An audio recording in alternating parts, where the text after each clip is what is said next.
pop your pussy like this. Shake your body, don't stop, don't miss. All you ladies pop your pussy like this. Shake your body, don't stop, don't miss. Just do it, do it, do it, do it, do it, do it, do it, do it, do it, do it, do it, do it now. Lick it good, suck this just like you should. Right now, lick it good, suck this just like you should. My neck, my back, lick my pussy and my crack. My neck.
Dude, you just touched Christy Boner's hoo-hoo. Shippy! Low five. Yeah. Let's get out of here.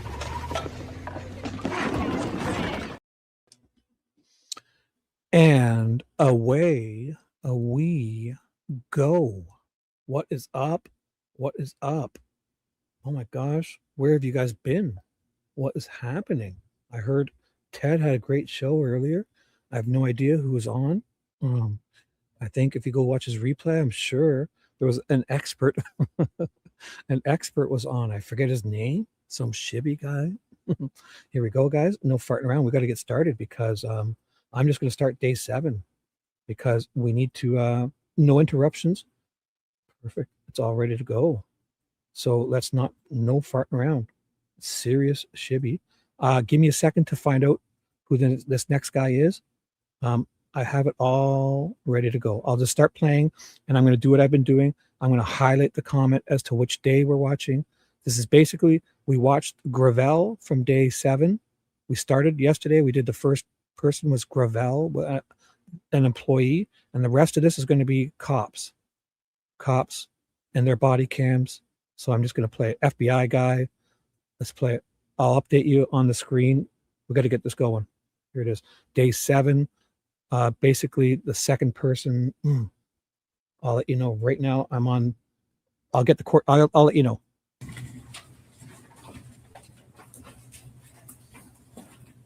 And who people like to call as their names? Parker Hardy. Ooh, it's not a cop. It's Parker Hardy. I'll update you. Parker Hardy, day 7, testimony.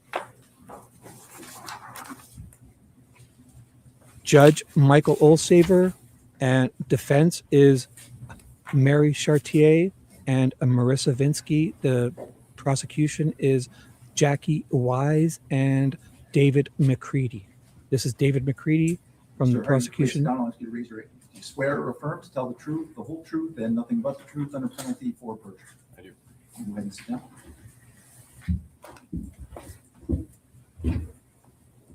Good morning, Mr. Hardy. Morning. Please state your name and spell it for the record. Parker Hardy, Parkerhardy. All right, thank you. How did you know Dee Warner? She was my aunt. And excuse me, on Sunday, April 25th, 2021, were you told at some point that afternoon that she was missing? Yes, I was. You know approximately what time? Sometime in the early afternoon, around 1 or 2 o'clock. All right, did you go anywhere in response to that? Eventually, I made my way down to the farm, down to The Munger Warner. farm? Yes, Okay. And where did you go when you went down there? into the office. Is that where they were watching the surveillance video? Yes, sir. Okay. And who was there with you, if you recall? Family members of mine, my cousins, Okay. and also Mr. Warner. Did there come a point in time that afternoon when you drove around the property with your mother? Yes, What were you driving in? I was driving what we consider the Kawasaki Mule, like we call it a Gator, Okay. utility vehicle. Is that yours or from the Munger farm? Ours. And do you live nearby? Yes, under a mile. Okay. And that's your parents' farm Yes, and yours also, of course? yes. All right. And it was just the two of you. Is this also called a side-by-side? It can be referred to as that as well, yes. Does the Munger farm have a Kubota that's similar? Same thing, just different brand. Okay. All right. And you're driving around looking for Dee? Yes, And at some point, do you drive on the north side of the house? yes. And can you point to that on the map behind you? Yep, thank you. You want me to The state north- how yeah, just identify the north side of the house. Yeah, right here. Okay. And where are you coming from in the side-by-side that you're driving? This map doesn't depict it, but I was in my field, which is located back in here. And I came around, there's kind of a low spot right here where I could have come around. And I was just looking around in this junk area, and I made my way up around to the back of the house. Okay. Did something catch your attention when you came around the back of the house? Yes, And what did you do in response? I threw on the brakes and put it in reverse, and I observed some tracks behind the house. Okay. And why was that notable to you? Earlier that day, when I was down at the office and the Hummer was sitting down at the office, when I came back with my mother and was driving around in this Gator, the Hummer was moved back to the house, and it was on top of some JCB tracks that were pulled right up to the porch of the house. Okay. And how were you able to identify JCB tracks?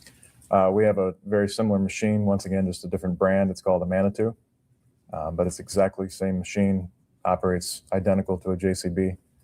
And I'm very used to those tracks. I've run this loader for 15 years plus. Okay. I'm going to show you People's Exhibit 12. Can you tell us what that is? That's the back of the Warner house? Okay. And is that what you're describing just now? Yes. Okay. And where were the tracks in relation to the house? In your picture up on the TV, they would be on the left side of the screen, right where those brick paver stairs are, for lack of a better term. Okay, so it looks like there's a set of stairs at the very right edge, Mhm. and then there's another set of stairs kind of in the middle left. And Correct. which one are you talking about? I'm talking the farthest to the left in your picture. Okay. And could you tell how close to those steps the tracks led? So the gravel is somewhat loose close up to the steps, and the tracks were right up to basically the pavers or the concrete. I can't recall what is exactly right there on the ground. Okay. So As close as they could be to the house. thank you. Now, why was that notable to you? Why did you just slam on the brakes and who cares, right? It was the speed of the way the gravel was thrown from the tracks. Or from the tires, I should say. It looked like it was relatively moving fast. And also, it's a little bit unusual for that loader to be pulled that close up to the house. If you were at your farm, driving your equivalent JCB, and you had just forgotten something in the house, would you have driven right up to the house like that? Objection, irrelevant. This has to do with the reason that he made note of this event. I just need the objection.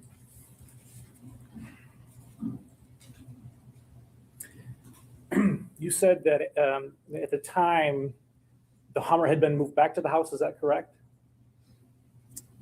Can you ask that again? Sure. I want to make sure I understood something you said a minute ago. Did you say that at the time you're observing these tracks leading up to the house, that the Hummer is there also?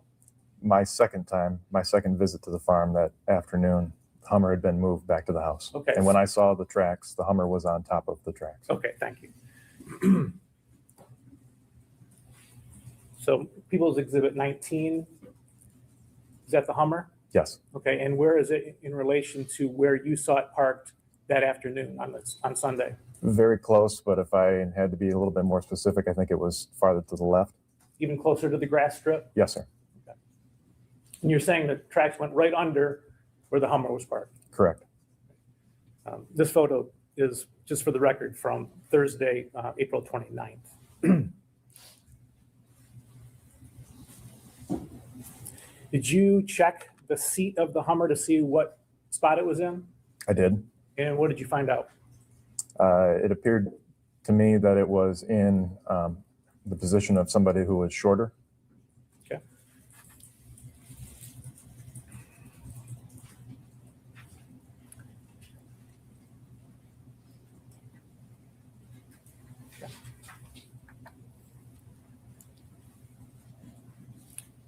Do you know that, so if the JCB had gone as far up as you were indicating, and it put the bucket out, where would the bucket be? The bucket would be clear up on the porch, almost to the door. All right, turning to Tuesday, the 27th.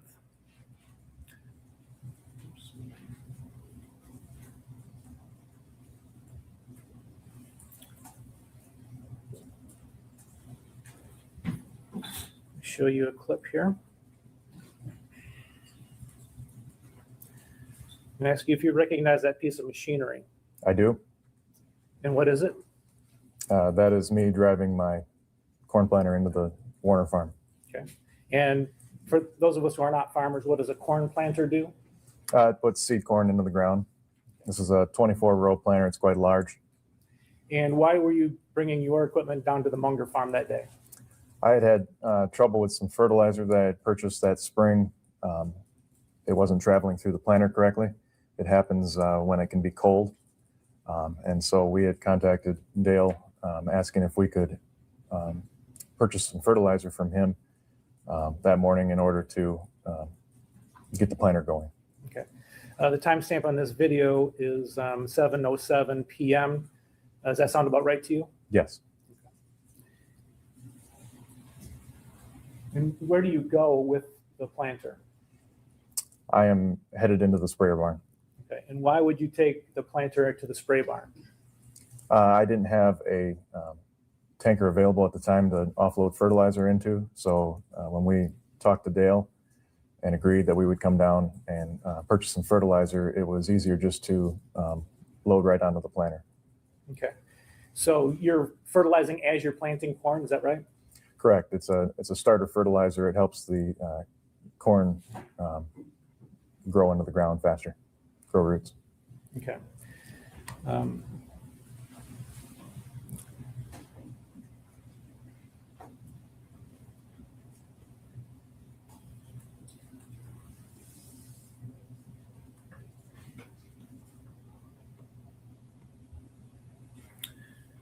This is a nighttime photo, but is that the sprayer barn? Yes.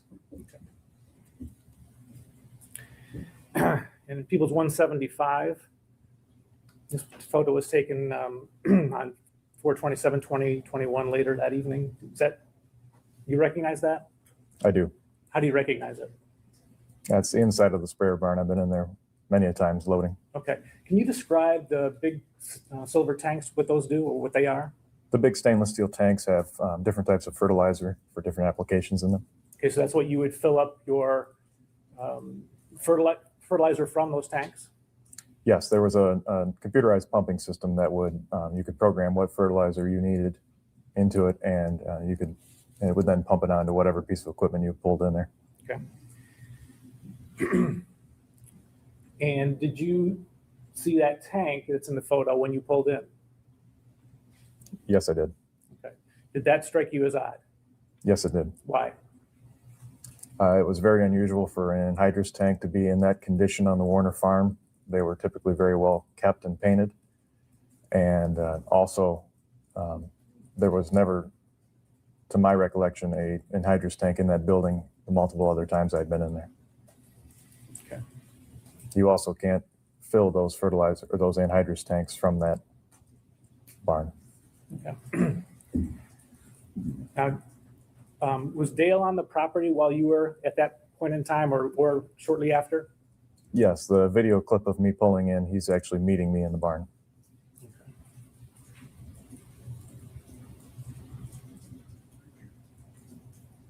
I'm going to play this a little further. Do you see that red farm implement?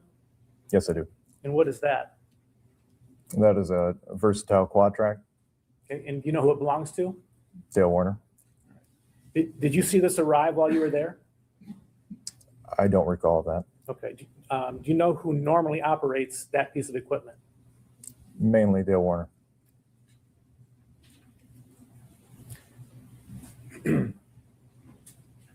Does that piece of equipment involve fertilizer at all? Yes, it does. It is also a corn planter. We'll let this play for another minute. We're at 7:40. Now skipping to 7:54.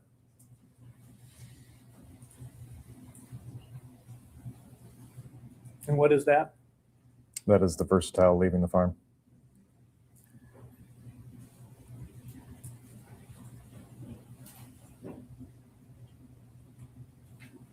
Just let it play a few more seconds here. Okay, now we're at 7:56. Do you see that individual walking? I do. And do you know who that is? Me.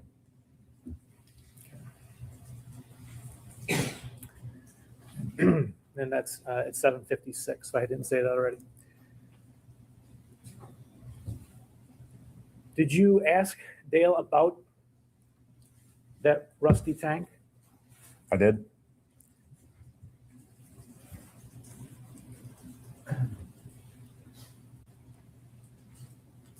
And what did he say about it? He told me that he had some of his employees bring in some tanks at night or at some point so that he could paint them at night. He said he was having trouble sleeping because he was worried about where his wife was. Okay. And did he say anything about this particular tank? He said that I was alarmed on why out of all the tanks, that one was in there in the condition that it was in. And so I kind of chuckled and asked, why do you have this in here? And that's when he stated about painting the tanks in the middle of night. And I'm sorry. Did he say anything about whether this was the tank that he intended to be moved up there? No, this was, once we had that initial conversation, he said, but I didn't want this tank. I wanted one of the ones on wheels and one that I just needed to do some minor painting on. Okay.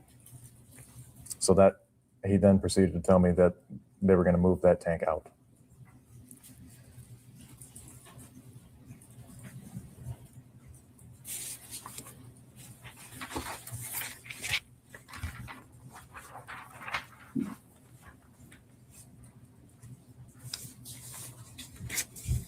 I think nothing further.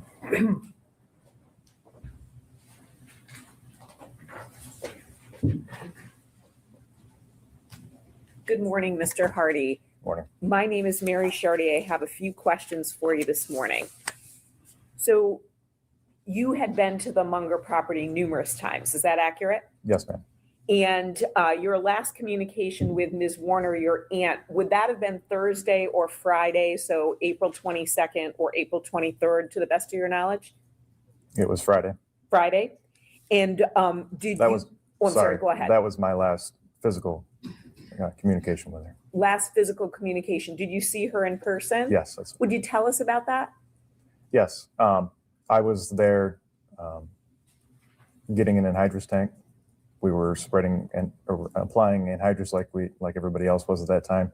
And I had pulled up on the scale to weigh a tank, and she pulled in to fill out my weigh ticket. When you say you were moving the tank to weigh it, did you fill up your own tank, or did someone from the Warner businesses fill it up for you? Someone from the Warner businesses fills the tanks. We just come and get them. And then you come and get them, and then do you attach them to your truck and then go on the scale and weigh it? Yes, ma'am. And then when you bring the tank back, then you weigh it again, and that's how you're billed by how much you use? If myself or one of my employees is the one that take the tank from the field back to the Warner farm, we would sometimes scale it out, but most of the time one of the Warner employees would scale it out.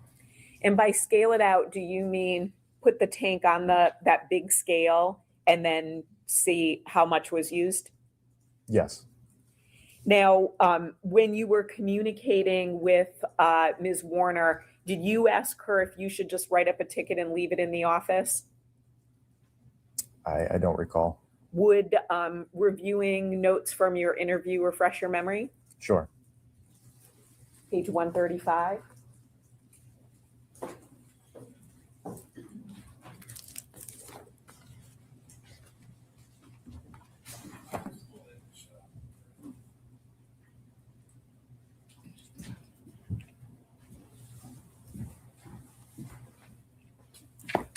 It's the third paragraph from the bottom on page 135.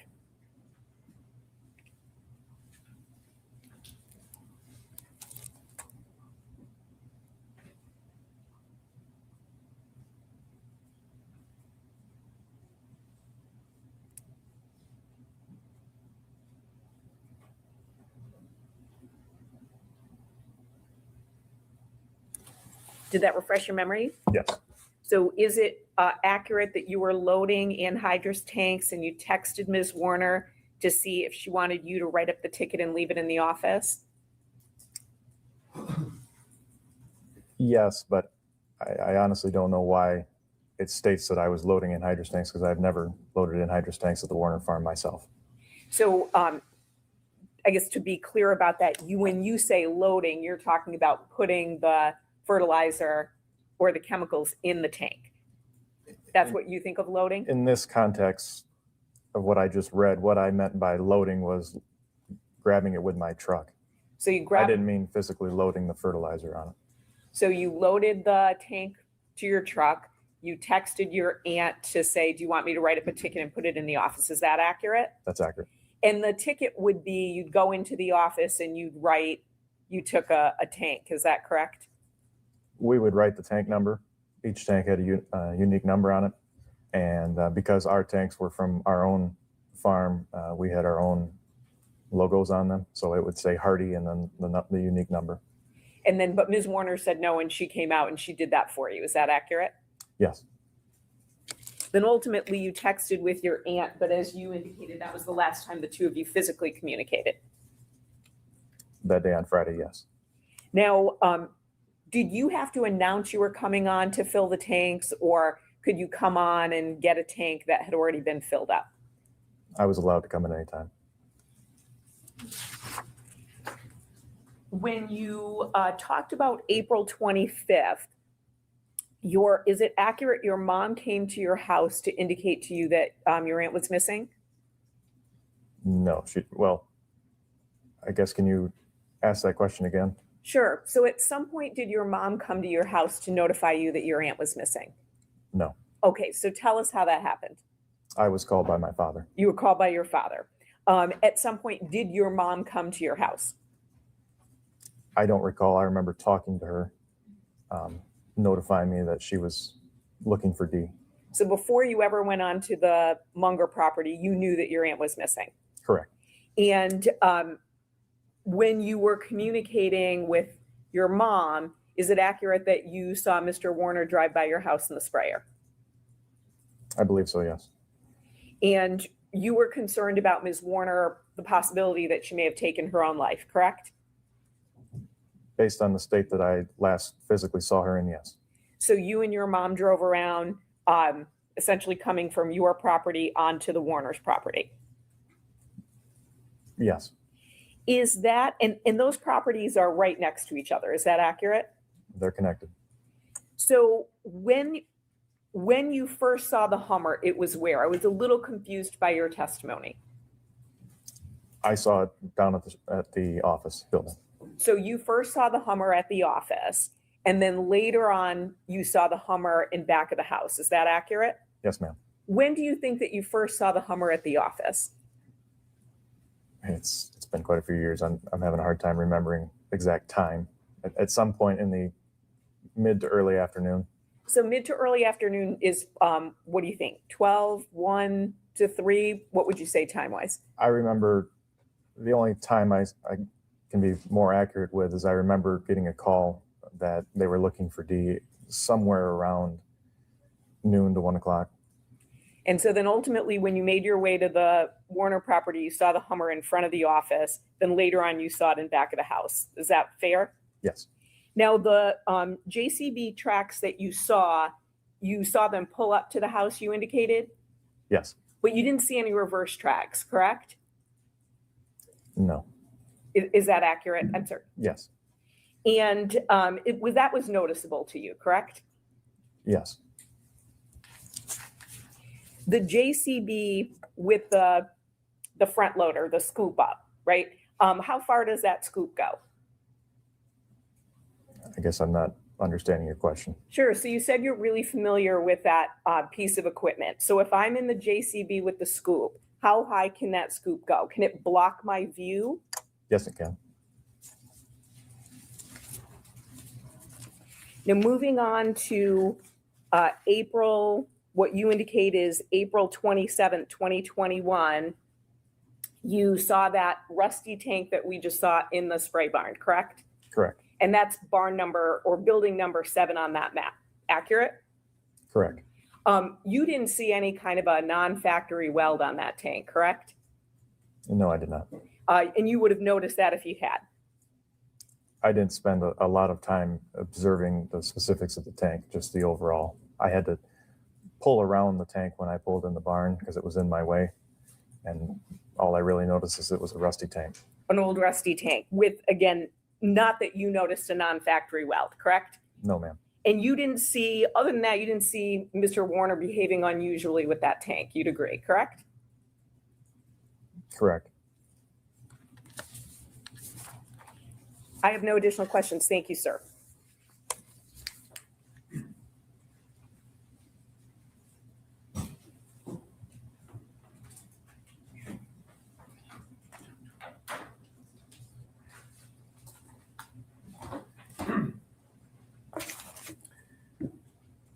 Just want to know if you're certain that when you talked to Dale about that rusty tank that was in the spray barn, that he said that he wanted the employee to bring one that was on wheels. Are you certain about the on wheels part?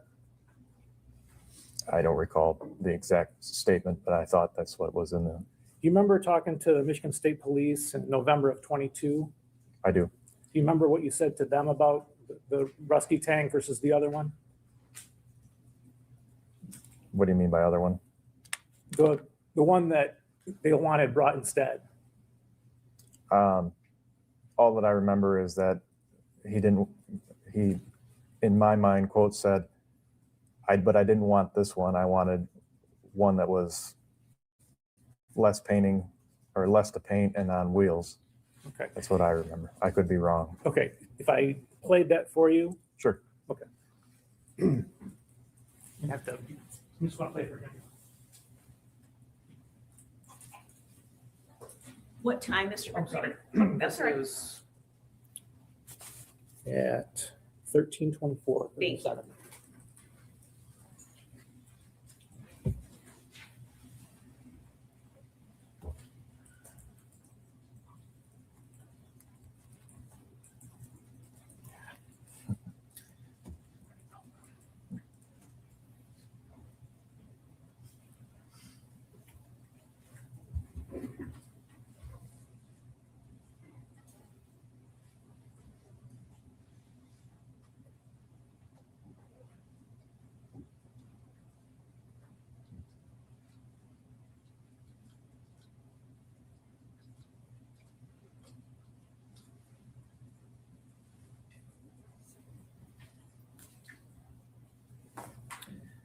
I'm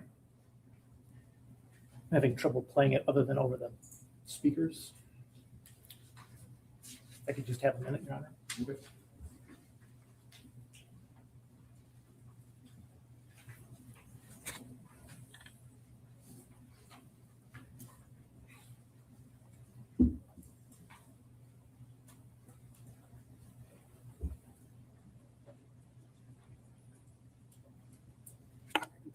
Speakers, you said? Well, that's what I'm saying. No, I don't. Oh, I'm just trying to get it so it's not over the okay, speakers. great. Just want to make Yes, sure. yes.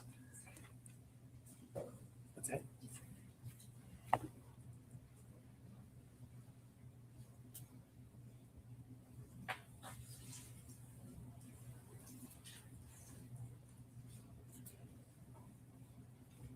He came in.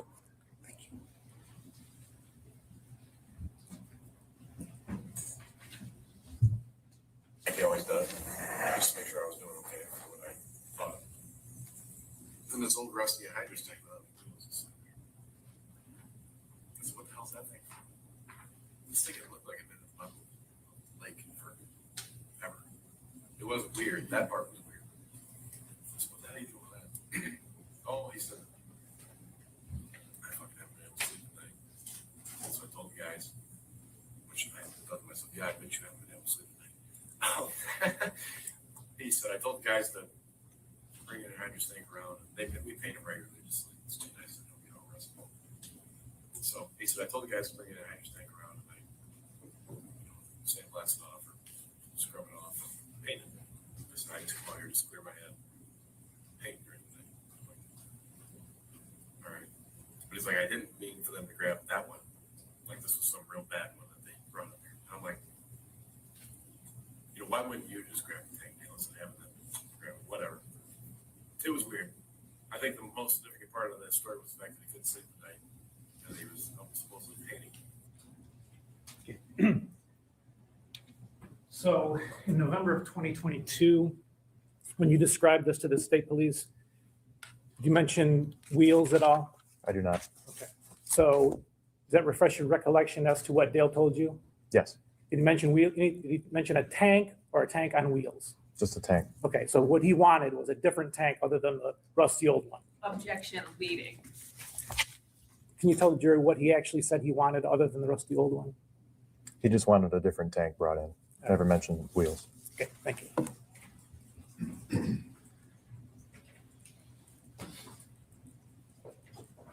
Nothing further. Thank you. Are we excusing Mr. Hardy from his subpoena at this time? Yes, Your Honor. Yes, Your Honor. Thank you. Make sure you are free to go. You're welcome to stay in the courtroom from this point on if you want. Thank you.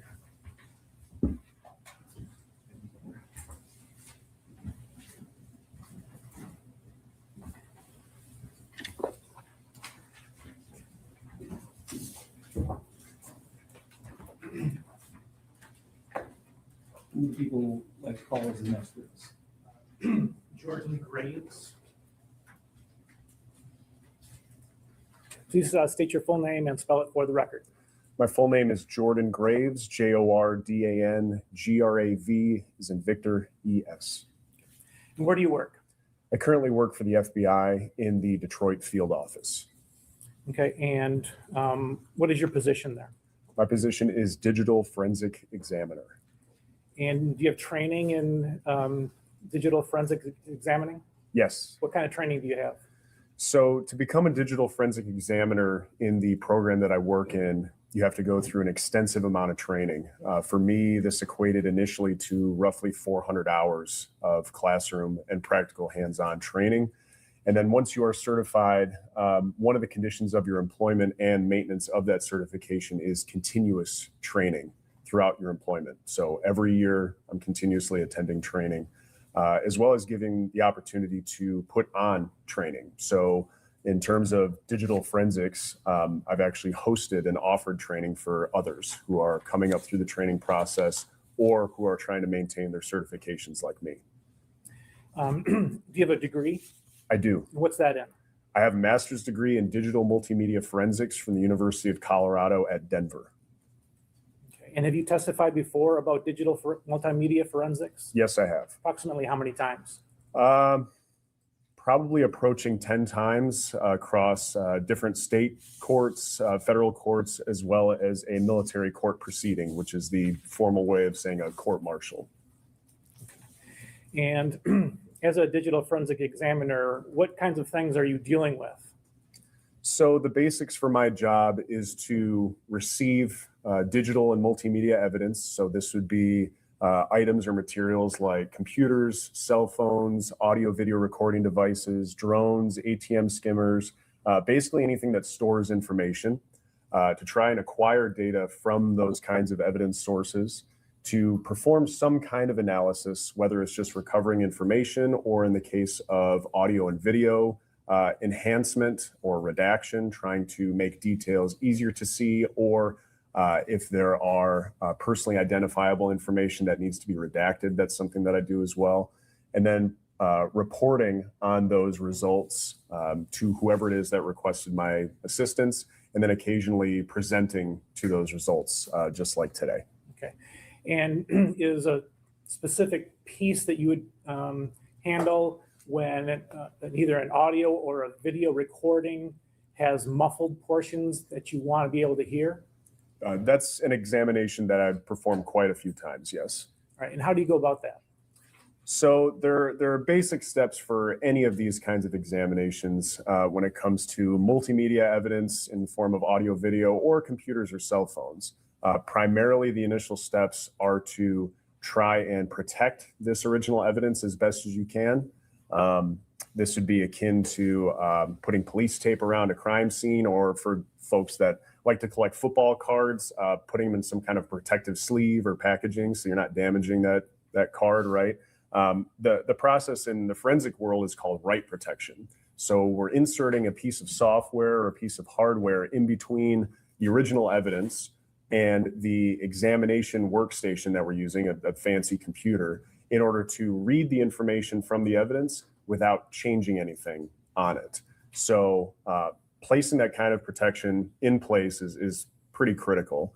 Then from there, the next step would be to make a copy of that original evidence, so that we're never working on the original evidence if we can avoid it. We're working on a copy.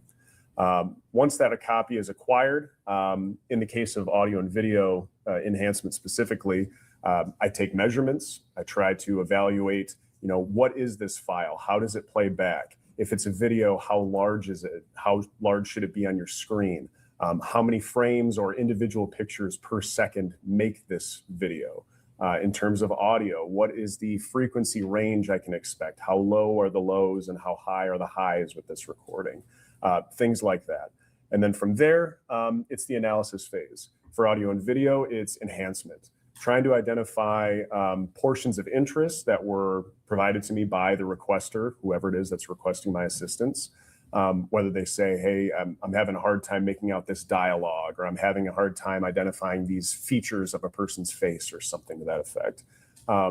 Using my training experience, using my forensic tools, I then would try to bring out those characteristics, those features, either visually or audio in nature, to try and make them more easily perceivable, and then present those results back to the requester.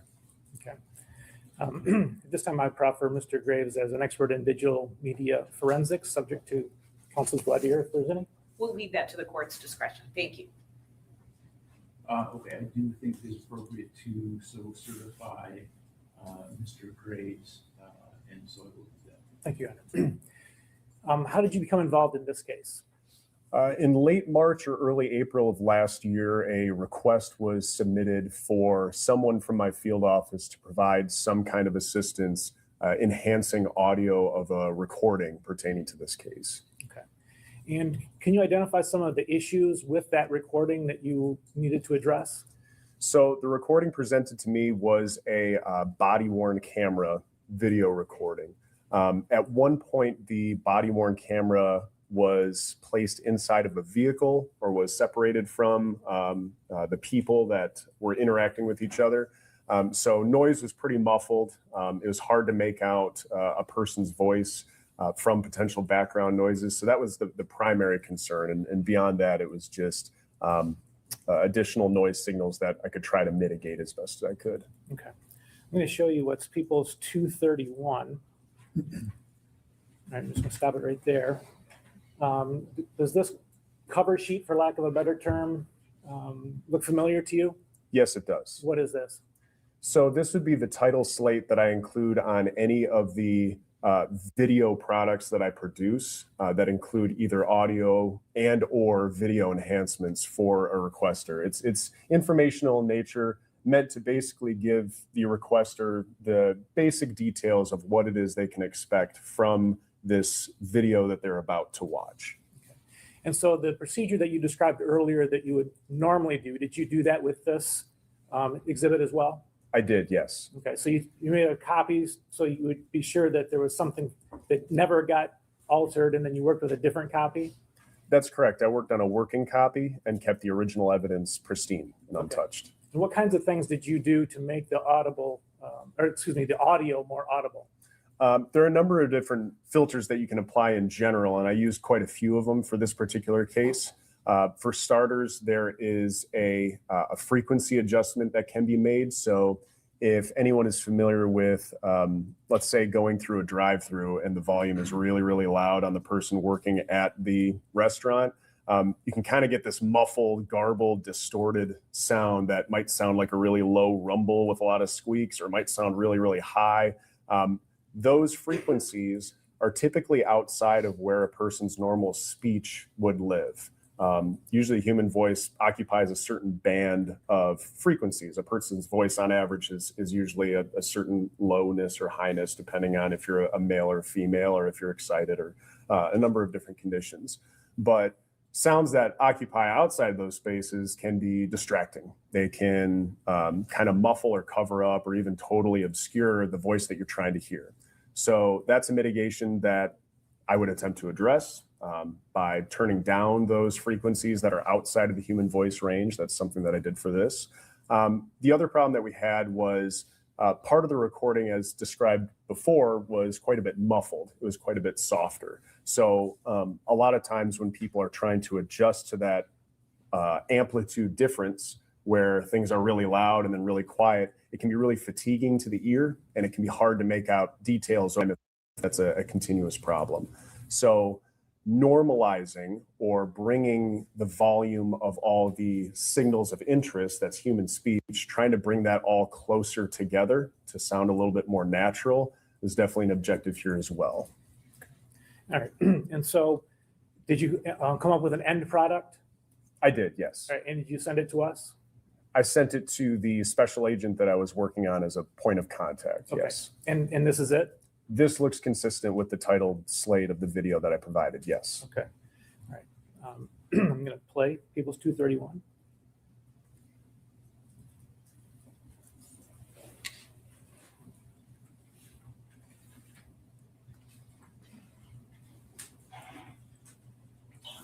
Thank you. Yeah.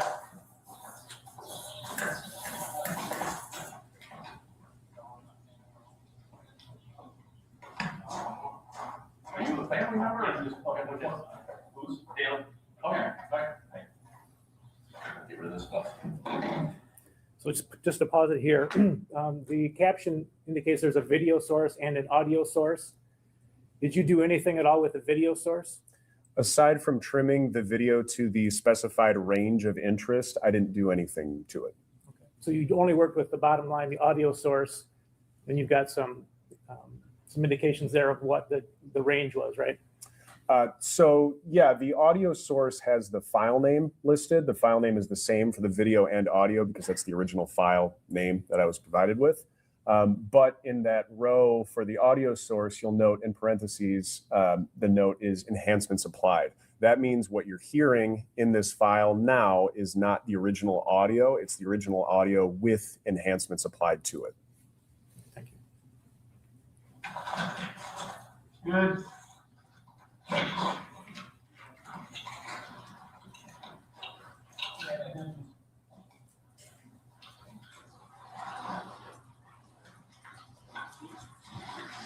Yep. Yep.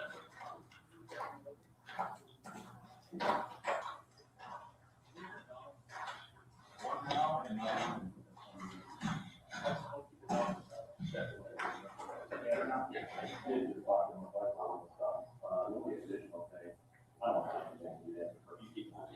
don't want to damage anything, but it is the buildings here, so if something flies out of the building. Yeah. Great. So let me know. He throw that. He throw that inside of the vehicle.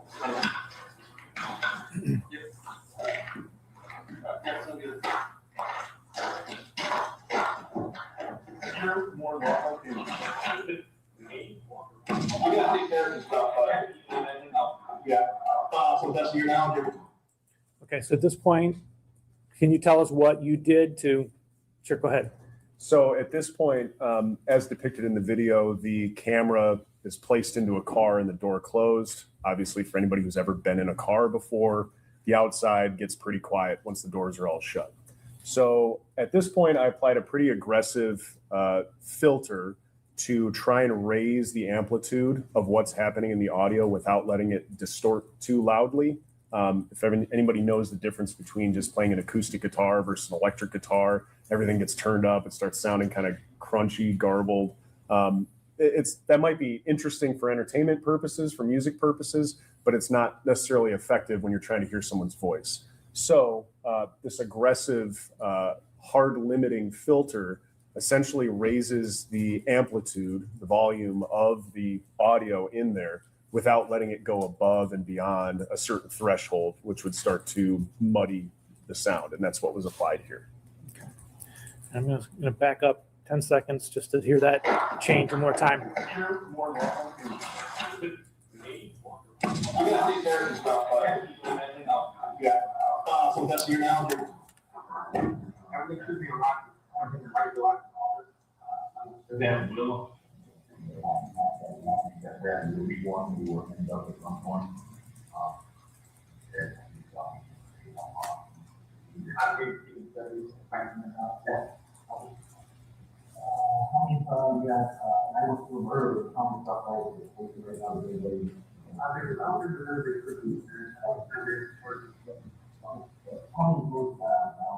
And I just walked on that road.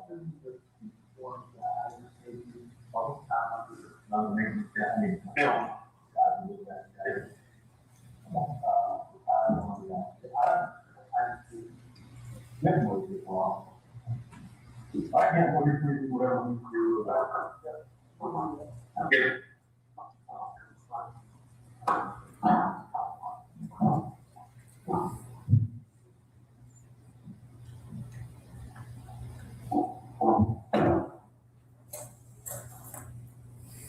Okay, and is that the end of the clip that you worked with? Yeah, as you can see back on the video source remains unenhanced. The audio source no longer says enhanced anymore. Now it says unenhanced.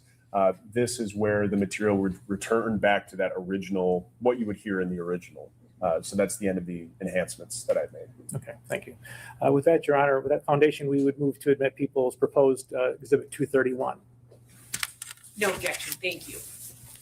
All right, Exhibit 231 is admitted. And I have no further questions. Thank you. Good morning. Is it Mr. Graves or Agent Graves? Not an agent. It's Okay, Mr. Graves. so Mr. Graves, okay, terrific. How much time did you spend working on that clip of the audio and video that we saw? Hard to say.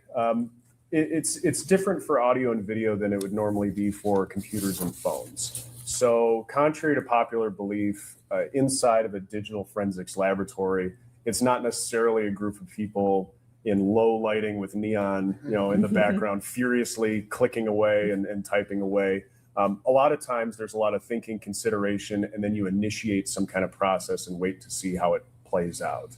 On the other hand, when it comes to audio and video, it's pretty much continuous work. If there's a date that you're working on this, there's not really a whole lot of setup and let the computer do its thing. The examiner has to be working on it quite a fair amount. For most audio and video enhancements, depending on content, depending on duration of material, this could be a day, few days, a few weeks. But for something relatively simple, this kind of task for somebody who's experienced, professionally trained, could be accomplished in a matter of a few days. And I think this was on the order of maybe a day, a few days, something to that effect. Thank you. And I just want to be clear. So it sounds like you did things to like take away muffling and background noise, you indicated? That was the goal, yes. And then also to raise the volume so it would be easier to hear? That was the goal, yes. And again, correct me if I'm wrong, you didn't do anything. So for example, if I were to say the word knee and I were to say the word neat, they sound pretty similar, right? So if we were listening to an audio, you might not be able to tell the difference. And that's not part of this audio. Did you do anything to try to clarify a word, or that's not what you do? So I'll give hopefully a good example of how this works for audio and video enhancement purposes. My family and I like to ski. I've got 2 little girls, my wife. We come home, and sometimes dead of winter in Michigan, it's dark, right? You walk into the house. You don't want to be tracking snow and mud everywhere. You don't want to be kicking over furniture, knocking over plants. So I turn the light on. Turning the light on doesn't necessarily change the layout of the furniture in my house. It doesn't change the content of my house. It doesn't add or remove toilets to my bathrooms. It just makes things easier to see. The same thing works with audio. If my kids, after this long day of skiing, want to unwind and watch Bluey for a little while, cool. I'll call my mom. I'll talk to my mom. If the TV is a little bit too loud, I'm probably going to quietly get up, turn the TV down a little bit, or maybe remove myself from the room to a different room. That's certainly not changing my kids' programming to Sesame Street or Gabby's Dollhouse or something. And it's definitely not telling my mom to stop talking. I don't want to stop that. It's just making it easier to hear what it is that I want to hear and what I need to hear. When it comes to audio and video enhancement, I'm not changing any of the dialogue that's being said. I'm not adding or removing visual details like objects or people. I'm not placing people anywhere. All I'm doing is trying to enhance, make more visible or hearable the details that are already there, if that makes sense. It does. And we can tell you have young children based on the examples that you used. Yes. I have no additional questions. Thank you, sir. Thank you. No redirect, and as far as the people are concerned, he can be released from this. That's correct. Thank you. Thank you, sir, for your time. Thank you, Your Honor.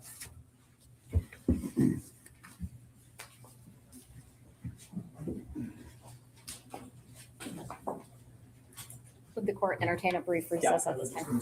Thank you. So we're going to take a short recess to allow people to get up and move around a little bit. We'll come back in 5 or 10 minutes.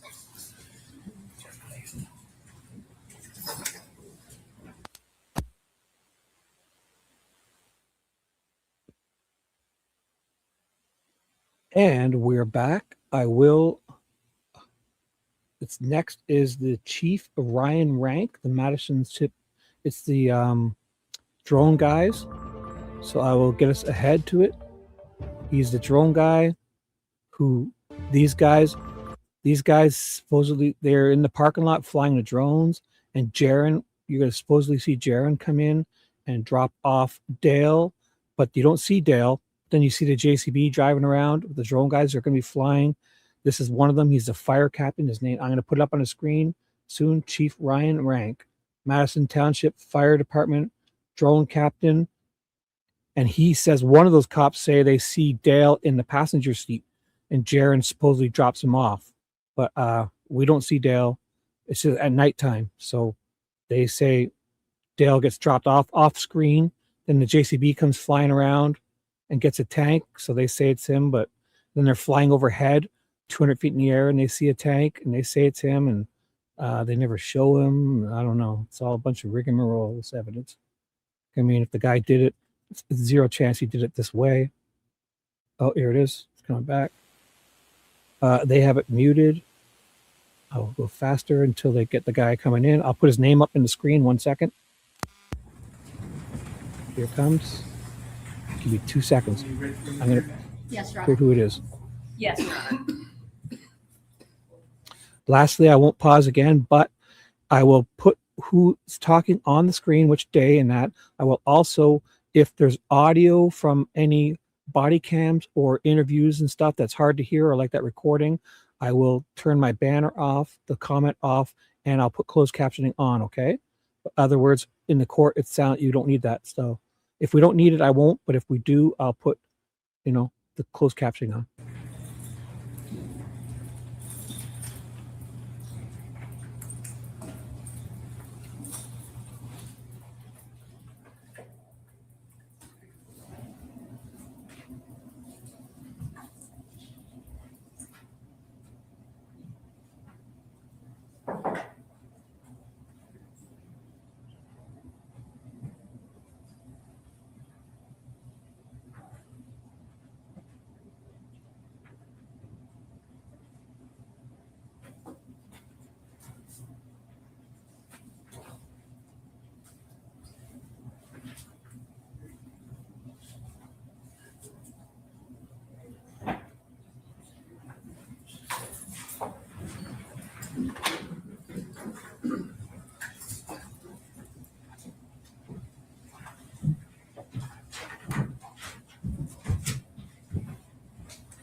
The people may call their next witness.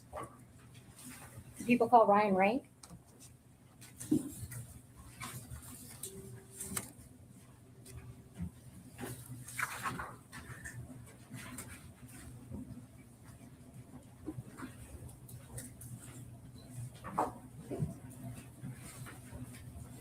Sir, before you sit down, I'll ask you to raise your right hand. You swear or affirm to tell the truth, the whole truth, and nothing but the truth under penalty for perjury? I do. So go ahead and make a seat, please.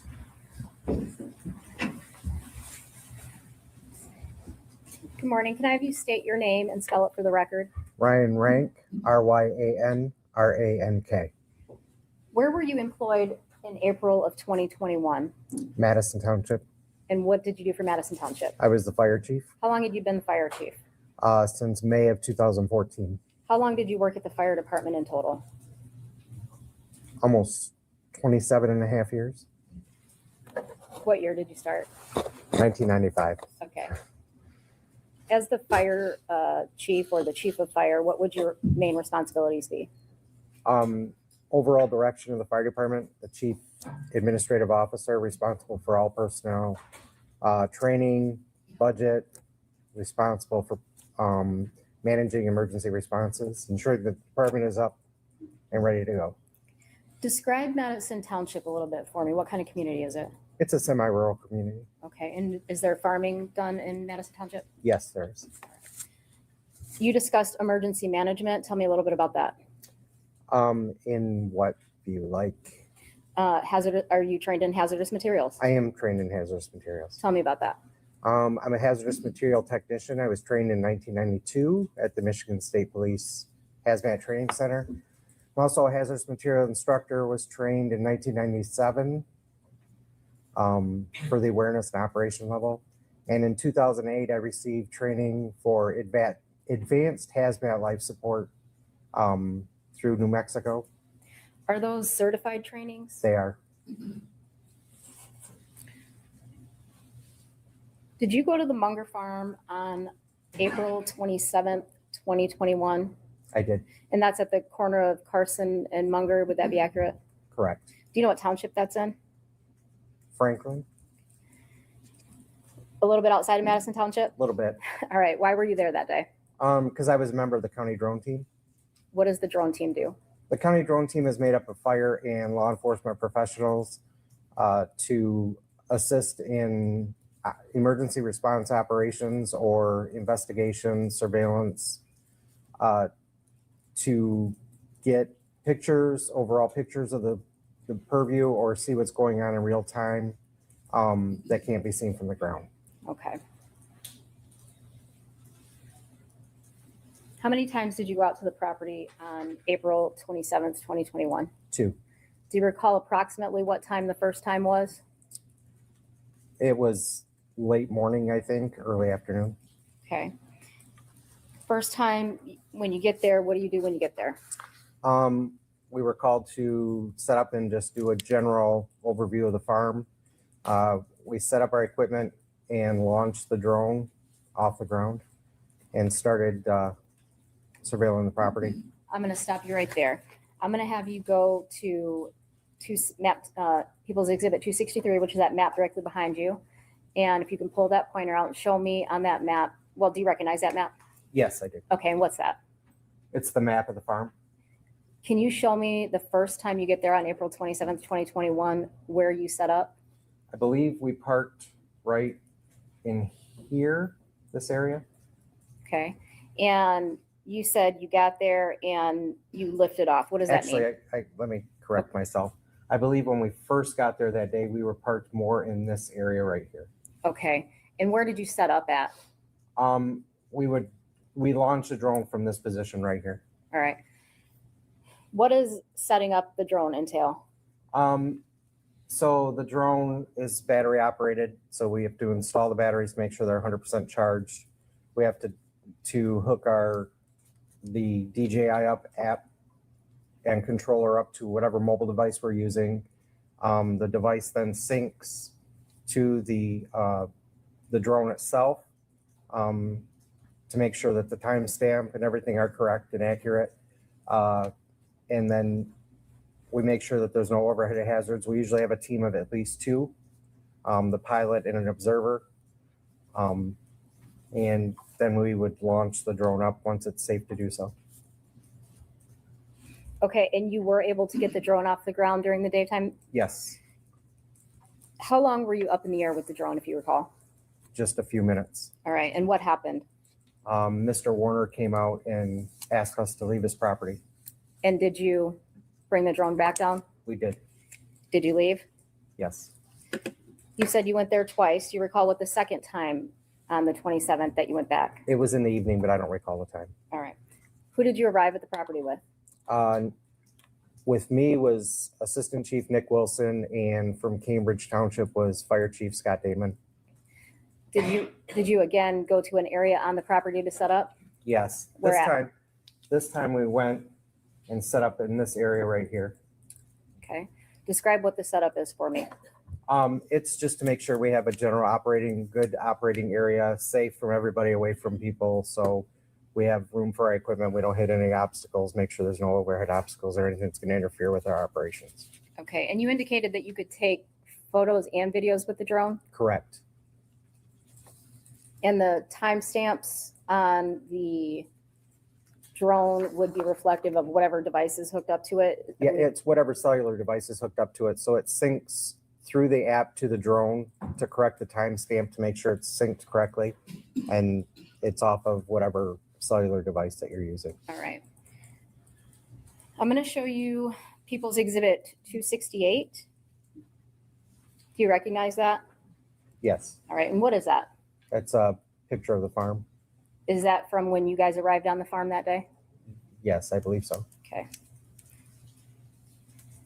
And that's somewhat hard to see, but that timestamp is 4/27/21 at 20:47 and 57.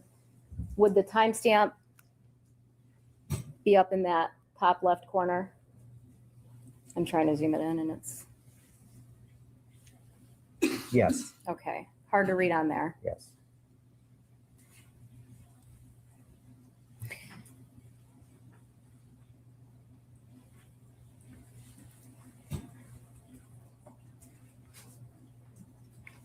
I'm going to show you People's 167.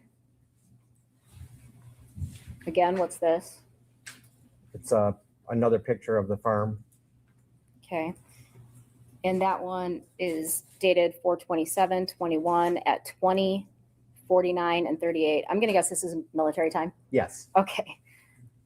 I'm going to have you look at Exhibit 263 behind you again. Do you know what building this is that you took this shot of? it's number 7.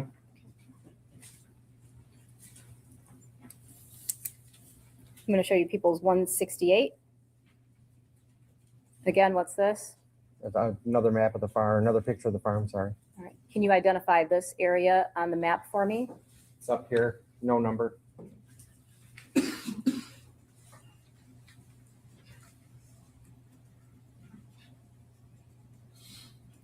And again, that timestamp is 20:49 and 38. Correct. 169 is just a zoomed in shot of the last photo we looked at, correct? Correct. All right. And you also took video with the drone that day, correct? Or that Correct. evening? I Correct. apologize. Okay.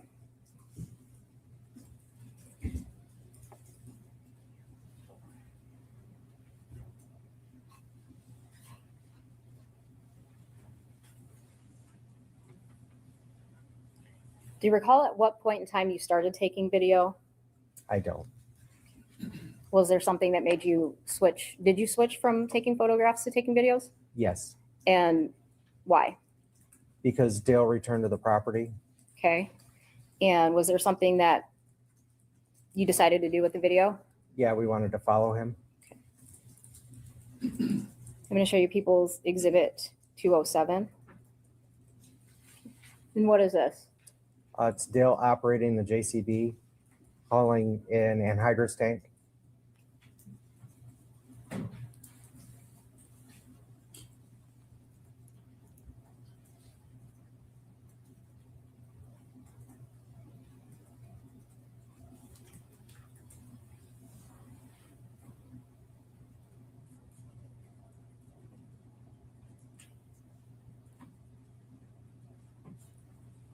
Okay, the drone starts to get a little wonky here. Can you describe to me what's going on?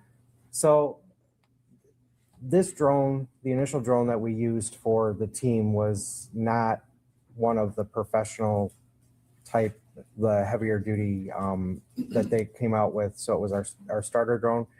There's some interference can happen, either cellular interference, electrical interference, lag with receiving from the controller itself. Also, one of the biggest problems with the DJI is if you don't use the right micro SD card, if it's not fast enough. The drone shoots in 4K, so if it's not fast enough, it's not able to upload quick enough. Okay.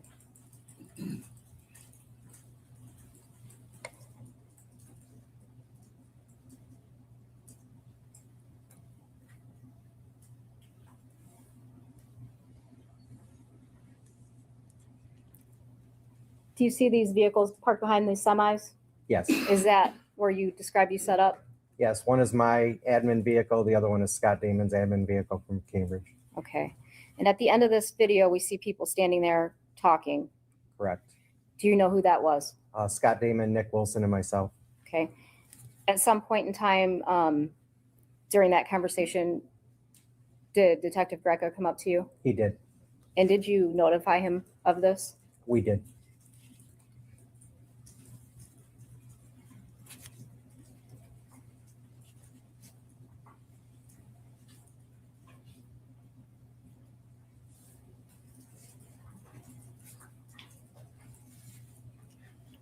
I'm going to show you people's Exhibit 170. And the timestamp on that is 21:01 and 25. And is this what is this? It just looks like another overview picture or video of the farm. Okay. Do you see the semis in the photograph to the right? At the lower right? In the middle right? Do you see the light, the object that's lit up? Yeah. Okay. What is that? I can't tell from here. Okay. May I approach the witness?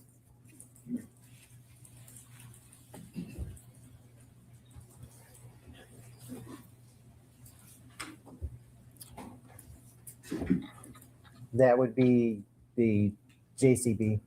Okay. And is this the point in time that you started using video? Yes. People's 171, again, timestamp 21:02:26. And that's from the drone video itself, or? Correct. Okay. People's 172, 21:02:50. What's that? Just another picture monitoring him.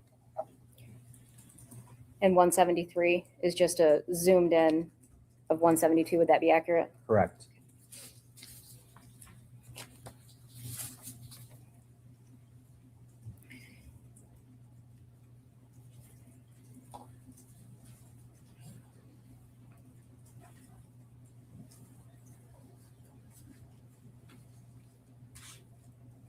Now, I believe you indicated when you were taking this footage that you kept saying it was Dale that was moving it.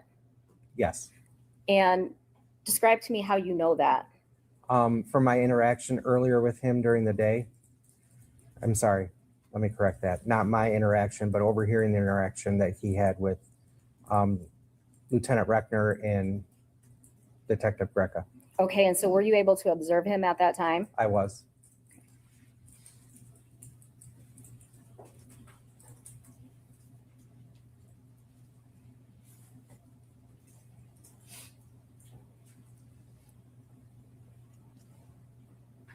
During the course of your employment, did you become familiar with anhydrous ammonia? Yes. How did you become familiar with it? Being a hazardous material technician, it's part of our training. And then because of the community that we live in, it's a possible exposure, and there have been incidences. Okay. Describe anhydrous ammonia to me. What is it? Anhydrous ammonia, anhydrous means without water, so it's 100% ammonia. NH3 is the makeup, chemical makeup of it. Okay. It's an alkaline fertilizer that's put into the ground. And is it a hazardous material? It is a hazardous material. And you said it was something you trained for because of the nature of your employment and where you worked. Is that The area that we're in, there's a lot of farming in this area. did you in fact deal with that during the course of your employment? Yes. I'm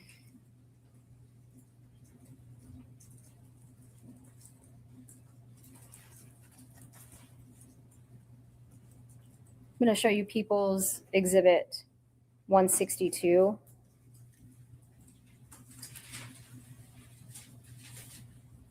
Do you see the green placards? So on the front and the side of the tanks? Yeah, the DOT symbol. What do those mean? The DOT, this is a DOT symbol showing a compressed gas, non-flammable, with the UN identification number on it for anhydrous ammonia. Okay. And so you said it's non-flammable? Correct. I see a sticker on the right that says anhydrous ammonia inhalation hazard. Correct. Can you tell me about that? The placard itself and with the sticker that says inhalation hazard just alerts first responders that this would cause an inhalation hazard. It's a non-flammable gas. It would cause an inhalation hazard. And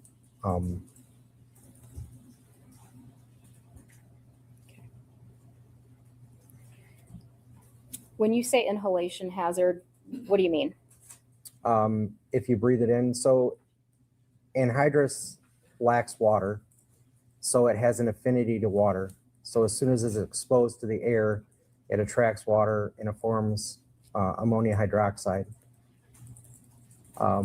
So if you would inhale that into your mucous membranes, into your eyes, your nose, it would immediately cause burning and bronchospasm if you inhale it. Severe cases, airway burns, swelling, pulmonary edema, and even death. Okay. If you're, so I have an anhydrous ammonia tank and it's full. Okay. Mm-hmm. Is that a yes? Yes. Okay. Sorry. That's okay. How would I apply that to a field? It's usually applied with injectors into the ground. Okay. And if you indicated that sometimes you may have anhydrous ammonia emergencies, what would an anhydrous ammonia emergency be? Usually when one of the lines would come undone, come loose from the injector, or sometimes a relief valve would go off if it got too warm or froze up. Okay. And would those, at those times, would that be under the anhydrous ammonia still be under pressure? Yes. What does it mean to bleed off the anhydrous ammonia? Just to like bleed the tank off? Yes. Open it up and let it drain to the atmosphere or bleed up the atmosphere. Okay. Is that what you're talking? Or are you talking about when you nurse from one tank to the other tank to try to empty it? I'm asking you to explain how you would empty that tank. I don't know. Okay. If you, let me ask you this, if you bleed off, if a tank were empty and not full, and you were to bleed off the anhydrous ammonia, what is the risk, the inhalation risk at that point? Well, a tank is never empty until it is purged completely and cleaned. So according to DOT standards, it has to be purged and cleaned before it can be unplacarted. Otherwise, you have to treat it as a full tank. Okay. Is there a higher risk when the tank is full of anhydrous? Then if it doesn't have any in it? Correct. No, there's still a risk. Okay. A higher risk. There's a higher risk if it's full, yes. Okay. If you were exposed to a small amount of anhydrous ammonia, what would the symptoms or signs of that be? If it's on your skin, you would have... Objection, what is a small amount? Let's say you have a tank and you have about 1/4 inch of anhydrous ammonia in it, and you're exposed to that. Let me clarify. How would it affect your respiratory system? It would cause shortness of breath. You'd immediately, it acts as an asphyxiant, so it replaces the oxygen. As soon as it come into contact with any moisture, it would form that alkali substance, could cause burning. You could get airway swelling. coughing, tightness in your chest, difficulty in breathing. Okay. And have you ever observed the chemical burns? Yes. What about burns from anhydrous ammonia? Yes, burns and frostbite. So tell me about the appearance of a burn from chemical or anhydrous ammonia. Chemical burn is usually characterized by, well, in the case of ammonia, because it's an alkaline substance, it forms like a wet, slimy layer because it goes deep into the skin. There's usually there's undefined origins. It doesn't meet a pattern. If it's from a spill, there's rundown, or a splash, it's rundown. Could have white, tarry. Now, if it's something more acidic chemical burn, those usually form like a scab to prevent further penetration. Okay.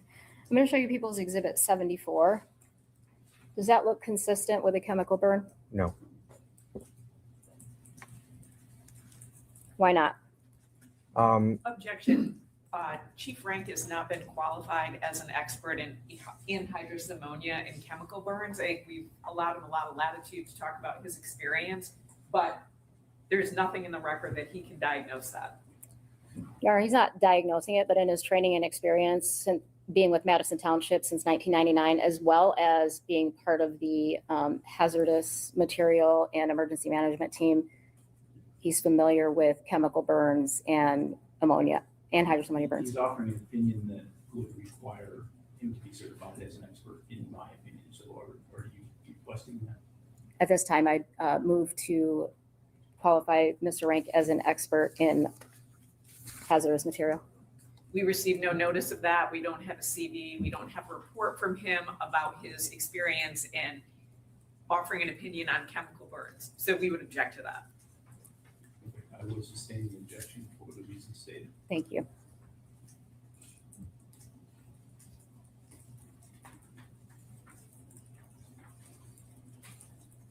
I believe you indicated that, correct me if I'm wrong, that anhydrous ammonia is not explosive.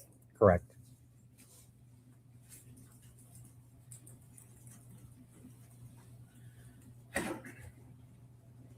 I'm going to show you people's exhibit 100. I'm going to have you look at this tank.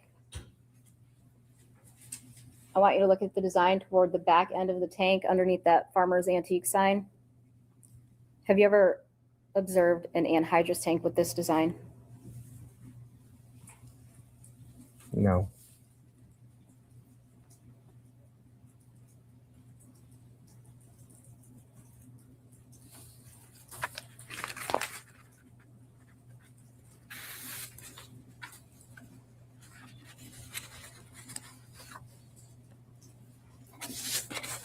Thank you. I have nothing further.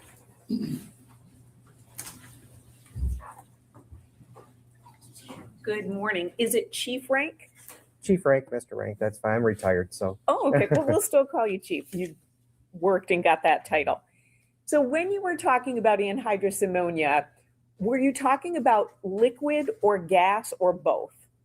Well, it's stored as a liquid, but it's released as a gas.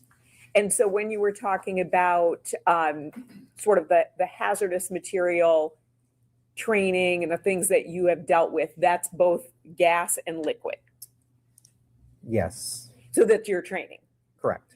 Now, why would with all due respect, why would the fire department chief get training in anhydrous ammonia and in hazardous materials in general?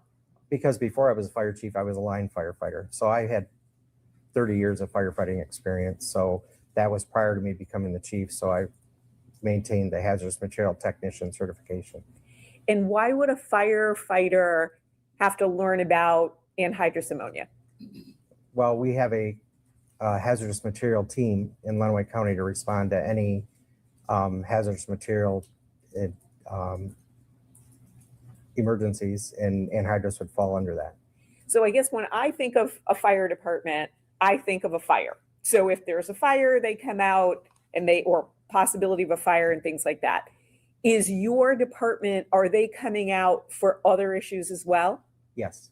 So for instance, if a tank is being cut open and a fire truck is there, is it a concern that there's going to be a fire, or there's concern about hazardous material, or both? You would have to clarify. I mean, how would we get notified? So if the police notified you, That they were cutting a tank? yes. It would all I mean, I guess it would all depend. The fire department could come out. It would depend on the circumstances, though, I guess. I would need more information in order to make an answer on that. Sure. So what information would you need? Well, the circumstances surrounding it, first off, what kind of a tank is it? Does it have any markings on it? So it was tank 34 that you just saw. Okay. So when that tank was cut open by law enforcement, there were fire trucks, or at least a fire truck on the scene. So why would a fire truck be there? Because as part of our duty as a fire department is response to hazardous material incidents. So if they were going to cut that open, like I said earlier, a tank is placarded. It is never deemed empty until it is completely cleaned and purged. So they would have to stand by in case, because there's probably a residual of ammonia in there. And what would the fire department do? So what would their role be? To stand by, if there's any release, they would have to contain and control the spill. And how would they contain and control the spill? Usually with water. If it's cut open, then they would have to let it bleed off and just douse it with water, keep everybody away in a safe distance until protect the area from contamination. Now, the April 27th, 2021 date, you indicated that you were there as part of the drone team. Correct. And you were on the Munger property twice, correct? Once during the day and then once later on, let's say kind of early evening, the 9 or 10 o'clock hour. Is that accurate? That's correct. Do you recall how long you were there for the evening session? I don't. Were you there for hours? I couldn't tell you. I really don't know. When we saw some of the images that were taken with the drone, they looked like they were fairly well lit. Do you do anything to lighten up those photographs? No. And might sound like a silly question, but you weren't in disguise. You were there as part of the law enforcement team, correct? I was there as part of the county drone team. Part of the county drone team. You didn't sneak onto the property though, correct? No. You were visible to Mr. Warner? In the daytime or the nighttime? Both. Yeah, we were visible both times. Both times you were visible to him, correct? Yes. I have no additional questions. Thank you.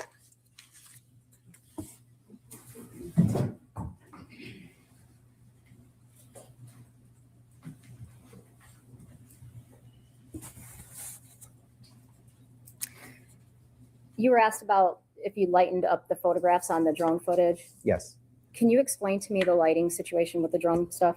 Well, the problem with the drone is that the camera and the video are separate. So the camera is a different camera. There's two cameras tied to it. The video is a 4K video camera.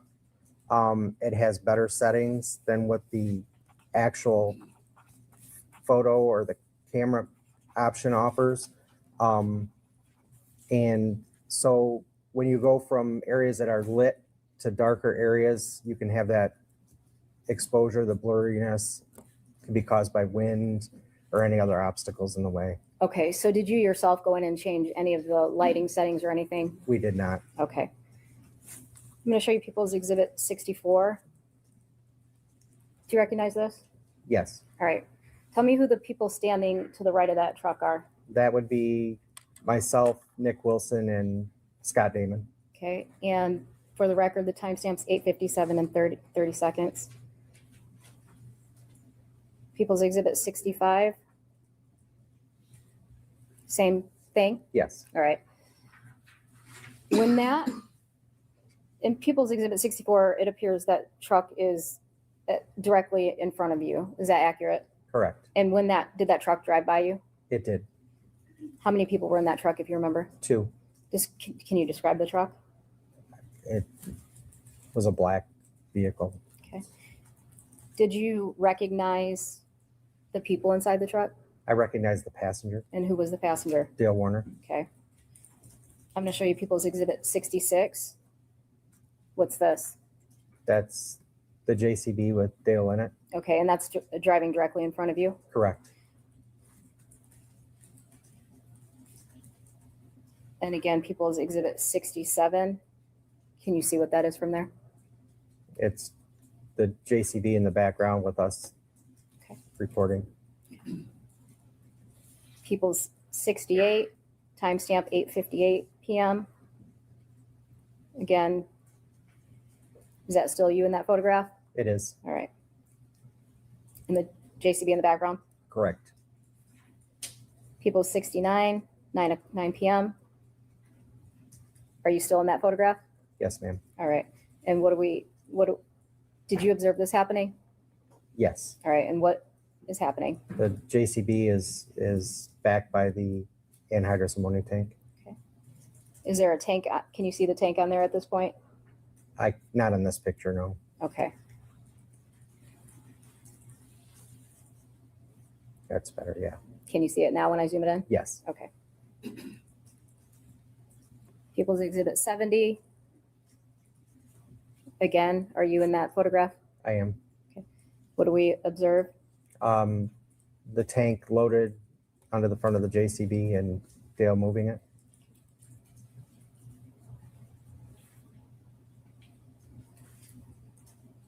And People's 71.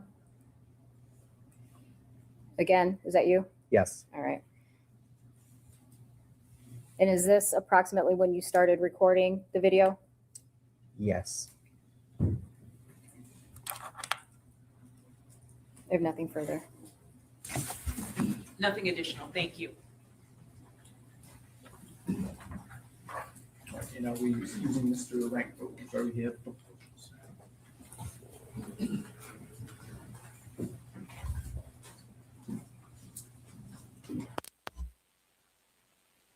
And we're back. They've muted. I'm just going to go a little faster because it looks like they're going to do a powwow to pick the questions. I think their video sounds fuzzy, but they've muted it. There we go. They're back.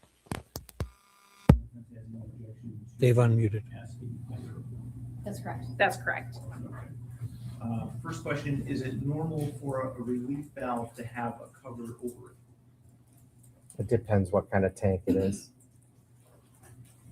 But typically, no. What? They all have it. This guy's some expert.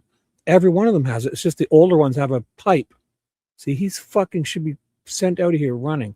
Those relief valves all have covers on it. Is it typical? He says fucking no. Right there, you can tell he's an idiot. Do you remember Mr. He just said no. Every single one of these has it.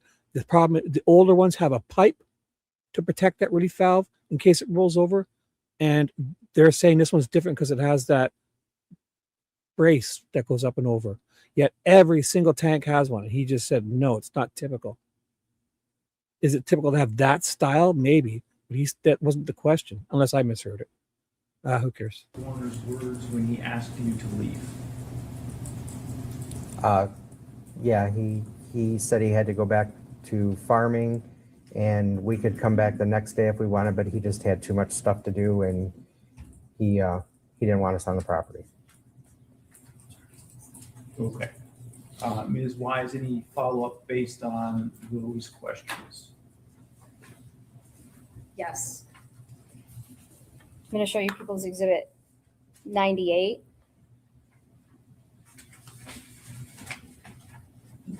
Do you see the end of that tank? Yes. You were just asked about a relief valve. Yes. Can you tell me what that is? That's the relief valve. And would that be No, the typical that's not way the that you relief would valve. see That's the those? white Yes. pipe protecting On the this relief valve. type of a tank, yes. But the old ones had it. The new ones had the newer one. I guarantee it. Fuck these people. That When wasn't you the were relief asked valve. to leave the That was property the guard on protecting April it. 27th, 2021, do you remember anything additional that was said to you regarding other properties you may be able to search? No. Thank you. Nothing further. Chief Frank, when you were asked to leave the property and the others, did you leave? We did. And then you came back a number of hours later? Yes. No additional questions. Thank you, sir. Are we excusing Mr. Frank from his subpoena at this point? Yes, Your Honor. Yes, Your Honor, thank you. Thank you for your time, sir. You are free to go. Thank you. May we approach? You may.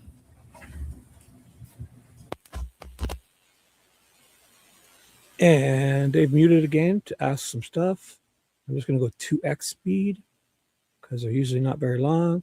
The next person I have ready to go, it's Detective, I believe, Dale Sharp, Lenawi County Sheriff's Office Detective. Dale Sharp, coming up next. Witness 23. I have it ready to go. All right, so ladies and gentlemen, we're going to break at this point Oh. for lunch so that the Oh. attorney can address an issue with respect to the exhibit. So we will break for now. I'll ask you to be back around 1:30. We'll try to start at 1:30. I do have one unrelated arraignment that I have to conduct at 1:30.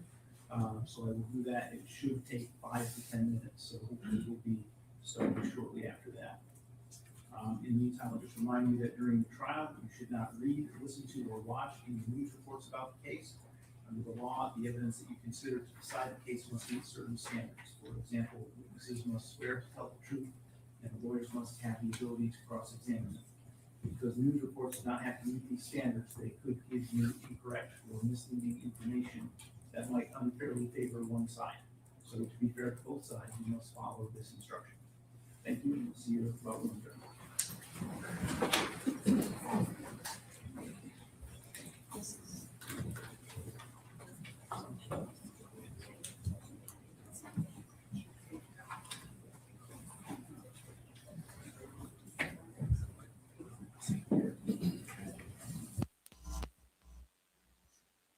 And we're back.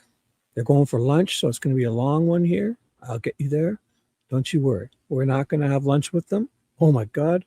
Look at this. They took 2 hours for lunch. Holy shit. Literally took 2 hours for lunch. Everyone's got a full stomach. Oh my God. 2 hours. No audio just yet. Still sitting around. When I see them stand up, they show that little seal of Michigan. Oh, here we go.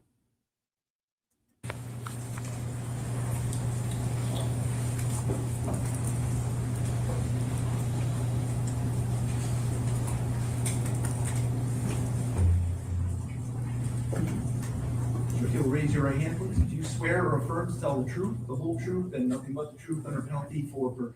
I do. Thank you.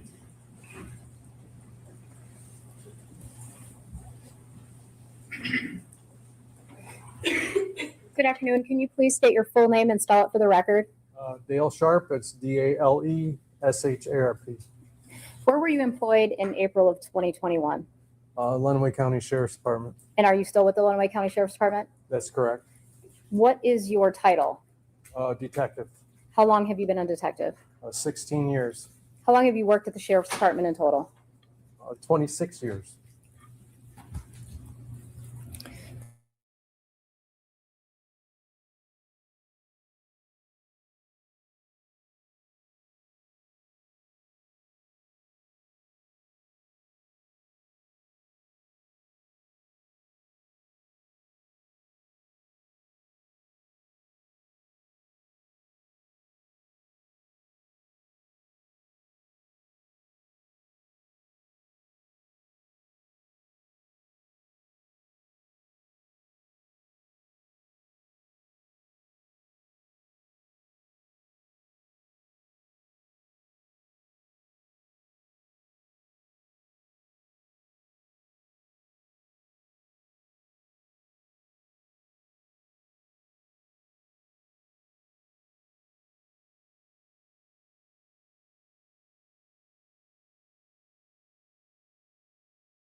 And I'm back. I'm not sure what happened. Oh, yeah, my cameras are all getting new IPs so I can see them. Reshare my screen. I guess I'm back. I'm choosing this. I hope you can hear me. And give me a thumbs up if you can hear me and see this. I'll put the screen thingy. Make it full size. And I'm just going to start playing. Hope you can hear this. He was the lead investigator on it. What does that mean? He was in charge of the search warrant and what was going on that day. So have you ever executed a search warrant as a detective with the Lenawee County Sheriff's Department? Yes, I have. And how many approximately do you think you've executed? Several. 10 or more, at least. TJ, can you give me a thumbs up if you hear and see okay? I think everything's good. I've just paused it. Here we go. And as the lead detective, what types of things would you be in charge of? Of the scene and what evidence is going to be collected, determining how the search warrant is going to be processed, executed, steps that are going to be taken, make sure the scene is secure, no one can come or go from the scene. Okay, and so. And he'd be the person that you would ask for you to go to that person if you had something, hey, this might be of interest, and he would help you he would make the determination if that was of interest or not. All right. So you discussed securing the scene. What does that mean? Not letting anyone come or go from the scene. It'd be taped off, or we'd have law enforcement around to try to secure a perimeter. What happens if somebody's already on the scene? They would stay there. Did that happen in this case on April 27th, 2021? No, it did not. Okay. What time approximately did you get to the property? I would say 8:30 or so. Did you yourself have a body camera on at that time? No, I did not. All right. What was your role supposed to be that night? My role that night was to photograph the buildings and such. When you arrived at the Munger residence, who was there? Detective Greco was there. And when I arrived there, I believe Jaron was there. All right. And who's Jaron? The son to Dale. What's the first thing that Detective Greco does when you arrive on the scene? He makes contact with two young females at the house. Do you know if he's on the phone at this point in time? It appears he is, but I don't know who he's on the phone with. Did Detective Greco have on a body cam? Yes. I'm going to show you People's Exhibit 214. Whatever. So I went to visit my dad on the spot. My partner did type up a search warrant. We do have that. I'm standing here with both of your daughters at the front door. I'm sorry, side door. And I'll explain everything to you. We do. It is for the dogs, the drone thing. So basically, we saw it earlier. As of right now, we're not going in your house. We already went through there. So it's just a matter of the dogs just completely. Let's see. My recorder's going right now. It wasn't for a second. It's going right now, so the whole thing will be recorded. If you want to come home, you absolutely can. If you don't want to come home, you don't need to. As far as what we're going to do, we're just drone. That's exactly it. Yeah, the dogs. One dog's here already. The other dog is, I think, about 20 minutes out. I just wanted to tell you, obviously, that you're not here. And just like to keep you updated. I'm not trying to hide anything from you, but if we come to the prop boss says we come tomorrow, that in the event there's something suspicious or someone doing some bull crap activity, then how can we say anything? This will shut up the other side of the family. You get that? Well, no, you're absolutely right. I'm sorry. You're 100% right. It will not shut up the other family, but at least I've done it. But I've done everything I can at that point. And you. Yep, and we will, there's paperwork on that, so we will drop, if you're home by then, it's gonna take a little while, over an hour, I'm sure. If you're home, I can give you the paperwork. If you're not home, I can leave it with your daughter. And that's it. If you got any questions, I'll have my phone on the whole time, so just give me a holler, okay? All right, thanks. Yeah, bye. Thank you. Yeah.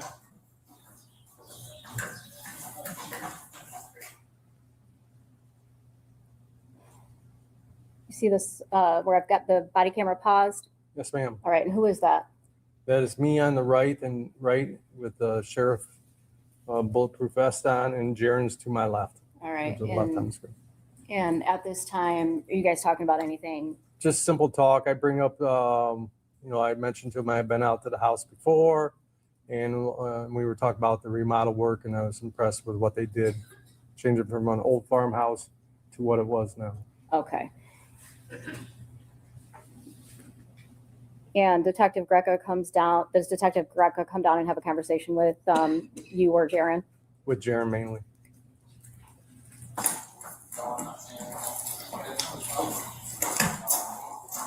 Are you a family member or just, okay, which one? Who's? Dale. Okay, all right, thanks.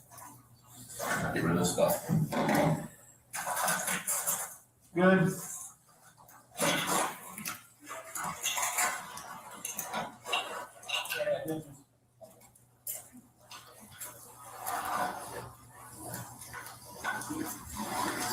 Yep. Yep.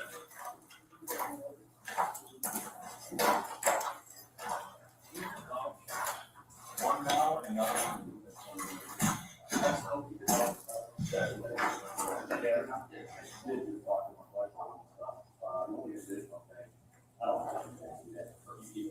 I don't want to damage anything, but it is the buildings here, so if it's something on fire, yeah.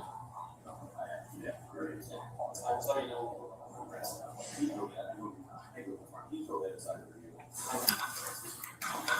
Yep. Definitely good. Sure, more involved.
And where are you located at after Detective Greca places his body camera inside his vehicle? I would say somewhere near the rear of his vehicle, near mine. Okay, and who's standing there with you? Officer Taff or Canine Handler Taff from MSP. Is there anybody else standing there with you? Not that I recall. Okay, were you standing near Detective Greca and Jaren? Yes, I was close enough where I could hear the conversation. All right. At some point, does Detective Greca ask Jaren if he knows when his dad will be back? Yes. All right, and do you know what his response is? Objection, hearsay. I'll withdraw the question. I'm going to show you people's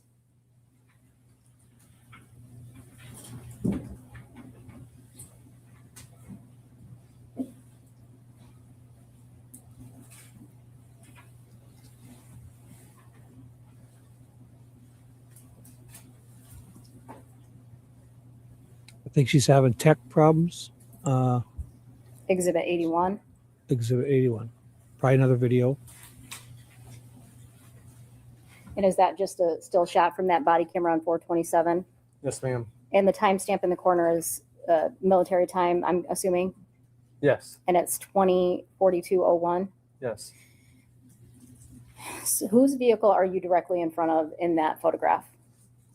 Detective Greca's. Okay. After you speak Jurors with in the- Jaren and Detective Greca, what do you do next? After Kevin finishes the conversation with Jaren, he mentions to me that I should probably start at the mailbox taking photos. Okay, and who Kevin says that to me, Detective Greca. and did you do that? That's correct. All right. After, I want you to go ahead and go to that map and show me where the mailbox is on that map 263. Oh, there's a, if you look on the stand, yes, use the pointer, please. Thank you. I would say it's approximately right here. Okay. That will extend if you pull it out. Okay. I'm new with this. I apologize. How about right there? From the mailbox, where did you go take pictures next? I proceed east along Munger. So I take pictures of the front of the house, and continue on, taking pictures to capture, what I could see from the roadway. And then proceeded on, taking pictures of this building, the front of the building, walked up and took kind of a close-up, if you want to call it that. I'm going to stop you real quick. Did you, when you said you took pictures, are you talking just the front of the building or inside?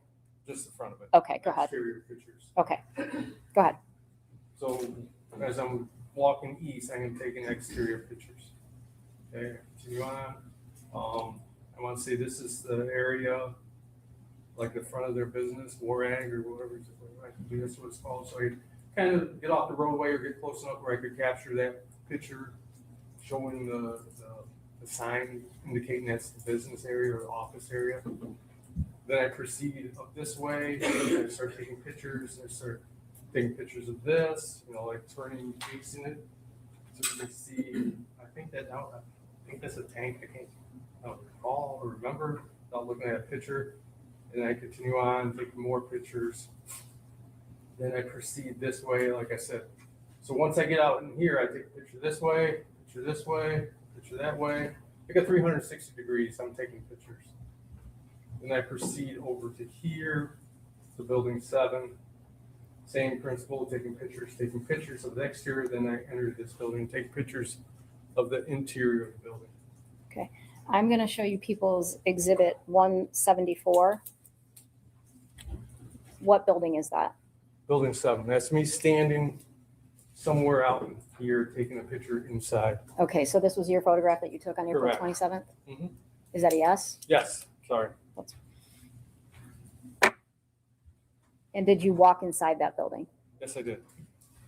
People's Exhibit 175, what is That's that? inside. That would be me inside this building on this corner, shooting towards. So if I was standing over in that corner, I'd be shooting a picture towards that corner. Okay, so you're standing at the east side East of the building? corner, southeast corner. Okay. And we see a tank in this photograph, and it Correct. looks like it has an 8 on that? Correct. Okay, and do you remember that tank in that building? Yes. All right. People's Exhibit 176, what is this? So same, but now I'm walking, I'm a visual guy, sorry, I apologize. So if I'm at this corner, I'm walking along that wall to that point. Now I'm taking a picture back to where I initially was standing. Okay, so just the opposite end of that spray bar. Yes, so that'd be the northeast corner of the building. People's, So that'd be like right there. all right. That corner. People's 177. So then that'd be me. Yeah, that'd be, for some reason, it looks like I made yeah, I'm taking another picture. So yeah, I come down to this corner and take this one. Okay. And again, that's your photograph from April 27th, 2021, correct? Yes. People's Exhibit 178, is that also your photograph? Yes. All right. So now I am standing, like, remember that big bay door that was open? So I'm standing like right there shooting towards the west along that wall to capture that entry door from the outside and the stuff that you clearly can't see from the corner that I shoot from, the picture from. At some point in time while you're taking photographs, do you make contact with Dale Warner? Yes, I do. All right. Tell me about it. So while I'm taking pictures, Dale is moving a tank. I don't know where the tank is coming from. It's an anhydrous tank, and he puts it in that building. Okay. And then what does he do? Then he takes another tank out. Do you know- Another anhydrous tank. Do you know where he put that anhydrous tank that he took out? Not that I recall. Okay. Did you notify anybody of this? Yes. Okay. Who did you tell? Detective Greca.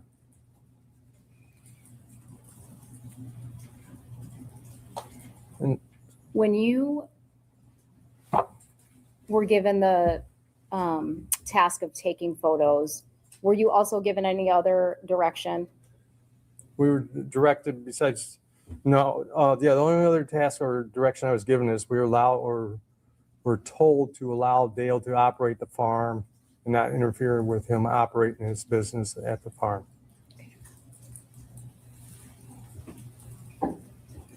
When was the last time you had anything to do on the Warner case? I think when the state police came and got the stuff, I would say, I can't tell you exactly. Okay. Thank you. Nothing further. You're welcome.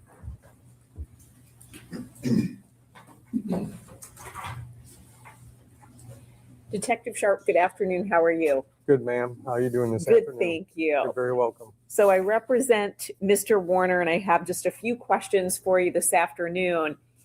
When you were assigned to the case with Detective Greca, were you the lead, was he the lead, or were you peers? He was the lead. He was the lead. Correct. Is that the norm, that there's a lead investigator on a case or a lead detective, and then the other people assist where needed? That's correct. And you worked on the case with Detective Greca from roughly April, towards the end of April 2021 through when the Michigan State Police took over? I think when they formed a task force. That's Were you involved with the task force? No, I was not. Okay, so when the task force came to be, and that was the Lenawee County Sheriff's Department, Michigan State Police, and the FBI? Yeah, I believe so. And so once that came to pass, you stepped back? Correct. And you worked at the direction of Detective Greca? Yes. Now, you indicated that you had had prior contact with D. Warner. And do you recall why that was? I believe it was a verbal domestic. Objection, relevance. Let me clarify. It did not involve Mr. Warner, correct? They weren't. I believe they weren't married at the time. Okay. It was Ms. Warner and another person? Or a minor child. Okay. So I just want to clarify that. So the issue was Ms. Warner and another family member, not Mr. Warner. Correct. Thank you. And when you were talking about April 27th, 2021, I want to make sure I understand. So you were photographing Building 7. We've heard that called all kinds of different things, the spray barn, the load barn, but that's what you were photographing, correct? Correct. And you were inside the building. Correct. And Mr. Warner came in with a machine and put a tank in there, or came in with a vehicle and put a tank in there? He either came, either as I was exiting the building, we had contact somewhere near that building, either inside or outside. I can't recall which one. Sure. So either inside Building 7 or right out front of Building 7? Correct. So he came in with that tank and you were roughly in that vicinity, correct? Right. And you communicated with him? Yes. And then he moved it sounds like the rusty tank that was in there, and you're saying he removed that? He removed the tank, yes. Thank you. And then one final sort of little series of questions. You did a number of different things on this case, not just the things that you spoke about here in court today, correct? Correct. You were involved in interviews, right? Yes. Lots of other searches, things like that. Mm-hmm. You have to say yes or no Yes. for the record. Everybody does that. Everybody does that. One of the other things that you did was you photographed text messages that Ms. Warner had received and also sent to Terry Nayrink, and that's Terri Nayrink. Is Yes. that accurate? Terry Nayrink, yes. And then you also photographed text messages received and sent to Terry Nayrink, Terry, correct? Husband, wife, yes. And that was Terry with the Y. He had been an employee of Ms. Warner's, correct? Correct. And then Terry with an I had been his wife, possibly ex-wife at the time. I think current wife. Current wife. Okay. Thank you so much. No additional questions. You're welcome. I have nothing further, Your Honor. All right, thank you, sir. You are we excusing Detective Sharp? Yes. Oh, I'm sorry. I didn't know if you were going to. Thank you. Didn't look like Thank you. Yes, thank you. it. Thank you. Thank you. For you. People call Justin Schmidt.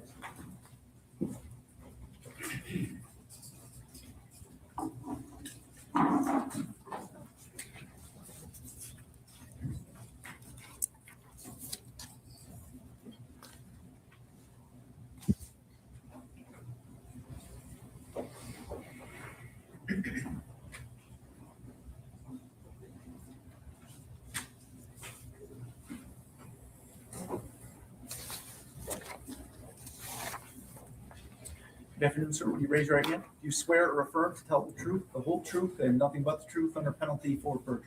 I do. Okay, move in and MC.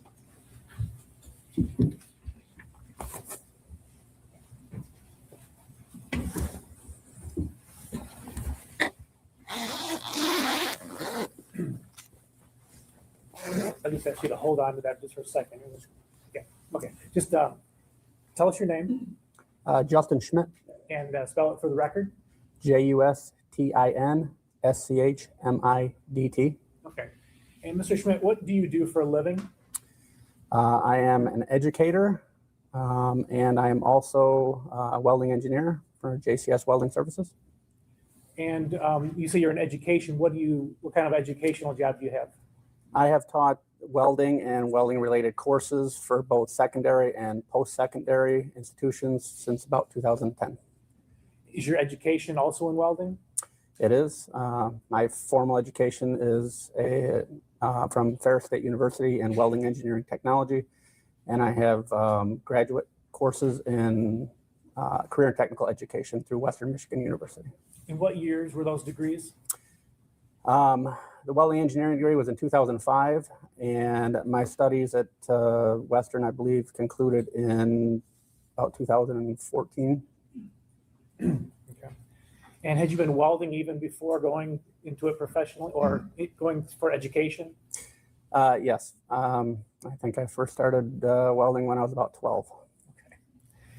Okay.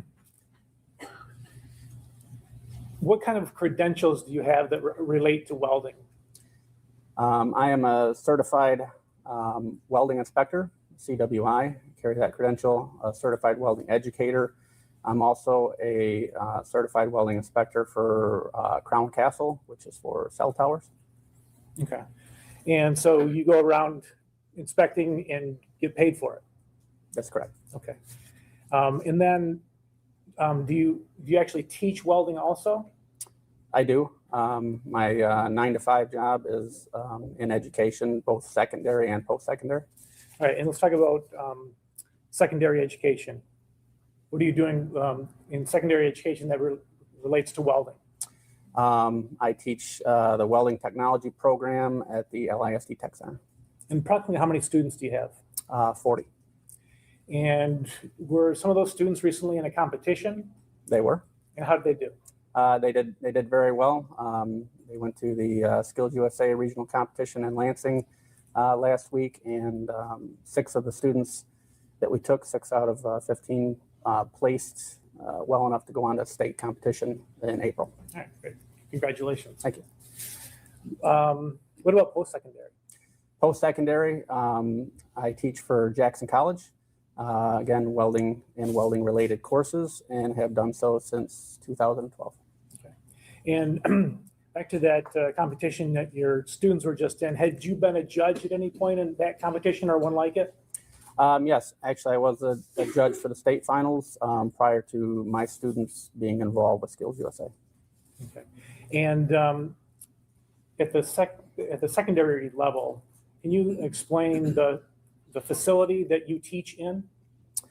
It is an educational facility. It has both a classroom for theory portion of class and a large laboratory with various pieces of welding equipment, fabrication equipment, automation equipment, that sort of thing. Okay. So full-time teaching welding, and then part-time you got your own business that you do welding inspections and certifications. Yep, that's correct. Okay. And can you certify others as certified welders? Yes, as a CWI, that gives you the credentialing to be able to do that, qualify the individual for a certified welding process. Okay. You know, I tender Mr. Schmidt as an expert in the inspection, certification, fabrication, and testing of welding, welders and welding. we'll leave that to the discretion of the court. Thank you. I will so certify. Thank you, Your Honor.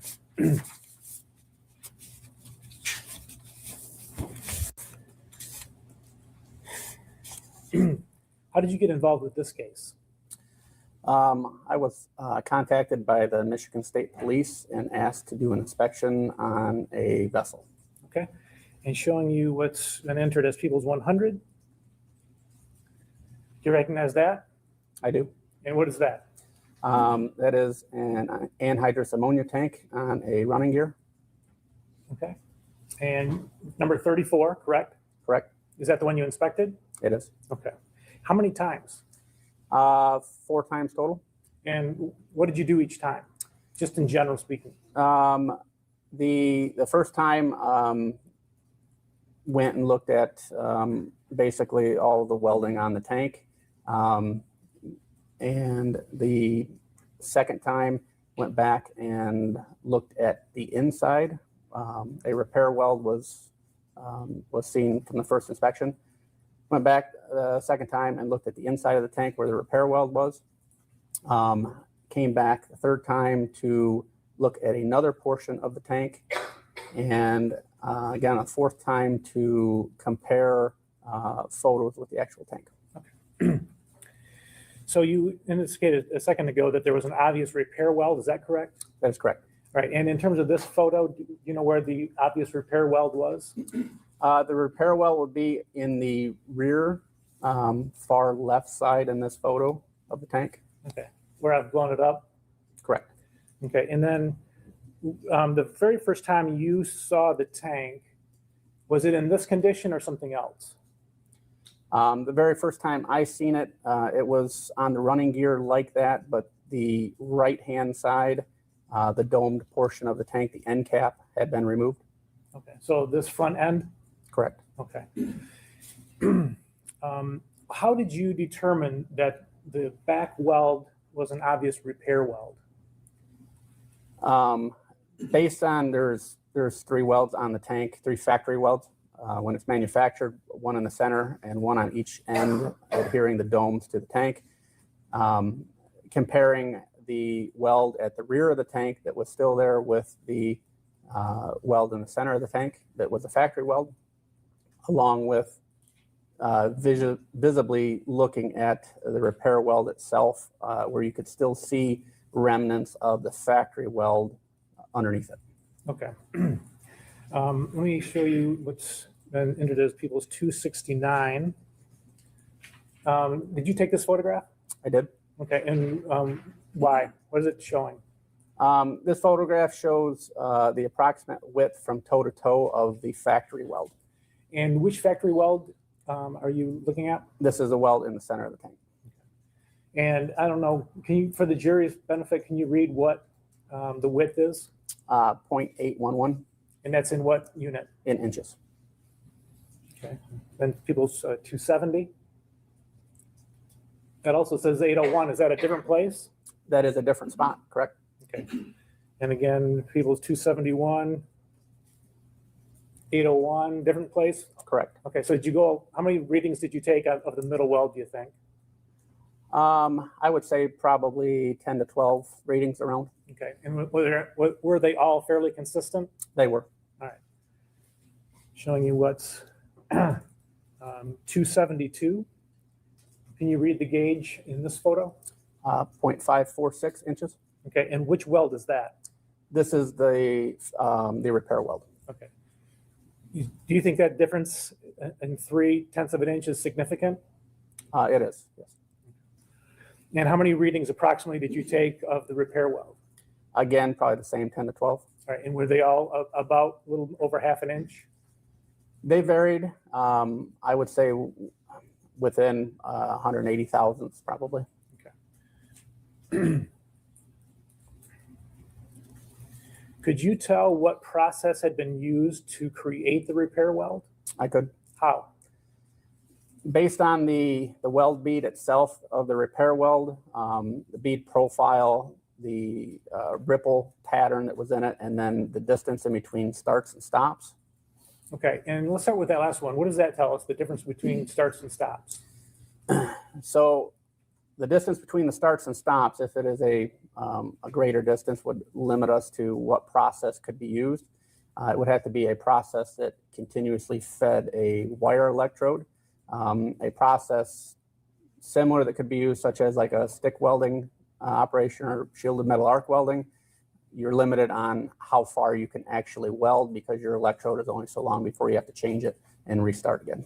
So is this a difference between welding with a piece of metal that's however long, a foot or whatever it is, versus a continuous spool of wire? That's correct. Okay, and which one is this?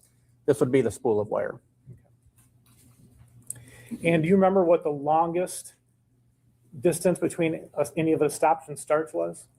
The longest I measured in between starts and stops was 16 inches. Okay, and could you go 16 inches with a quote unquote stick welder? You could not. And do you remember how many starts and stops there were in total around the circumference of that repair weld? I identified 11 starts and stops. Could you tell anything? Well, so based on that, again, remind us, what kind of a welder are we talking about? So we're talking about a gas metal arc welding process, also commonly referred to as MIG welding or wire welding. Okay. And could you tell anything about the welding machine itself based on the repair weld that you inspected?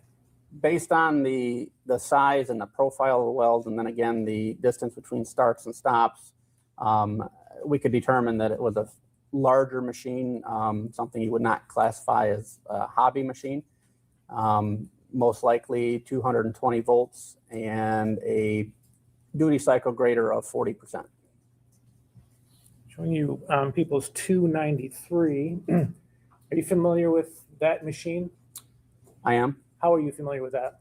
I have spent many hours operating that exact model of machine before. Okay.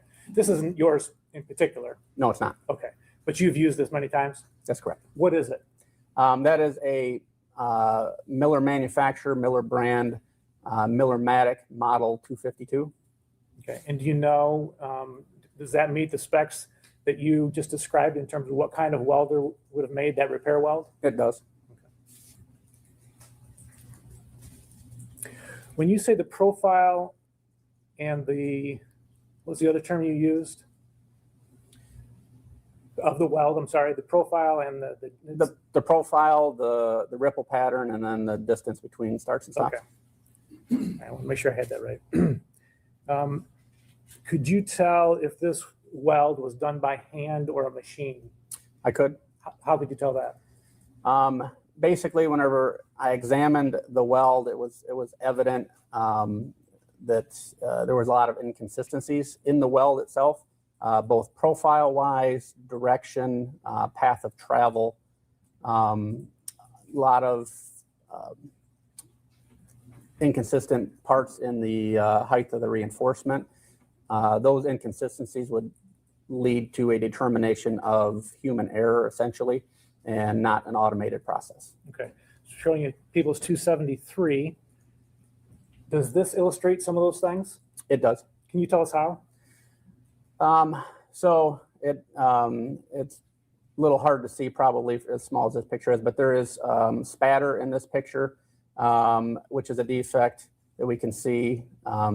There is what we would consider concavity in the center of the bead. Let me stop you on spatter. Can you describe from the picture what we should look for when we're looking for spatter? Your spatter is going to be the small, they look like kind of like BBs on the outside of the weld. Okay, is that spatter right there? Correct. Okay, and then there's some more down here. Correct. Down here farther. Is all that spatter? Correct. Okay. All right, thank you. All right, what was the second thing? The other thing is concavity within the bead. We can see that it is a concave shape in spots and not concave in other spots, which would lead us to believe that the travel speed varied a little bit as it went across. Okay. Also, the general width of the bead being narrower in spots and wider in spots is also indicative of that. Okay. A little bit further down in the same photo. Oops. Yeah, you can see where we had a large variation in the path of travel for the speed. Okay, and to describe that, what you're talking about, the path of travel? So we can see as the weld comes down from the top of the screen to about the center, we can see it run off to the left-hand side, off of essentially where we would assume the joint is behind that, and then pick back up underneath after a start and stop, and then resume moving forward further down. Okay, so are you indicating that the path of travel comes down like this and then goes off to the left? That's correct. Okay, whereas the bead continues on straight down here. Correct. Okay.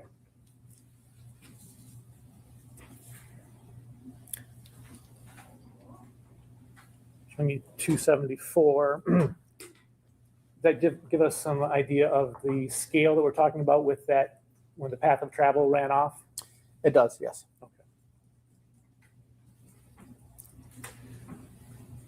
Does 275 tell us anything else about the weld? Again, general discontinuities located within the weld, and for lack of better terms, a sloppy appearance. Okay, so it wasn't just one spot, it was multiple spots that you had identified? Correct. So as an inspector, how would you evaluate this weld that you saw? As an inspector, to do a formal inspection, it would have to adhere to a specific welding code. And there is no welding codes that I have worked with that this would be acceptable in. So were you able to form an opinion about the level of skill and or training of the person who did this weld? I did. What was your opinion? My opinion was that it was somebody who had prior welding experience, so they were somewhat familiar with the process, but did not identify as having maybe formal weld training at the time that this was produced.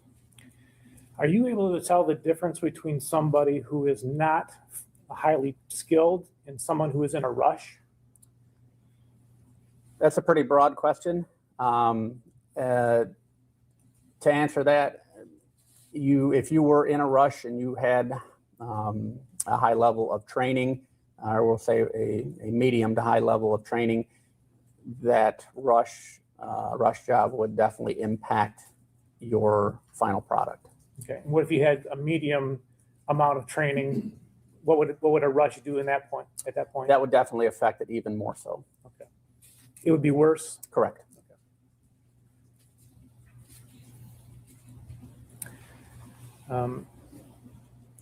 Showing you 276 and specifically looking at the bottom of this photograph. Could you explain what that is? That's an indication of a weld discontinuity that was then ground down to improve the appearance and shape. Okay. And what would be used to grind it down?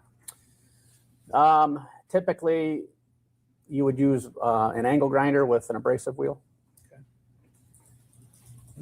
And just looking at people's 50 in the left hand, is that relevant to what you just testified to? That would be an abrasive wheel that would be applicable to an angle grinder, correct?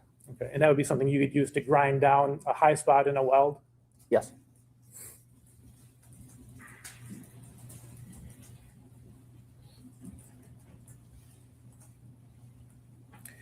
Could you tell the path of travel in terms of which way the weld was formed from top to bottom or around the tank or how? Yes, I could. And what was your finding on that? That it was done in the vertical down position. Okay. And so with starting from the top to the bottom, and then top to bottom on the other side? Correct. Okay. And what did you see that told you that? There was a couple different things that I noticed to make that determination. One was the amount of buildup on the horizontal portion or the top of the weld before it transitioned to vertical, where it then became less buildup and slightly concave. Okay, so I'm showing you 277. Is that in this picture? It is. Okay, where? and it's kind of hard to see from from this picture, but at the top, there is much more weld reinforcement at the top of the weld, where gravity is not having as much of an effect on the weld. It's actually putting it right where you're trying to make the weld. And then as we get further down and we transition into the vertical portion of the weld, we can see that it gets more concave as gravity essentially works against us and tries to pull the weld down. We can also see a distinct ripple pattern in that transition that indicates also a vertical down weld. Okay, so we're looking at these arrows, for lack of a better term? Correct. Ripples, you called them? Yes. And how does that tell us anything? So on a vertical down weld, you have to move faster than you do, say, in a vertical up position because of gravity. Your molten weld pool, if you don't move fast enough, can outrun where your welding arc is at. And as gravity tries to pull your weld down, you have to use the arc force, essentially the force coming out of the electric arc, to push the weld back up against gravity where you want it. And that's what creates this arrow shape, or what we call a ripple, pointing in the upward direction. Could this tank have been welded from the bottom up? Meaning, is it? No, I mean, like, if you were to do this yourself, is it physically possible to start at the bottom and go up, or do you have to start at the top and go down? No, it is possible to weld vertical up, and the code that would this tank would be under ASME Section 9, which is Boiler and Pressure Vessel Code for repair, actually would require it to be welded vertical up. Okay, so I think if I understood you correctly, if a vessel is going to be pressurized, the code says you got to go bottom up. That's correct. Okay. Which one is easier and faster? Vertical down welding essentially is easier because while gravity can hinder what the bead looks like, it is easier to put in where you're not trying to stack. It doesn't take as much technique to perform the vertical down weld as it does, say, a vertical up. And a vertical down weld is much faster than a vertical up. Okay. And again, this is vertical down. Correct. Showing you People's 288. Why did you take this picture? This picture denotes the difference in height or profile from the end of the cylinder portion of the tank to where the cap or the dome portion was attached. Okay. And zooming in on that. Are you saying one portion of this is higher than the other? Correct. Which portion is higher? The dome portion or the cap portion is higher than the cylinder portion of the tank. Do you know why that happened or how? When these tanks are manufactured, they're manufactured with a submerged arc welding process, and it puts a lot of heat into the part as it's producing it. There's a lot of expansion and contraction forces, and likely that dome portion had a lot of those stresses in there. And of course, whenever it's welded, there's clamps involved as well to hold it in place. That freezes those forces, and then whenever it was cut or removed, essentially that dome portion kind of sprung outward. Okay. So looking at 287, what vantage point are we at here? This is at the repair weld at the very bottom of the tank. So this is where both sides would have came together at the end of the weld. Okay, and is the bottom two sections misaligned also, or are those even? No, the bottom section of both the tank and the domed portion of the cap are in the same plane in this picture. Okay. So the bottom matches up, but not the top. Correct. Do you have an idea of what could have been, how this could have been put back together so that the bottom aligned? Yeah, so obviously if the dome portion kind of sprung out of shape after it was cut, and you go to line it back up, there's going to be sections that, you know, you can't align all of them, right? So you would specifically find a spot where you can align. In this case, it was at the bottom. So something was used probably to line up the bottom, forming essentially a cradle that goes under both sections to hold them in the same plane and line them up. Okay. Showing you People's 84, and specifically that piece of equipment. Do you know what that is? The pallet jack? Correct. Yep. What is that? Could it be used? Could it be used? So essentially this is a jack that is used to move palletized items around. It moves up and down from the ground, and the two tined forks would then essentially go into a pallet. Okay. Would that be something that could have been used to keep the bottom edges aligned? It is a possibility without knowing the definite dimension in between the tines of the pallet jack and how it would fit up to the circumference of the tank. That would be the question. But if it did fit, yes, it definitely could be used. Okay. I'm looking at People's 178, specifically these 4x4s laying on the ground. Could that have been something that would be used to align the bottom?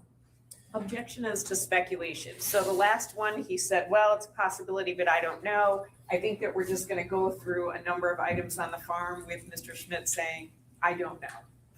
This is the last one for what it's worth, Your Honor. And I think he is qualified to say what pieces of equipment that are available could have been used. I will rule that approach. Thank you. Yeah, they could be, definitely. Anything that would essentially create a cradle that the tank could sit on and also the end could sit on could be used. Okay. And if the tank had a small amount of liquid in it, would it have been possible to do something to keep the liquid from spilling out? Before it was cut? Correct. Yes. So if you lowered one end of the tank that you are not cutting, you have to drop much on the other end to have everything run to the other side.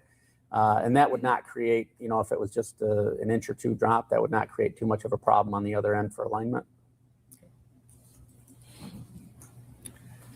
Showing you 281. Now are we on the inside of the tank? That's correct. You had to crawl up in there? Yes. Okay. What is this picture showing us? So this picture shows us the inside of essentially where the cut was made that removed the dome portion cap and then where it was welded back on at. And we can, go ahead. What about this white substance? So the white substance is a paint drip on the inside of the tank. Okay, and what does that tell you? That indicates that it was painted after the repair weld was made, and then the condition of the repair weld was not essentially liquid tight and allowed paint to drip through to the inside. This also indicates that it would not hold a significant amount of pressure after the fact. Okay. Now showing you 282, again, still inside the tank? That's correct. What is this? This shows us the cut kerf from when the domed portion was removed. This is a backing ring on the inside of the tank. Essentially, in the manufacturing process, this would have been put in there to aid for penetration of the factory weld in a solid seal. And this shows where the cut was made, essentially a little bit of variation off of the center of the backing ring. Okay. So if we zoom in here, is the backing ring, is this the edge of the top side of the backing ring? Correct, that is one side of it, yeah. Okay. And then what is this groove right here? So that is the kerf that was produced when the domed portion was cut from the tank. Okay, and explain, what is a kerf? Kerf, whenever you have a cut, essentially of anything, you have material that is removed in essentially a void. The thicker the item used to cut something, the wider the kerf essentially would be. Okay, and so here, we're inside, so the weld from the outside did not come all the way through and cover up that kerf? That's correct. 283. Also from inside the tank, another picture of the backing ring, the kerf. This kind of denotes how straight this section of the kerf is, or the cut that was made. And then there's also another spot of paint that leaked through. Okay. What would be used to make a straight cut like this? For this cut, whenever the cap was removed from the tank, and an abrasive cutting wheel was used. Okay. And you can tell that from the straightness of the cut? Straightness of the cut is one indication. The smooth edges of the cut and the kerf is another. And then here we see slivers or shards that were left behind from that process. And this is very common with that. Okay, and this is photograph 284. So again, just for clarity, you said there's shards or slivers? Correct. And where are those in the picture? These are the items that look jagged and are hanging down from the backing ring. Okay. And 285? More of the same. Okay. 286? More of the same. In this photo, we can also see the kerf was wide enough in this spot where we can see the actual repair weld that was made in this groove. And indicative of this picture here, we can see a silicon deposit that was left in the repair weld, and that is very common with a gas mill arc welding process and an ER70S type filler material. Okay, so a MIG welder?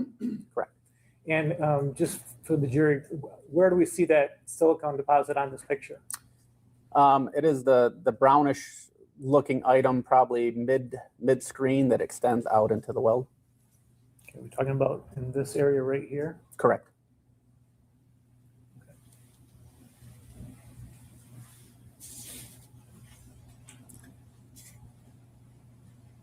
Now, how do you know it wasn't a plasma cutter or a torch? That originally cut the dome off? Correct. Based on the kerf itself, a plasma cutter or like an oxyacetylene torch or an oxypropane torch would have produced a much more ragged, jagged type cut, especially done by a human with human error. A machined process, obviously machined plasma torch or machined oxy-fuel torch could have produced a much smoother cut. But this has no indication of that. There's also no heat indications on the inside that would lead us to believe that a flame was used. Is a plasma cutter or a torch faster or slower if you're in a hurry than a abrasive cutoff wheel? So the cutting itself, both plasma and oxy-fuel cutting would be faster than an abrasive wheel. But given and it would depend on obviously the skill of the operator with that plasma torch or with that oxy-fuel torch. But being the fact there would be general inconsistencies in the kerf, it might make it more difficult to mate the surfaces back up. Okay, so if you know you got to put it back together, you might save some time up front. Objection leading. If you got to, sorry, I'll rephrase. If you've got to put it back together, which one would you choose? The abrasive wheel would give you the best surface to put it back together. Okay. And looking at People's 38, can you identify those items? That is looks like a corded angle grinder, and in the left hand, and in the right hand, that is either cutting or grinding discs. Okay.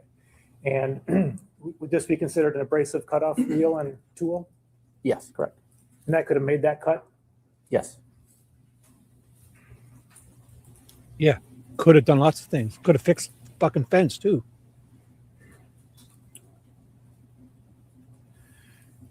Okay, moving on to People's 290. What is this a picture of? This is a picture at the top of the tank on the end where the repair weld was made, where the dome was attached back to the tank. All right, and again, where is that in the picture? The repair weld itself is essentially center screen, and it runs from left to right across the tank. Okay, and then what about that dot up at the top? So there is another weld spot where something was attached to this dome portion of the tank. Okay, and do you have an opinion about how that would have gotten there? Yes, I do. And what is that? That whenever this dome portion was removed, it would have to be supported in some way so it did not fall. It's obviously not a square item. It's going to be somewhat awkward. So the ideal way to do it would be to attach probably a chain or something in that fashion to hang the item so that when it's cut free, it does not fall. Okay. I'm showing you 291, which is what? That is a close-up of that spot.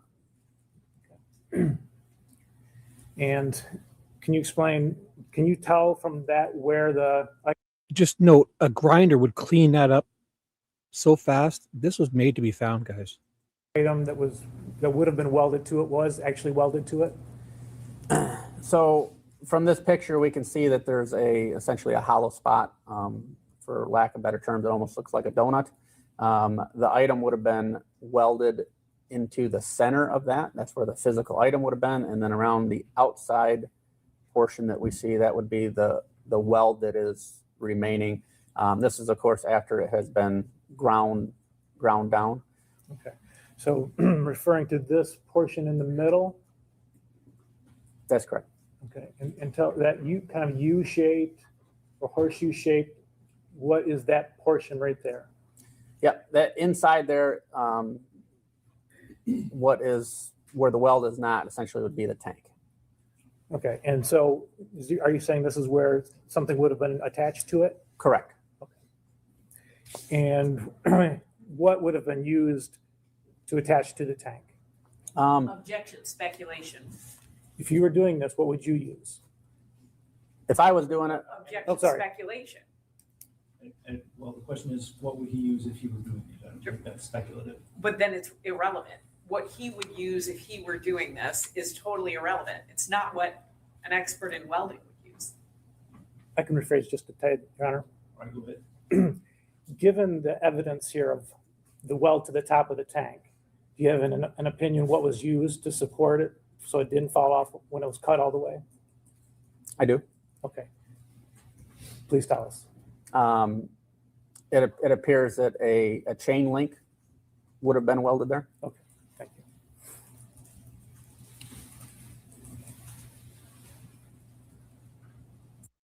you. Showing you 53 and zooming in. Would those type of chain be consistent with what you saw?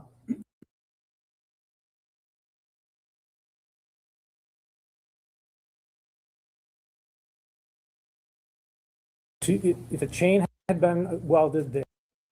I think this is their video. It did it the other day.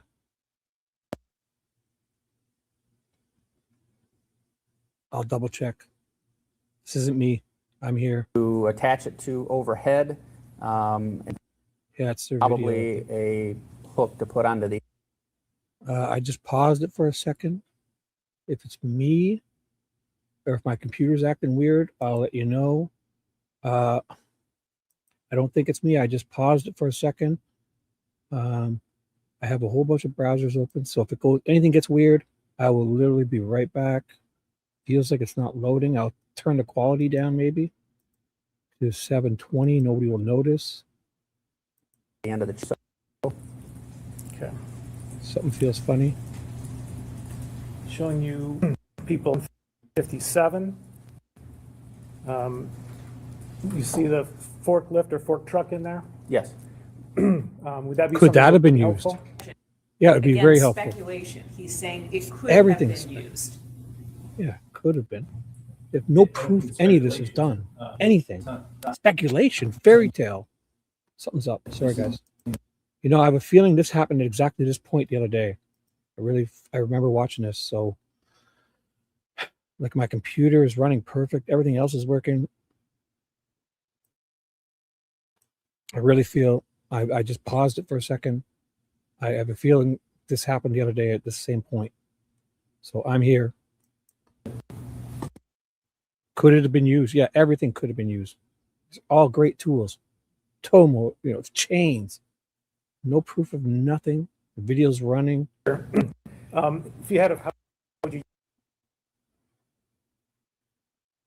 If you had this, could it be done? Yeah, I went back. It's black in the video, so it won't be long. I remember this. Domed portion of the tank, and then suspend it from one of the tines of the fork truck, wrapping it around and hooking it back to itself. Okay. All hypotheticals. All hypotheticals. It's running still. From what you just said, how this is being done here? Yeah, essentially the exact same way, except for they have used essentially a large hook, a wrecker hook, gone through an opening in the tank rather than welded the chain link to the end of the dome. Okay. In this picture, So this is the other end that they cut open, and they obviously didn't use a grinder, right? Because it wouldn't be more straight. They used it. Why would you use a grinder when you could just use the plasma thing, right? So, and they already had this hole open. So instead of doing the weld of they did a hook or something. I don't know. People are amazing. picture, they've got the fork truck on the side. Do you have an opinion whether it had to be on the side, one side or the other, or in the front? It could have been on either side or the front. I think the front would make it more advantageous for alignment whenever you put it back on. Okay, how is that? Basically, if you were in front of the tank, once you finished your cutting and essentially it hung there, you could just back the fork truck up directly, straight up. And then whenever you're ready to realign it, you could just drive it right back to the tank. Okay. Just to direct your attention to the cut here. And I know that, well, first of all, let me look at the full picture. Can you tell from this picture what was used to cut the end of the tank off here? I can. How? Based on a couple things. One, there is a red and green oxy-fuel hose laying in the background that runs up over top of the undercarriage of the tank that would be used for an oxy-fuel torch. And then the burn marks essentially made from the cut caused by the flame of the oxy-fuel torch. Okay. And is this typical when you use the torch in terms of the pattern of the cut? It depends on how skilled the individual is who's utilizing the torch and how much experience they have in doing a cylindrical item. Cylindrical items are quite a bit different than what we say flat items are. So if they were highly skilled, it could be straighter. If they were less skilled, it could be even more crooked. Okay.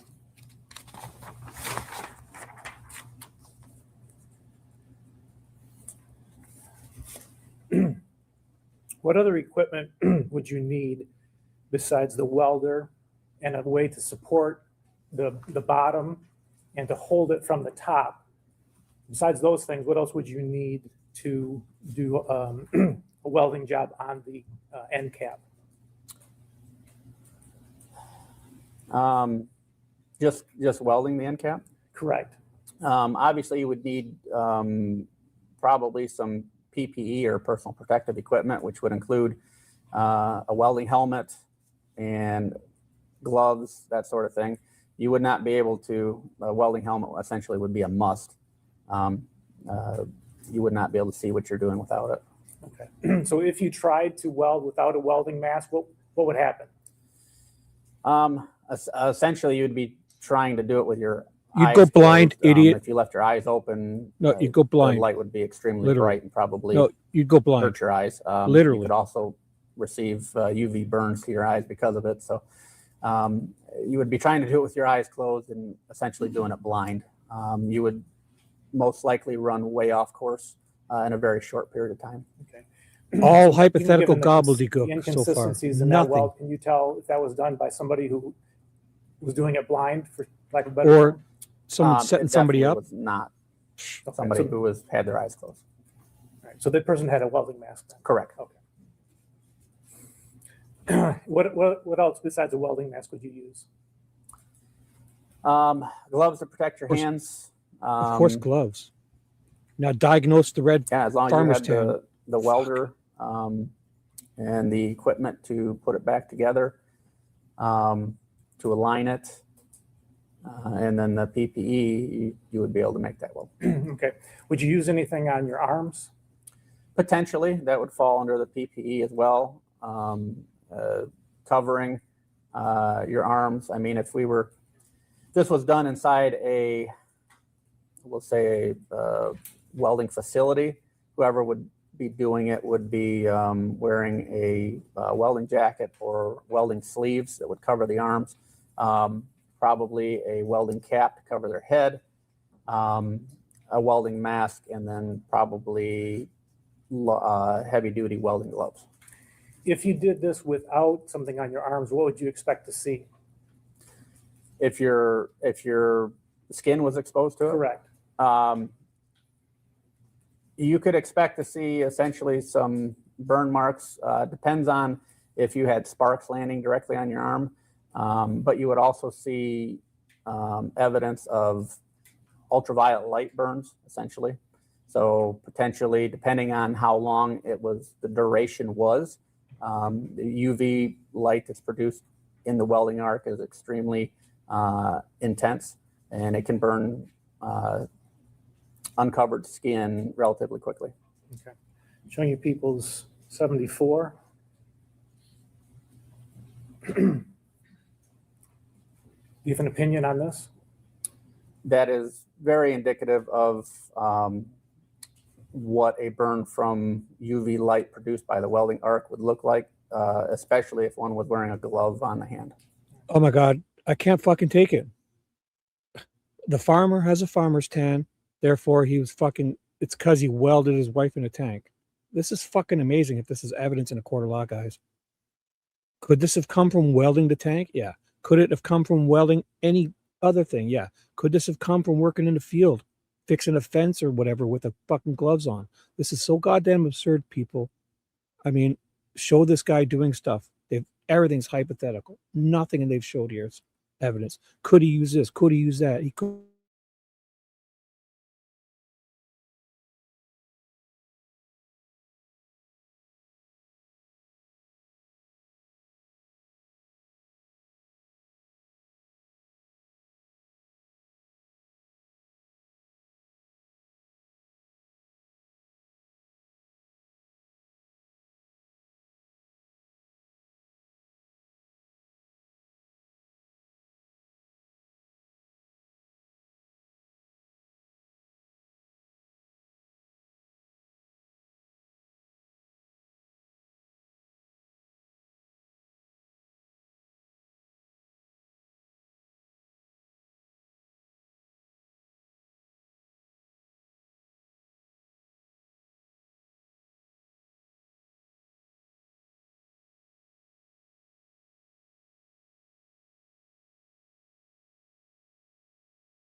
Check, check. We're back. Oh my God. This is 1 second. I've paused it. Luckily, I paused it right when it went.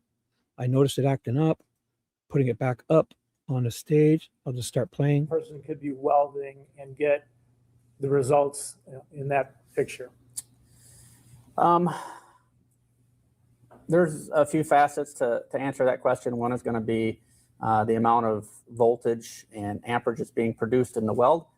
Machines are variable, so the thicker material that you're welding or the higher the output you set the machine up for, the more UV light is going to be produced while you're welding. The more UV light that is produced is going to have a greater effect faster on the skin.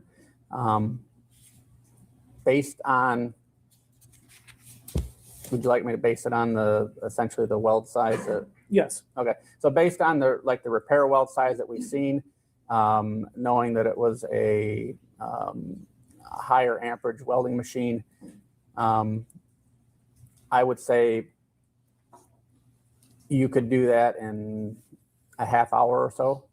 It also depends on the individual's how often they've been exposed to something like that. I guess a good example would be same thing from like a sunburn. If you go outside early on in the year and you have a very hot sunny day and you're out there for a half an hour, you might burn rather quickly, whereas maybe towards the end of the summer, same conditions and you're used to being out in the sun, it would not burn as quickly. Okay. You noticed that the paint was, excuse me, the tank in the tank 34 was painted white. Does that have any bearing on how quickly you could get the UV burn? It would, because of the paint was gloss. So a gloss paint, essentially anything gloss reflects more, and UV light is no different than any other light, just like visible light that we see that gives things colors. It can be reflected off of shiny surfaces, and that would essentially intensify the UV light on the opposite side of the reflection. All right, now I'll turn to how fast could somebody weld? Can you give us a figure in like inches per minute or something like that? So to produce, in reference to the repair weld, to produce a weld of that size, anywhere from 6 to 10 inches per minute. Okay.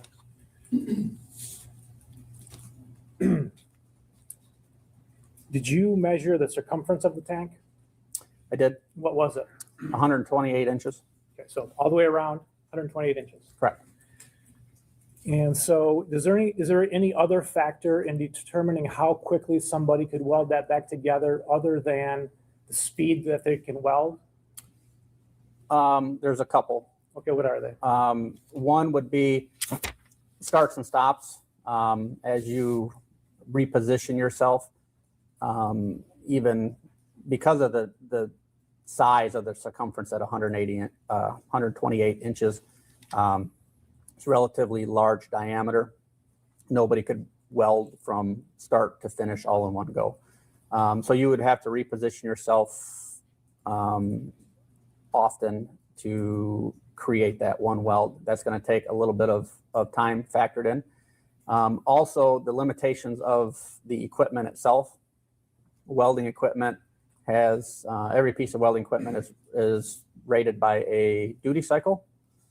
And duty cycle for a welding machine is a period out of 10 minutes that you can actually, that the machine is rated to have an arc-on time. Okay. And so give us a typical duty cycle. 60%. Okay. And so if a welder has a 60% duty cycle, out of every 10 minutes, how many minutes can it spend welding? It can weld for 6 minutes out of 10. Okay. All right, and showing you people's 295. Is that the same type of machine that you identified earlier? It is. Okay. And I'm going to zoom in here, but can you tell what the duty cycle of this machine is? It says 60%. And the amperage for this machine?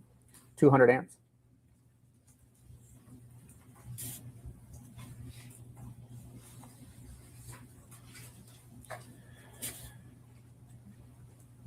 So you said you could do 6 to 10 inches per minute. Slow would be 6, fast would be 10. And you could weld 6 out of 10 minutes, 6 minutes out of every 10 minutes, correct? That's correct. All right, so what would be the quickest, given those variables, that someone could weld that entire 128 inches? Can I refer to? Did you do some notes? I did. I brought some notes and I did some calculations. Okay, if that would refresh your memory, yes, please.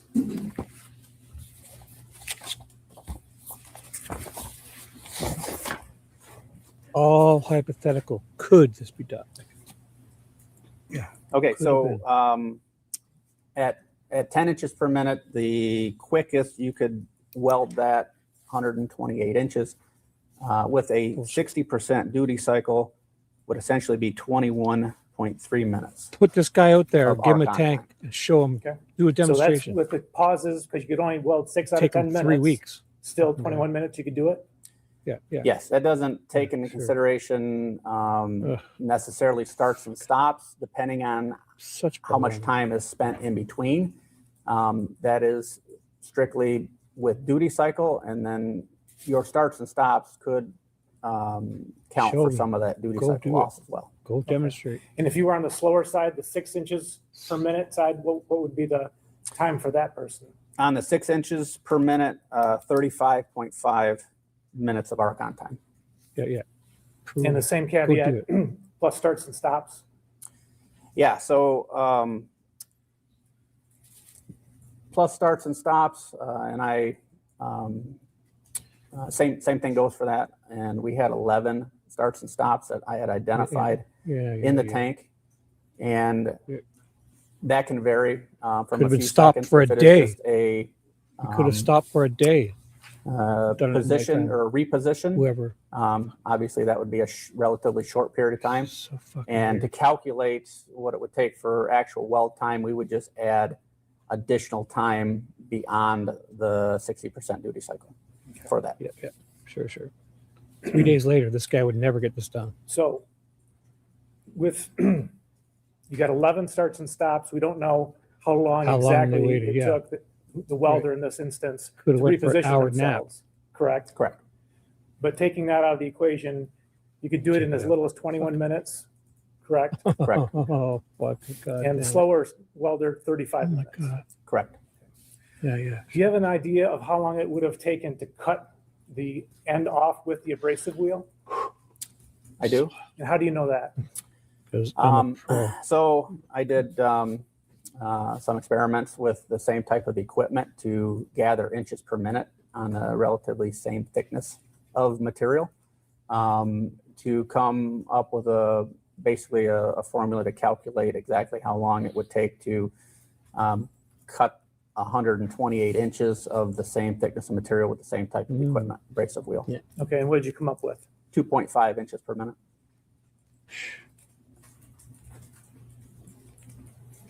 Okay, and so then to cut 128 inches at 2.5 inches per minute, how long does that take? That's approximately 50 minutes. 5-0? 50. Everything looks good on paper. It always adds up on paper. You want So to the do a reason job that like would this, you got to multiply the time by 3 and the price by 4. These idiots have no real world experience. To be done all at once, or could you break that up? No, you could break it up, and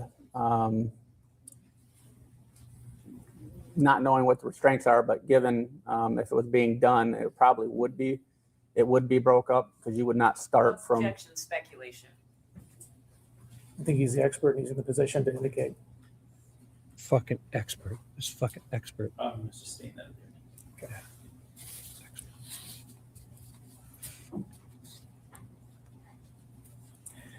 After cutting it off, welding it back on, how quickly could you repaint it? How long does it take to cool down? Because there's a lot of thermal mass in this tank, or a lot of mass in general, it would be able to cool off rather quickly. And because it's so big, 128 inches of weld, by the time you got back to the side that you started with, it would be completely cool. Or essentially. or the guy could have sprayed it with a cold water hose and then wiped it down and then painted it. This guy, if you're going to make hypotheticals, make up more ridiculous shit. So you could start on that side You right could have dunked it in the fucking pond and brought it back. Come on, these guys are idiots. right after you were finished.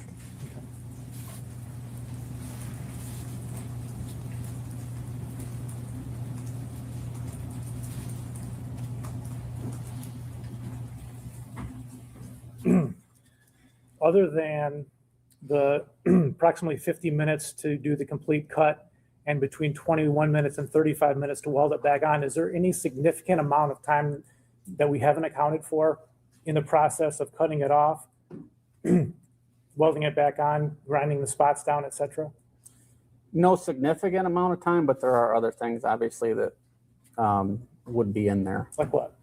The time it takes to essentially remove the cap to provide access to the tank, and then to put the cap back to the tank and align it.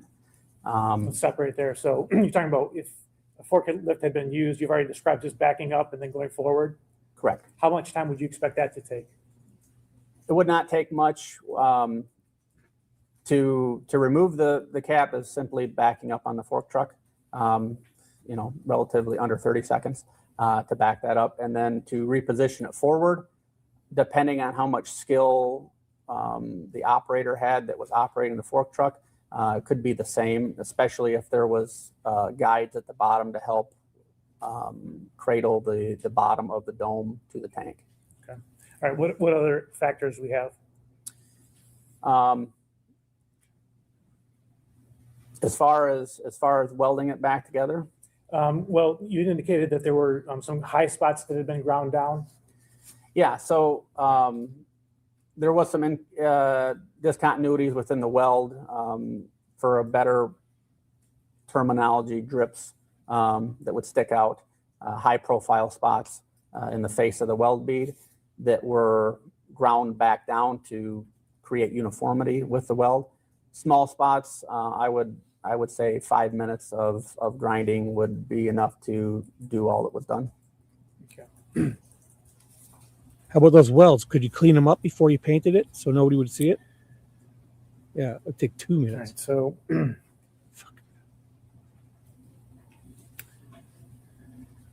at some point you said at the very beginning that the fourth time you looked at the tank, you were comparing a photo that you were provided with the physical tank itself. Is that correct? That's correct. All right. And can you tell us what was the photo on that you were looking at? It was a body cam photo of a tank sitting on the ground. Okay. All right, this is People's 79. Do you recognize that? I do. Okay. Now, when you had initially met with the Michigan State Police, did they show you a photo? Not initially, but when I came back.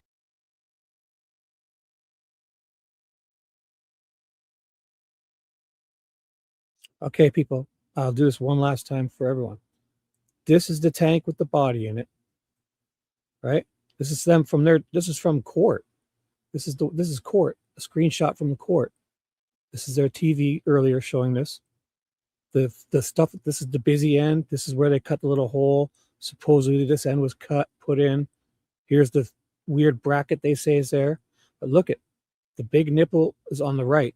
This is looking down. And that little circle is there. So we're looking at it the right way. We can only look at it the one way because both. So the little circle's there. We can't see it all because we're looking up on it's on wheels. It's actually up on a tractor too. It's up on, I guess they towed it in on the truck. This is the flatbed truck. So they x-rayed this from the side. They drove the truck in. They probably where the border patrol is or something to get this x-rayed. And look at what we're looking at here. It's up in the air. It's on wheels and it's on a truck. So we're looking up at an angle. So this one we're standing on the ground, kind of looking down. The big nubbin is on the right. The smaller one's on the left. This one here, if this bigger one was on the right, there you would see something bigger here. But all we see is something on the left. Why is that? If there's only one of these tanks in existence, So fucking wild. So, Back in for a follow-up interview. I was shown a photo. Okay, and did you match, or did you attempt to match that photo to the tank at that time? I did. Okay, did you actually go up to the tank itself and look? No. Okay, why not? It was in the prosecutor's office, so we did not have physical access to the tank at that time. Okay. But later on you did? We did, yes. Okay. And so you took this photo and you compared it to the physical tank? Correct. And what did you find? That it did match up rather well. There are several. Objection to the use of the term match. I think that goes far afield of his abilities. I also think it's improper. If he wants to talk about similarities and dissimilarities, consistent inconsistencies, but to say it's a match is unfairly prejudicial. I'm fine with that, Your Honor. Could you explain consistencies or inconsistencies? Yeah, I viewed spots within the repair weld on the tank that was consistent with spots in the photograph. Okay, and are you able to identify any of those with this? Yes, and can you zoom in a little bit further? So a couple of the items that was identified was the two anomalies about, we'll say 10 to 12 inches up from the bottom of the tank along the seam of the repair weld. Okay, are we talking about this area in here? Correct. Okay. And then the offset at the top of the tank where the dome is attached. Okay. And when you were physically present with the tank, what did you see? I saw consistencies that were with this photo.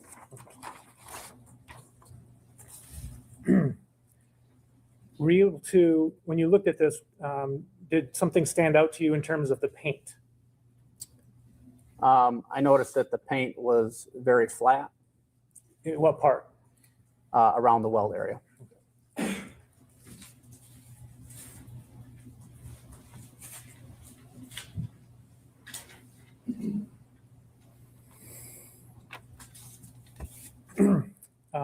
Could this be done by one person, or would it take more than one person to do this job, cutting the tank end off and welding it back together? Objection, speculation. If you know. if you know, what would it matter? This It could be job done could by be done 10 with people. one person if they had the proper tools and equipment. Okay, Sure, and yeah. the tools Show that we've me. talked about today. That's correct. All right, thank you, nothing further. Could have been, everything's it could have been. Yeah, it could have been. Everything could have been done. Oh. It's about 3 o'clock. So they're going to take a recess with this That guy. might be a good idea because I think this is a natural breaking point. And I believe this is the last witness for the day. But he comes back. He comes back. So here it comes. I'll just speed it up a bit. Like it could be, everything could be. Not it's all their thought. They don't proof of any happening this way. No witnesses, no rat, no snitches, no nothing. Just that it could have happened this way, and who did it, we don't know. I mean, the safe, they don't know if the safe was used. No dogs hit on it, no blood set, no hair, no nothing on that safe. The chains, there's chains everywhere. Yeah, it's a great tool. Grinders walking past damn cameras, carrying a grinder. Oh my God. Not one of this is evidence. It's not even circumstantial. It's all just their video and the closing statements is her just piecing together stuff and saying stuff is happening, but never showing you. Ivan teleports around the shop, garage. Oh my God.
Thank you, Your Honor.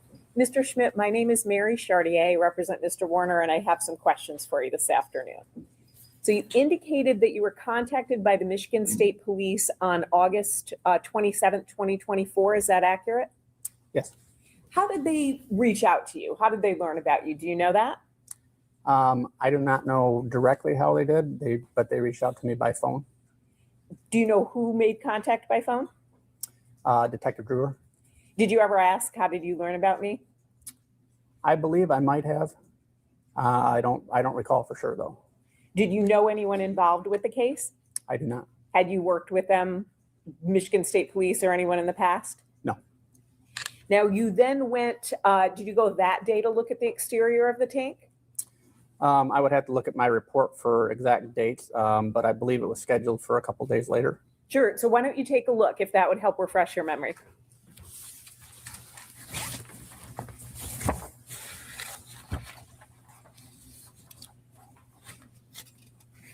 I believe it's on the second page.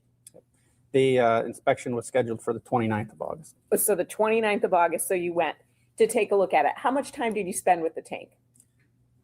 I would have to say probably an hour and a half-ish. And that's when you took the measurements that we saw? Correct. And you took photographs? Correct. And you inspected everything that you wanted to inspect that day as it relates to the exterior? Yes, ma'am. Now, what was the tank made of? As far as... Sure, so is it plastic, steel? It's steel composed. And what steel you said mostly? Composed of. Oh, steel composed of. And then at that point in time, and even up until today, what was your experience cutting open and welding a steel tank like that? I have had experience cutting, specifically cutting anhydrous tanks open before. It's not uncommon for them to be used, as odd as it sounds, as fire rings when they're decommissioned. So what's a fire ring? Now I'm intrigued by that. So given that the large diameter of the tank itself, 41 inches in this case, slivers of the tank are often cut and used as a ring to build a campfire in. Oh, so people put a campfire in the middle of the metal? Yep. And so you do that? You help cut the tank so they can do that? I have done that before, yes. How many times? About 3.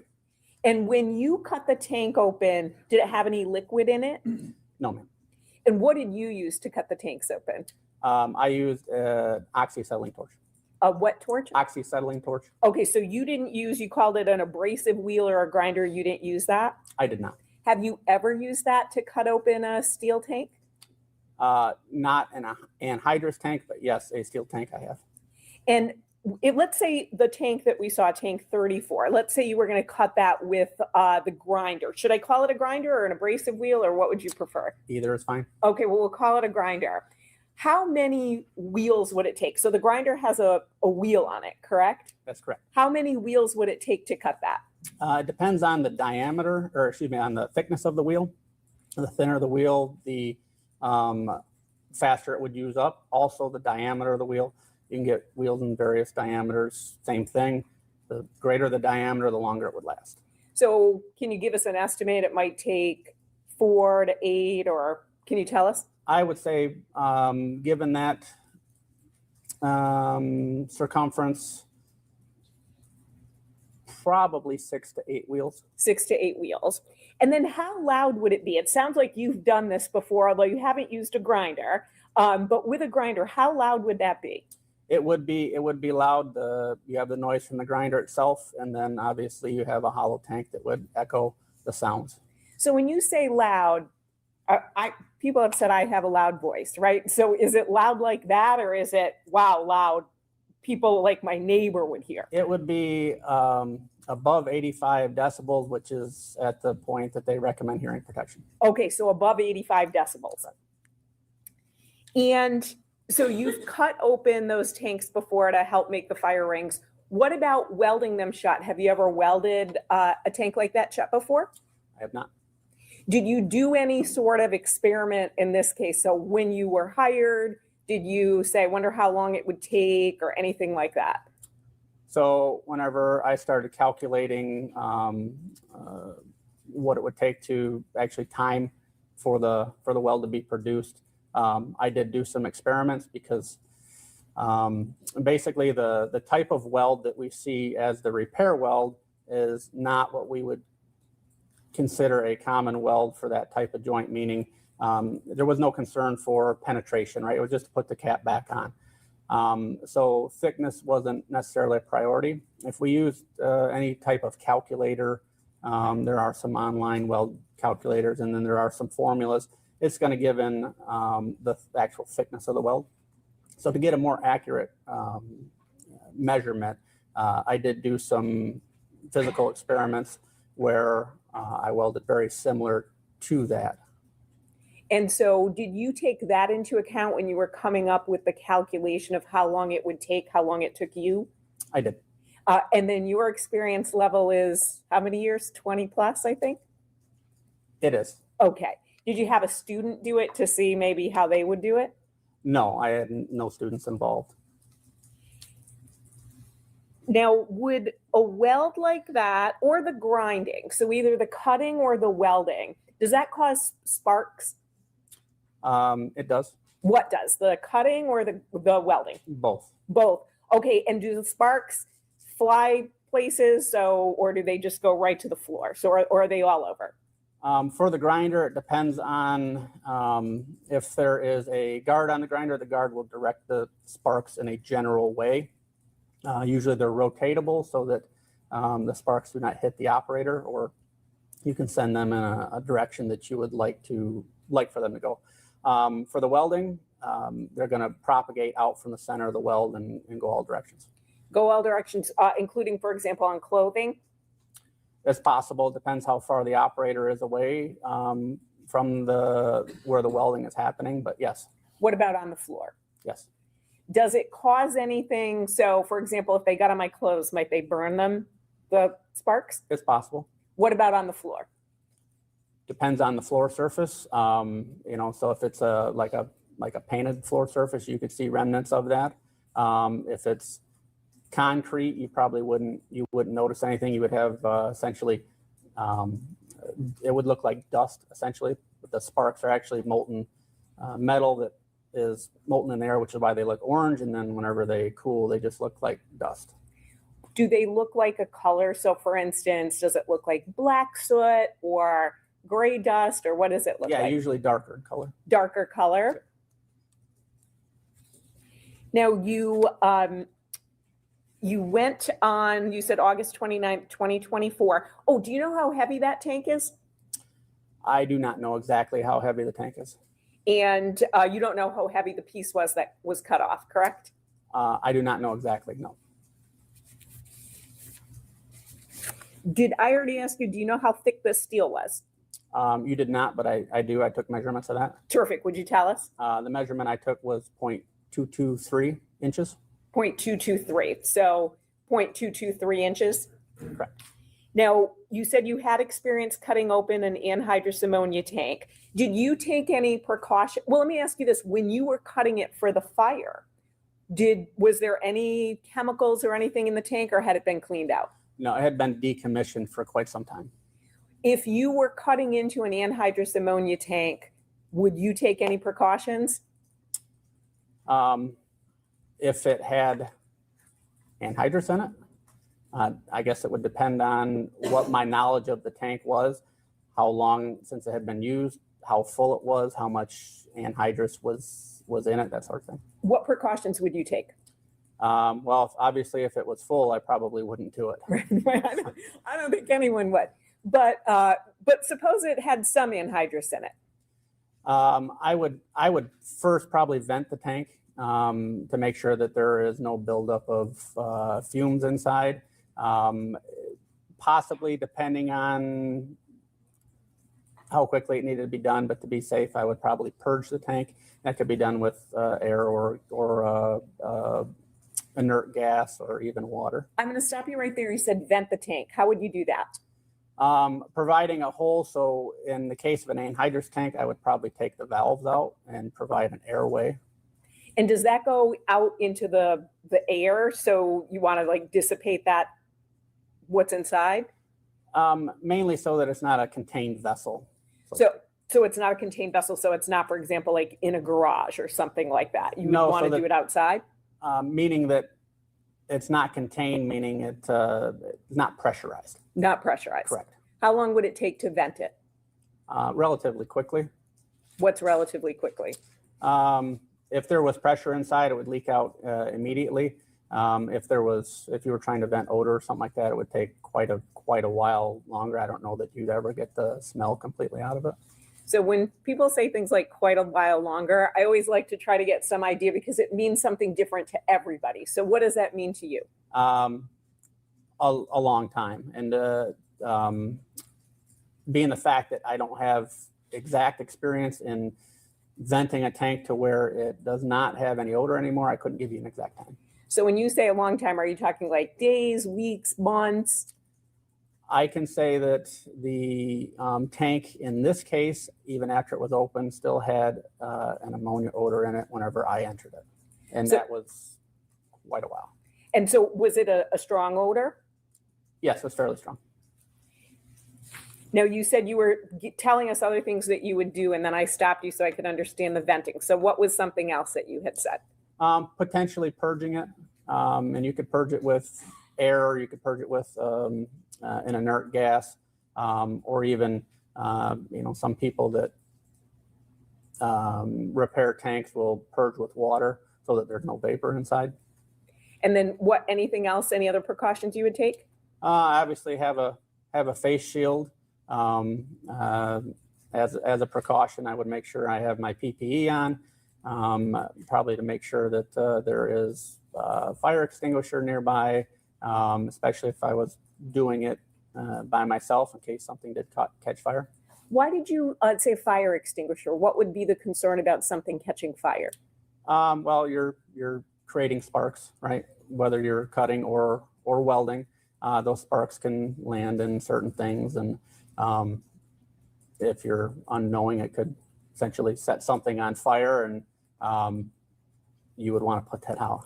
Would you have a concern about the chemical itself with the sparks?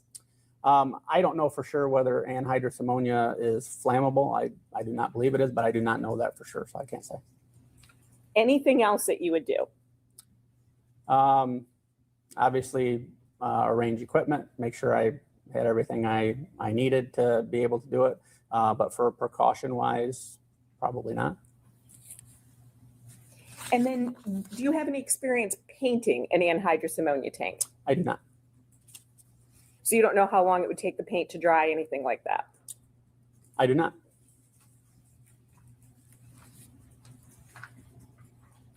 Now, we talked about the August 29th, 2024 look that you did of the tank. You said that there were contaminants, and I reviewed your analysis, contaminants combined with the weld material during the welding process. Do you know, and that's on page 3 if you need it, do you know what those contaminants were? I do not specifically. I can make an assumption or give you my opinion on what they were. So we don't want any assumptions in a courtroom. So if you don't know the contaminants, that's fine. Yep. Thank you. And so you don't know again where they came from. Correct. Thank you. Then you ultimately met with Detective Drewer and Detective Singleton in September. Is that accurate? Correct. And tell us about that. What did you do at that meeting? had an interview with them, and they wanted to show me a photo of the tank, and asked me if I could identify the tank, or I should say a photo of a tank, and asked me if I could identify the tank in the photo. And is that at that trip before you met with them, is that when you viewed the interior of the tank? Yes. Okay, so you had viewed the interior of the tank in September, then you met with Detective Drew and Detective Singleton, and they wanted to show you a photograph and then see if that was consistent with the tank that you had viewed. Is that accurate? Correct. And the photograph that they showed you was actually an enhanced photo, correct? I'm not sure if it was or not. I know it was a photo that was on a device. It was from a body cam. I don't know if it was essentially a still photo or if it was a stop in the footage itself. Do you remember them telling you that it was an enhanced photograph? I don't remember them saying that, but it's possible that they did. Would listening to your interview help refresh your memory? It would. Thank you. Ms. Saylor, would you go to GEE 03 at about 58 seconds? 2x speed, 2x speed. I think we're just going to watch this guy with headphones. So I'm at 2x till we see this young lady leave and this guy nod. Yes, I just wasted everyone's time. I remember. And away. Oh, here it goes. I remember. Did that help refresh your memory? It did. And it was an enhanced photograph, correct? So they commented that they had enhanced it as much as they could. Correct. And you have no reason to believe that they were lying to you and they said it was an enhanced photograph, right? No. And at that point, you looked at the photos taken by law enforcement, including the enhanced one, the body camera, your photos, and the actual tank, correct? At that point, yes. At that point, and you didn't issue any kind of an opinion that you thought that this was consistent, correct? I believe my opinion during the interview that yes, referring to. Yeah, my opinion was that from what I had in front of me, I couldn't make a determination. You could not make a determination. And that would have been, again, September 24th, 2024, correct? That's correct. Then you went back and viewed the tank a third time. Was that January 5th, 2026? It was. Why did you go back and view it a third time? At that point in time, there was a question of if there was any other weld marks that might have been missed on the tank. I want to take a look to see possibly how the end cap might have been supported, if there was any marks, that sort of thing. And so did you miss a weld mark when you had viewed the tank the prior two times?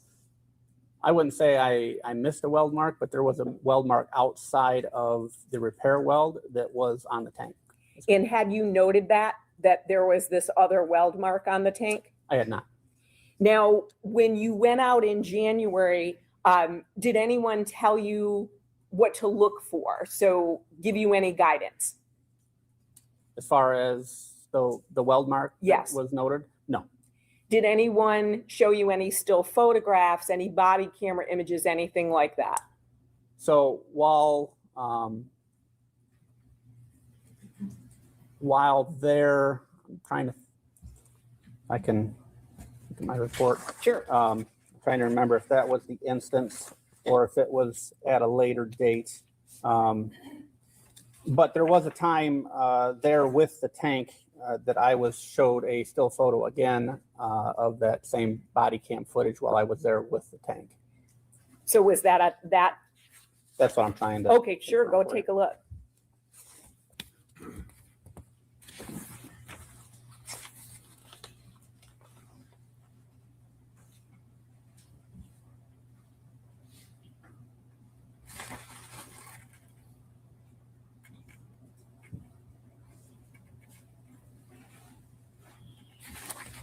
That was not at that time. Okay, when was that time? That would have been the, I believe the fourth time that I went out to look at the tank. Was that in February? I believe it was. February of this year? Correct. February 2026? Yes. I'm going to get to that in a minute. Before we get to that final view of the tank, and that was the final view of the tank for you? Yes. You had talked about the welding machine that was in a photograph, the Miller. Yes. Do you know how many of those machines are sold? I do not know exactly how many of those machines are sold. Was that a surprise to you to see a welding machine like that, something you'd never seen of before? No. It's a fairly common welding machine? Yes.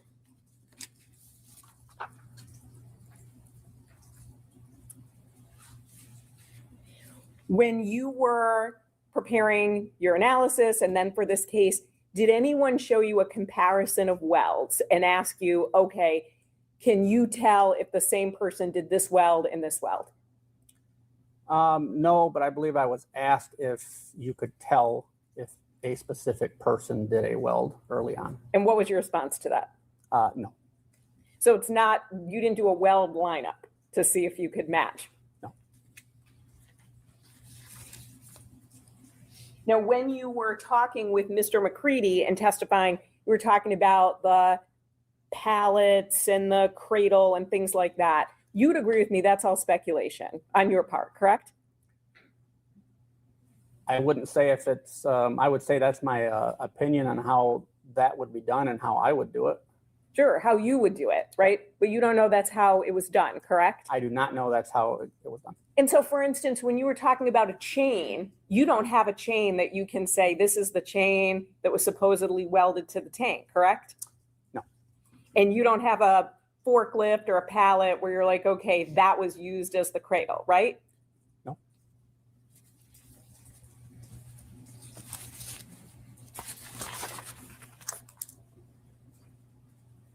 Did anyone talk to you about, or say, could you use a chain? Something like that? I believe I was asked how I would do it and specified that that's how I would do it. Now, getting to the September, or excuse me, the February meeting. So you had viewed the tank in August of 2024. You had then viewed the tank again in January of 2026. In between that, you saw the tank in September of 2024, and that's when you were shown the enhanced photographs, correct? Correct. And so at no point, again, did you reach some sort of an opinion that there was this similarity between the two tanks that we're hearing about today, right? No. That came about at a meeting on February 9th, 2026, right? Correct. Who was in that meeting? When I went to examine the tank? Sure. I believe both Mr. McCready and Detective Brewer were there. So Mr. McCready and Detective Brewer were there. Are you aware the trial had actually started at that point in time? No, ma'am. And only on February 9th, 2026, did you then claim that now you could say there were consistencies between the two, to the point that you were going to be testifying to that in court, correct? That's correct. Thank you. I have no further questions.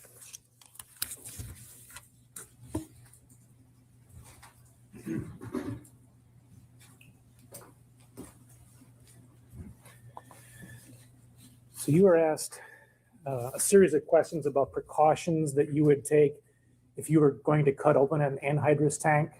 I think you may have had 3, 4, 5, or 6. My question is, could a person do that, cut open the anhydrous tank without taking those precautions? Yes. Okay. Could a person have cut open this particular anhydrous tank without using an abrasive wheel? Yes. Okay. What about the shards and all that? I mean, I'm not saying in general, I'm saying this particular tank. Yeah, no, there's no doubt on how this particular tank was, the dome was removed off of the tank. Okay. It was with an abrasive wheel. But we don't know whether the person used precautions when it came to the anhydrous that may or may not have been in there. No. Okay, but they could have done it without any precautions whatsoever in that regard. Objection, asked and answered, and speculation. I do agree that it's been asked. Thank you. Yes, I agree too. Last thing is, I may have misheard, but I think Ms. Chartier asked you something about being hired. Have you been hired in this case at all? No, I have not. Have you received any money at all? No. Okay, and you spent how many hours, do you think? Doing evaluations and writing your reports? Probably upwards of 30. Thank you.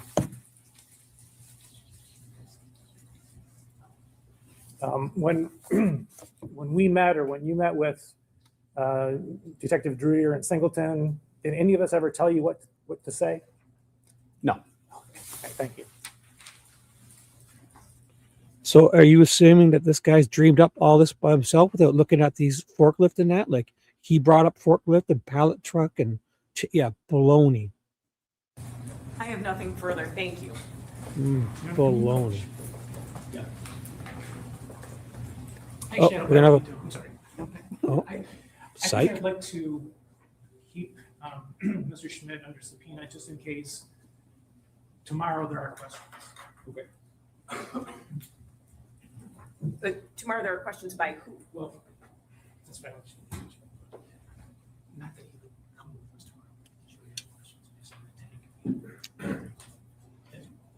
tomorrow. Judge, don't you want to hear?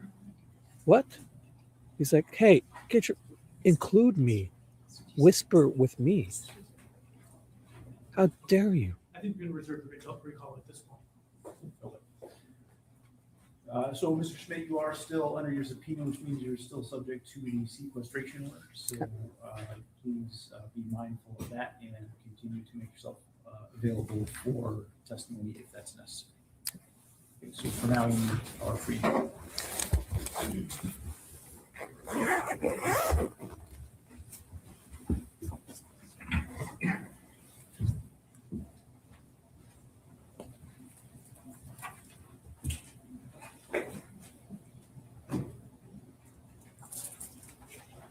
All right, and to my understanding, that is our last witness for today. Is that accurate? That's correct, Your Honor. Okay. All right, ladies and gentlemen, I'm going to be releasing you shortly. Tomorrow will be a little bit different than normal. We are going to be doing a view of some premises and some other things.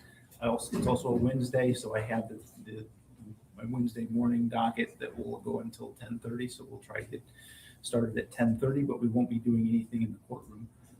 We get to go on a field trip. So I do have an instruction to read to you regarding that.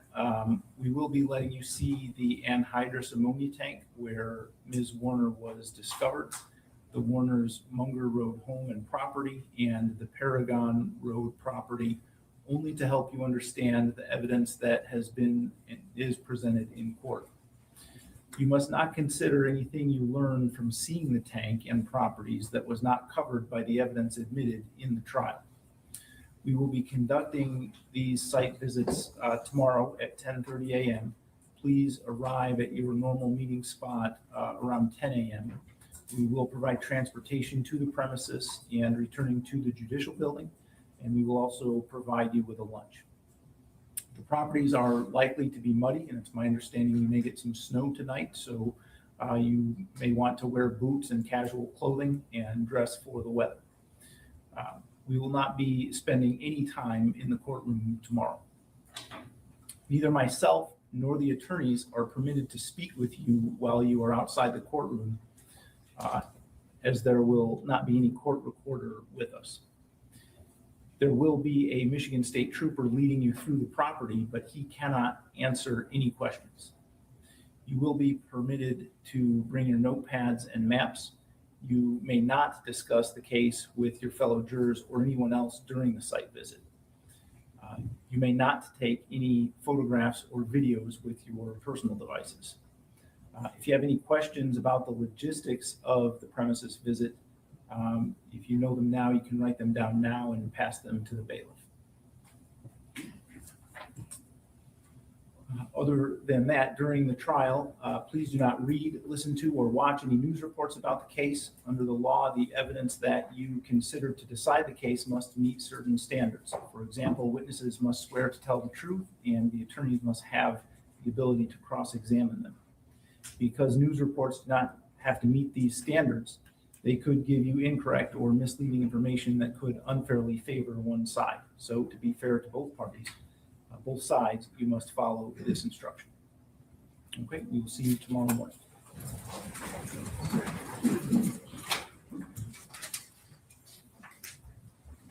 I should be doing this more often. I just don't. I could be putting you extra videos on and showing you, like, this is the basically day 8 when they go and look at the things. And I put it on my other monitor, but I did that little picture-in-picture mode. Oh, I could have been doing that all along. Shit. So I'll find the next one. I know where it is. I know the timestamp. Oh my God, I could have been playing this stuff for you. 52:37 they start. Right around here. Close enough. I should just leave it. Oh, so what you're seeing up here is the jurors going. They've got it muted. Sorry. They have it muted still. Good morning. We are back on the record in file 24-21841-FC, People versus Dale Warner, and we are ready to resume with our jury trial this morning. Is there anything we need to address on the record before we bring our jurors in? Your Honor, I'd just like to place some additional stipulations on the record. We would stipulate to People's Exhibits 88 and 89, Exhibits 187 through 193, 221, 250, 236, 239, 226, and then People's Exhibits 199 through 203 and Exhibit 253 were admitted. Well, those were subject to defense's objection, but those are the lab reports regarding paint samples and fingerprint analysis, Your Honor. All right, is that all accurate, Administrator? That's correct. The lab reports we've already objected to, and I believe the court has already ruled that those are coming in. Thank you. So those exhibits will all be admitted, 199 through 203 and 253 over the defendant's objection as noted in this court's previously. So I'm going to turn the speed up. Are we ready to bring the jury back in? Yes, until Your the jury Honor. gets Yes, in. Your Honor. You're seeing in the top left is day 8, stuff of them going to the farm and looking at stuff. The jurors went to day. This is day 9. We're starting day 9. Day 8 was just visiting the scene with their boots on. And away we go. Sit down now. Sit your butts down. And the top left corner, I'll try and show you stuff if that's not too annoying. I should have been doing this. Oh my God. I could show you important things. Oh, better late than never. Welcome back, ladies and gentlemen. May call our next witness. Thank you, Your Honor. People call Trooper Jack Taft.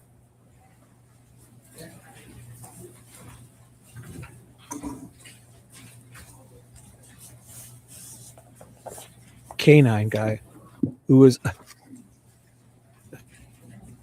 thwarted by a garden hose.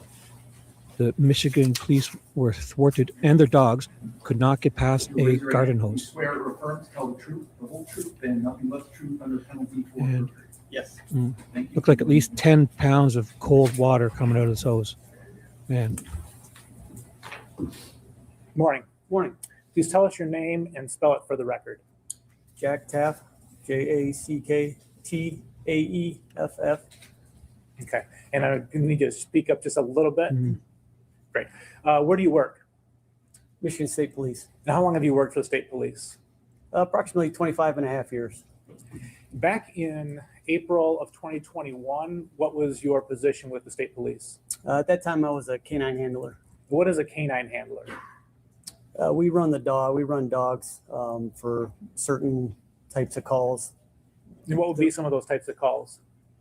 That time I had a tracking narcotic dog. So tracking narcotics, we go out looking for articles, missing persons, wanted people, building searches, tracking. So some of the basic searches that we do. Okay. And have you had a different kind of dog when you've been a canine handler with the Michigan State Police other than a narcotic tracking dog? Yeah, at one point, toward the later part of my canine career, I did also have a cadaver dog. What is a cadaver dog?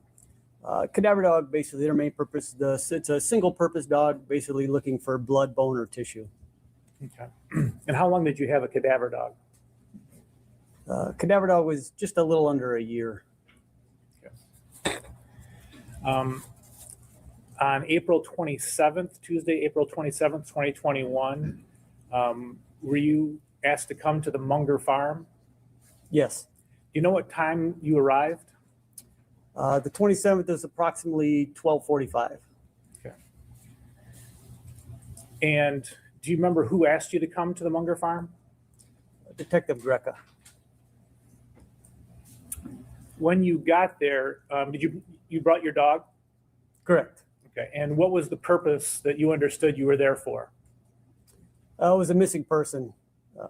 So we're going to be looking for a body.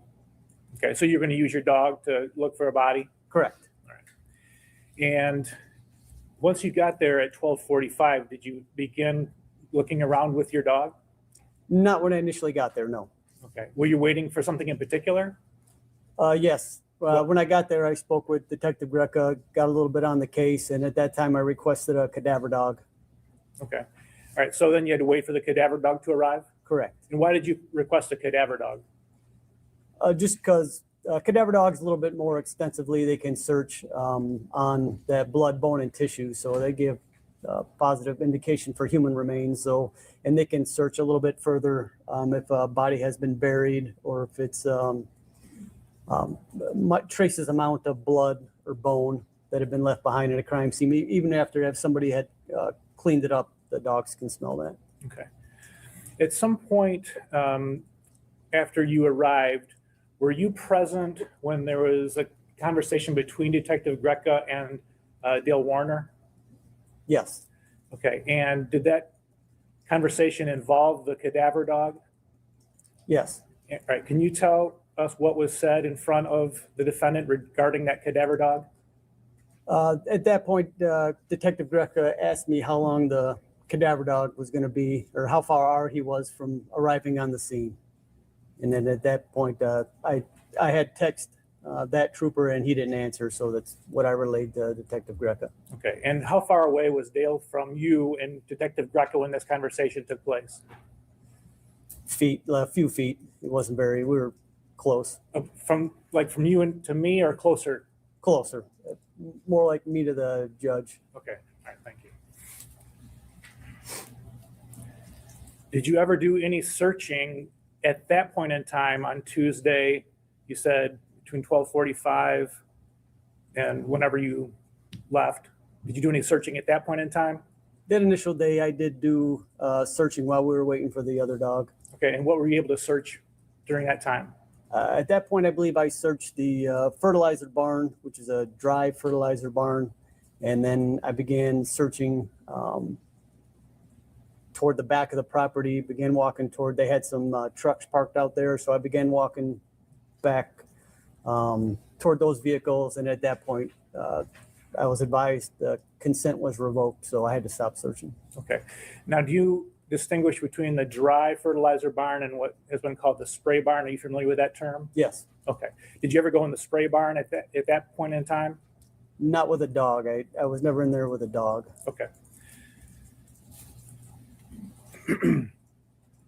Did you return later that Tuesday, April 27th? Yes. Approximately what time was that? I don't recall when I returned that night. Do you remember if it was daylight, dusk, dark? It was dark.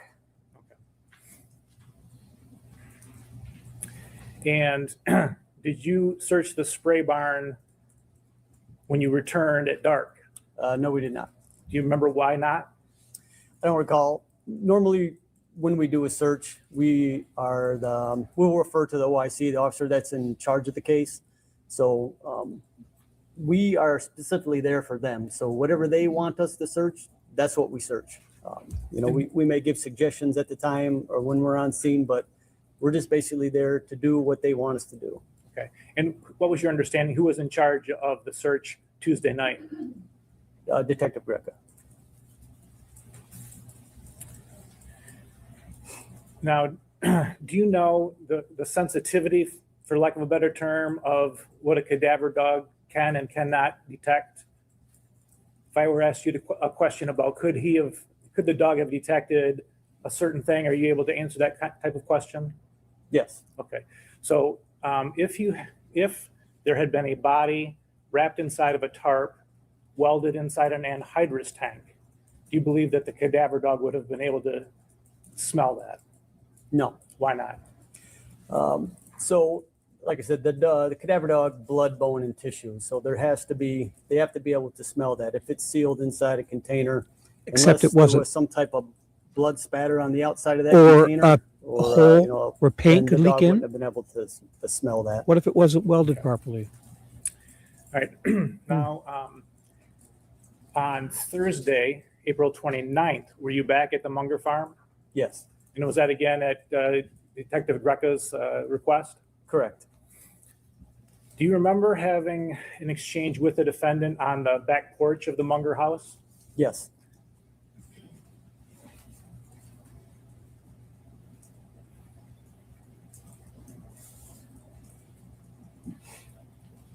Okay, I'm gonna play People's 216, the first about 30 seconds. Not a mac and cheese guy, but this is Just gonna pause it right there. Do you recognize the person coming up the steps? Yes, I do. Who is it? That handsome fellow is myself. And the person that's who's why got she his hands said in it. his pockets that you kind of on the, That's not so bad. the now. upper step, do you know who that was? So she was Yes. referring to him. That's Dale. Oh. Warner. Oh, she was making fun of him.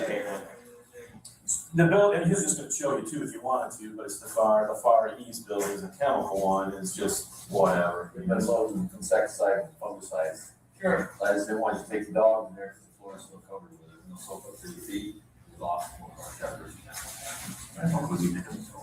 What you get? Or if you had this or whatever. And then, Do you remember that conversation? Yes. Did you go into the barn, the spray barn I'm talking about now, on Thursday, the 29th with the dog? With the dog, I did not. Okay. And if you had, was that because you were warned about the chemicals? No. Okay. You weren't concerned about that?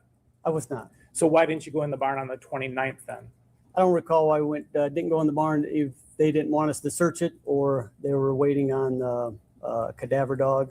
I remember looking inside that barn at one point. It's a pretty wide open, barn, and there wasn't really anything in it except some cylinders that I recall, like up and down vertical type cylinders that probably contain the pesticides. So at that point, it would be more for the cadaver dog than my dog. Okay.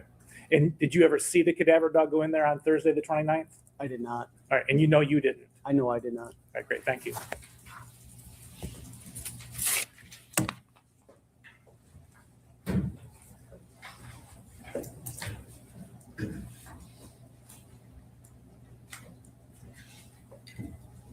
Good morning. Is it Trooper Taff?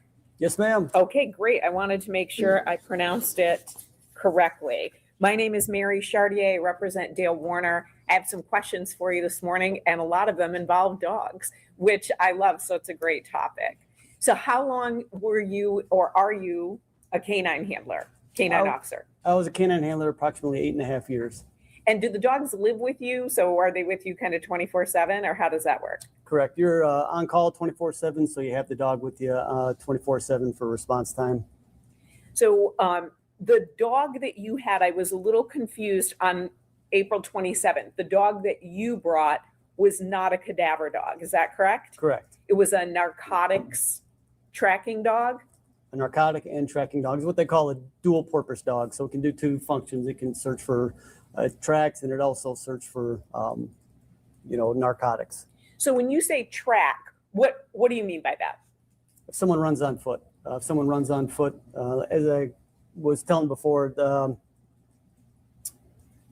so if a person runs on foot, the dog can track them based on, two things. One, ecological odor, which is basically the disturbance of the ground, so the breaking of the grass blades, disturbance of the dirt, rock, and then also your body. So you can't see it, but your body is constantly losing like dead skin cells, and it has an odor. So if you can picture two bodies passing in a hallway, when the two bodies pass, then eventually a couple seconds later, you'll catch the odor of that person, whether pleasant or not, but you will catch an odor of it and you can smell that. So that you can't see it, but it's there. And that's what's constantly falling off your body. So combination of the ecological odor and then your body odor is what the dogs will track. So the dog that you brought, again, fair to say you weren't really interested in narcotics, but you were trying to see if your dog could get a scent of Ms. Warner.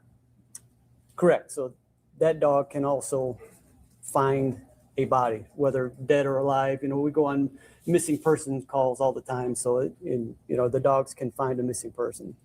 So what's your dog's name? What was the dog's name at the time? At the time, that dog's name was Havoc. Havoc? Okay. Was he a little boisterous? Is that why? Or just was the name? Just the name. Okay.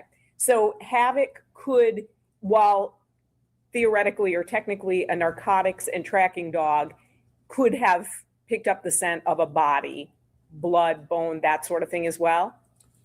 He would have picked up the odor of the body, yes. So looking for the blood, bone, or tissue, those are specific to the cadaver dog. I mean, so that's why I had called for the cadaver dog in that, because it can find, and his indications are, for trace amounts of that. So Havoc could track or find a body. The cadaver dog that you called for is even more nuanced, so to speak, so could find trace amounts of blood, bone. You said a body buried, correct? Correct. And is it accurate that dogs are just significantly better smellers than people? That is correct. So do you know how many scent receptors dogs have versus people?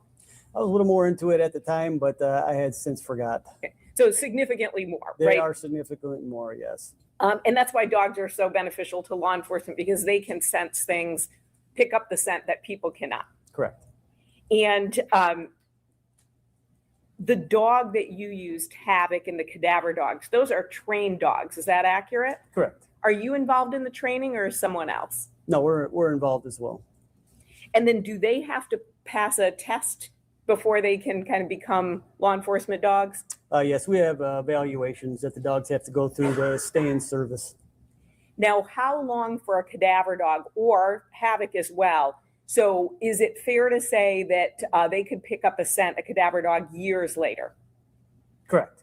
And do you know how many years?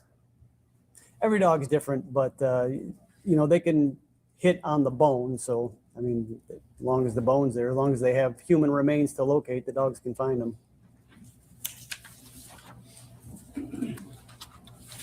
Now, so you went there with Havoc, did the cadaver dog on April 27th also show up? So if we talk about, there are two parts that you were there, sort of afternoon and then early evening. Did the cadaver dog show up at the earlier part? No, the cadaver dog did not. Did the cadaver dog come in the later part, the second part? Correct. In the evening, the cadaver dog showed up.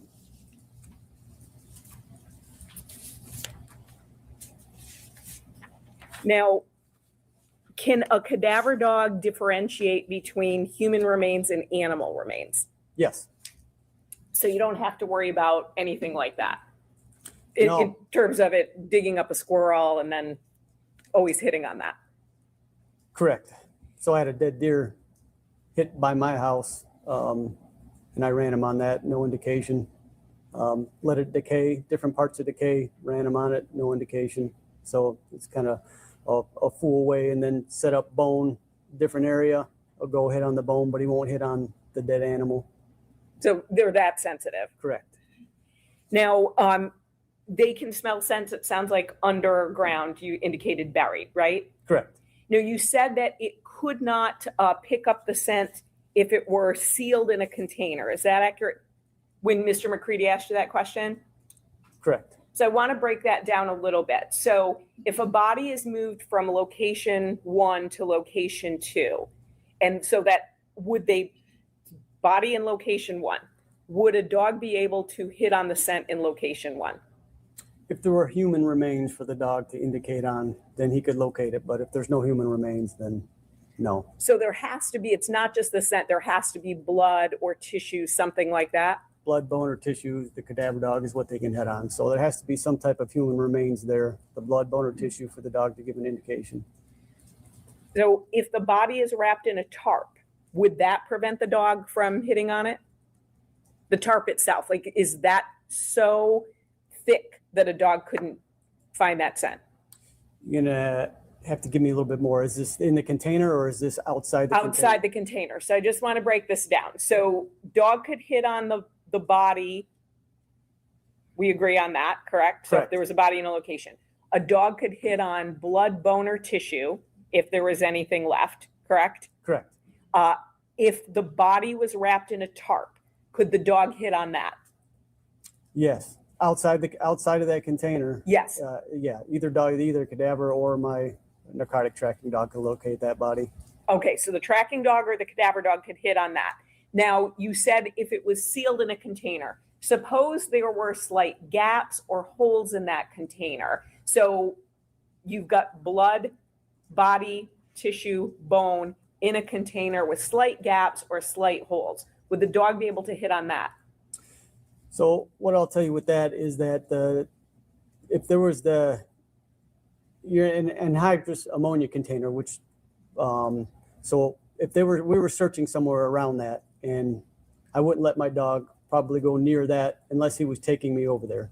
So I would kind of avoid that just because the odor could kill the dog. I wouldn't let him sniff any hole on it. I wouldn't let him sniff any valve or anything like that for the fact that it would kill my dog. So unless, like I said, my dog was pulling me over toward that container, and I would, with tension on the line, cautiously let him approach that, but I would not let him sniff any seam or anything like that in that type of container.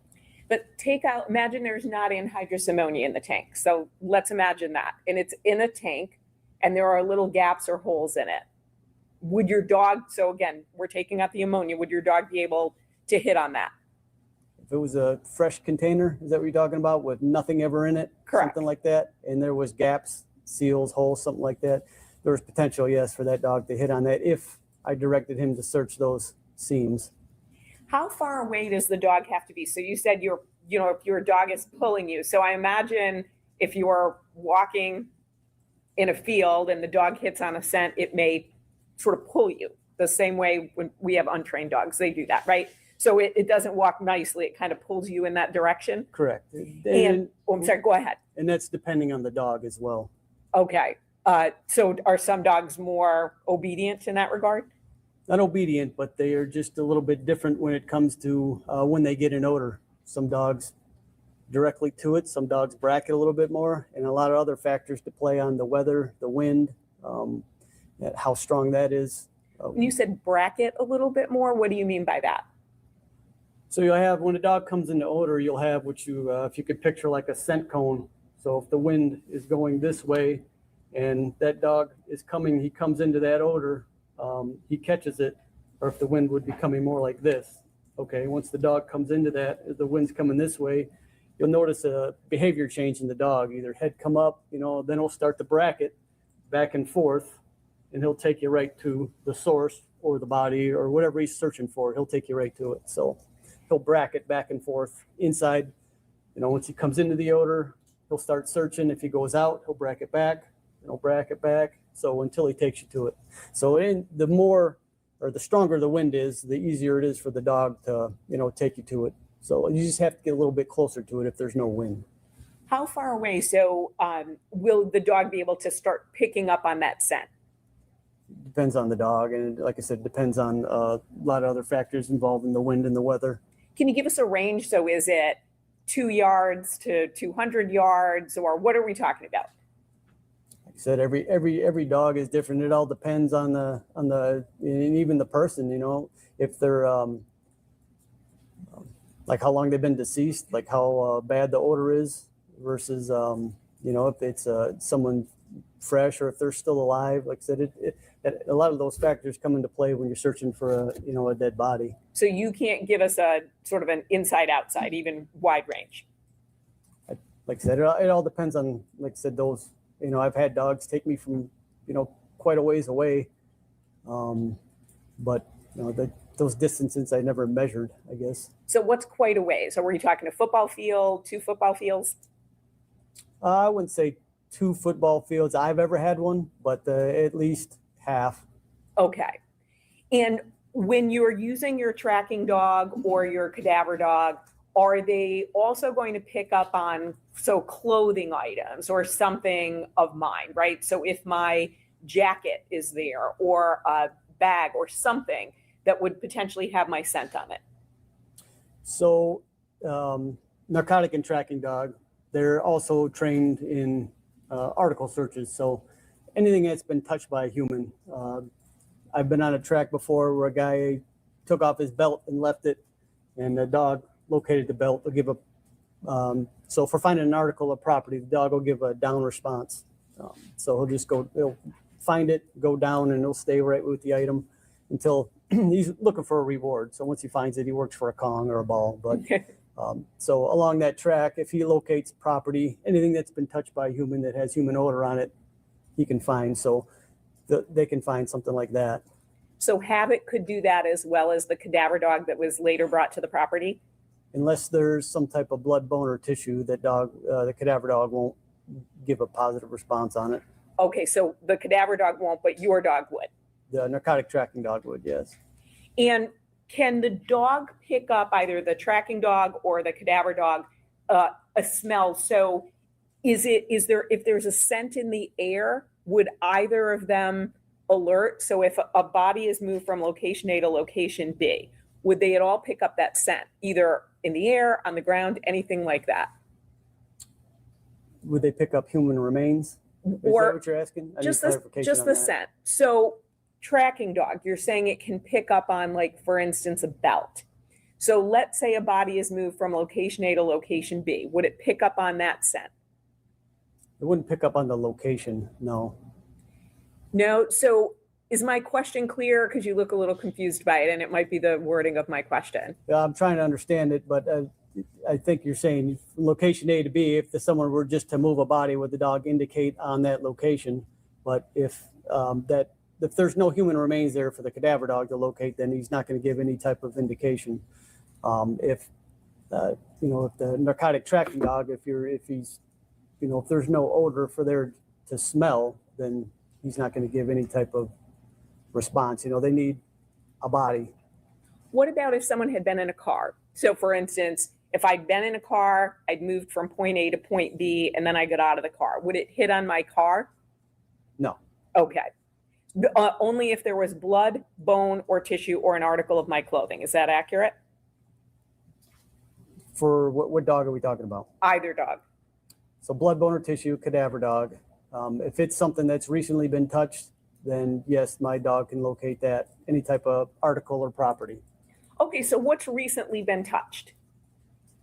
I recently touched this water bottle. Right, no, I know you did. But what's a time frame for you? So is that 15 minutes, 30 minutes, an hour? What's recently? And that goes back to every dog is different.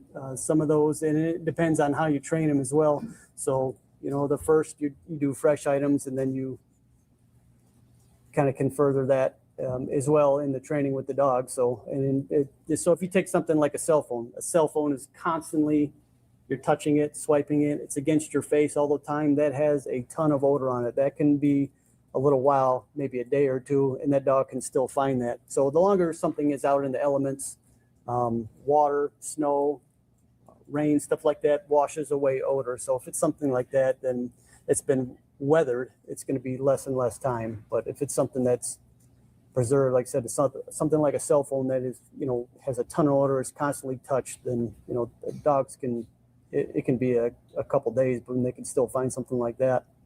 Thank you. And then you talked about the blood, bone, and tissue. Is it accurate to say a dog could pick up on blood that we might not even see, just like a little eyedropper amount? Correct. Now, if items have been washed, clothing, could they still pick up a scent on that? Either cadaver or tracking? The tracking dog is not going to indicate on anything like that. The cadaver dog, It'd be hard to say. So I want to move to the searches that you did. So on April 27th, 2021, you and Havoc arrive on the Munger Road property. You had indicated, so we're talking about kind of early afternoon, roughly. Is that accurate? The first time I got there, correct, yes. Was Havoc the only dog there? I know you said a cadaver dog was coming, but was Havoc the only dog? Yes, that was the only dog there at the time. And you said you searched inside the fertilizer barn and the back of the property, correct? No, I searched inside the fertilizer barn. I started to move toward the back of the property, and then the consent was revoked. Now, you said you did not go in the spray barn with a dog. Did you go in yourself at that time? I don't recall if I went in at that time. I was at that property numerous times, but I don't recall at what point I was in that barn. But at some point you were. But at some point I was in that barn. Now, you then, again, you said you returned to the property at dark with Havoc, the dog? Correct, yeah, he was always with me. Okay, so he's always with you. Sort of like your partner. Is that accurate? Okay. And then cadaver dogs were brought at that point? Yes, yeah. Do you remember how many? Just one. Just one. And then barns and offices were searched, correct? Correct. And nothing was located during the search? Correct. Now, you also participated in other searches as well with Havoc, correct? Correct. Do you remember all the dates? I do not. Okay. So if you need assistance, we have reports to help you. May 19th, 2021, does that sound accurate that you and Havoc were involved in a search on that date? It's not familiar, but not to say I didn't. Okay, so why don't we show you, would looking at a report refresh your memory? Yes, it would. Thank you. Thank you, Ms. Saylor.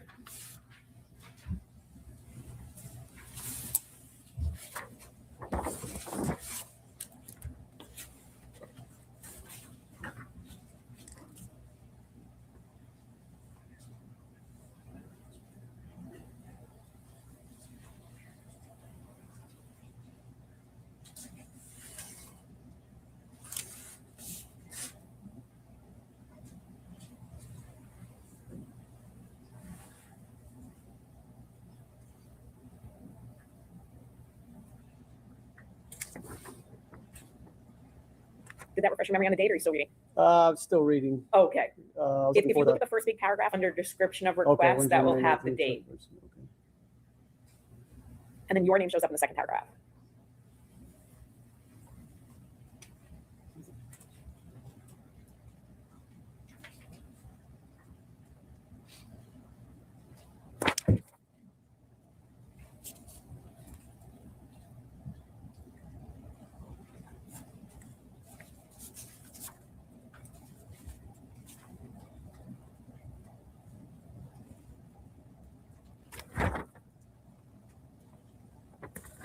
Did that refresh your memory on the date? Yes, So it looks like you were involved on a search on May 19th, 2021, along with your dog, correct? I was there. I didn't say I searched anything. So it says, well, let me ask you this. Why would you be there with your dog if you weren't searching anything? So in that time, Lenawee County, which is the area I'm responsible for, Monroe and Lenawee County mainly. So anytime any type of canine search would go on in that area, I would be there just to assist the other canine handler. If, like I said, specifically the canine dog or handler we were using there, then I would basically be there to assist him. So like dogs, handlers are territorial as well. Okay.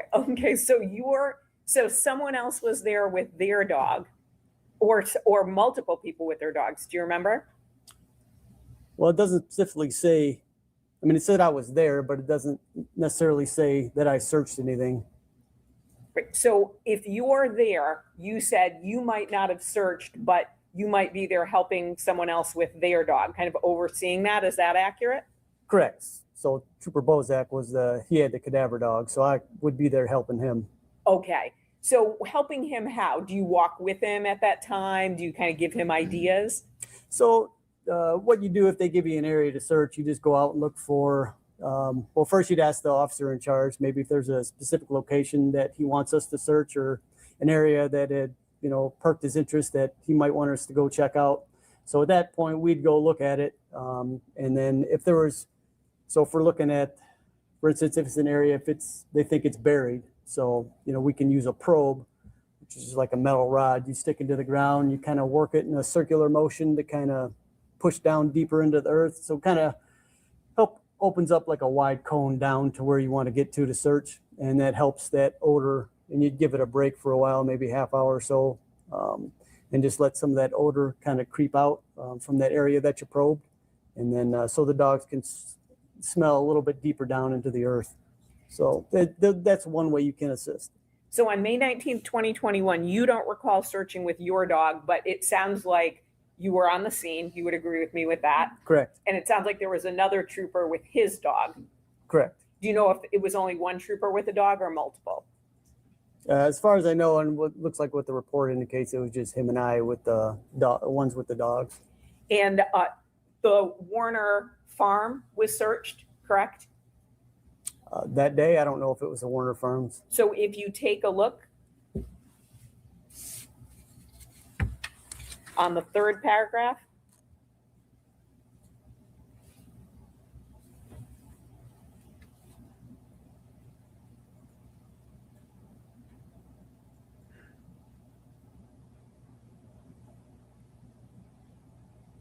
so to be clear, a farm was searched, correct?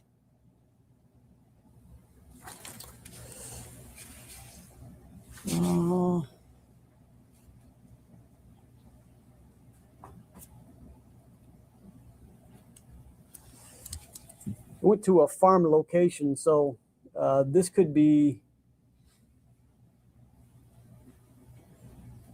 There's an area off of. I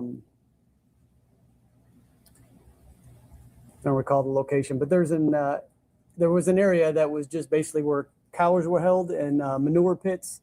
So it could have been that area. Okay. But it doesn't give an exact location, so it's kind of hard for me to remember what. Is it fair to say that it would be some farm or property in some way associated with Mr. Warner? Correct. You weren't just randomly searching farms, Farms, right? Correct? Correct. Okay. And you also searched Warner family member's home?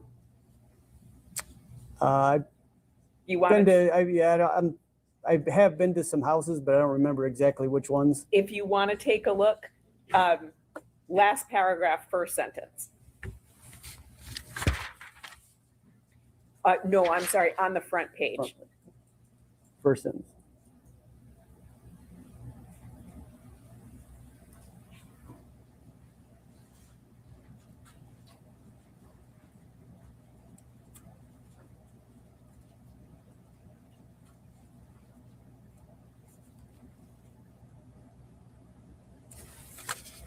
So a family member of Mr. Warner's home was searched? Correct. And then also the Warner household, correct? That's the last line on that front page. Correct. Thank you. And to be fair, no property was found, anything like that. Ms. Warner's body wasn't found, correct? Correct. Nothing was seized that I recall. Thank you. Now we've got other reports as well if you need to refresh your memory. So it looks like you were involved in a search on May 25th, 2022. Does that ring a bell, or would you like to look at that report? I need a report, please. Okay. Ms. Saylor, I think you might be getting your steps in today, so. Yep.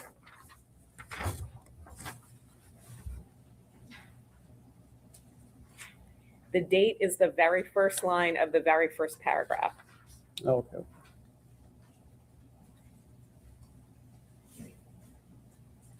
May 25th, 2022, you were involved in a search, or 2022, correct? May 25th, 2022, correct. Did you bring your dog, or were you there assisting someone else with a cadaver dog?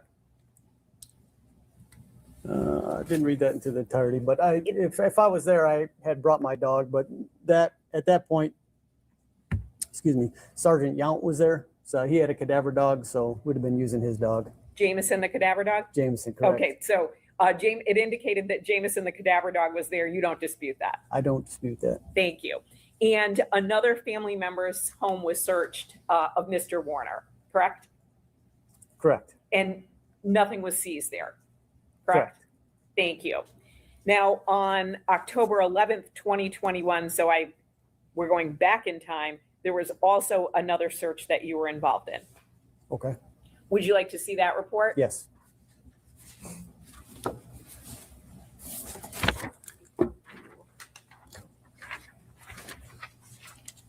The date is in the first paragraph.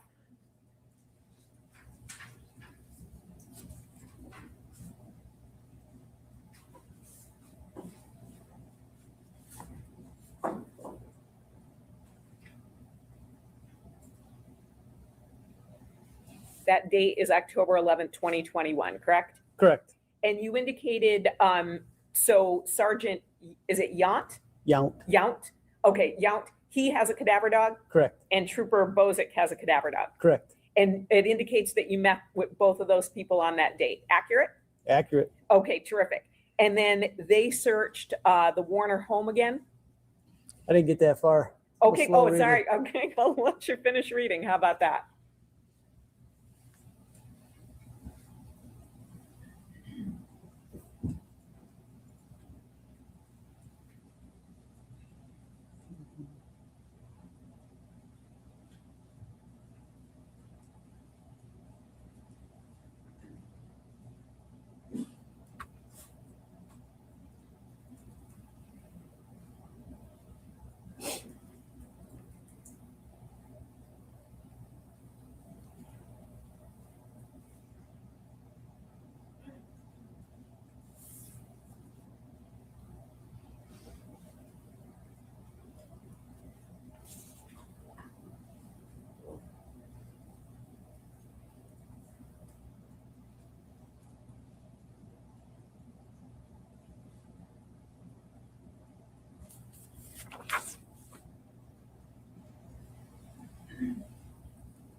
Okay. Okay, so it looks like, again, Sergeant Yount, Trooper Bozick, and you were there, and as well as a dog named Dexter, the cadaver dog. Is that, whose dog is that? Bozak's. Trooper Bozak's, Bozak, okay. So it looks like the home was searched again, yeah. It does look like that. even though it had been searched before, the FBI wanted another search, correct? Correct. And then the farm itself was searched again? Correct. And then as well as some corn and soybean fields, correct? That is correct. And nothing was found, no evidence was seized, right? Correct. So then we go to October 28th, 2021. Would you like to take a look at that report? I would. Okay, thank you.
Okay. Oh, so October 28th, 2021, there was another search of a cornfield Yes. and nothing was seized, no alerts, nothing was hit on, correct? Correct.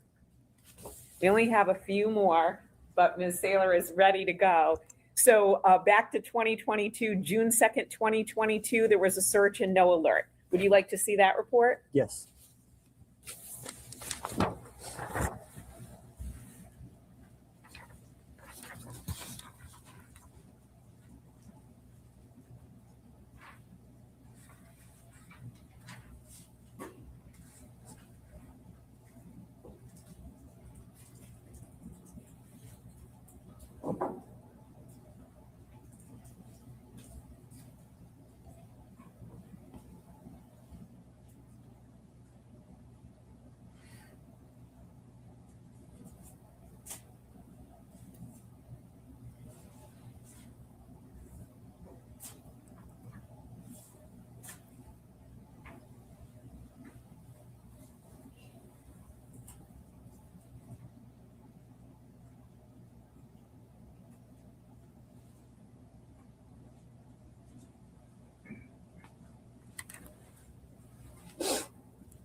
June 2nd, 2022, there was a search around a lake area.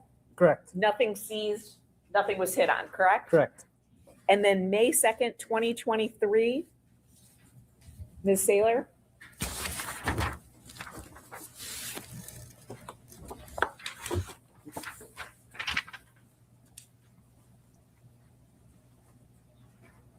The date is at the top. I'm familiar with these reports. Okay, I was going to say a little bit of a different format from what you've been looking at.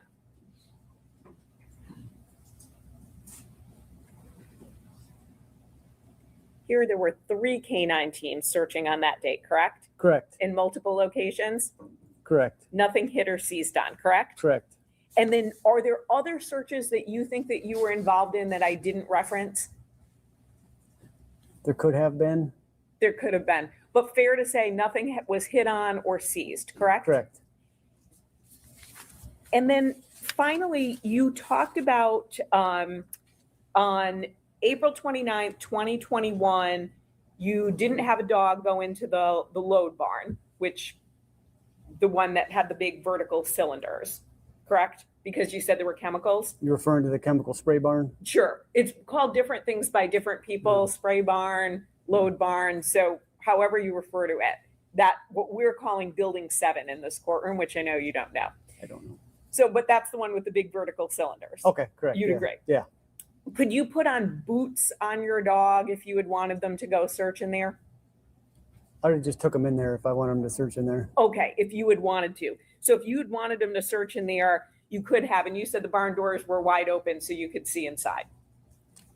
The day I went there, I don't know what day that was. Well, in responding to Mr. McCready about April 29th, 2021, you said you didn't have a dog go in the barn because of chemicals. Was I wrong about that date? That's not what I said, no. Okay, so tell me what you said then. Give me the question again, please. Sure. So on April 29th, 2021, did you search inside the load barn? I did not search inside. Why not? Like I said, we search whatever they want us to search. Who's they? The OIC, the officer in charge, as I referred to before. They'll tell us what they want us to search. Sure. And just to be clear, who was the officer in charge? Greca. Okay. Greca. So sorry, go ahead. Yeah. So we go off what they want us to search. Sometimes they come with us, sometimes they don't. So for whatever reason, we didn't go in that spray barn that day. So when you say for whatever reason, are you meaning you don't know Detective Greca's reason? Correct. I don't remember. I don't recall if he specifically told us or excluded that barn or that spray barn from our search, or because we'll meet with Detective Greca or the OIC and we'll have them go over what they want us to search. So I don't know if that one was left out from the search or we just didn't go in there. That I don't recall. Okay.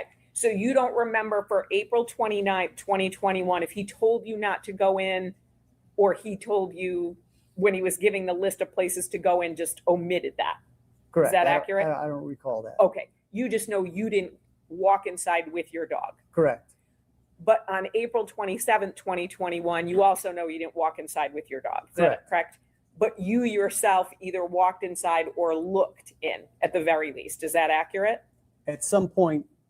On one of those days. Not one of those. Someday, at some time, I had walked in that barn. I just don't know when I had walked in that barn. Okay. So to be clear, dog did not go in on the 27th or the 29th of April, 2021. Correct. And then you did go in the barn at some point, but you don't think it's one of those days. You think maybe at a later time when you were on the property? So I don't recall when I went in that barn. Okay. Whether if I did or if I did not go in one of those days. At some point during this search, multiple year search, I had went in that barn. I just don't recall when it was. Okay. So it could have been April 27th. It could have been April 29th, or it could have been another date that you just don't remember. Correct. Okay. Thank you. No additional questions.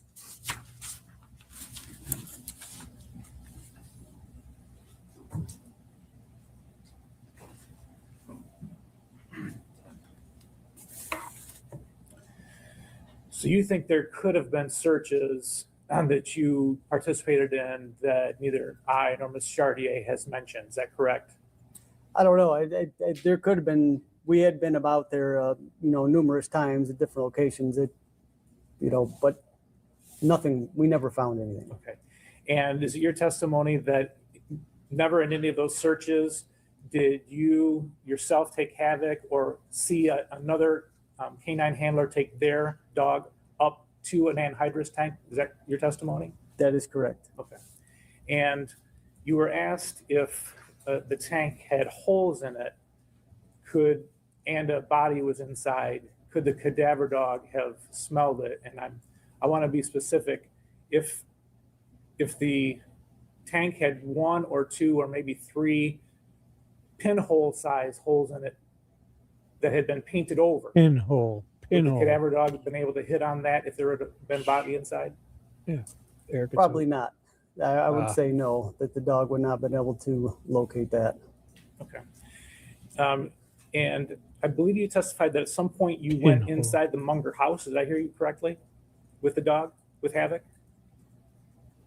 I don't recall if I was ever in there with Havoc. Okay. I have been in the house, but I don't recall if I ever had my dog in there. Okay. If you're having Havoc search for like articles, like you said, a cell phone, other articles of clothing, what if they were underground? Would Havoc been able to find them? No. If they were underwater, would he have been able to find them? No. And again, does the same apply with rain? You said the rain washes that away. If it had rained on those items and they weren't either underground or underwater, what would his success have been? Yeah, the longer than any type of article has been out in the weather, like I said, missing person, but it's been out there for, months or years, then all the human odor is going to be off it, and then Havoc wouldn't have found anything like that. Okay. And you said that the dogs, both the tracking dog and the cadaver dog, can smell things that are underground. Is that correct? So the tracking narcotic dog isn't going to find anything that's buried, but, so tracking narcotic dog, if you cover something up with some leaves or somebody's hiding under a tarp or, something, big like that, then on the surface, someone's hiding in a tree, my tracking narcotic dog can find it. If it's buried, beneath the surface, then the tracking narcotic dog isn't going to find it, but, potential that the cadaver dog would. Okay. And so for the cadaver dog, I think you said in order for the cadaver dog to smell something underground, you've got to aerate the ground. Is that accurate? It helps the dog with odor if you penetrate the ground. We probe it and then, like I said, let it air out for a little bit. Some of that odor, if it's to seep out, then we'll run the dog on those areas, run them other areas, and then just kind of gradually bring them over into that area, just so we're not directly, pointing to that area and have them search it. But in our search, we'll cover that area and then see if there's any type of indication from the dog. And can you give us an idea of, if you would say just an area the size of this part of the floor here, if you were directed to this area, how many holes would you put in an area about this size? It depends. We'd look first for, if there's been any type of ground disturbance. So that's what's initially going to cue us to if we want to search that area. So if it's something the grave size, maybe the size of that, the table there and the desk, then, you would probe that whole area. Maybe you'd put, 10 holes in there or less, and then just kind of aerate that area and then have the dog search that. You mentioned that you went to a farm where there were cows and and manure. Is that correct? So cows, and then they'd have these manure pits. Okay. Yeah. And do you remember, were you aerating the ground when you searched that field? The manure pits? No, okay. We were not. All right, so you were specifically searching the manure pits, not the general area. If that's the area that I'm thinking of, we did search some woods that were nearby, but we didn't, nothing on those where the cows were located or the manure pits. We didn't probe any of that stuff. Okay. All right. And did you search any fields just generally, like walk the fields? Yes. All right. Did you aerate that ground as you were going? Nothing unless we came over an area of interest with the cadaver dog. But I remember being on a search with Sergeant Yount, and I was carrying a probe, and we did come across some stuff. It was so if it was like a big, sometimes farmers will pile up rocks or they'll pile up sticks or something like that. If we came across an area like that, we would probe that, run the dogs on it. But, but just a general open field that doesn't look like it's been disturbed or anything like that, then, we didn't probe anything like that. Okay. And in any of your searches with or without the probes, didn't find anything of interest? Correct. All right, thank you.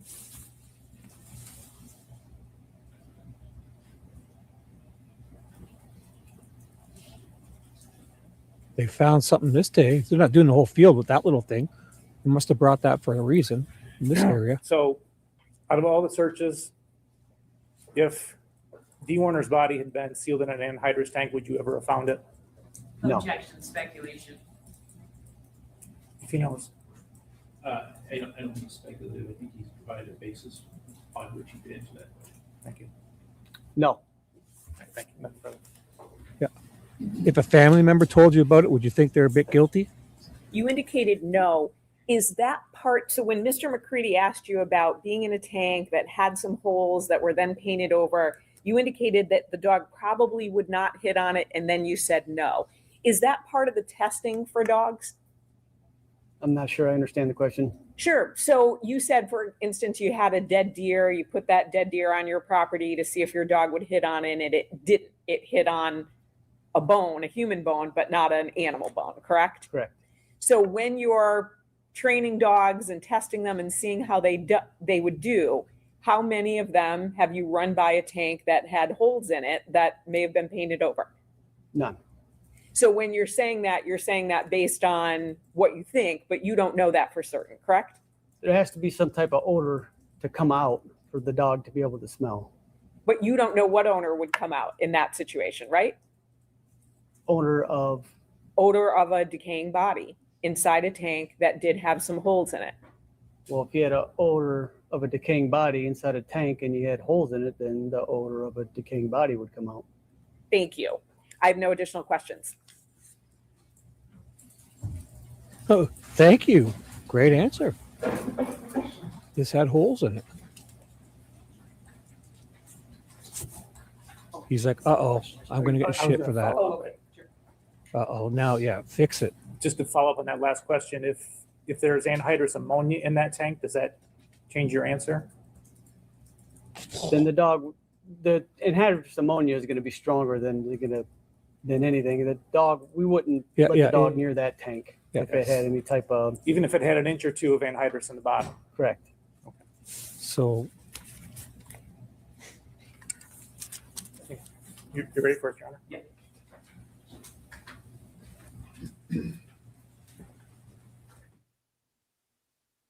Oh, they've muted it. They're going to probably go over questions. I'll speed it up a bit.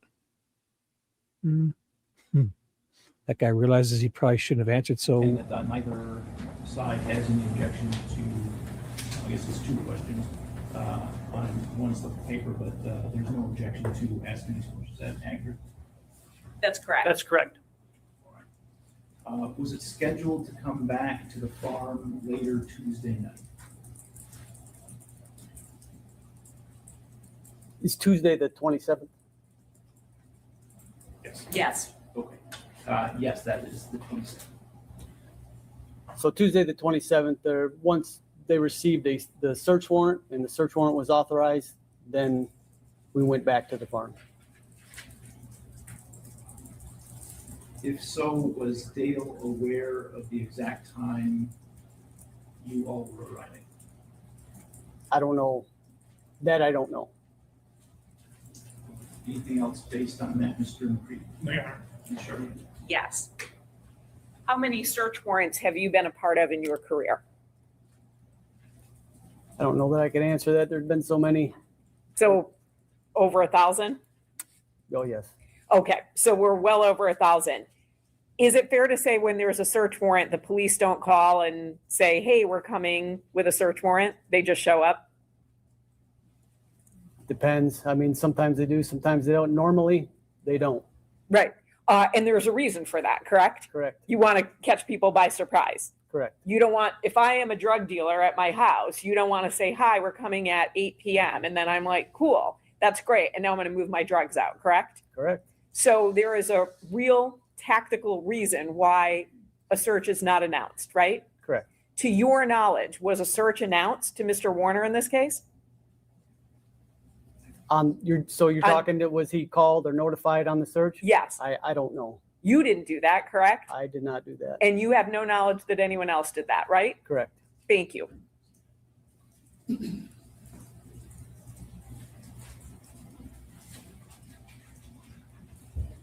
We're going to schedule our search.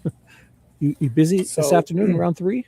In terms of notification to somebody whose property you're going to search, you wouldn't call them and tell them, hey, we got a cadaver dog on the way 20 minutes out? I wouldn't call that the suspect and let him Correct. know. I wouldn't make any notifications at all. Okay. It's not my job. Great, thank you. Nothing additional, thank you. All right, can we excuse the witness from his speech? Yes, Your Honor, we could approach real quickly. You sure? Oh, yes, yes. And it looks like they don't come back. Oh, no, they don't come back. Some reason they just show. If they show the seal, I'll just skip ahead. I think they're going to just.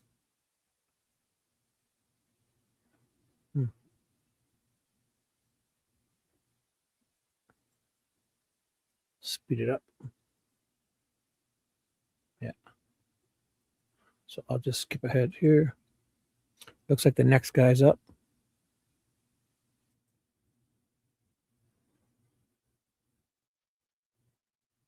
It is this guy. Sergeant Jeff Hooper, cell phone analyst. Good morning. Please tell us your Monroe name. County Sheriff's Office. Sergeant Jeff Hooper, And spell your name for us. JEFFHOOPER, And where do you work? the Monroe County Sheriff's Office. And did you work there? Doesn't he look like somebody from Police Academy? One of those cops they mess around with? Just kidding. Back in April of 2021? I did. And what is your position there? At that time, I was a detective. Okay. On April 29th, 2021, did someone bring you an iPhone 12 Pro Max? Yes. Why did they bring that to you? I was asked to get the data off the phone. I had specialized training in doing that, and Lenawee County would ask me to do that sometimes. Okay. And so it was Lenawee County that asked you to do that? Yes. And the Sheriff's Department specifically? Yes. Okay. And can you tell us how that works? You said to extract the data off the phone. How do you do that? So the tool that I was using at that time was called Celebrate. It's a universal forensic extraction device. Basically, you hook the phone up to the machine, it extracts the data off of there, and then what you do with that data is you put it into a different program by Celebrate called Physical Analyzer, and it, for lack of a better word, parses it and analyzes it and organizes it. Okay. And so both of these, the download and the organization are both under a program called Celebrate? Yes. And when you said it organizes it, can you give us an example or some specifics there? Yeah, so when I say organizes it, it will take your call logs, your text messages, your chats, your photographs, and it will just organize them into a report to where you can click on like a hyperlink and go to that specific thing. Okay. I'm going to show you what's been marked as People's Proposed Exhibit 222. And zooming in here. Those are your credentials? Yes. Okay. And this is an extraction report from Celebrate, is that correct? Yes. Do you recognize it? Yes. What is it? So this would be the face page for the report. Okay, and when you look at this, are you looking at a piece of paper or are you looking at a computer screen or what? It's a computer screen. Okay, so I'm going to scroll down here. Does it contain the date that you did the extraction? Yes, so right there, you see source extraction, the extraction date and time. The start date was 4/29/2021 at 5:41 p.m. And the download ended on 4/29/2021 at 6:45 p.m. Okay.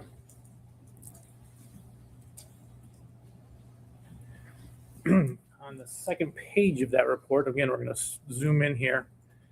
Does it indicate the type of phone that you did the extraction for?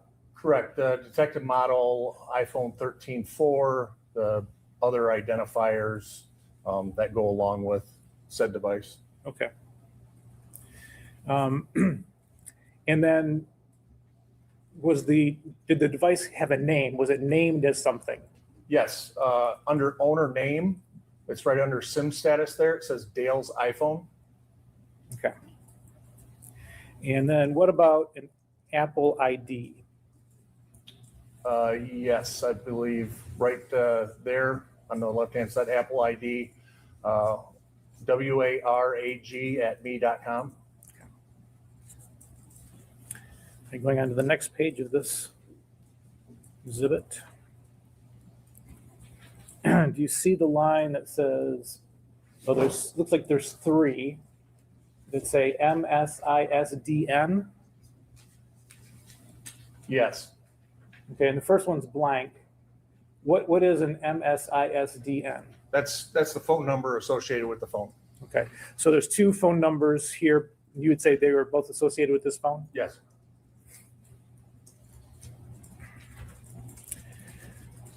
Okay, going on to the next page. Looking at the contents, can you tell us what that means? So the contents, that is the information that got extracted and parsed and put into that certain area, whether it be the call logs, the chats, your contacts, cookies, a whole slew of different things. Okay. All right, now scrolling down here. You see a line called installed applications? Yes. What does that mean? Those are the applications that are installed on the device. Okay, like an app or a program? An app, yes. Okay. And so what is next to that, 562? 562, yes. Does that mean that number of applications? Yes, but obviously some of them are Apple apps that come with the phone, and then others are downloaded, say from whether it be the Apple Store or wherever. Okay. And if you were looking at this on the computer, would you be able to click on any of these?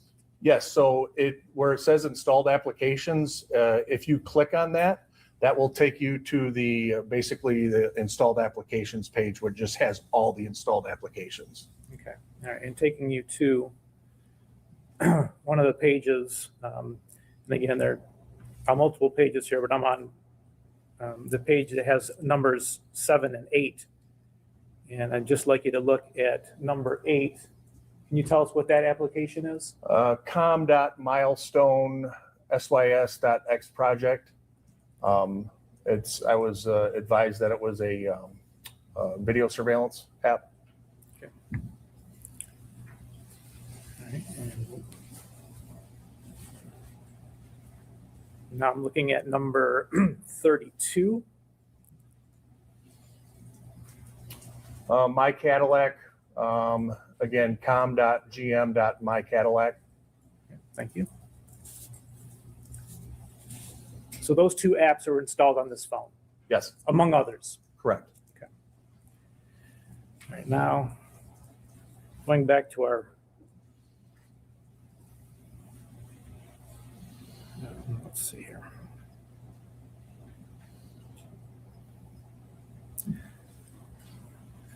Do you see an entry by the name timeline? Yes. And what is that?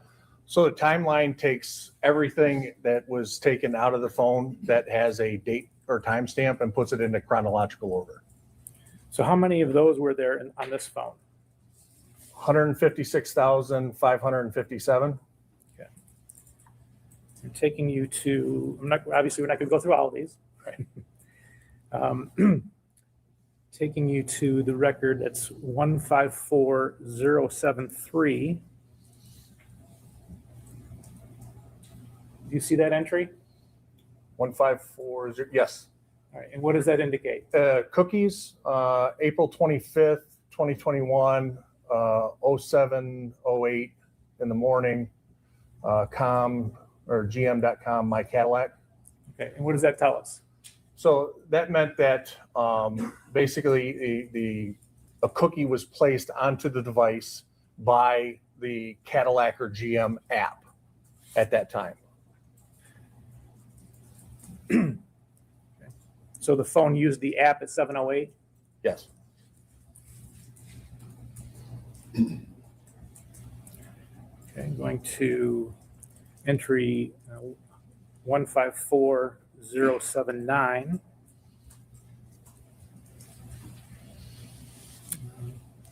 I'm gonna, do you see that entry? Yes, I do. Okay, and then do you see what time the entry was made? Yes, April 25th, 2021, 7:45 a.m. Okay, and I'm just moving the page over so you can see content. All right, so what is this indicating happened at 7:45:09 a.m.? So that would be a message. The from would be the phone number there and saying owner, that would be from that phone, to the phone number below it, D. Warner. And again, it was a message saying, going to be spraying, call you later, with a smiling emoji. Okay, going to 154088.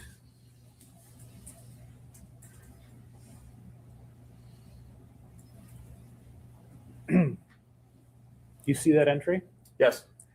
All right, and the time and date? That would be on April 25th, 8:48 a.m. Okay, and what happened at 8:48 a.m.? So that's a log entry for data usage, and the data usage was for Find My iPhone.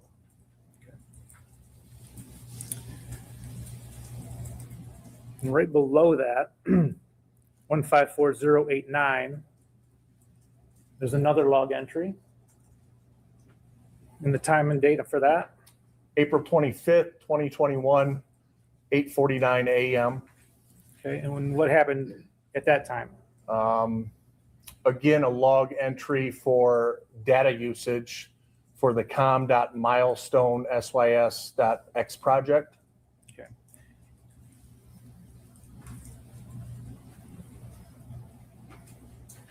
Just have a couple more.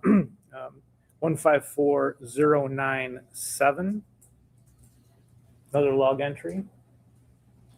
Again, we're on April 25th and the time? 9:04 a.m. Okay, and what happened at 9:04? Data usage, again, for com.milestonesys.x project. Okay.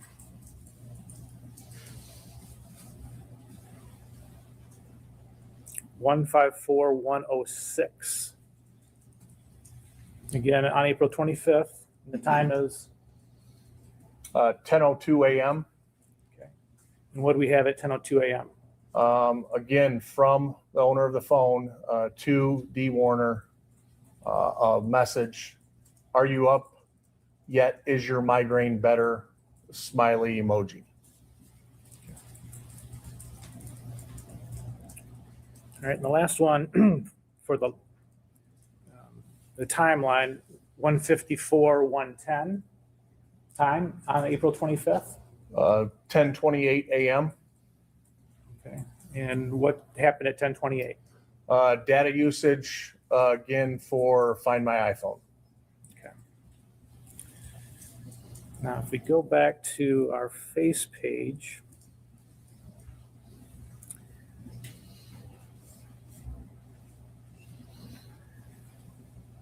you see an entry call log?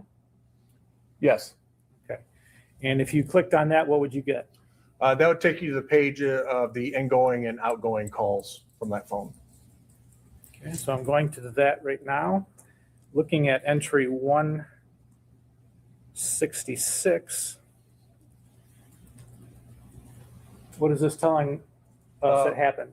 So direction indicates that it was an incoming call from that phone number, and the name saved to that phone number, Jaron Warner. April 27th, 2021, 8:38 p.m., 27 seconds, it was answered.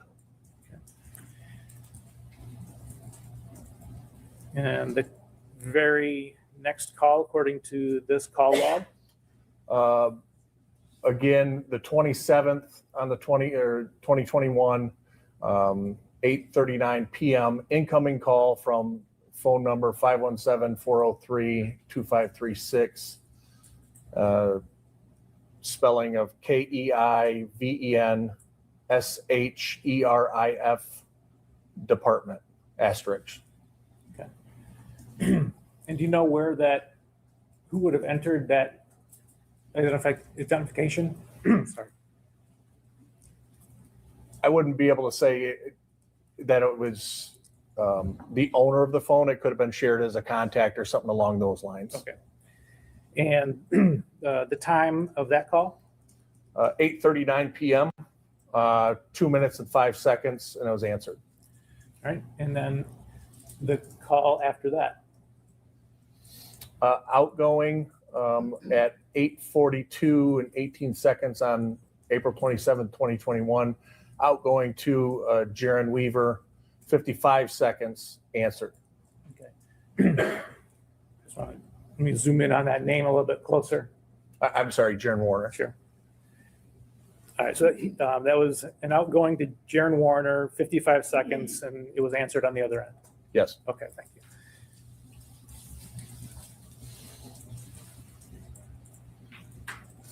Okay.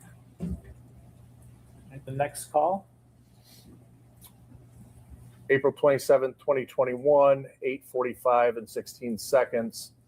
Outgoing to Jaron Warner, indicates answered. And how long? 13 seconds.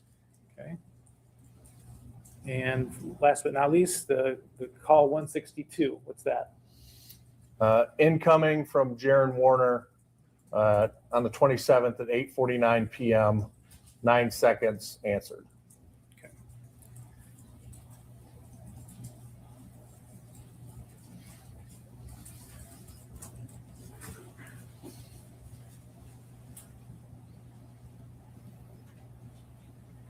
All right, now I'm going to refer you to calls 201 and 202. Not concerned here with the particulars of the call, like who was called or who called into this phone, but do you see the day and time for call 201? Yes. What is it?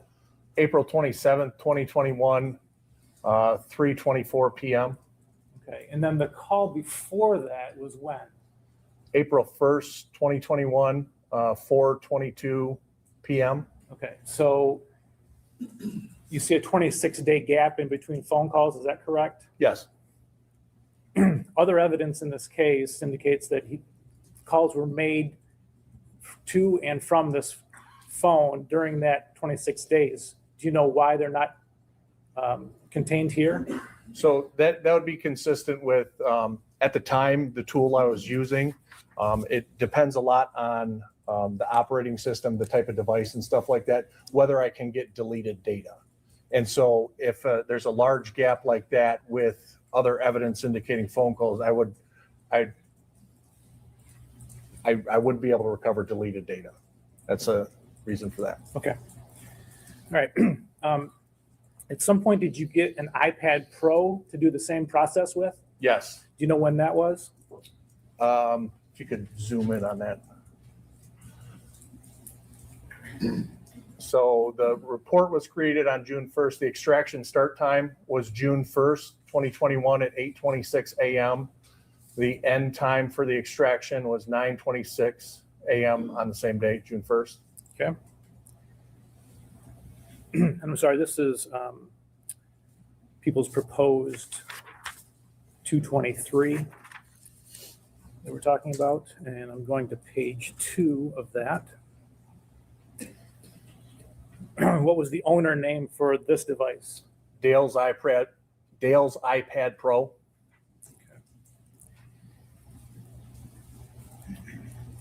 And then do you see detected phone model identifier? Yes. And what is it? iPad 6, comma 8.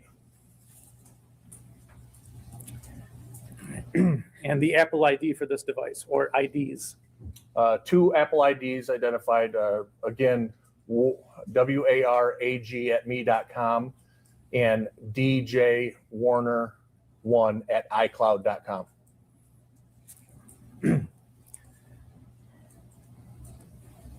Now, same process to get to the installed applications as on the iPhone? Yes. So I'm just going to the installed applications number 24. What app does that indicate? Again, My Cadillac, com.gm.mycadillac, installed application. Okay. And does the Celebrate also record the web history of these devices? It does. Going to the web history section of the exhibit. I'm going to direct you to item number 63. What is that? So you've got 63 and then that short little thing there. It says what to do with 1,000-gallon propane tanks.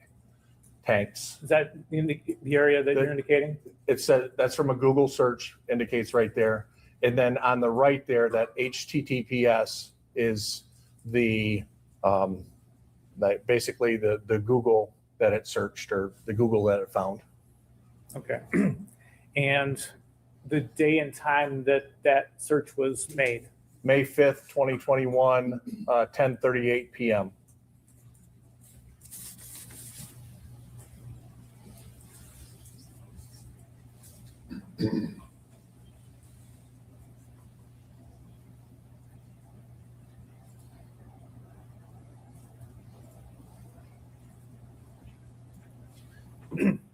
Thank you. Nothing further at this time.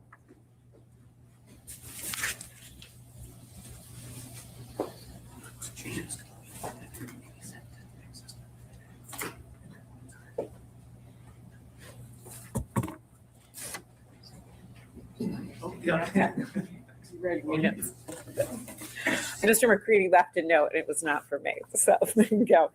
Good morning, Detective Hooper. My name is Mary Chartier. It is still detective. Is that accurate? It's Sergeant right now. Sergeant. Okay.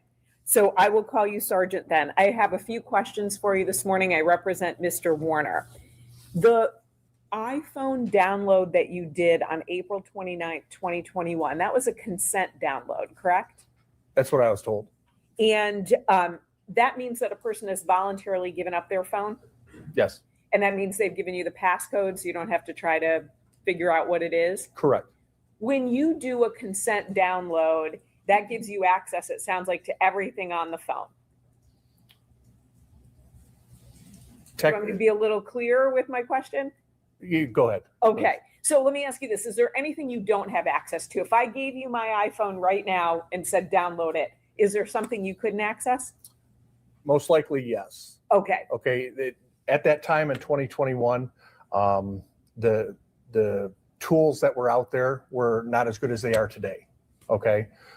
So with an iPhone nowadays, you can get a full file system, okay, which gets you most everything, but it's not everything. In order to get a complete mirror image of a device, you would have to step it back a few years. Just the encryption has come along so far that you're not getting a full exact image of a phone anymore. So let me ask you the things that you could get in 2021. Could you get voicemails? If I had voicemails, and if there were voicemails on Mr. Warner's phone, could you access those? Possibly, yeah. Do you know if you did in this case? I would have to see the face page of the report. Okay, but you possibly could. What about text messages? Yes. What about call logs? You could see, we saw that, right? So Yes. you can do that. What about emails? Sometimes, yes. What about if there are notes? So you know how there's a note app on an iPhone and you're keeping notes? Yeah, generally there'd be notes on there. What about location data, things like that? Yeah, limited. So you can get a lot from an iPhone. Yes. Is it pretty similar with the iPad too? You get search history, text messages, things like that? Yes. Now, you'd indicated that the phone accessed the Milestone app. That's a video system that you were told about, correct? Yes. Can your download tell you if, for example, the app just interacted with the phone or if someone actually viewed what was on it? Do you know what I mean by that question? If you could rephrase or expand. Sure. So I recently tried to get onto my bank app and I could get on the homepage, but I couldn't access it for whatever reason. So is it precise enough to show that, for example, someone interacted with the Milestone app? It sounds like it was, right? So, I mean, as far as the interaction with it, it's not like a call log to where it says like this app was used for this long or anything like that. That I don't have that data. That's what I was getting at. So perfect. So you can tell someone the phone may have tried to interact with the app or did interact with the app, but you don't know for how long. Correct. Thank you. And then did you also do a download of Mr. Warner's Apple Watch? I did not. Do you know who did? I don't. Were you asked to do it and did not? I don't believe I was asked for an Apple Watch, no. Now, you talked about missing data in your report, correct? Yes. Missing data, it sounds like in a report or from your download can be for a variety of reasons, correct? Correct. What are some of those? Well, in that situation, with that amount of missing calls, that spread of missing calls, and there being other evidence indicating that there was phone calls during there, that I mean, to my conclusion, it would be deleted. Didn't ask you your conclusion. Okay. I said, right, so I'm going to ask that the court strike that because that's non-responsive to my question. No objection. All right, so Thank I will strike that and direct the jury not to consider that last answer. So one of the reasons there could be missing data is someone tried to delete that, correct? Correct. Can it also be from resetting a device to a backup?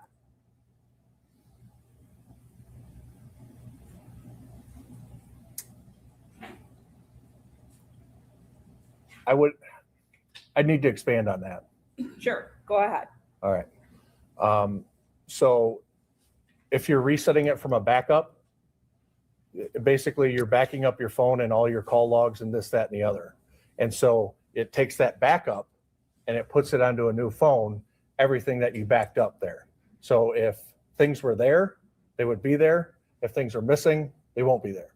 If that's fair enough. It does. So I'm going to ask you.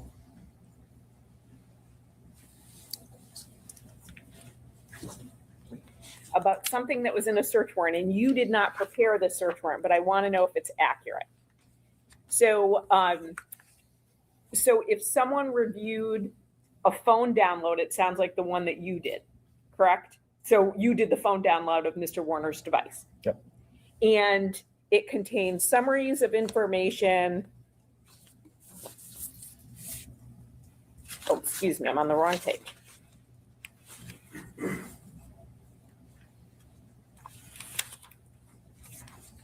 But there are gaps in records for a variety of reasons, including a user deleting content, which we covered, or resetting your device to a previous backup. Is that inaccurate? That could be a reason why information was not accessible. Resetting to a previous backup? Yes.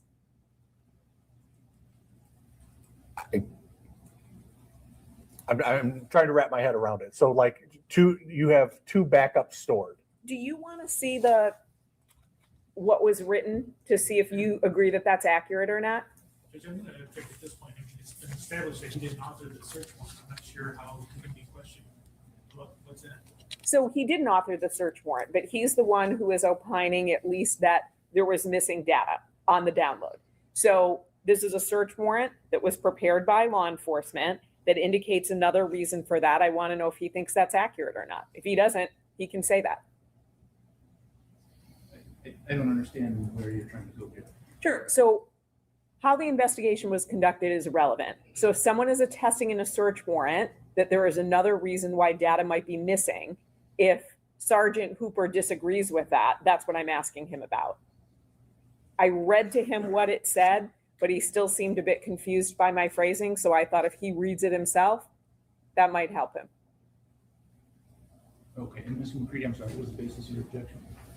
I mean, if we had a learn to treat us or something, some kind of authoritative document, I wouldn't be objecting. This is a search warrant. I mean, yes, an officer may have put something in there, but this is not authoritative on this issue. Well, it's not just an officer. I mean, I think it's Detective Dreer who put it in. So if it's wrong, I think we should know that.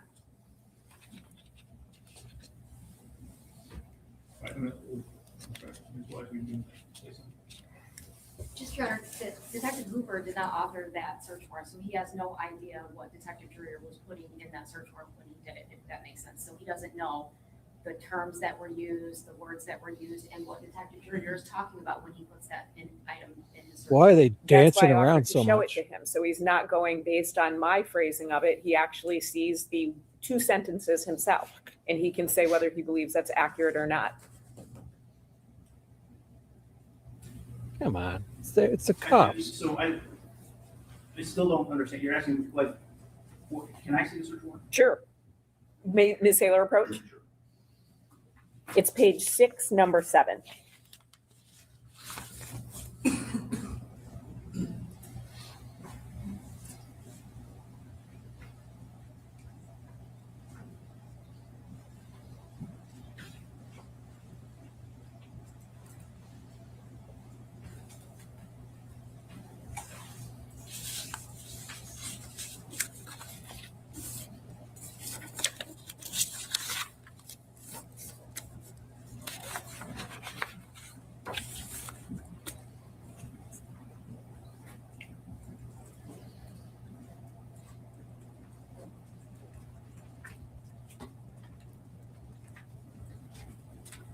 I put 2x speed if people look weird.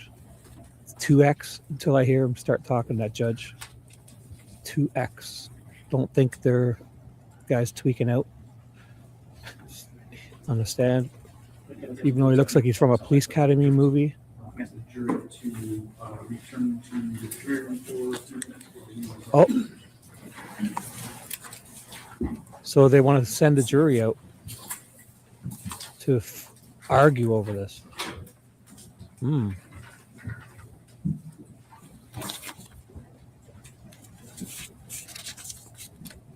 they're gonna go back and forth to see if without the jury present.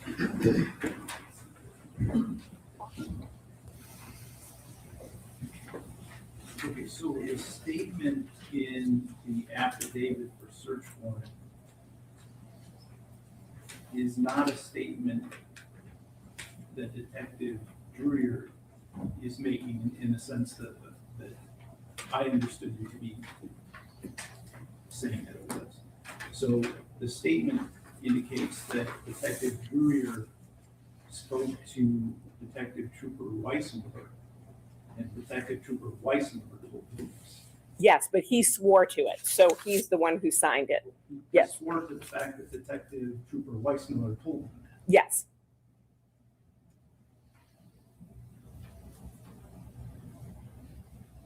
Okay, so what are you using this information, what, again, to try to establish? So I want to know from Sergeant Hooper if he believes that's an accurate statement, that the missing data could be as a result of resetting your device to a previous backup. And what is that relevant to? Because there was discussion on direct examination about missing data. And it's not just a user deleting data. Why does this statement in a search warrant have anything to do with it? Why can't you just ask him the question? I'm fine doing that as well, if the court would like that. And then I can always, if need be, follow up with Detective Lieutenant Dreer when he takes the stand. Okay. I think it's legitimate to ask him the question to resolve the underlying premise, but I don't think that the statement in the search warrant is relevant to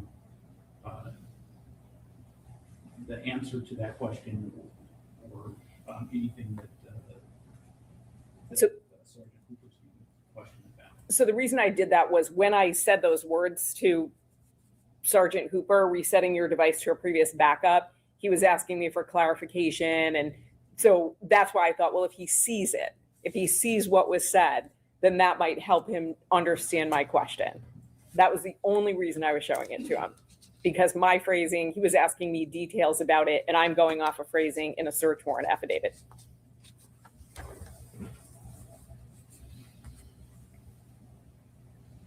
All right, so again, I think you can ask the question. I don't think the information about it being from a search warrant is relevant to any issue at this point. Thank you.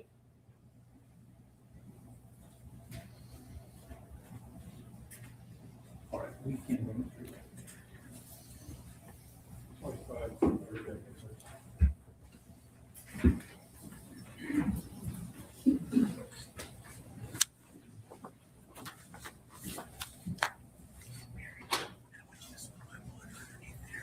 Do you want me to give it to you? Oh, yeah, sure. Is that just And because I I'll- wasn't going to spill it because my hand wasn't going under there. Ooh. I was going to turn closed caption off, but they're picking up there. Cute whisper. Ah, fuck it. 2x speed. Ignore 2x. Come on, Jerry. Let's go. Is that Kathy Shank? Oh my God. I thought that was Kathy Shank right there. Not this guy. In front of her. Oh my God, they're Kathy Shank. Oh, here we go. Sergeant Hooper, so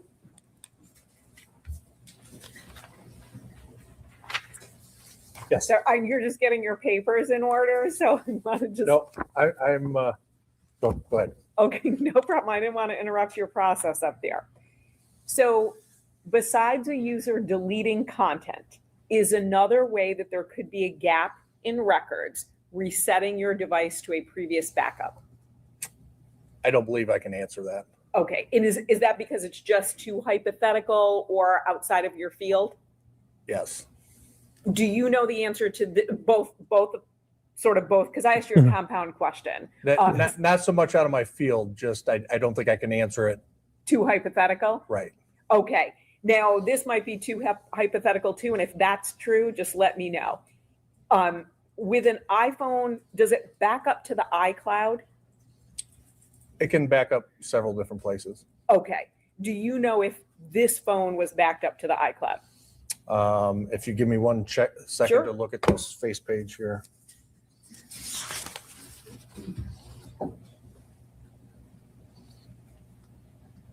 And is this for the phone or the iPad? You can answer for both.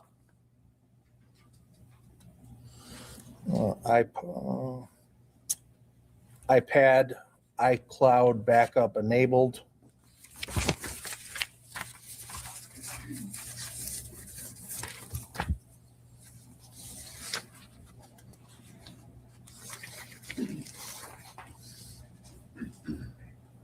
Cloud backup enabled. Does that impact what you can recover if an iPhone is backed up to the iCloud versus not, or an iPad is backed up to the iCloud or not? I don't think I can answer that. And why not? I'm not exactly sure everything that gets stored in a backup.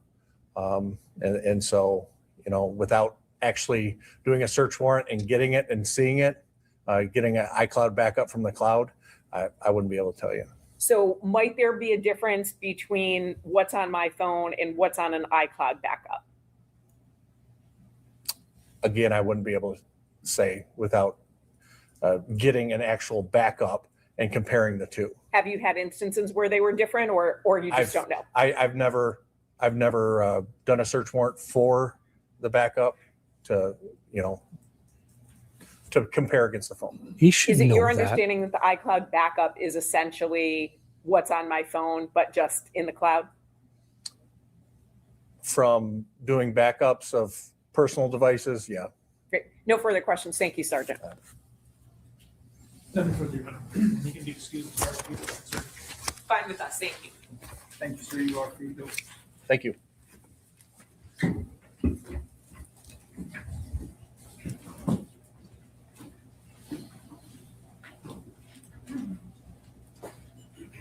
All right, it is about 12 minutes to noon at this point. Mr. McCready, I don't suspect you want to begin when that is correct time. So we will break for lunch at this point, and after going to return, we will start at 1:30 p.m.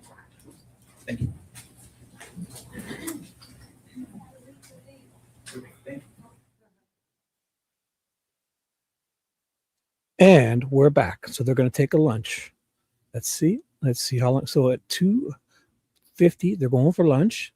When are they going back? Let's see. Oh my goodness. It's going to be a good lunch. They come back at around 4:35. So they take at least getting almost 2 hours lunches. This one's a little shorter. 4:30. So hour and 40 minutes. It's productive lunch. Productive. Gets a lot of food eaten. Here's the seal. The seal of Michigan. This is not a dodo bird. I'm only kidding. It's a bald eagle.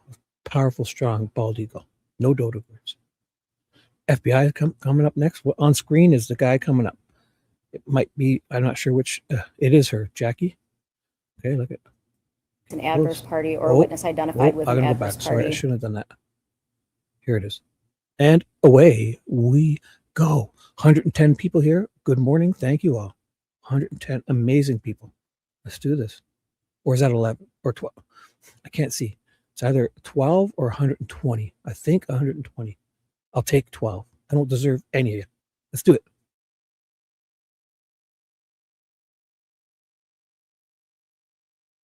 Oh, did I slow it down? Yeah.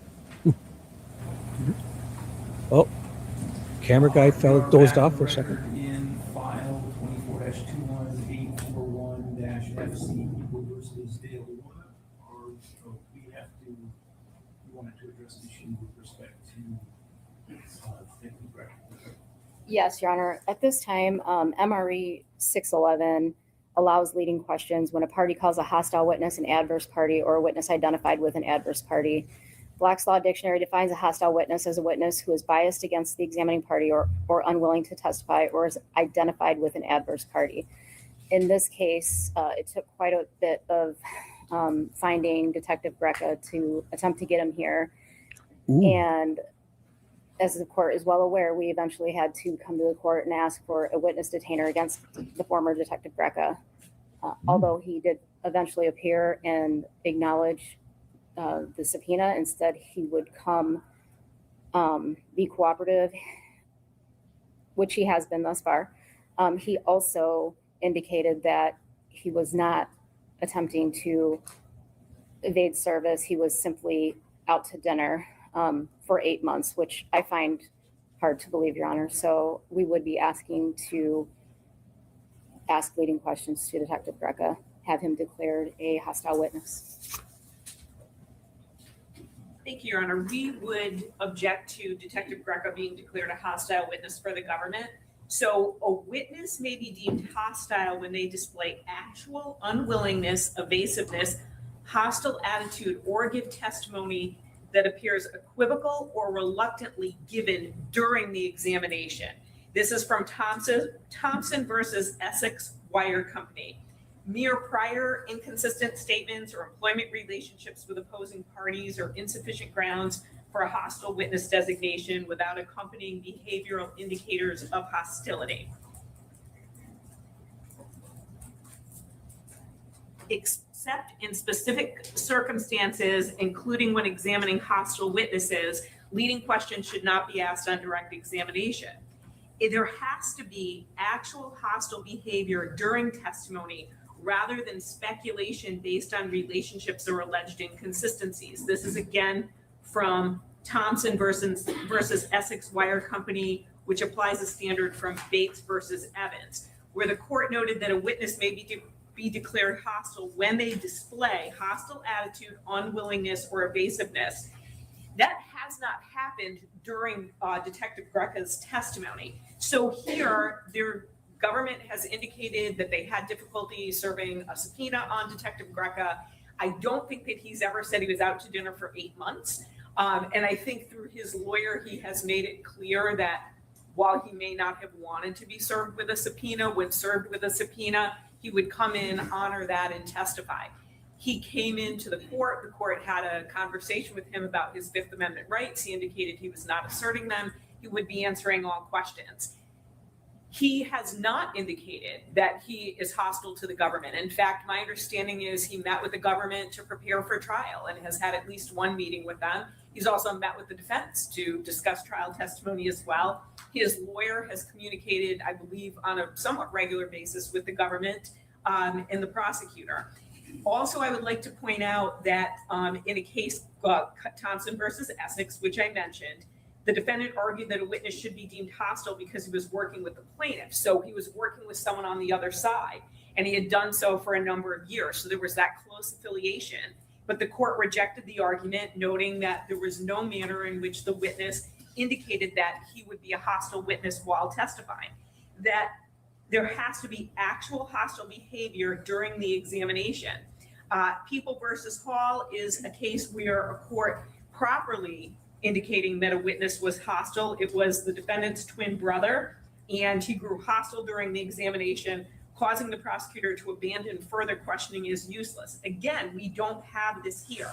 The court has to examine his demeanor and his behavior in real time.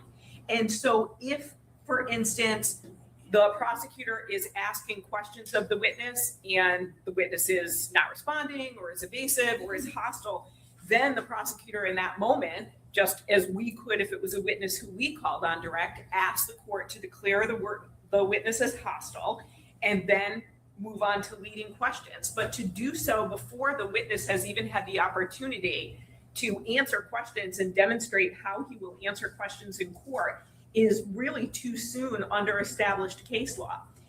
And then in another case, Cohen versus McGregor, the trial court has the authority to declare a witness hostile based on its observations of the witness's behavior and the circumstances of the testimony. In all pretrial proceedings, Mr. Greca has come in when he has had a lawyer, he's been on time, he's been appropriately dressed for court, he's appropriately answered questions from the court. In Wilson versus W.A. Foote Memorial Hospital, witnesses did not exhibit unwillingness, evasiveness, or hostility in their testimony. So it's their testimony where that evaluation is made. I'm sure there are certain circumstances where it's so evident that someone is going to be hostile based on things they've said, based on maybe how they behaved at a preliminary examination, that possibly a court could indicate that before trial testimony. But we don't have that situation here with Mr. Greca, so I would ask him to be treated as any other witness in this case. Thank you.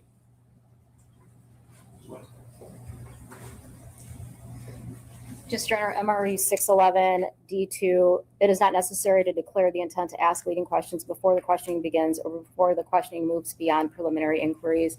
I did come to this court to ask that for obvious reasons. I would leave that in your discretion.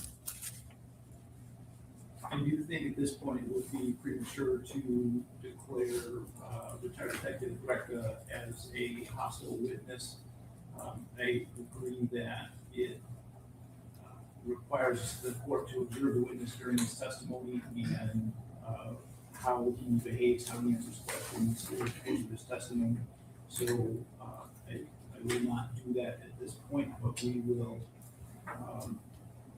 obviously see how the testimony goes, and if that's the direction it goes, we can address that at the appropriate time. But I don't think that this is an appropriate time to make that declaration. Thank you, Your Honor. Thank you, Your Honor. You just need to make sure that is the tape.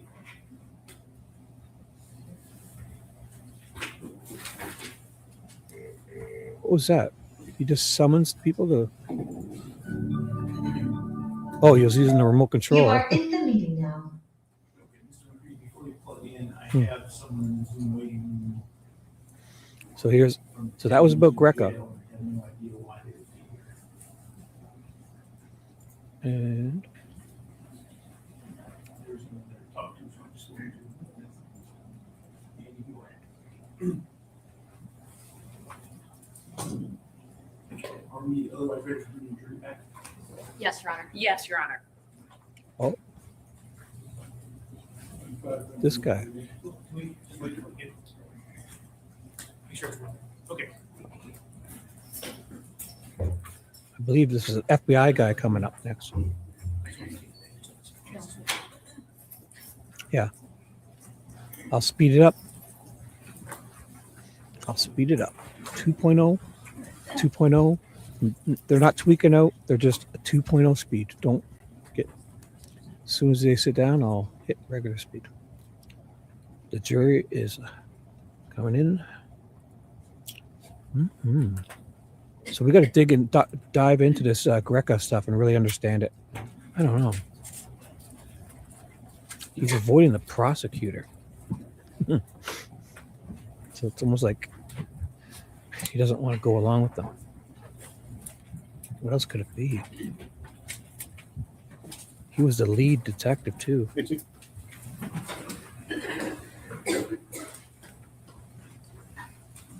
the people may call them Mr. I am probably going to butcher the name, but we would call Henrik Impola.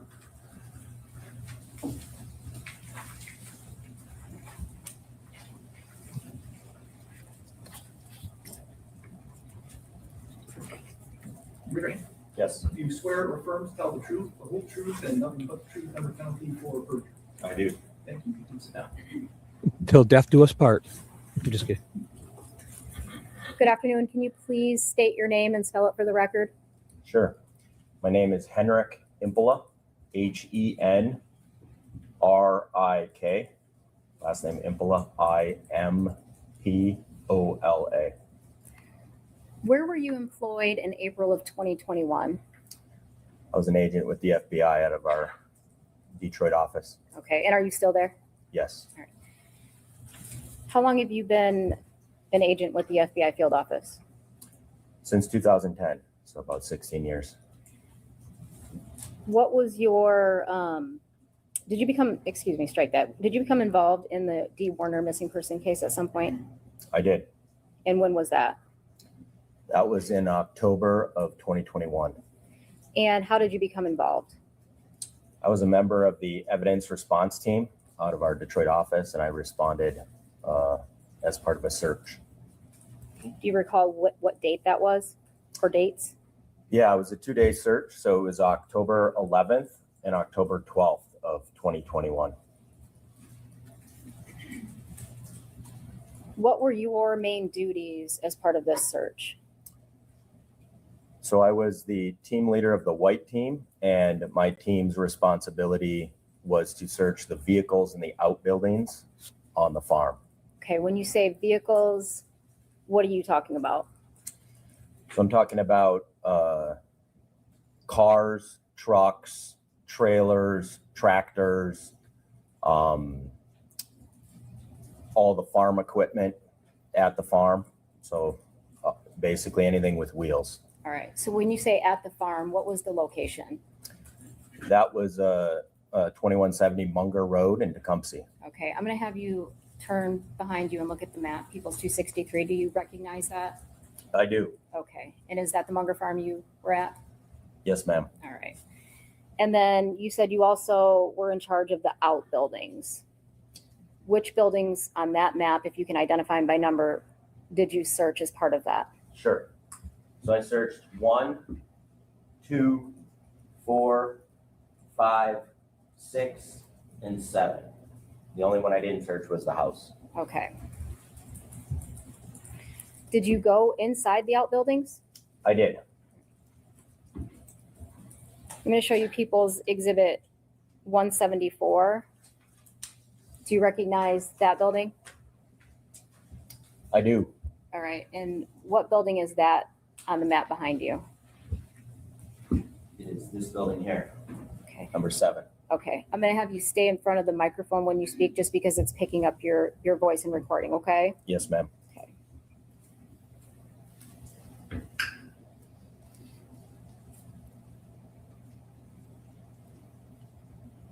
I'm going to show you People's Exhibit 89. Did you observe that safe? Yes, I did. Okay. In that same location we just talked about, building 7? Yes. You also indicated you searched vehicles. You recall approximately how many vehicles you searched? Yes, we had 37 vehicles listed on our report. At some point in time, did you search a black Chevy? Yes, I did. All right. And was that just part of your search, or why did you search that?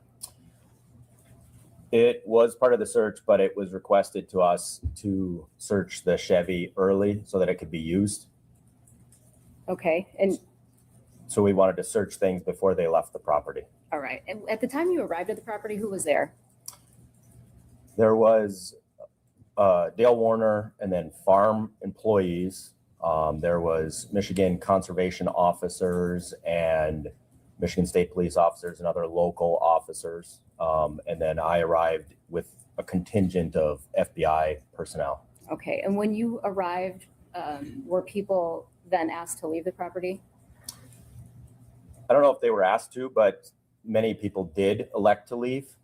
And we were controlling the scene, and it was an active farm. So there was a priority to search the vehicles first to give them the opportunity to leave. All right.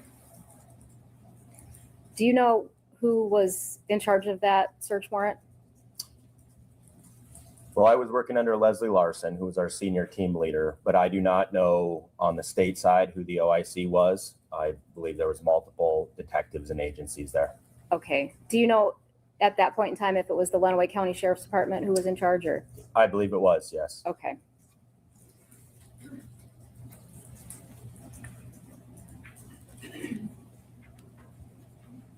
And as part of the outbuilding searches, did you search anything else on the property? Yes, so I searched all equipment and silos, grain hoppers, bins. I tried to search anything that was in and around the barns that was part of the farming operation. When you say water tanks, what are you talking about? Well, there was a lot of tanks throughout the property. So I searched big plastic water tanks. There was 2 silos. And then there was smaller barrels and stainless steel barrels. Okay. How did you search those? I manually looked inside the empty tank. So I only searched tanks that weren't pressurized or didn't have chemicals in them.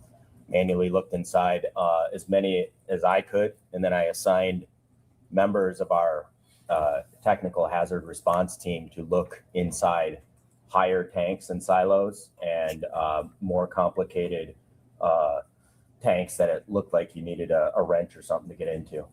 Okay. You indicated you didn't look inside any pressurized tanks or ones with chemicals. Why not? It didn't seem, well, first off, I didn't have the equipment to look inside or the expertise to look inside. Okay. I didn't have any way to access those. And I didn't have any reason to believe there would be anything inside them. Okay. Did you make observations of any of the tanks that would have contained chemicals on the farm that day? Yes. So we noted in our logs which tanks we looked at, which tools we used, and then we noted tanks that were on wheels. Those were considered vehicles for the purpose of our log. So we noted which ones we went to and where they were. As you were looking at these tanks, what are you looking for? Well, initially, I'm doing a preliminary survey and I'm looking for any trace evidence, blood, body tissue. I'm looking for a body. But then, generally speaking, looking for anything out of the ordinary, any weapons, anything that could be used in a homicide. Okay.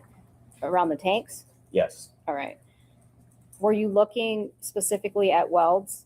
No.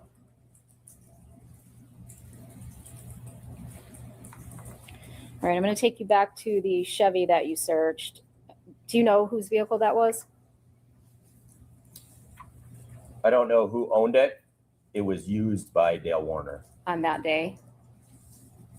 I didn't see him drive it that day. I saw him around it that day, and it looked like it had things with his name on it inside the vehicle. Okay. Did you see him get in and out of that vehicle at all that day? No, ma'am. All right.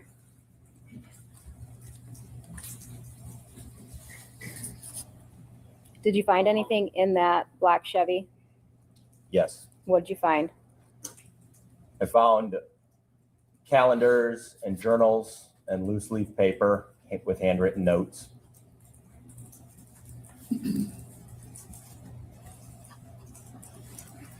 Did you take those items? No, What'd you do? I photographed those items in place. And why didn't you take the items?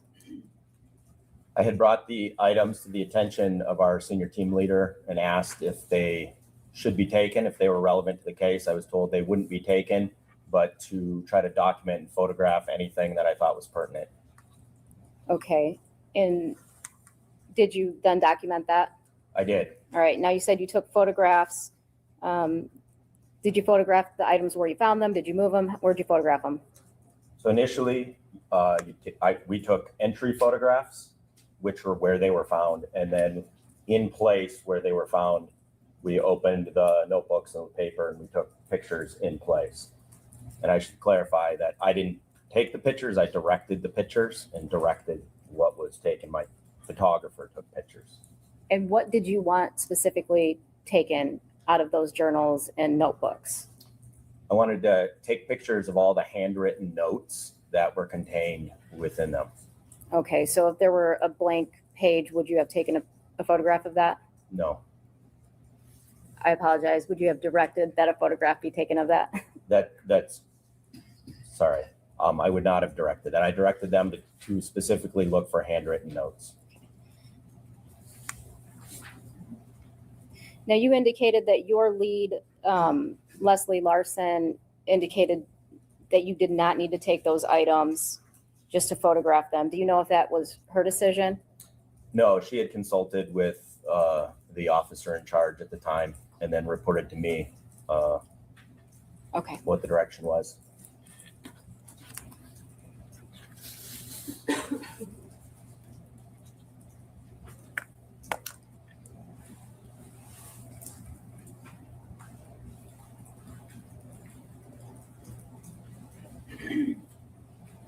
I've handed the witness exhibits 187 through 190. Can you look at those pages and just tell me briefly what those are out of the group of items that you said you collected? Sure. So these are 4 loose leaf printed pages titled Vehicle Locate, which were found in the rear of the truck. Okay, and all 4 of those would be vehicle locate items? Yes, that's the title. They're screen captures. They're printouts of a screen capture, and the top of the screen capture says Vehicle Locate. Okay.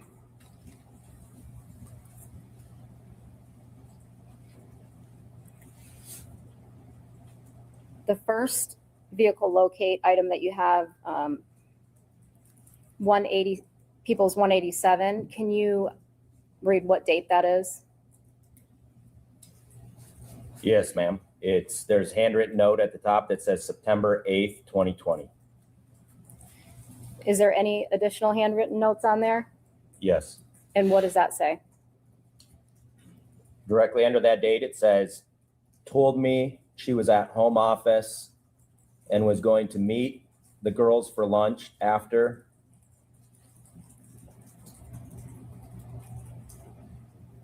After she was in the,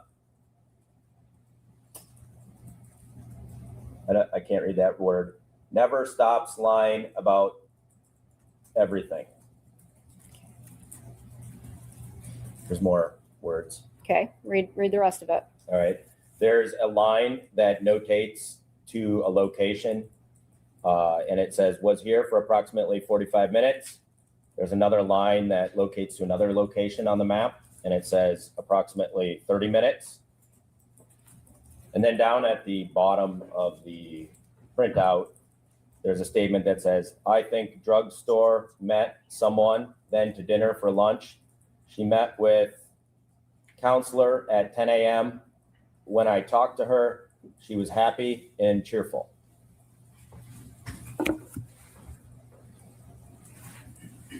Is that everything that's on that page? That's all the handwritten notes. I'm going to show People's Exhibit 187. Is that what you're looking at? Yes, ma'am.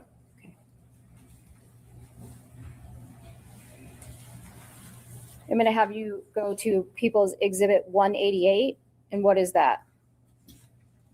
This is another printout on computer paper of a screen capture titled Vehicle Locate. Is that what you're looking up at on the screen up here? Yes, ma'am. All right. And can you read, is there a date on that one? Yes. Can you read that? On the upper right, it says September 8th, 2020. All right. And what about the handwritten notes? The handwritten notes on the right side of the page there says, at dinner 45 minutes after she said she was there, why lying about where she is at? Question mark. Okay. People's Exhibit 189. What's that one? It's another computer printout of a screen capture of a vehicle locate. All right. If you look up at the screen, is that what you're looking at? Yes. All right. And what does that one say? Include the date. It's dated 11/20/2020, and the statement is D has doctor's appointment, goes to cafe, shop, okay. She left the house at 7:30 a.m. Okay. People's Exhibit 190. What is that one? This is the fourth printout on computer paper with a screen capture of vehicle locate and handwritten notes. All right. Look up at the screen. Is that what you're looking at? Yes. All right. And again, read the date and tell me, read the handwritten note. Date is 11/20/2020. The handwritten note is, told me she was at doctor office, won't answer her phone, never tells me the truth about where she is, exclamation point. The second paragraph is, just called me at 10:20, said she just got out of doctor's. When she has been at store for an hour, exclamation point. Can't stop lying, exclamation point.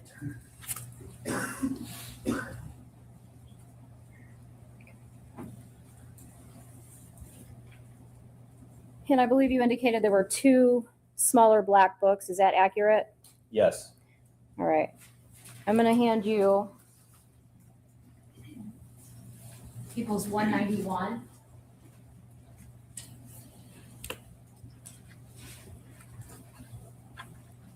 Do you recognize that item? I do. All right. And what does that item contain? This is a black bound journal with grid lines on it that was found in the front seat of the black Chevy. Okay. And I'm going to have you look up at the screen. Is that the item that you're looking at? Yes, ma'am. I'm going to have you open it up to the first page. Do you know what this binder or book contains?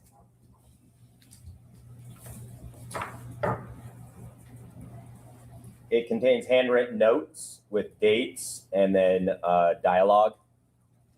All right. So is this the first page that you're looking at? Yes. All right. And so can you read the top 2 lines of the first page? Sure. First line is 1 of 423, picture of text. Second line is messages, December 9th, 2019. Okay. And when do those text messages start? They start at December 30th, 2018. Okay. That's the number 3. All right. And can you go to the last page and tell me when those text message conversation ends?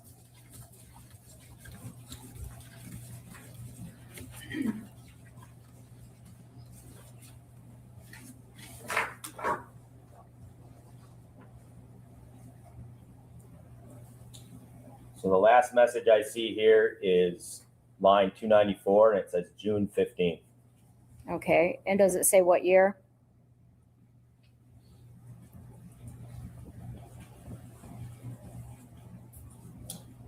No, but the top of the previous page says May 31st, 2019. Okay. So All right. And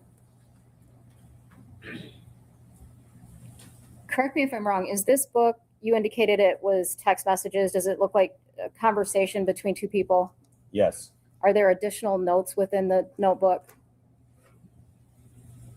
If you can recall. I believe there's some commentary and some notes dispersed between the texts. Okay.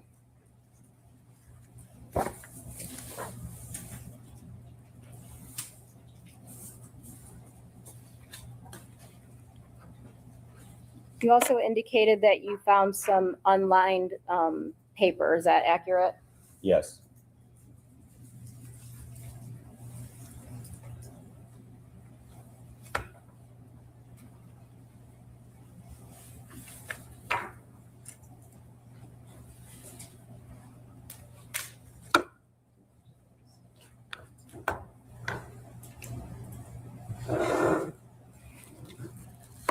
I'm going to have you look at exhibits 179, 180, 181, 182, and 183, and then tell me what those are.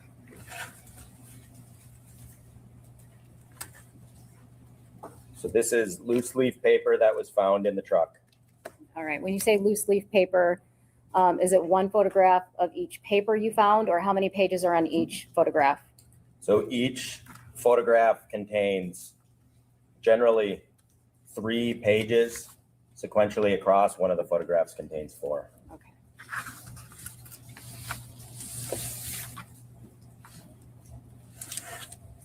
And did you notice anything between those unlined pages and the two, any of the other books that you recovered? Yes, these unlined pages are dated and they have descriptors, and they seem to correlate with some of the text messages and make reference back and forth. Okay. Does it make reference to the text messages or the planners? Well, what's in the planners, excuse me, yes, which I believe to be dialogue that seemed to be from text, but yes, what's in the planners. Okay.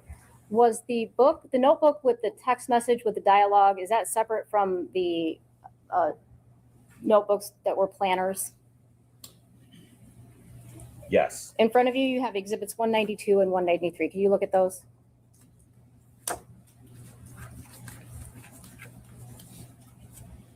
Yes, I have them here. Okay. And what is exhibit 192? Exhibit 192 is a black bound calendar with grid lines and handwritten notes. All right. When you say calendar, is it dated? It is What year? 2020. Is the front of that, where is it dated 2020?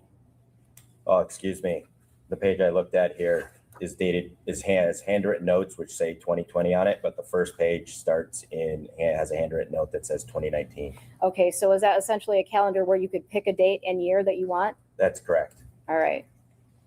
And then what is 193? 193 is a light colored calendar which is titled or has the label 2021 on the top. All right, and what is that item? This item is a day calendar or a day planner from 2021. Okay, so that's specific to 2021 calendar. Correct. Okay, so now we have a 2021 calendar, a calendar that you could put any year in, and then you have a book with what you described as a text message conversation, correct? Yes. All right. Now those photographs that I handed you, 179 through 183, and if you need to look at the rest of the exhibits, you indicated they corresponded with some of the other items you took. And what items were those? So they seem to correspond with the handwritten notes in 192 and 193. Okay, so describe what you mean by that. I mean that there's a date and then descriptions of what a D is doing, where she's at, and opinions about it. Okay, so for example, I'm going to take you to page 179. I'm going to take you to the first sheet. That one's dated March 23rd, 2021. And I'm going to have you go to the black planner.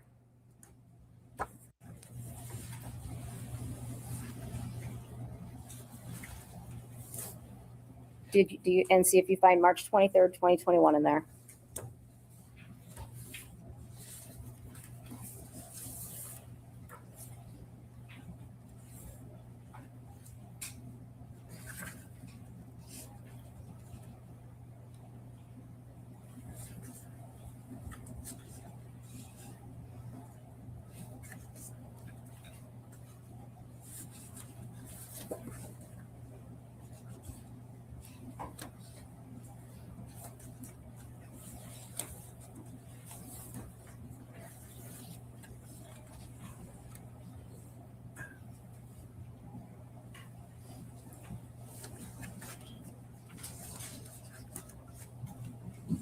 Yes, I do.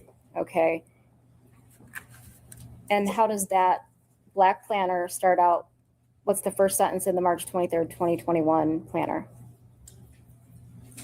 On the last page of the exhibit, it's red handwriting. It says, Dee was in the office for a while today, tried to talk to her about crop budget, didn't go well, exclamation point. All right, I'm gonna have you stop there. I'm gonna have you go to now the exhibit 193 pink planner. And that one, I believe you indicated was the 2021 calendar, is that correct? Yes. All right, do you find March 23rd, 2021 in there?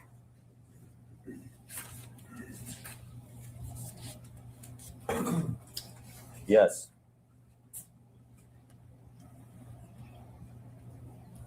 Okay, and what does that one say? It says, was in office for a while today, tried to talk to her about crop budget, did go well, tells me all the time how bad I treat her, don't understand, vacation was great, everything was good, exclamation point. Okay. And so was that a constant with those loose leaf papers as well as the black calendar and the pink calendar? Yes, they seem to correspond back and forth. Okay. I'm going to have you go to exhibit 192, page 7.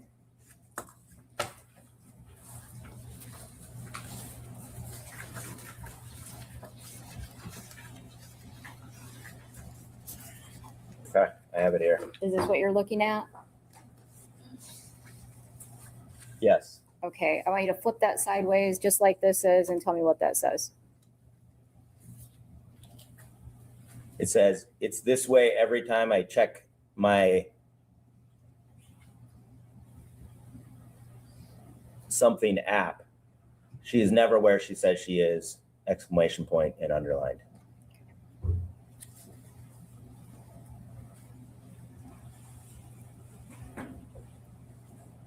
I can make out some letters on the app. It's not entirely clear. Okay. And can you tell me the date on that? That's July 31st, 2020.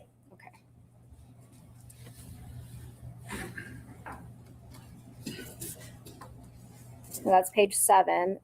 Now let's go to page 9.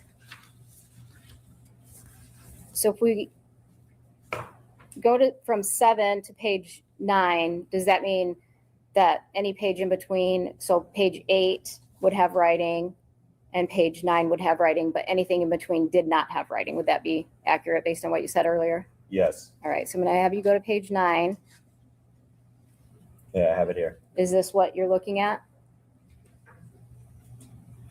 Yes. All right, and what date do you have?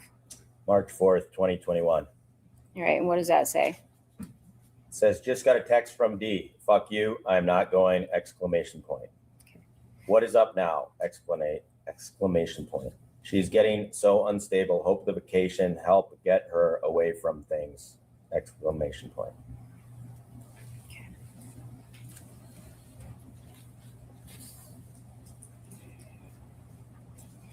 I'm going to take you to the pink planner, the 2021, exhibit 193.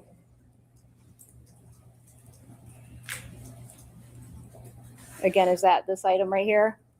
Yes.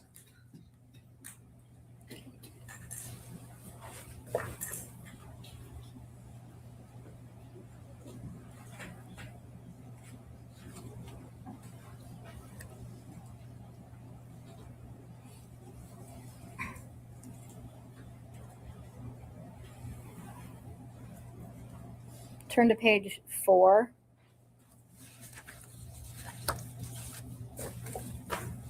I have it here. Okay.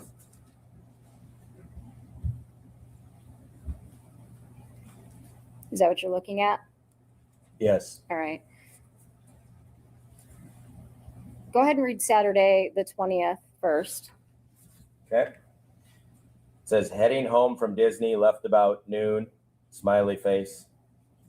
Stopped about 2 a.m. dash to rest a bit. Started up again around 8 a.m. Sunday morning. Okay. Now read Sunday, the 21st. D had a meltdown on me around noon, exclamation point. Said my kids didn't respect her, period. Jaron left JCB at Tom's. Dustin called to use it for the B party for Kara. We got home 2:30 p.m. All right. And does that go on to the next page, page 5? Yes. Okay. What does it say on the top? On top it says, I think she just started a fight so she could sleep on couch. She snuck out. Don't know where she went. And then there's kind of a note on the side of that that says, to around 2 a.m., was back around 4 a.m., drug dealer or boyfriend, question mark. Okay.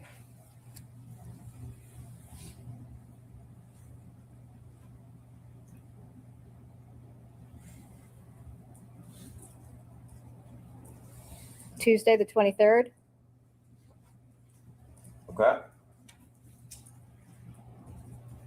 It says, was in office for a while today. Tried to talk to her about crop budget, did go well. Tells me all the time how bad I treat her. Don't understand. Vacation was great. Everything was good, exclamation point. Through it all, change on the way home, exclamation point. She snuck out again tonight at 2 a.m. Okay.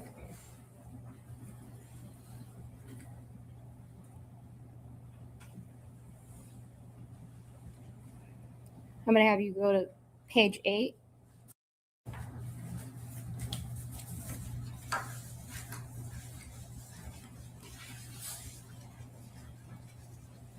Okay. Is that what you're looking at?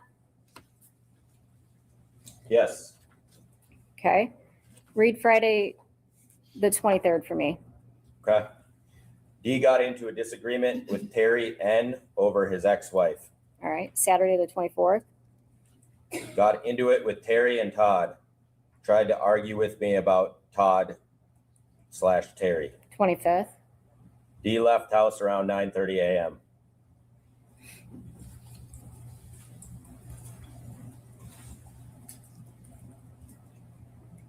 The next page. I have it. Okay. Go ahead and read the next date that you have on there. This is April 26th, 2021.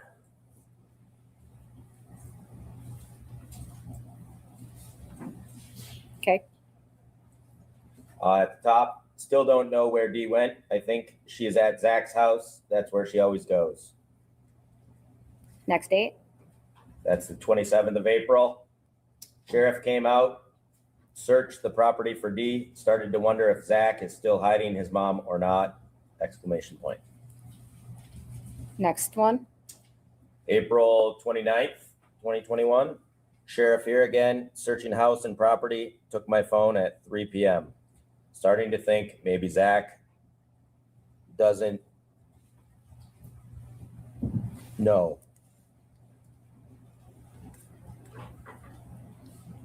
Doesn't know.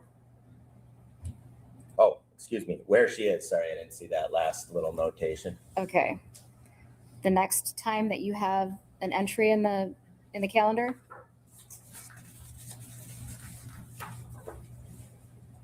That's May 9th, 2021. Okay. And there's nothing between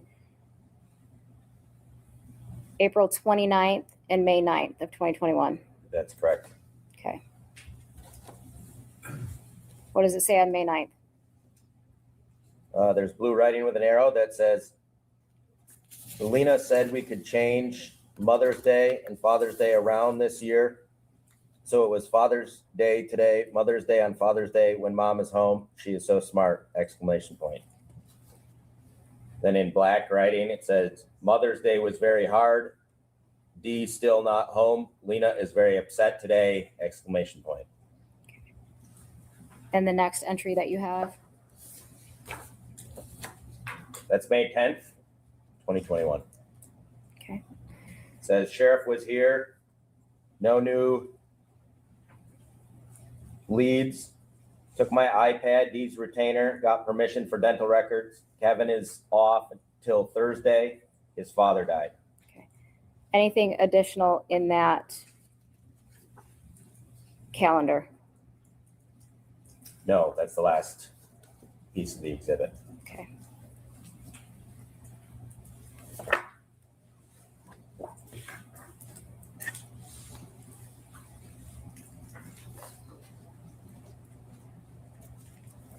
I've handed you exhibits 184, 185, and 186. What are those items?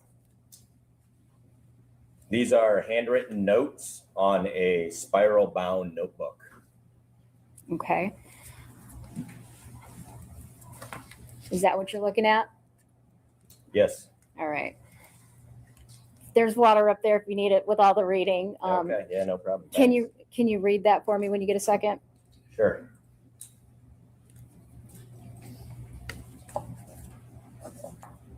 All right, I'm on 184. Top of it, it says Sunday, April 24th, and that's crossed out. Next is Saturday, April 24th. It says D's plan to leave days before, exclamation point. Fight with Terry. Fight with Todd. Get Angela out of house. Start fight with Dale so she can leave house. Dale won't argue with her. Makes her even madder. Starts getting migraine. Changes her plan to leave that night, exclamation point. So she leaves in the morning on Sunday. Was going through her clothes days before, boxing up the ones that fit. Did she take them somewhere? With a question mark. Still hasn't contacted anyone. What does this mean? Question mark. Is she still mad and mentally troubled? Question mark. Or did she get into a worse relationship? Question mark. Or checked into mental clinic? Question mark. That's it for that page. Okay, I want you to go to exhibit 185. I have it. All right, on the right side of that notebook, the bottom in blue writing. Is that what you're looking at? Yes. All right, can you read that for me? Sure. Was having nightmares, started several weeks prior. Wake up soaking wet in a panic. All jewelry would be in bed, pulled off in nightmare. Her watch never made it all night on her arm. Talking in her sleep. You can't protect me from them. I will get you the money.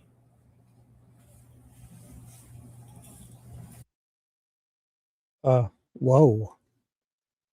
Now he could be doing this, but I mean, if she's really saying that in her dreams, man. But I don't remember reading that. Let's see.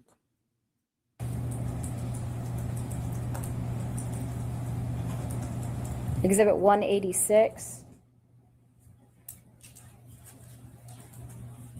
I have it. The top portion in blue, is that what you're looking at? Yes, All right, and can you read that for me? sure. Never goes shopping alone. Can't sit home alone. Scared to be by self.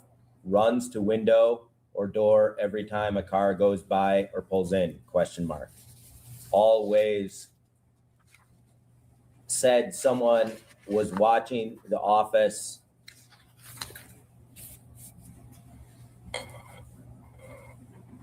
On the hill on Carson, . Different vehicles going by.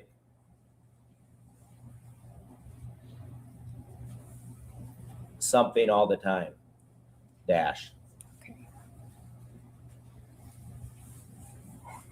Slow, excuse me. I see that now. Different vehicles going by slow all the time. Okay, thank you. Did you ever interview the defendant in this case, Dale Warner? No, Was your role limited to doing the things that you just testified to today? that's correct. I was just on the search team. Thank you. I have nothing further.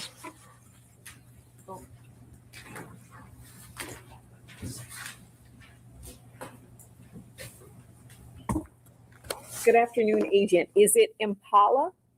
It's Impola. Impala. Okay, I got the emphasis wrong. My name is Mary Chartier. I represent Dale Warner, and I just have a few questions for you this afternoon. Want to focus in on this October 21 search or 2021 search. Is that the only search that you were involved in this case? It's the only search. It was 2 days, but yeah, that was the only search I was involved in. So we're confined to that period of time. Did you go, then go home, then come back? How did that work? Yes, ma'am. I went out to the property on October 11th. Then I went home after the scene was secured for an overnight crew. And then I came back on the 12th for the second day of the search. Was this search pursuant to a search warrant? Yes. So was there an announcement, here we come, or did you just show up on October 11th? I don't know. I know that we briefed ahead of time, and there was a contingent of local officers who went to meet and went to the scene initially, and then they called us when the scene was ready. So I don't know the details of what happened with that initial contingent or what Dale or the officers did. Or So you don't know, for example, if they showed up unannounced? That's correct. Do you know who would know that? No, Would it be the officer in charge? I would presume. Now, you indicated you were there for 2 days. Your job was to search vehicles, and your team, I should say, the white team, searched 37 vehicles, including a lot of outbuildings. Is that accurate? Yes, ma'am. And then you get to what you believe to be a vehicle associated with Mr. Warner. You see these items, and you read a portion of them. You'd agree with me, there are other things on those pages you didn't read. That's correct. So for instance, in just the last 2 sheets that you were looking at, Mr. Warner is on those sheets kind of surmising where his wife might be, where she could possibly be, correct? And what aliases she may use. You're talking about 186? Yeah, so if we look at 185 and 186, Ms. Saylor, would you pull up 186, which is our page 233? So would you zoom into the bottom top part there?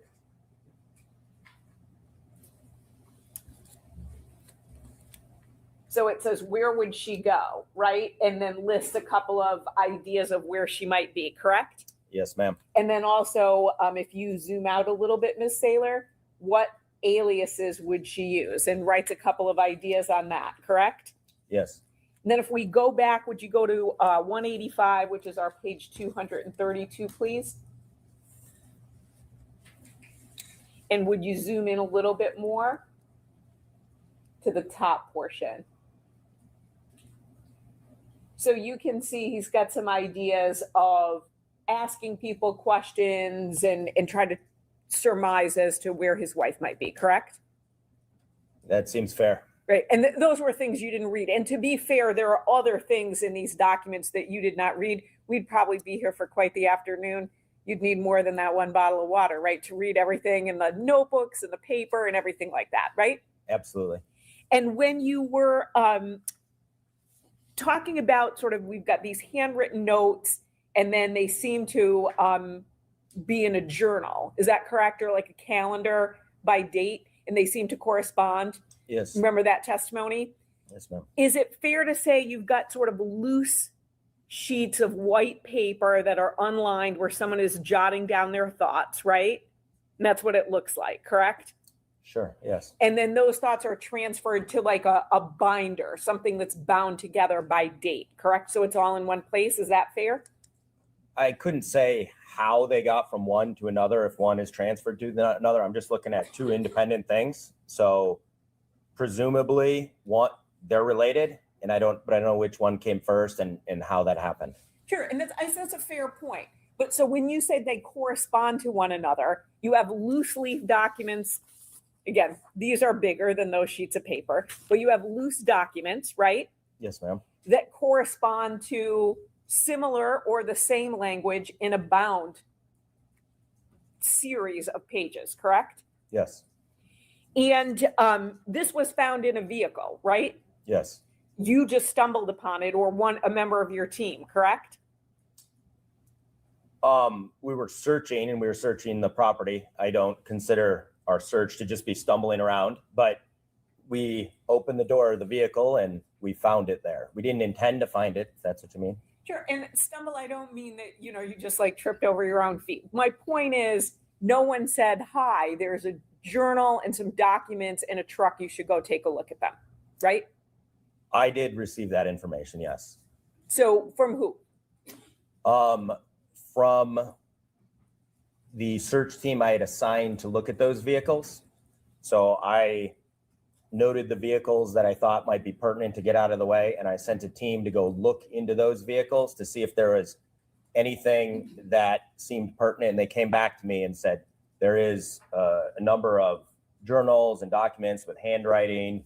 And so I went specifically to those vehicles to go look at them and then to dig into it further to see if it was relevant.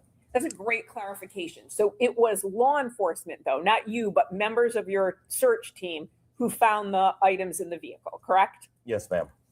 And those items were not seized? That's correct. Why not? You said that your supervising officer agent spoke to someone and then they said that they were not relevant? They said just to photograph the materials and not to take them. Was there any reason given as to why not to take them? No. Did it just because it seemed like a private journal? No. When we search, it's very intrusive, and so I wouldn't consider privacy to be a thing. Okay, so there's no privacy at all if you're searching property. Sounds That's to be correct.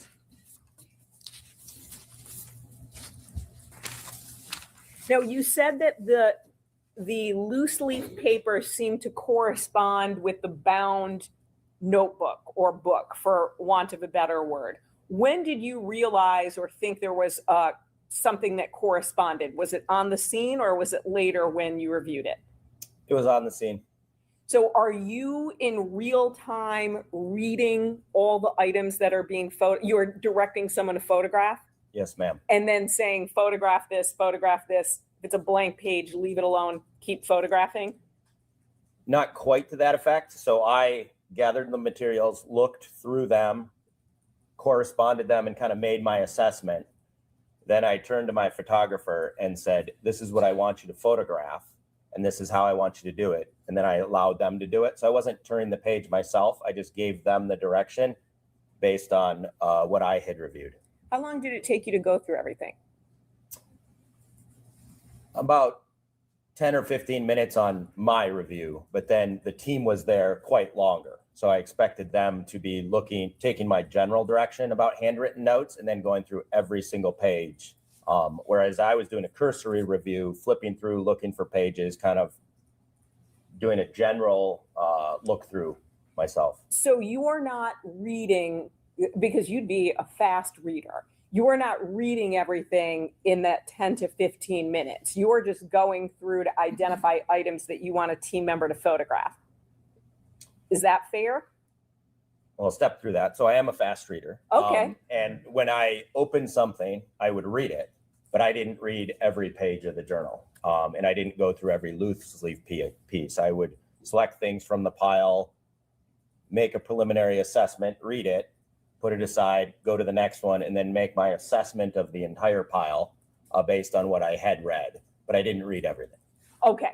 So if we're looking at X number of pages, you did not read every word of X number of pages in that moment. That's correct. Did you ultimately go and do that later on, or was that for another team member to do?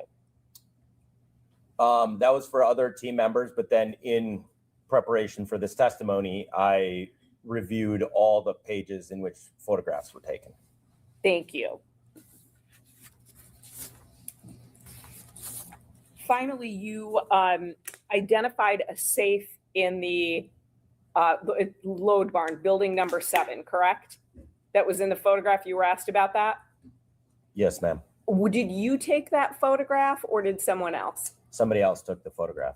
Was that something you independently remembered, or looking at that photograph refreshed your memory while you were preparing for trial? Looking at the photograph refreshed my memory. There was, I didn't have an individual memory of a safe, but then as I looked through the entry photographs, I remember seeing it. So I have to imagine you saw a lot in those 2 days. Yes, ma'am. And I have to imagine that's not the only search you've done as an agent.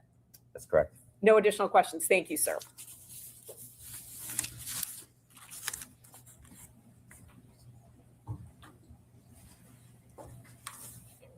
The loose leaf pages, the black calendar that can be dated any date, and the pink calendar dated 2021. I'm going to talk about all 3 of those, okay? Okay. All right, so the black calendar that could be dated any date and the loose leaf pages, do you know if all of those were contained within that particular item? Does that question make sense? No, which particular item? So the loose leaf pages and the black calendar that can be dated. Yes. So those loose leaf pages have a couple of different dates on them, right? Yes. Read me all the dates.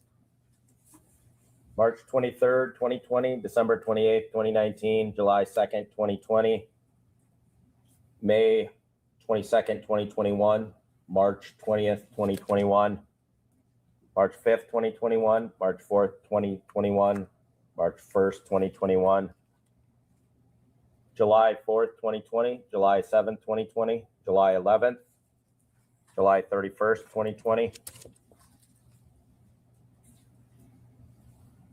May 21st, 2021, May 22nd, 2021, and March 20th, 2021.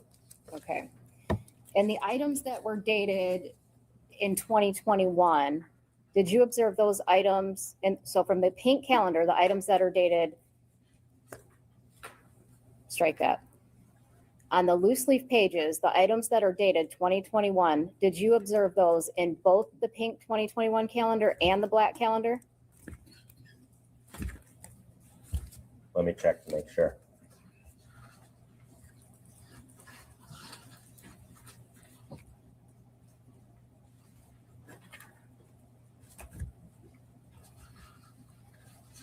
Yes.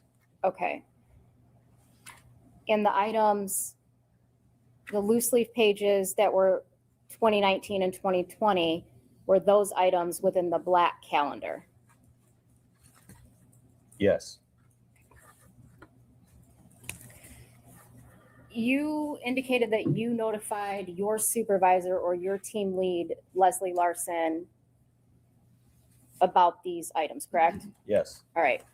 Is that common? Did you tell her about every single thing, or? It is common for me to notify her. And if there's any questions on what is relevant or pertinent to the search, I would be expected as the team leader to ask those questions of the OIC or of my team leader. All right. And did you think those were relevant? Did you think that it needed to be brought to the attention of your supervisor? I wasn't sure if they were relevant. It seemed like they could be relevant, so I brought them up. Okay. And why did you think they could be relevant? Because they made references to the state of mind or description of what somebody might be thinking about the victim. Thank you. Nothing further. Did you think it was relevant because it also showed a state of mind after Ms. Warner was missing? I guess I didn't really parse the details of the state of mind. I was just trying to determine if it was potentially relevant or not. Thank you. Nothing further. And maybe Agent Pimple will be released from his seat. Yes, Your Honor. Yes, thank you. Thank you, sir. You are free. Thank you.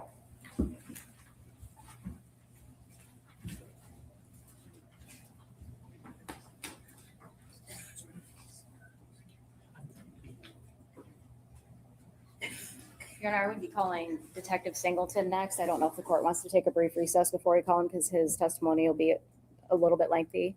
Or if you want me to start with him and then take a break, or I'm ready to start, but however the court wants to do it. I guess I prefer we not break up the examination. So why don't we take a 10-minute break now, and we will resume at that.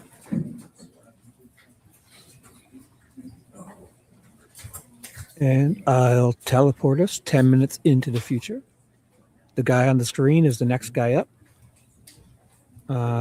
Scott Singleton. And here we go. Let's go. 10 minutes later, this happened.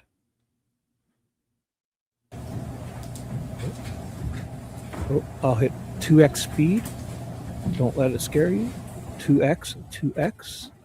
Nobody's tweaking. It's 2x speed. Just until they sit their butts down and sit down. Here we go. People call Next Scott witness. Singleton. On screen. I will put in chat also what he's the court TV says he does. Next comments will be it. Thank you. I just quickly paused. If there's any body cam, which I'm sure there is, I will be moving the banner and my thing in the chat. Okay, don't you worry. Good afternoon. Can you please state your full name and spell it for the record? Yes, Scott Singleton, SCOTT-SINGLETON, Where were you employed in April of 2021? with the Michigan State Police. What was your title? I was a detective sergeant. How long were you a detective sergeant? I was a detective sergeant for 12 years, How long did you work at MSP in total? 27 years. All right. Did you become involved in the Warner case at some point in time? I did. When was that? In March of 2022, so almost a year from when she went missing. Was that when they created the task force for Dee Warner? Yes. All right. What was your role at that time? My role was to assist the sheriff's department. Detective Lieutenant Dreyer was assigned. I was assigned as his backup to assist him. So I was assigned to just do anything that they required of me or anything that they needed. When you first became involved in March 2022, what types of things did you do for the investigation? Well, when I first got all the evidence in the investigation, I had never seen any of it. I had read through the reports. I went through all the evidence, all the photos, the phone dumps, the surveillance on the farm, the surveillance cameras. Did you watch any body-worn cameras? Yes, several. When you said you looked at the surveillance footage from the Munger farm, how much footage did you look at? Well, I looked at it all, and I spent probably hundreds of hours looking at that surveillance film. Okay.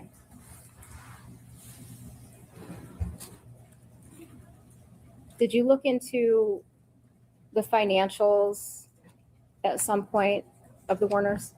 Yes, a few months into assisting, but probably around July, it was determined that we would start looking into the financials. Why did you do that?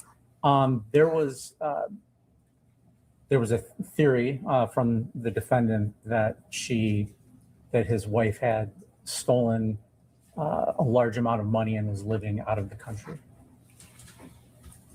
And did you meet with him to discuss this? I mean, I met with him briefly at the farm, and he introduced me to his financial guy, And what did he say? Who was his financial guy? Mark Weisberg. What did he tell you about Mark Weisberg? He had hired him. Mark Weisberg was previously employed at the farm, and then he hired him back after Dee went missing to look over the books and the financials. Okay, and so who went over the financials with you? Mark Weisberg did. And was that at Dale Warner's request? Yes. All right. So when you're looking at the financials, what types of things are you looking at? Well, Mr. Weisberg had gone through, and he had indicated that there was upwards of $1 million that they said was missing. And he gave me, I guess, different examples of schemes that were to divert money from the business to her personally. Okay, and what were those ways? There were several. I mean, immediately it became where the included in this $1 million figure was credit card charges on the business accounts that then they just paid off with the business money, but they were personal. I wasn't concerned with that, but there was a lot of that. What I was mostly looking for was any hidden accounts that she may have, that she may be living comfortably off somewhere else, or any cash that was unaccounted for. So there were invoices that were paid in the trucking company. There was beef sales, grain sales. There was reward redemption points on their credit card that were unaccounted for on the business books. But I was trying to account for where that money went. All right. Have you investigated financial crimes before? Yes. And in what capacity? I mean, as all my years as a detective, I've done numerous embezzlement investigations. Prior to becoming a detective sergeant, when I was a trooper, I was assigned to a couple of different task forces, federal task forces, both the Secret Service and the IRS, doing financial crimes. So I had a little bit of a background in financial crimes. Okay. And so you looked at, you said beef sales and income from the businesses. And you were also looking for any bank accounts that she might be living off of. Is that correct? All right. And did you find any bank accounts that Ms. Warner could be living off of? Not that we didn't know about. There was one account that was associated with the business, but they called it wasn't on the books. It wasn't in their computer system, but it was associated with one of the businesses. The statements and everything were in the office, so it wasn't a secret hidden account that nobody knew about. But there was one that was not associated with the business. Okay. I believe you indicated that originally when you started looking at this, or you met with Dale Warner and Mark Weisberg in July of 2022, the amount started out at $1 million. Is that what you said? Yeah, there were numerous figures thrown around throughout the entirety of the investigation. Okay. It started out $1 million, and I think the last I heard was, she stole $2 million and fled to Jamaica or something of that nature. Okay. And were you able to find any sums of money that were unaccounted for? Yeah, I traced as much as I could. And when things go to cash, it's a little harder to trace. But I did not find any secret accounts that she was living off of in Jamaica or accessing or anything like that. But I did come up with some figures of money that was unaccounted for. And what was that figure? It was about $34,000 over a 2.5-year period before she went missing. Okay.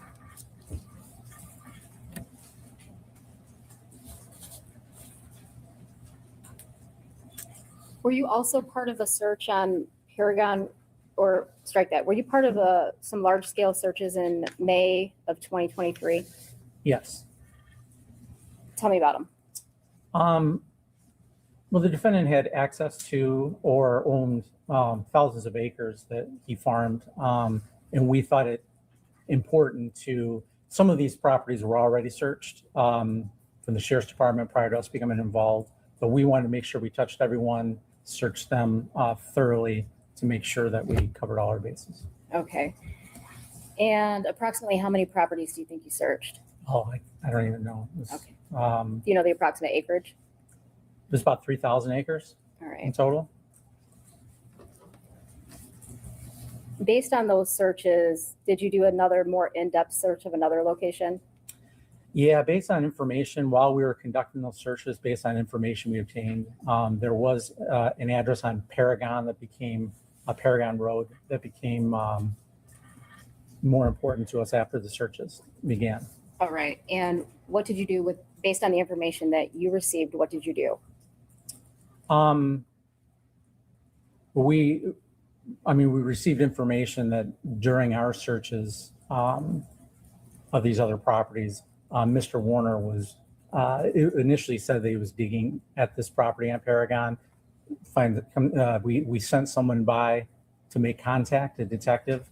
He wasn't digging, but he was moving a collapsed structure, and he was using heavy equipment on that property. Okay. And so did you decide to to do a more thorough search of that location? Yeah, it was on our radar. And part of the reason of this big search, we wanted to touch every property that he had access to, but we also wanted to see how he would react to us searching all his properties. So, and while we were searching his property, he went to this specific property. So it also became interesting there.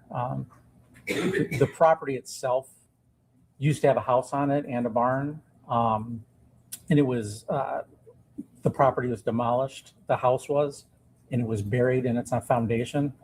So there was some digging after she went missing. There was a fire, burned the debris and then buried it. So it always was kind of interesting to us. It had already been searched prior a couple times, but we were still interested in searching it again. All right. So when you're talking about the property on Paragon, are you on the north side of Paragon or the south side of Paragon? Yeah, so the property on Paragon, it's split. On the north side is where the house and the barn sat, which are both demolished. The house was buried. The barn is demolished, but there was still debris around. Now on the south side of the road, there is another barn there, which ultimately is where D. Warner's body was located. Okay. But we were focused on the north at that time. On the north side. Yes. Okay. And did you eventually go search that property? Yes. All right. And when was that? It was early, you mean? In relation to sending your trooper over there to kick Mr. Warner off the property? Yeah, so we sent a detective over there the night we got the information. He made contact with Mr. Warner, asked him to leave the property, and we set a trooper there overnight to secure the property so that no one came and disturbed it. And we were going to seek a search warrant to dig that foundation of the house that was buried the next morning. And did you come back the next morning? We did. Do you know approximately what time? It was really early in the morning. We started around between 7 and 8 probably. Who did you arrive at the property with? I was there with Detective Lieutenant Drewer, another Detective Sergeant Fergursky. There was a trooper still there that was securing the property. I can't recall everybody who was there. But Was there other law enforcement yeah, officers there's a handful of us there. All right. Canines, cadaver canines. Yeah, a human remains expert. Okay. And what was the plan with that property? We were going to excavate where the house was basically collapsed and burned and then buried. We were going to excavate that foundation with heavy machinery. When you arrived at the Paragon property to do that search and excavation, did anybody other than law enforcement show up that morning? Yes, the defendant did show up. Okay. How long had you been there before he arrived? It wasn't too long before we arrived that he showed up. Did you have a conversation with him? Yes. And what did you talk about? He just wanted to know what we were doing, and we explained that we were going to be digging the foundation, and he offered to stick around, but we asked him to not be on the property at that time. Okay. And did you indicate when you were going to be digging up the property that you were looking for his wife? I don't recall specifically, but okay. I guess that was implied. But. out of the other thousands of acres that you had searched up until this point, had the defendant ever offered to help you search? No.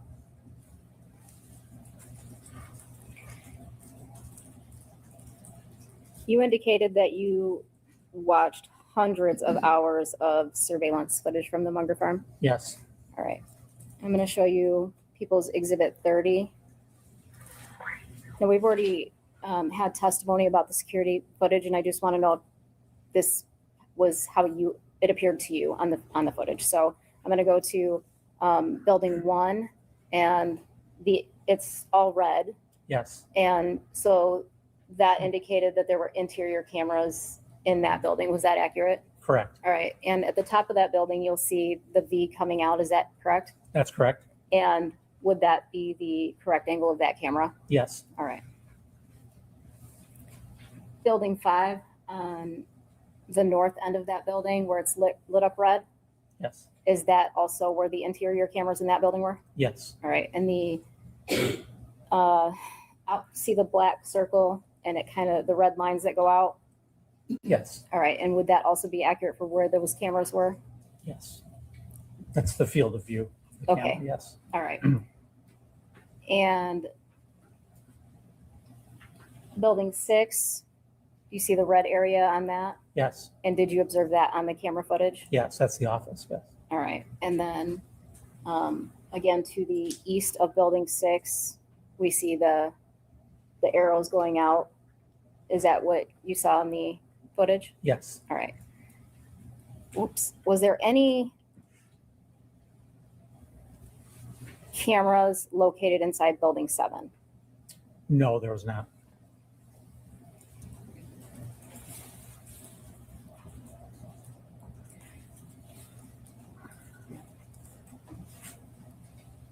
So in building 1, how did the camera system operate in that building when you were watching them?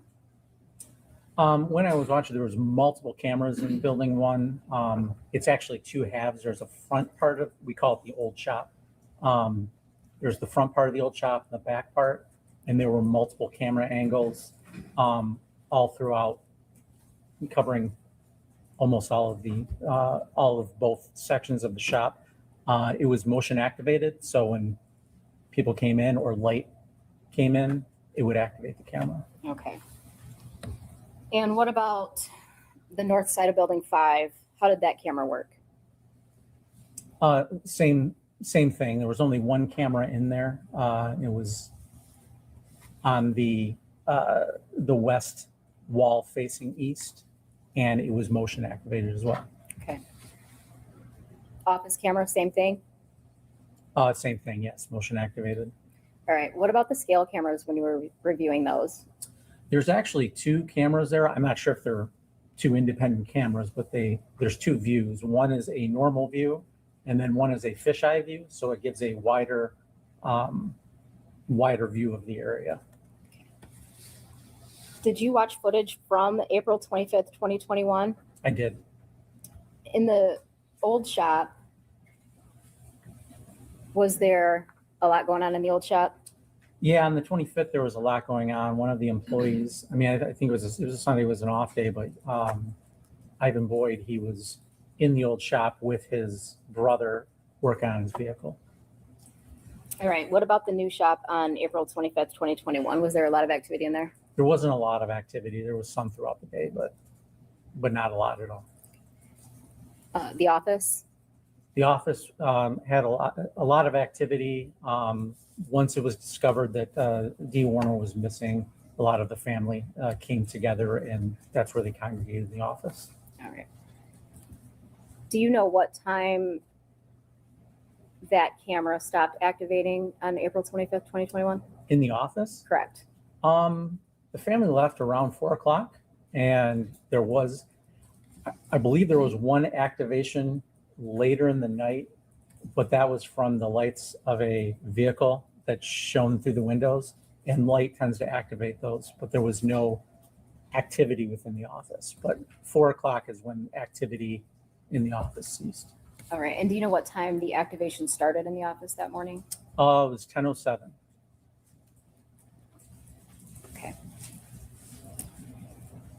What time And was the it scale at night? cameras from the 25th.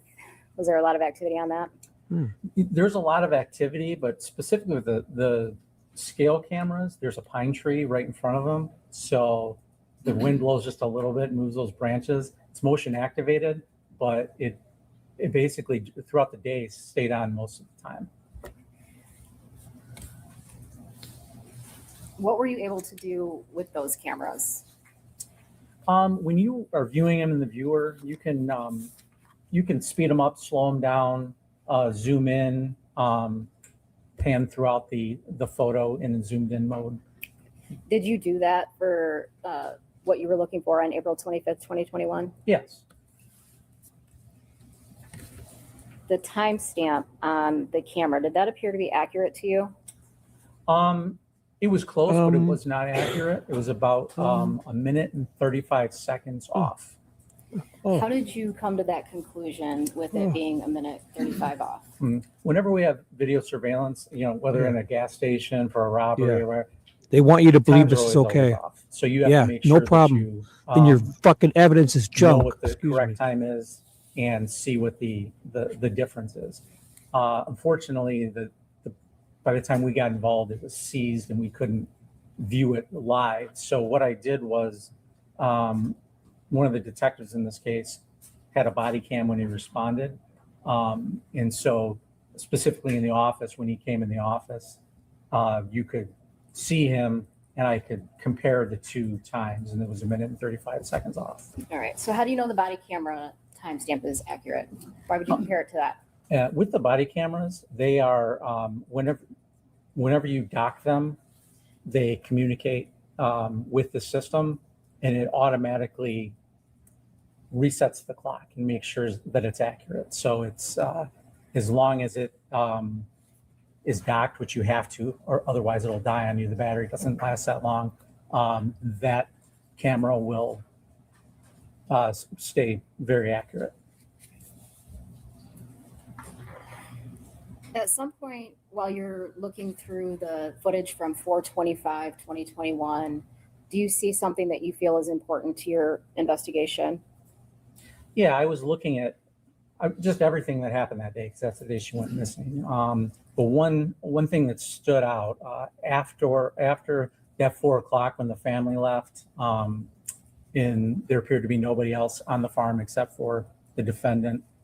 He was in the old shop and he was looking around some welding equipment. And it appeared, from my view, that he heard something because he looked out the big bay door, and then he kind of crouched down and was looking in a suspicious manner. So it looked like he was startled that somebody may be on the property. All right.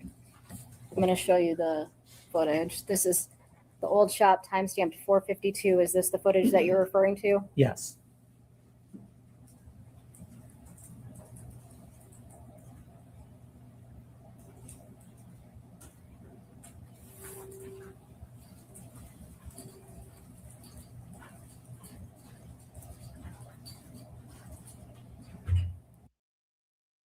They want you to believe he's hiding behind this truck here.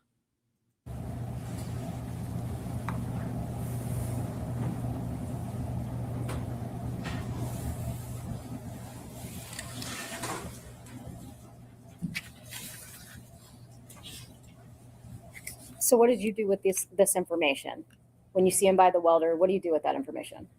I let my partner know. There was other things that led us to believe there was a theory that there was some welding perhaps involved in whatever happened. Okay. So I also looked at the other videos to see if there's anything else that I could find that was to do with welding. All right. Did you eventually find D. Warner's body? Eventually, yes. Okay. And that was in August of 2024? Correct. And before you found her body, you had noticed other things on the footage from April 25th, 2021 that weren't necessarily important to you at the time, right? Yeah, there was when you view something without context, it may be there, but you don't necessarily see it until you receive that context. And once we discovered where she was, how she was, her body was disposed of, I took a look back at all the camera footage with that knowledge, and I discovered some other things. Okay, what additional things did you do after finding her body before looking at that surveillance footage? I'm sorry, could you repeat the question? Yes. Was there anything else that you did in addition to watching the surveillance footage after you found Miss Warner's body to help you look at the footage and find what you needed to find? I did look at other footage that was close to the time of her disappearance on body cams, any footage that was around the farm to see if I could see where that tank was or if we could find that tank. Okay, and so based on the condition you found her in a tank, you were looking for a tank. Yes.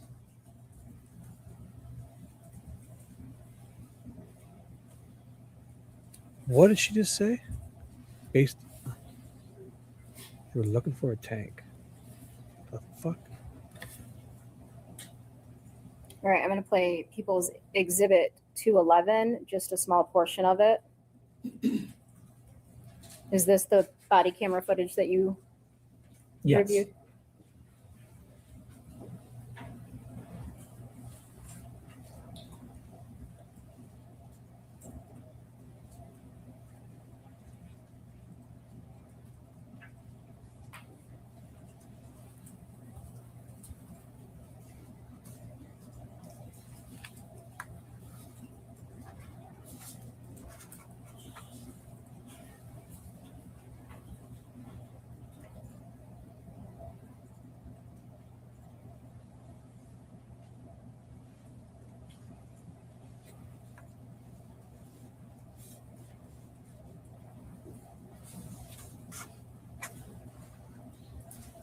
So they're going to show you the tank with the body in it because it's already freshly painted, right?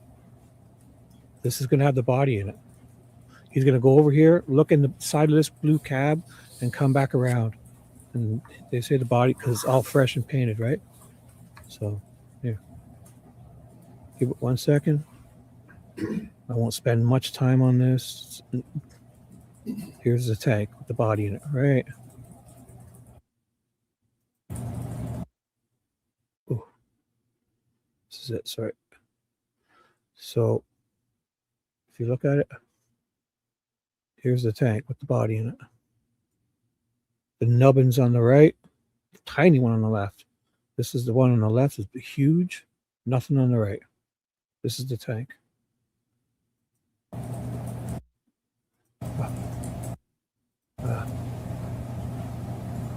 All right, and is that the footage that you were referring to that you watched? Yes. Okay. Did you ultimately take a screenshot of that footage? I did. I was able to pause it and at different locations and get a better look at the tank in the still frame. All right, I'm going to show you show People's that it's a Exhibit different tank. 79. Yeah. And is that what you're referring to? Oh, fucking Yes. thing. Okay. I'm going to. Here, let us refer to it just for the people who might have missed it. Let's refer to this is the tank. I got to stop doing that. When I go to grab it to move it, I go too close to that arrow. Check it. Here's the tank. There it is. Right there. This is the tank with the body in it. He's got to put the decals on it. It's already freshly painted and everything. Except this nubbin is on the right. This little tiny one seems to have magically switched to the left side. Because this we're looking at this is up on a here, I'll show you the better one. It's up on a flatbed here, you know. We're looking up at this. This is up on a truck. Right? Here it is here. It's on that big truck. They drove the truck in and got the x-ray. So we're looking up on an angle. And we're seeing that, but it's on the wrong side here. Why? So you can only look at this one way because all this junk is at this end. You can only look at this one way. So here it is. They've told you this is it right here on the right. It's on the left here. It's on the left closest to the end. Should be this one that's closest to the end. So this is, they're going to tell you, this is the body's in here. He's painted it. Look, it's fresh. It was all rusty before. the 27th now, right? So I have you take there should be a pointer up there with an orange tip, maybe not. Oh. Oh, there it is. You just pull that out. Oh, okay. Can you look at the map behind you, People's 263? Do you know where this location is on that map? Yes, this is the, it's in this area back here. Okay. Is that the area where the burn pile would have been? Yes. And that's, you can see the burn pile in front of the blue truck shell when you, in the video prior to that. Okay. In addition to watching this body camera and getting that screenshot, did you talk to anybody and ask for some help with the tank? Yeah, after we found the tank, we talked to a welding expert, and based on I have no knowledge of welding, but it appeared to me as if the discolored line on there was not a factory weld, but we consulted a expert to confirm that. Okay. When you talked to the expert, did you get some guidance on how that end cap would have been taken off and welded back together? Yeah, prior to that, I had no knowledge of how someone would do such a thing, but he explained, walked through how we would be able to do that. Okay. And so this is again where when I asked you some things that didn't necessarily seem important, did they now seem important? Yes. All right. I'm going to show you the old shop, April 25th, 12:51 p.m. Is this one of the? Yeah, I mean, this is one of the things, but early on, I did find this suspicious as well. I see in putting an angle grinder. He's got a grinder. Blades for the At angle 8:52 a.m. Into the Kubota on 213. I know that's a cutting instrument. Yes. You knew it was yes, suspicious. You just didn't know how it. Suspicious. Right. Yes. The fucking guy's got a grinder on his farm. Idiots. Fucking amazing. And this shot of the new shop, correct? At He's 114. getting shit off the stock shelf. Yeah. Not the new shop, the old shop. This is the back of the back old I'm not shop. going to interrupt. So I I can't. did see I can't do him it. looking for Cool. something. Yeah, it's a fucking storage shelf. In It's that shit area. everywhere. You can may not be able to see. Fucking guy's from got there, a but there's $52 hooks million there that farm to he's, run. He's touching. Yes, he's got a And fucking then you'll see in bunch a of them. second here, he'll turn Yeah, back this is around and go and get a chain. Okay. Yeah. And Chains are good for stuff. based on your It's got fucking 50 of conversation them. with your welding expert, were Oh. these relevant to your investigation? Yes, Oh, absolutely. so yes, they could have been used. Yes, these could have been used. This could be, yes. This is all a big ruse until one day he wants to get his wife and disappear her in a tank. They didn't need these for years. It's all a ruse, row upon row of chains. It's just there to be used as it's a plot. It's a ruse. The fucking guys run around working constantly. Fucking unbelievable. Unbelievable. Did you observe any Oh. signs of a welder on the Oh property? my God, they're everywhere. Yeah, Yeah, it's a there were great multiple tool. welders on the property. Yeah, it's a fucking awesome tool, dude. That you could see on camera as well. Oh, I saw them all. They're fucking dusty and used. They One probably in use them particular 10 times a stood day. out after further Oh, review. All right. it and had a which yellow one- tank. What area on the map would that Ooh, have this fucking that idiot. would Look at be, him. Fucking guys. Fuck these people. in the new Excuse me. shop. Okay. Mm. Here, been? All right. where there was one interior camera. All right. I'm going to show you Here you go. She's gonna show you him near the a new tank. shop at 3:12 p.m. 3:12. Remember? Everyone, 3:12 p.m. This motherfucker, 3:12 p.m. on a different day. I don't even know. This fucking, god damn it. This could be any day. The guy wears the same clothes every day. He looks like a bookend every day. So last 10 years. Oh my God. There he goes. So she's going to tell you this is 6:43, and he just put this here. He walks in this door, puts it here, and walks away. But she shows him here. Could have went down here for a piss. at the washroom and came up here and was walking by. She won't show you him bringing it here. And look at the time. And is that the clip you're referring to? Yes, Yeah, that was 6:43 just two p.m. clips that were shown. One of the Fucking welder, date and I bouncing don't know if you around. can play it again, but the Oh, why watch it again? Doesn't show him anything. Sure, if you play look it at the again. green toolbox in the center, It's fucking amazing. if you look just I'm to not the gonna- left of that, you'll see a blue box with a yellow cylinder. Just to there the it left is. of that green toolbox. Okay. It's there. And that was You- the original location of it. And this Oh my was God. at 312. This is the position it was in. Okay, and then yeah. let me ask you this: the old the new shot after this 312 shot, does it activate again? Not until this next clip Until that the you next just clip. showed earlier. Okay. Yeah. But it doesn't activate in time to catch him doing anything, right? The next There. time it activates is 6:43 p.m. And you can How do we know it's not activating when he's walking here?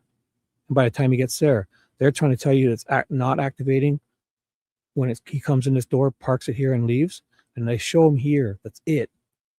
see This that isn't the welder evidence, is people. now in front Sorry. of the green Yeah. toolbox. Yeah, I see and it. the defendant is walking away. I see Okay, it. so you didn't cut out any video footage or anything like that. No, This you is don't just have when it on video. activated on its own. Is that Well, Yeah, then too the fucking motion bad. You didn't catch detectors him on, doing like it. I said, the west wall facing east. So when you come in from Oh. the east, it appears that Oh. it's a hit or miss whether it picks up your motion.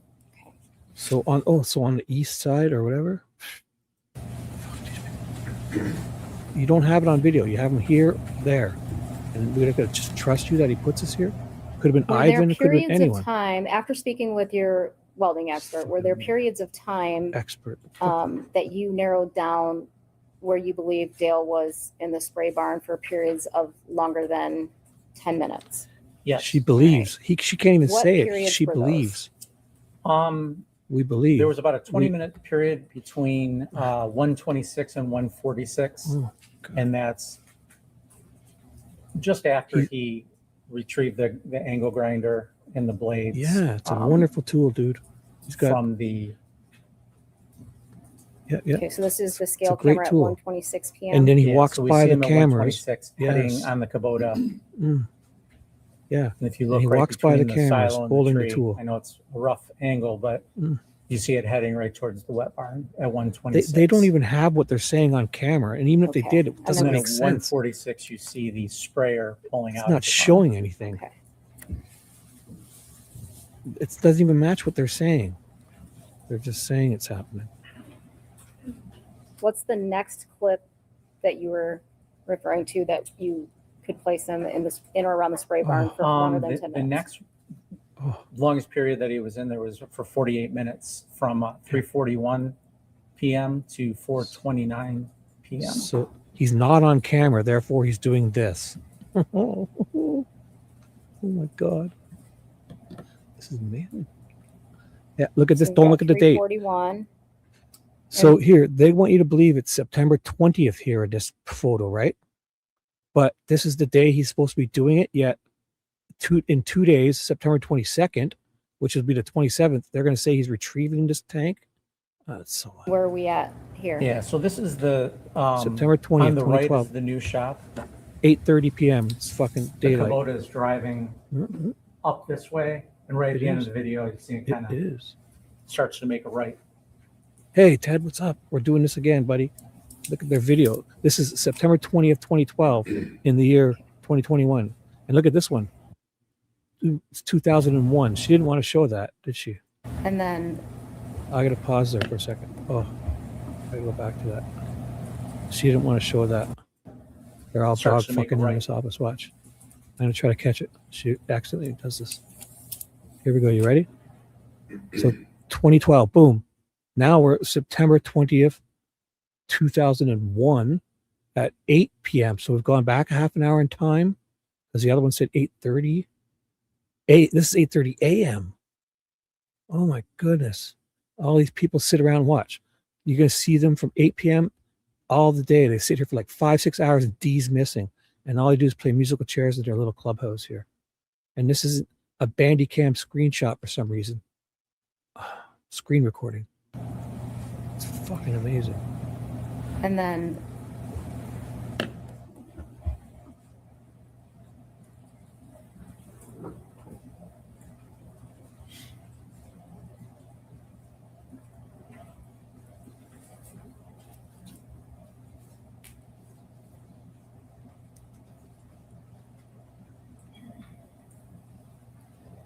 $429.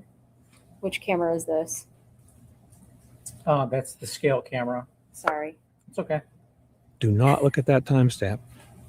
It's 4:20 p.m. I'd say it's only working half the time, but it's me. It's the Don't operator. look at this timestamp either.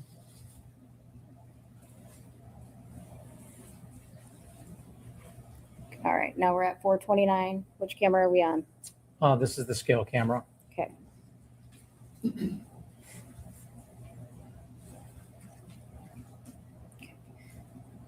And what period of time do you say we have there? 48 minutes? Yeah, 48 minutes.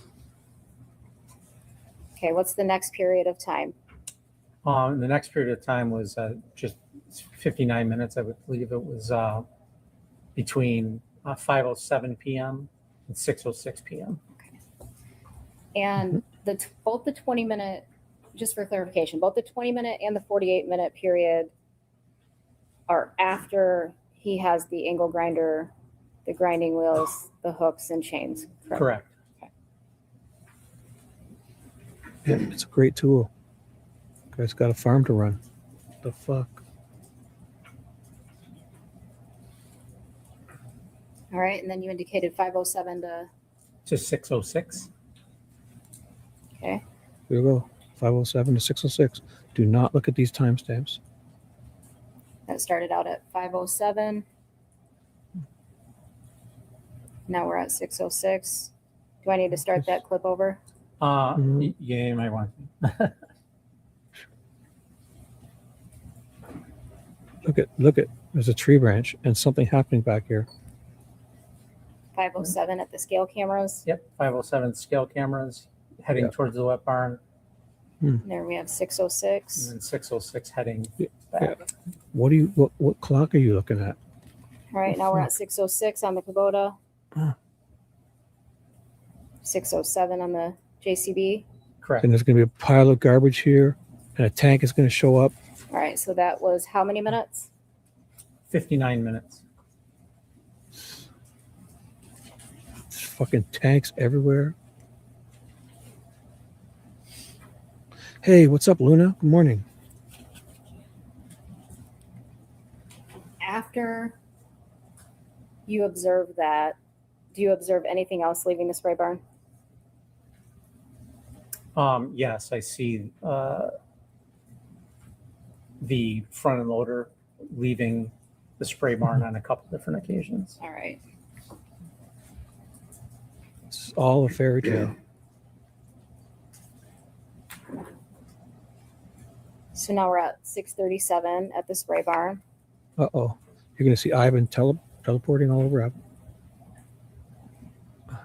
Look back here somewhere.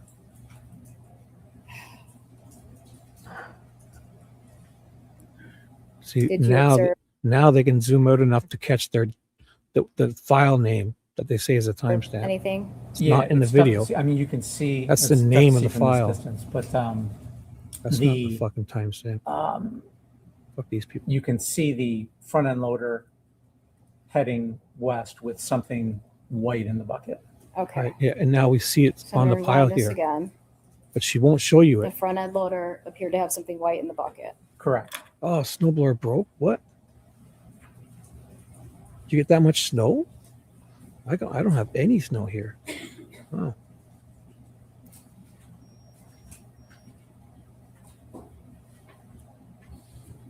$30 inches of snow?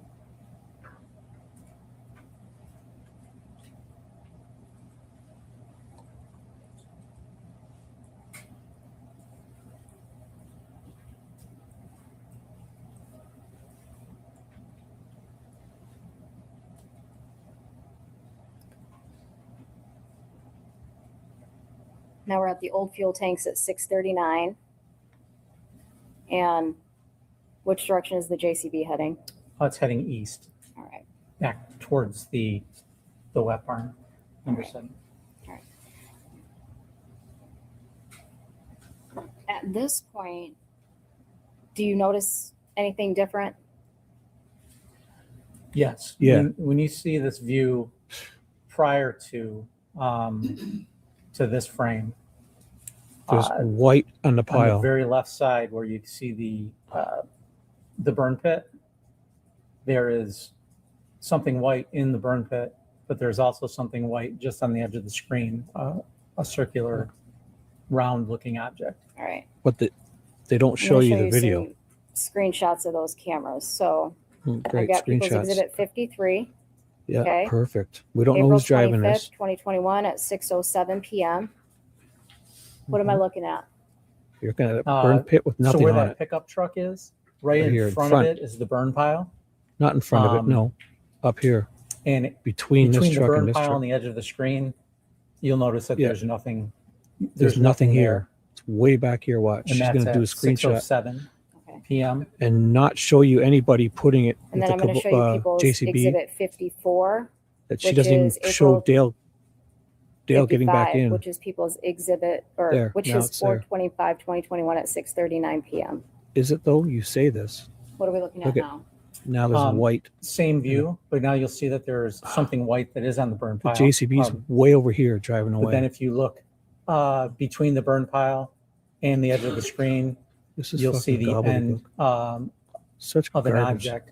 Now, based on the way I The found JCB's this way was over here. After seeing that body cam of where that tank was, I looked back on tank. here and I could tell that that was the location of where that tank was from the body cam. You can tell it. He can tell It it. wasn't there at 6:07. Now it is there. No. The tank that has a different 6:39 nipple. 6:39. It's a different tank. This is the worst I've ever seen evidence. When you were watching the footage from April 25th, 2021, did you observe Dale Warner on the farm? Yes. All right. No, it doesn't. In and out of the buildings, what was he doing? Yeah, he was in and out of buildings. Besides those portions that he was back in the wet sprayer barn for a longer periods of time, he was in and out of the office, Yeah. looking over their shoulders. Working. They were trying to look at these Yes. surveillance cameras. Trying to work. He was just kind of all over the farm. Right. So they say when he's off camera, Did he's he also doing this leave for crime. periods? He did. Oh my God. So did Ivan. Ivan's not even supposed to be there. This is amazing.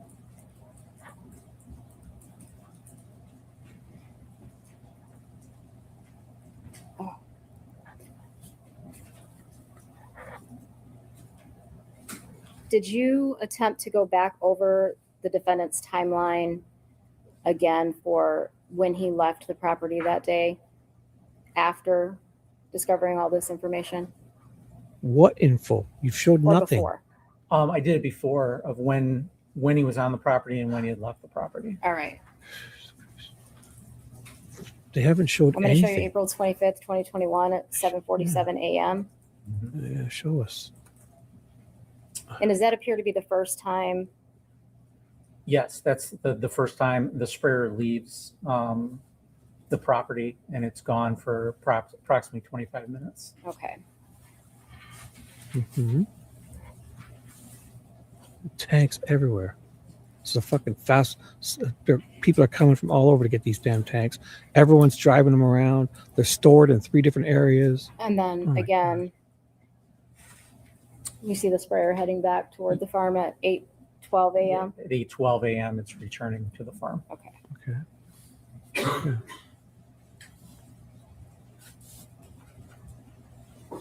They just show this guy walking around and telling you everything that's happening when he's off camera. And then that sprayer leaves again. Then at 8:46, the sprayer leaves again. And does what? 8:46 a.m. So from 8:12 to 8:46, sprayer appears to be on the property. Correct. Mm-hmm. It's the only guy working around here. Okay.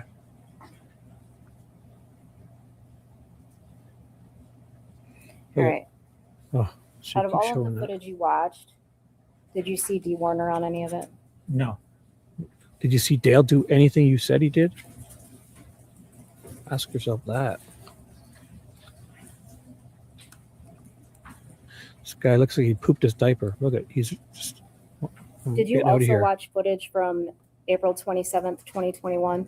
Yes. Why? On April 27, 2021, that is when that body cam footage was, when I saw the tank initially. Saw the they were tank. searching the property. Oh my God. And then at some point they were asked to leave. And they returned later with a search warrant for the property. So I knew the tank was there on the knew it 27th, was so there. to confirm what happened with it. Okay. And The different tank was there. did you end up confirming what happened with it? Yes. All right. I'm going to show you People's Exhibit 62.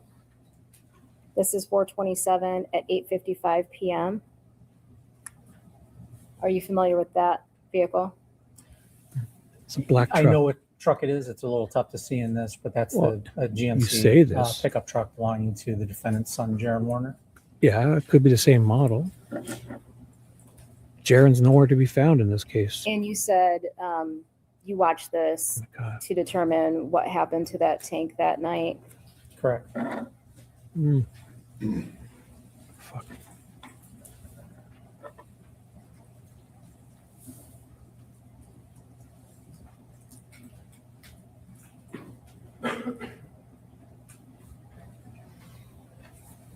This is going to be the worst demonstration of video I've ever seen. Wait till you see the closing statements again. It's even worse. 427, 2021 at 8:37. Like she's talking about a tank way back here. Cops are here with a drone, with a warrant, and he's going to go play hot potato with this tank while the cops are there. It's 9:23 now. The next day, 1:30 in the afternoon, a.m. 1:30 a.m. I mean, what? So this is Ivan creeping around. Ivan Boyd.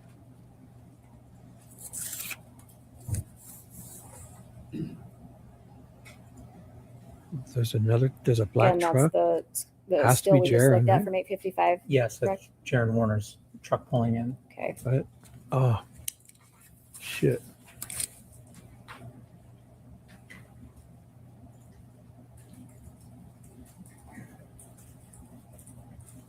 So this is their 8:57 alleged. at the old tanks. They are Yes, alleging that's Jaron the came Not in, fuel tanks. I'm sorry. The same This is truck going into the dry barn. and they're alleging Jaron comes in and drops Dale off and then drives out. And one of these guys says at nighttime he sees Dale in the passenger seat. Where the drone operators are when they return for the search warrant. Right. Dry barn, that's right here. And then he's going to play hot potato with the tank. And they're going to show you 200 feet in the air, a tank.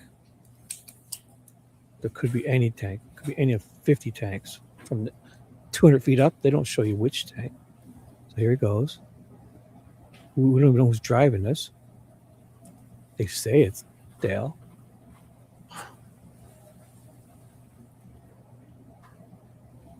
Yeah. Cops are here. They're going to be leaving in an hour or two. Let's go play hot potato with the tank. Here. Let's go. Come back out here with it. Fucking bitch. Yeah. There's a tank. Is it tank 34? Is it the tank? Like, because the other one over there had a different thing on it. So it's a different tank than the one they show. Now they're going to follow him in the drone from Is that 200 what feet you up. were just talking about? Yes. Watch this. 200 feet in the sky.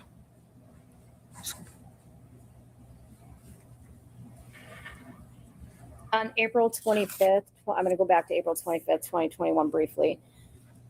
So now we go back in time. Were Here's you the able to confusion. identify the people that Confusion. you observed on the footage? Yes. Okay. And to the best of your knowledge, who was all on the property? The people who responded because Dee was missing were daughter Raquel, son Zach, son TJ, her cousin Parker, Shelly Hardy, who's her sister-in-law. They were all in the office area.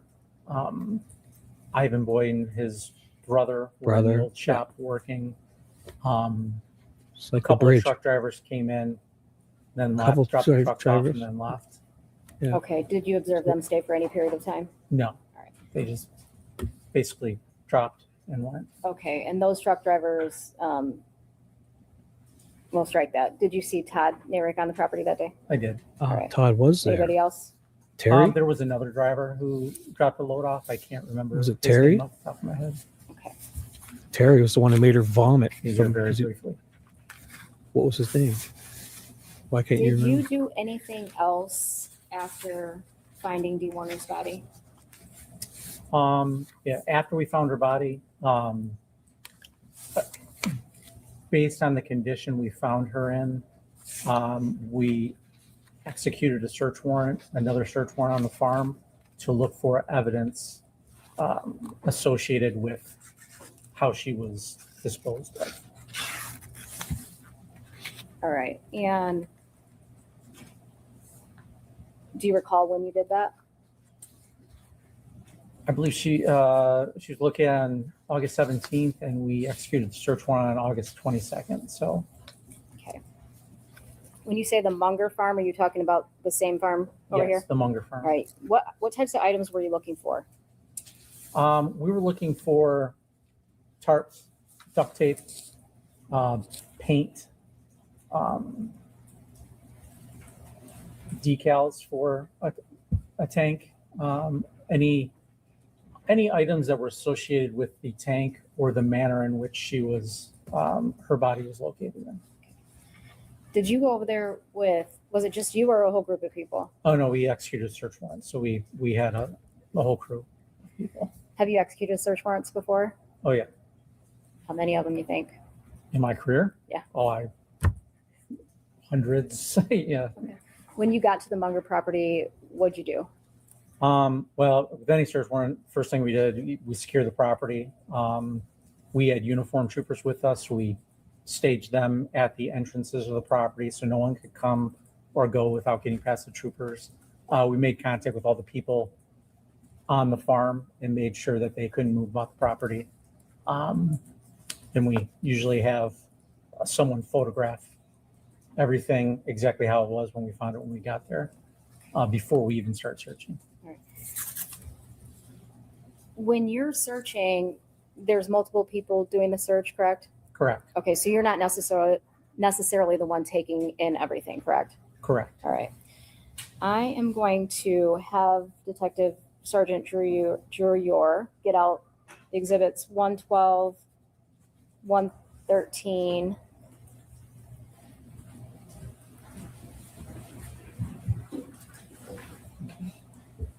She's so confused this whole trial. She just can't believe people are falling for this. She knows it. Such garbage. They literally show nothing there what she's saying. This guy is fucking.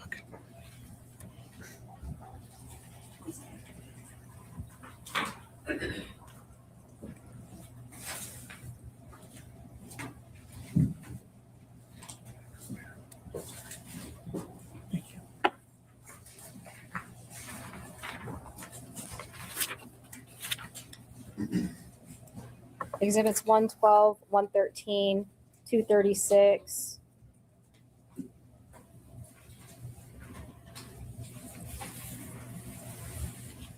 Oh, just 239. paint cans. Just paint cans. Yeah. Great. Don't spill anything. Got paint cans. It's just fucking a million of that exact same can. Can't. I'm going to have you pull Ever. the paint samples first. Okay. Besides, Find who the one put the labeled- paint on the The tank? stick labeled 1. Is there fingerprints? Anything? No, So nothing. did you at some point after executing the search warrant come back and take some samples? Yes, we had the lab come out and take paint samples off the tank itself. Right.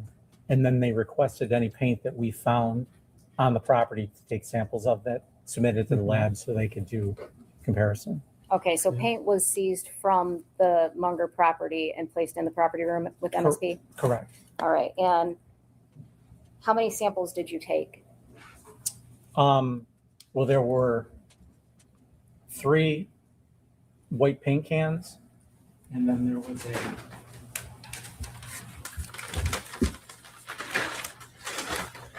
Uh-oh. This guy's touching evidence with his bare and then hands. there What was are you a doing? Tupperware container with white paint in it as well.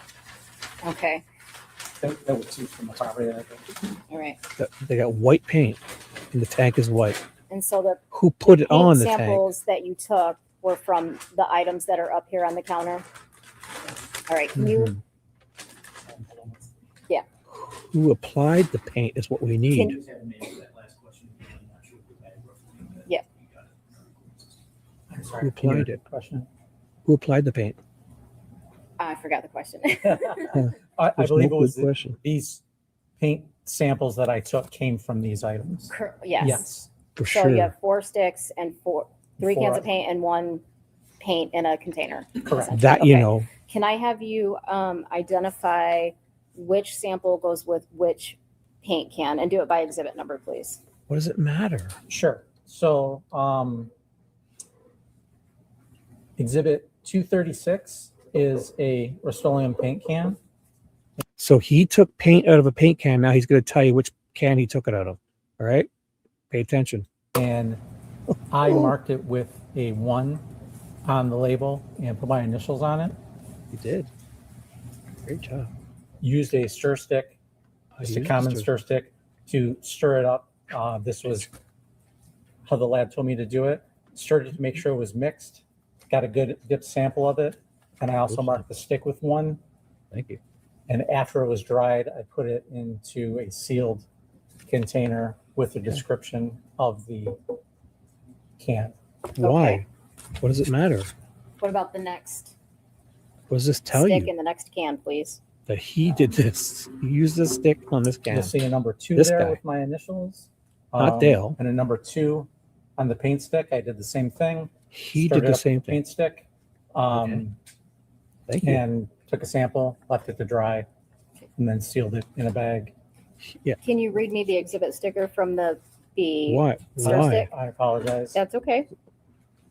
The can is 113, Okay. is number 2, and the exhibit sticker for the sample is 296. All right. You understand? They're showing what he did, not what Dale did. Third one, go ahead. Number 3, I stirred this can with the stick. number 3 that I I wrote did. on there with my initials, and number I wrote- 3 on the paint stick. I stirred the this stir paint with stick. this. I Again, did. Same process. I stirred it up, took a good sample, And let now it it's dry, evidence sealed it in. for some reason. The can is exhibit 112, Right. Yeah. and great, the sample great evidence. is exhibit 297. Okay. And I And sealed what it are in we the bag with the description. Why are you showing of us the this? can. Because it's white. And the tank was painted with something white. Who painted the The tank, guys? container with the paint is exhibit 299. Show me Again, I anything. opened that. Mark number 4 on the paint stick. I stirred this paint can And with again, this I stick. stirred it up, I did. took a sample. After it dried, I sealed it in a bag with the For description whatever of reason, where it came from. I did this. What did you do with those samples once you took them from the can? Once I took them from the can, I took them to the Michigan State Police East Lansing Crime Lab and dropped them off because they already had their paint samples there. So, And what are they then you matching retired it to? shortly after, correct? and then that was one of my last That's- duties before I retired. Yes. Yeah, you stirred 3 paint cans. Great. You're going to go down in history as a. Can you go back to exhibit the stick numbered 1 That you made. and tell me the exhibit number? Why? Exhibit 239. And And the can was 236, correct? yes, it's going to match. Yes. All right. And the stick that's labeled 4, Okay. I got another stick here that I used. I have the can Go ahead, I'm sorry. Yeah. Like, what the does this say container to for people? 4 is $2.99. There's no evidence here. What's the He stick? stirred stick this. is $2.98. This guy stirred it, Thank you, I not have nothing anyone. What did you even show us? That this guy stirred 3 paint cans with 3 sticks. The man in the stand, that this guy, Scott Singleton, stirred it. What does this show you? Oh my God, fuck it. Every Home Depot sells that can. Who put the paint on the tank? It's Good. amazing. Oh, I'll wait for you to be done Oh. with all your bags. Here we go. So now we should get All some, set. Thank you. some sanity. Good back into afternoon, this. Oh, Detective shit. Sergeant Singleton. That's still the way to refer to you even though you're retired, correct? Sure, I'll take it. Okay, terrific. Now, you indicated you began working on the case in roughly March of 2022, Correct. and that was part of a task force? Yes, it was. They brought us on to assist, and also the FBI, who had been assisting as well. So it was the Lenawee County Sheriff's Department, Michigan State Police, and then the FBI. Is that accurate? Yeah, I mean, it was a loose task force. It was us coming to assist them, basically. I'm sorry, what did you say? It was us coming to assist them, basically. I mean, I guess they call it task force, but And then officially, the Michigan State Police took over on or about August 9th, 2022. that's correct. And that was you and Detective Lieutenant Dreyer. Correct. Did the two of you work at partners? Did you work at his direction? Did he work at yours? How did that work? Lieutenant Dreyer is the officer in charge, and I work in his direction. Okay. Now, I want to get to when you talked about the kind of this theory of welding. Mhm. When did that come up? So let me walk back if you don't mind. Sure. When you start in March of 2022, is that when you start reviewing the surveillance footage, the body camera footage, or is that once you start in August of 2022? No, it was in March of Okay. 2022 when I started reviewing everything. So that included the surveillance video. So And were you working on this full time? yes, at that time I was. So then when you said essentially there's a welding theory, a theory of welding that comes up. So when does that come up? It was fairly early on. I mean, based on that video where he was checking the welder and he was it appeared to be a little frightened at a sound or something of that nature. We started to see that he was making contact with things that were associated with welding. So the official theory, I mean, at that point we said there's something with welding here, but we just weren't sure what yet. So it was still early. So is that maybe like March or April of 2022? There's something with welding, but you're not sure what it is? I don't know if it was that early, but it was probably like April, May. Yeah. Okay. Would you pull up that snip, Ms. Saylor, of Mr. Warner? I want to ask you a question about this. This is when he's in the shop.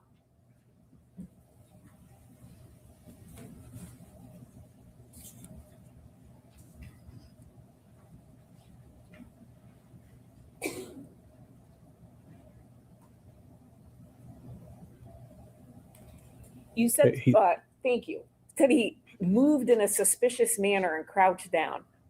What about that is suspicious?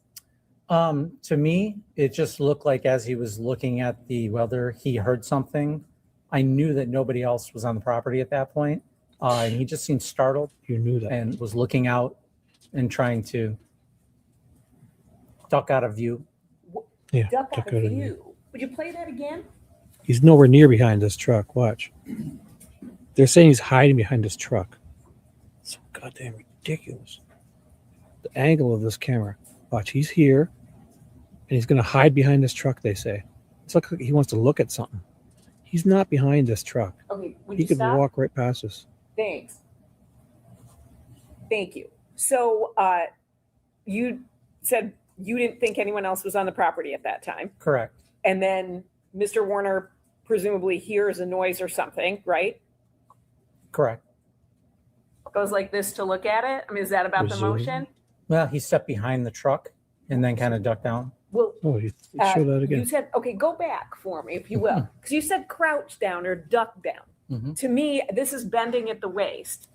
So I'm curious what you think is the crouching or ducking.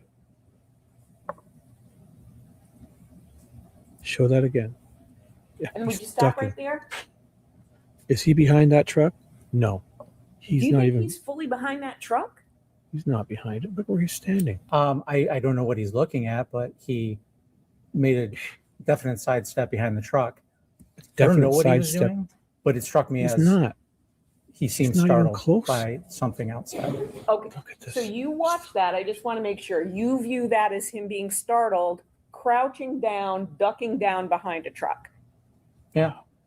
Okay, and then Wow. he goes back to doing whatever he's doing. Yeah, it just, at the time, it struck me. I mean, As at what? that time, it was early on in the investigation. We didn't know what happened. Wow. I was still investigating, everything. Not behind this truck. But that just stood out to me in the video. One of those things to mark and check on later. Did you ask him? Because you interviewed him for a few hours in December of 2022, right? Yes. And that was with Detective Lieutenant Dreyer, correct? Correct. And his lawyer was there at the time? Correct. Did you talk to him at any other time? I mean, when we were doing search warrants on the property, we had casual contact with each other during those search warrants. Did you ever ask him to come in for an interview and he didn't? No, not to come in for an interview, no. So you've got this, what you deem to be suspicious crouching from a startling noise. And then you sort of said, boy, I wonder about that. Did you ask him in December, hey, listen, I'm going to show you this. What were you doing?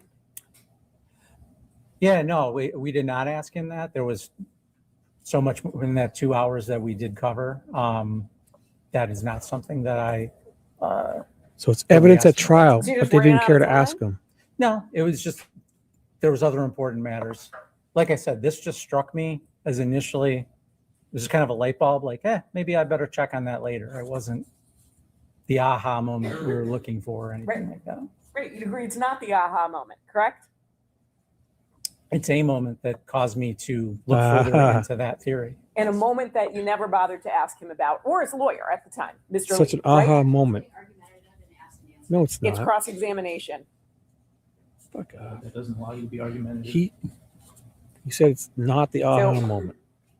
And you have asked that question already. Okay. So welding theory comes up in about April of 2022. Did you ever, moving on from asking him about the crouching, did you ever ask him about, were you welding? And if so, what were you doing? Like I said, back then, initially, when I saw that, that's kind of when it appeared. We didn't have, obviously, the tank, the body, how it was disposed of, things like that. So we didn't ask him everything about everything at that point during that interview. So is the answer to my question, you never asked him about what he was doing as it relates to possibly welding, doing as it relates to looking at tools, taking tools, anything like that on April 25th, 2021? No, the welding theory didn't come to fruition until we found the body. So it was not something that we were actively looking at that point. So again, is the answer no? You never asked him about it? No. And then so the theory comes about in April of 2022. You don't ask about it. When do you look at that? Are you the one who looked at the body camera and said, boy, I think that's a non-factory weld? I had seen the photos of the tank that her body was recovered in, and I saw the photos of it prior to that. So when I saw that body cam, it definitely appeared to me as the same tank, but I am no expert in welding. But it appeared to me it was discolored. The line was discolored. So it piqued my curiosity. When? So I'm not asking about after she was discovered and you saw that tank. So you have a welding theory beginning of August of 2022. You're watching the body camera of Detective Greca on April 27, 2021, correct? Oh, okay. Yes. Right. When do you look at that and think that looks like a repair weld. That's actually the term used by the Mr. Schmidt, the welding gentleman. So when do you think that looks like a repair weld? Like I said, like I testified earlier, when you have context later after we found the tank, and then I rewatched the video, that's when it kind of like, oh, that appears to me. And I don't know repair welds from a regular weld, but it didn't look like a normal tank that I'd seen before. But so how would you think to look at the tanks if you're saying it only kind of, that light bulb moment, according to you, is after the tank is found and she's in it? How does anyone think to look at the tanks? Oops, poopy time. Mm-hmm. Oh, wow. Initially, why we looked at the tank, right? We had this welding theory. There was, Theory, it was, there was other things throughout the investigation that kind of said, yeah, we should start, after things calmed down on certain things, we said we need to go back and make sure we cross all our T's and dot all our I's. That's when we decided, Detective Lieutenant Dreer decided, let's locate all these tanks that he has and see if we can see anything. So when was that? That was shortly before her body was found. Would that have been August of 2024? Yes. So I just want to make sure I'm clear on the timing. So April 2022, you have this theory of welding. You investigate for the next couple of years. Then in August of 2024, Detective Lieutenant Dreyer says, we should look at these tanks. Was it because there was a issue with a non-factory weld or a repair weld that someone observed, or was it just, we want to look at all of these tanks? No, up to that point, we didn't know she was in a tank, but we had seen internet searches about how to bury and anhydrous a tank. So up to a certain point, we felt that perhaps it was, she was buried. The working theory is that she was buried somewhere. It wasn't until August of 24, there was kind of a moment of, okay, let's step back and take a look at everything. And Detective Lieutenant Dreyer came up with the idea, hey, let's take a look at these tanks. If there's, so yes, that's kind of when the theory of, well, maybe it's not underground, maybe it's above ground. And that's when that started. And so then is that in a meeting that the two of you have or with other people where he has that theory and then you determine how to act on that? Yeah, we chat and collaborate all the time, but yeah. So he has the theory in August of 2024, hey, let's take a look at these tanks. And let's say there are roughly 40 of them, right? How many of them do you think there are? I'm not sure. He handled most of that. Okay, so I'll ask him next week. But so let's say there's roughly 40. Were you looking at a particular tank, or was it just let's look at all these tanks? Again, to be clear, I was not there for the search of the tanks, but it was to identify where he keeps his tanks, how many of there were, if there was paperwork that told us how many tanks there were, see if there were any unaccounted for, that kind of thing. So, and that was a search of the Paragon property, and then was it also a search of the Munger property?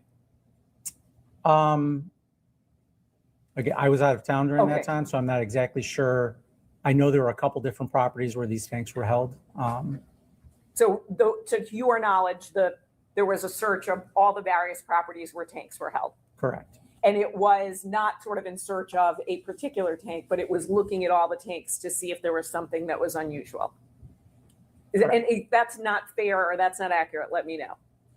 No, my understanding, it was a search for, to take a look at all the tanks in general.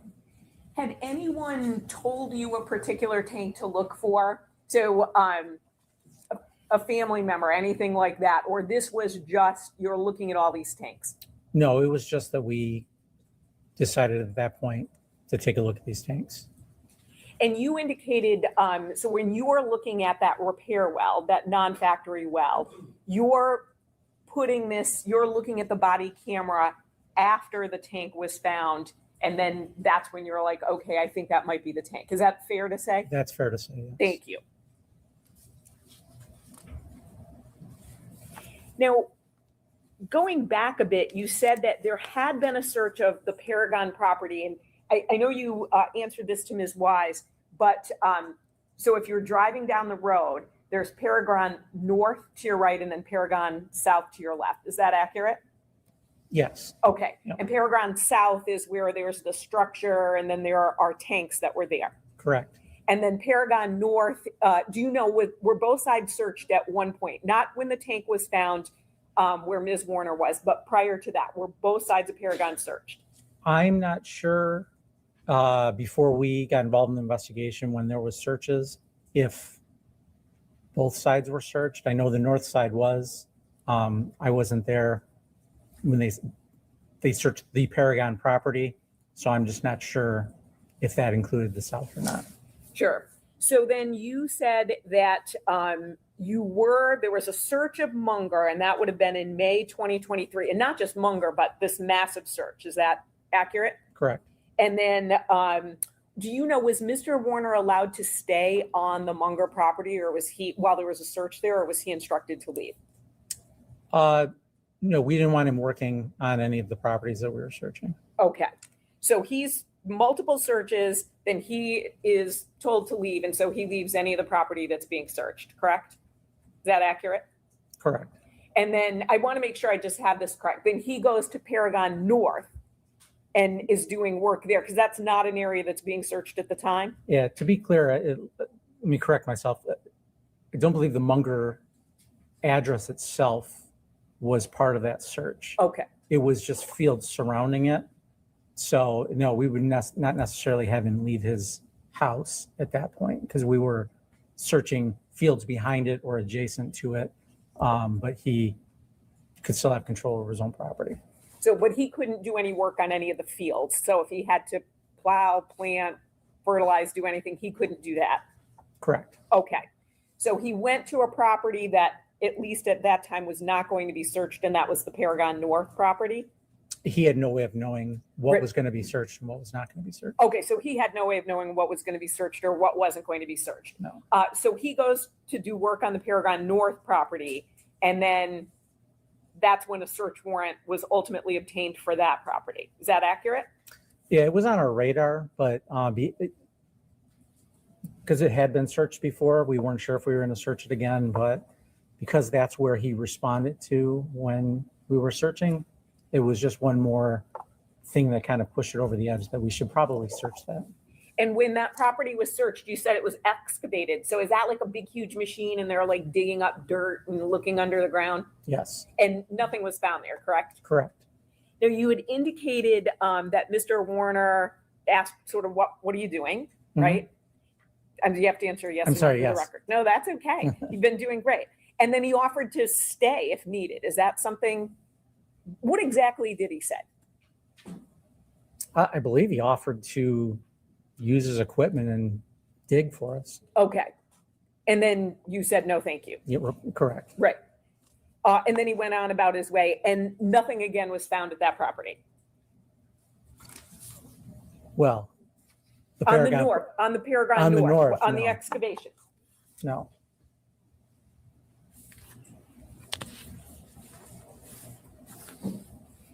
When you said that you had noticed on the surveillance camera he got, for example, an angle grinder, things like that, did you know that based on just your experience, or did somebody have to tell you what that was? The angle grinder I knew.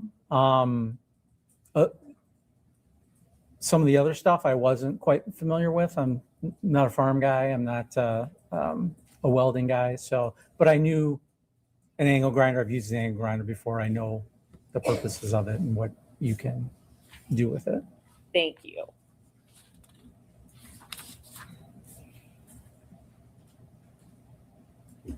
Now, throughout your investigation, you did other things as well, correct?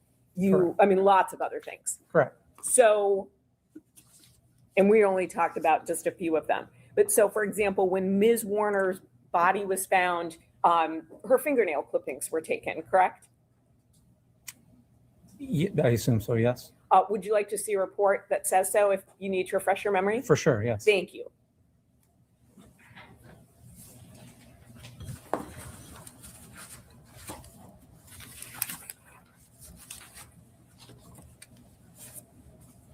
You'd go to page 2.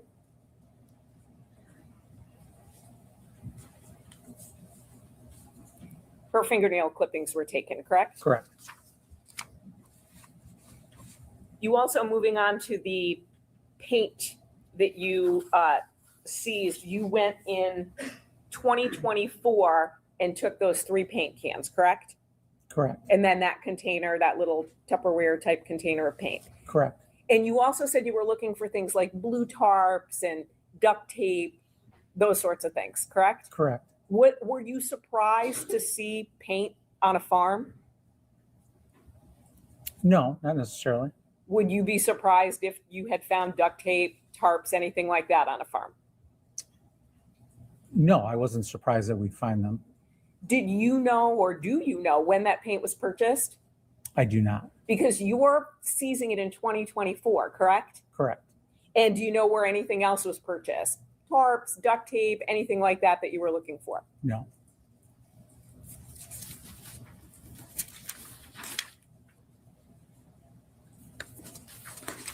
Then you stirred 3 cans and Finally, made 3. during the course of the stir sticks. investigation on October 12th, 2022, you met with Greg Hardy, who is Ms. Warner's brother, right? Ooh. October 12th, Oh, 2022. look at them. I mean, Look at them. Oh my God. Did you see that? She says Hardy too. She dropped that and look at him. He is pooping his diaper. Where is that comment? Oh my God. My comment. Oh my God. Dee's brother. Where is it? Or did Dee's brother Hardy alert you because you weren't finding it? Because Dee's brother Hardy, oh my God, look at this. That was a trigger word for him. Look at, he's ready to poop his pants again.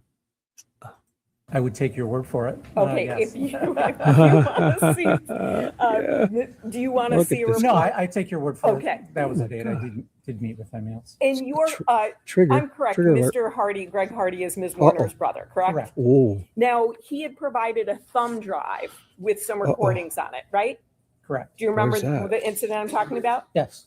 That go And missing? you took that thumb drive because you thought it might be important to the investigation? Correct. He had indicated essentially he hired somebody to do some interviews and he was handing that to law enforcement, correct? Correct. And again, you took it. Did you download it or anything at that time, or you didn't have time? No, when I met him, he Oh, handed me it's a gonna be thumb drive missing? Okay. with Where is the it? audio interviews on them. And then what did Mr. Hardy do after that? He wanted to sit down and talk to me further. Did he ultimately revoke consent for you to be able to, the police to view those interviews? Yes. How did he do that? He sent me a text message saying that he wants his thumb drive. He changed his mind. He wants his thumb drive back. And Oh, that we didn't how have permission convenient. to take them or to listen to them. Did you give him that thumb drive back? No. Did you keep that text message from Mr. Hardy? Memorial. Oh my God, this guy's so full of shit. It's obvious Hardy told him about the tank. In my report. Just take note that Hardy told the media that he told the cops about the tanks, and Drew, you're on the stand, had to correct that because Hardy basically blew his load too early, got excited, and told the media that Hardy was the one who told the cops about the tanks. Turns out Drew said he was lying. Why would Dee's brother lie about that? He didn't. These fuckers are lying. I put it in my report that that occurred. Listen to him. Ever since she's brought up the word Hardy, it looks like he's seen a ghost. And then I obtained a search warrant to search the thumb drive anyway, make a copy of it, and then kept that for where is it? Evidence. Did you tell him why you weren't going to give it back to him? So, for example, he said something, and again, we don't have the text message, so I'm paraphrasing, but he essentially says, I'm revoking consent. I don't want you to look at those interviews. Did you respond back and say, I'm getting a search warrant, or did you just ignore it, or how did you respond?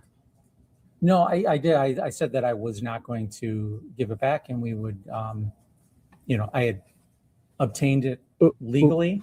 Now to search it with the revoked consent, I went ahead and got a search warrant. So I told him that I would get a search warrant, make a copy of it, and return his original to him.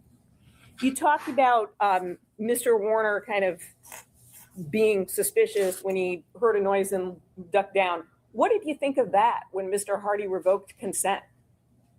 Ooh, good question. I mean, prior to that, when we were discussing at his farm after he gave it to me, we had a little disagreement about the certain aspects of the investigation, I believe. I don't recall exactly what it was about. I saw a ghost. But he was frustrated. I mean, he's frustrated. His sister's missing. So I'm going to stop you right there only because it's not Has he turned pale? unresponsive to my question. Asked him what he thought about what when Mr. Hardy revoked Oh. consent. Okay, and his answer was not talking about what he thought about that consent. He was going in a different direction, so I would agree with the short answer. Thank you. Sustained. So, Detective Sergeant Singleton, overruled. I'm just going to kind of narrow you in. Sure. And we don't have a recording of that exchange. Would you agree? Agree. Between you and Mr. Hardy? Correct. And that's because you chose not to record it. Exactly. Thank you. Yeah, it was Yeah. not an interview. Sure. And again, I'm just saying, so you're trying to go back off of memory or so I just want to ask, when he revoked consent, did you view that as suspicious? Based on the Just say conversation yes. I'd had with him prior and the information I have, it didn't surprise me that he did. Wow. So this guy almost stands behind a truck, and that's suspicious. This guy revokes. Oh my God. And that's no problem. This fucking guy is so full of shit. I can see it falling out his ears. But I'm untouchable and I'm fucking retiring. Fuck you all. I'm an idiot. It didn't surprise you that he said he had valuable information to the investigation, but then says, but I don't want you to take a look at it? Wow. he didn't say it was valuable information. He said, I No. have these interviews. Would you like them? And I said, absolutely. Any interviews. Here. No, I can't go back. Particular witnesses. Here, I will. want I'll go all back of a little them. bit. So Let's hear this again. Yeah, it is pretty good. Finding it.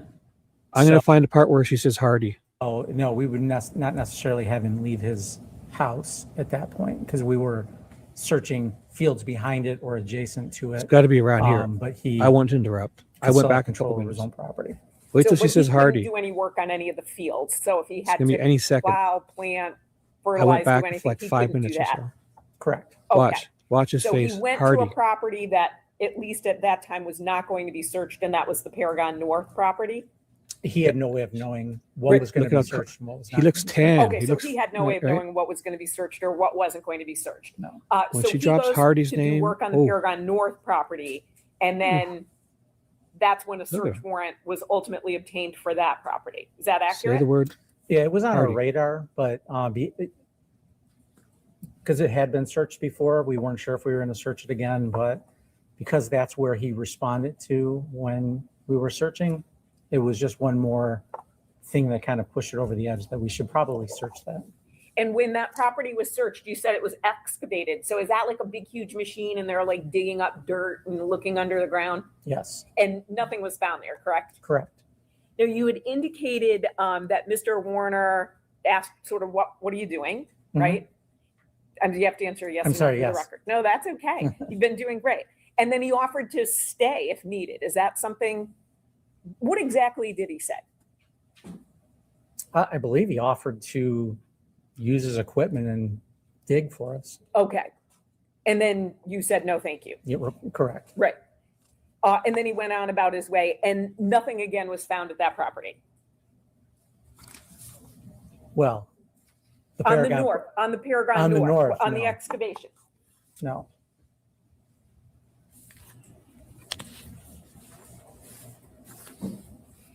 When you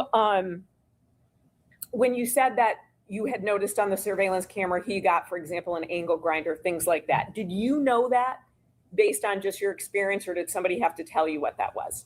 The angle grinder I knew. Some of the other stuff I wasn't quite familiar with. I'm not a farm guy. I'm not a welding guy. So, but I knew an angle grinder. I've used an angle grinder before. I know the purposes of it and what you can do with it. Thank you.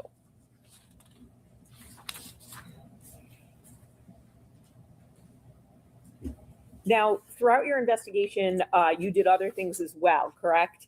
Correct. I mean, lots of other things. Correct. So, and we only talked about just a few of them. But so, for example, when Ms. Warner's body was found, her fingernail clippings were taken, correct? Yeah, I assume so, yes. Would you like to see a report that says so if you need to refresh your memory? For sure, yes. Thank you.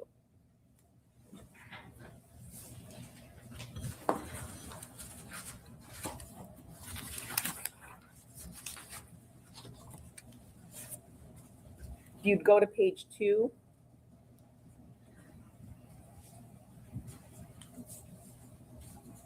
Her fingernail clippings were taken, correct? Correct.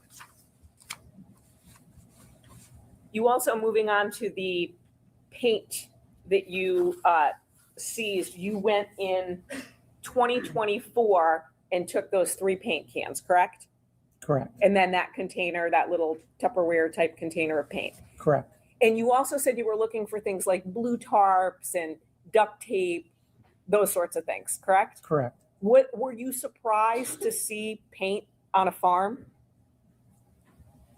No, not necessarily.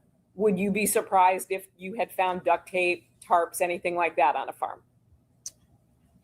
No, I wasn't surprised that we'd find them. Did you know, or do you know, when that paint was purchased? I do not. Because you're seizing it in 2024, correct? Correct. And do you know where anything else was purchased? Tarps, duct tape, anything like that that you were looking for? No.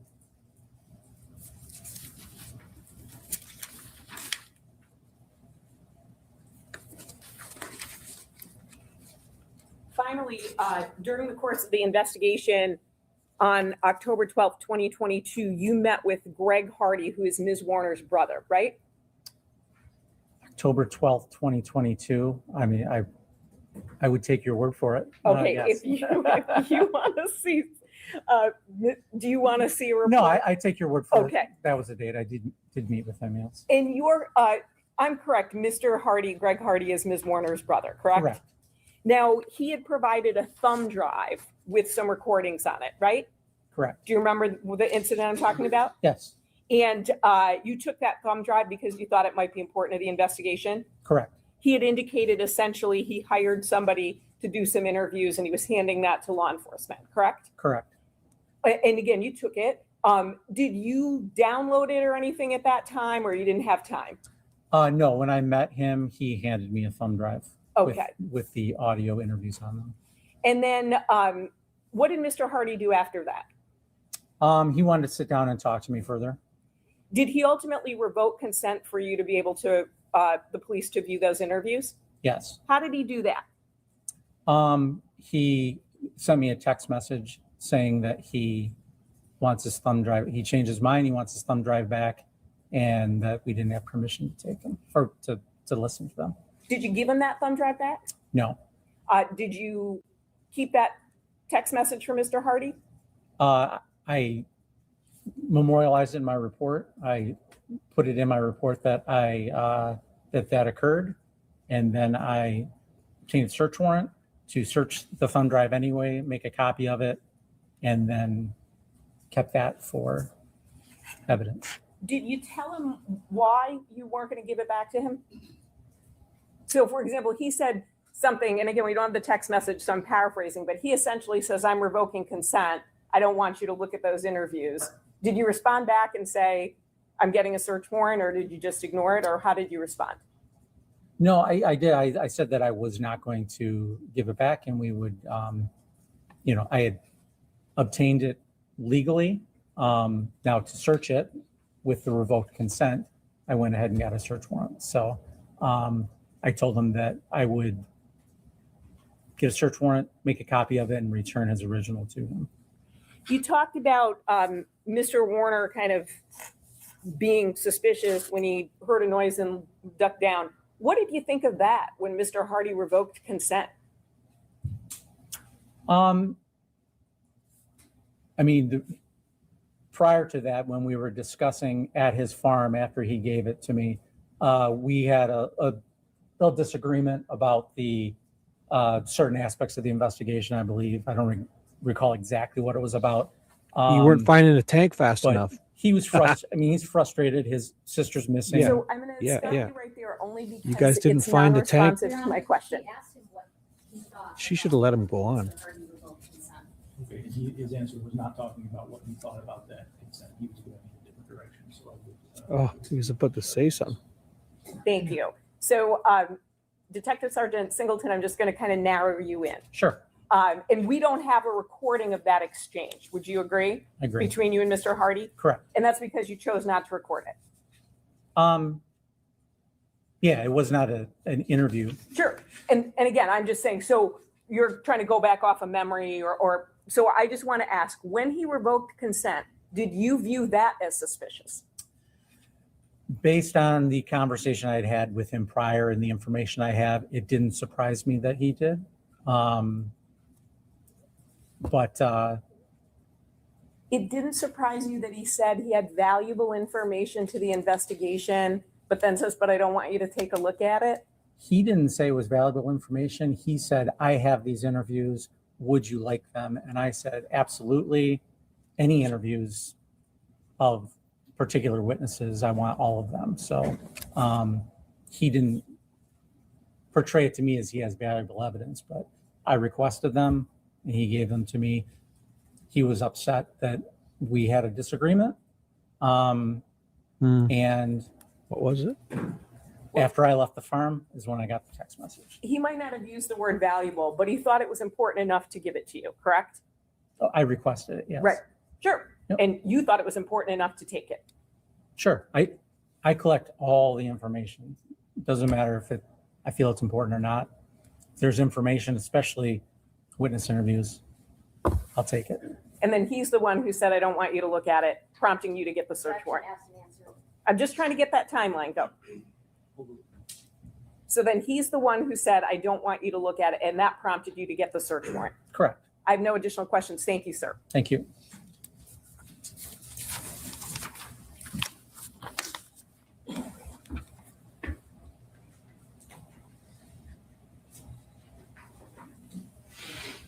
All right, correct me if I'm wrong, but on cross-examination, did you indicate that the defendant was asked to leave at least one other property in the during the May 2023 search warrants?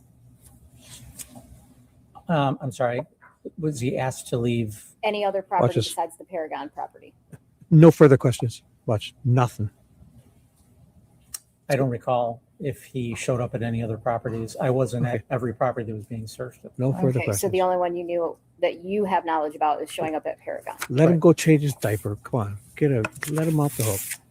No further questions. You Go change your indicated that you poopy had diaper. a welding theory kind of early on, Theory. based on the welding stuff, and you indicated an internet search. I know his Correct. theory. Okay. Right here. Monday And knows it.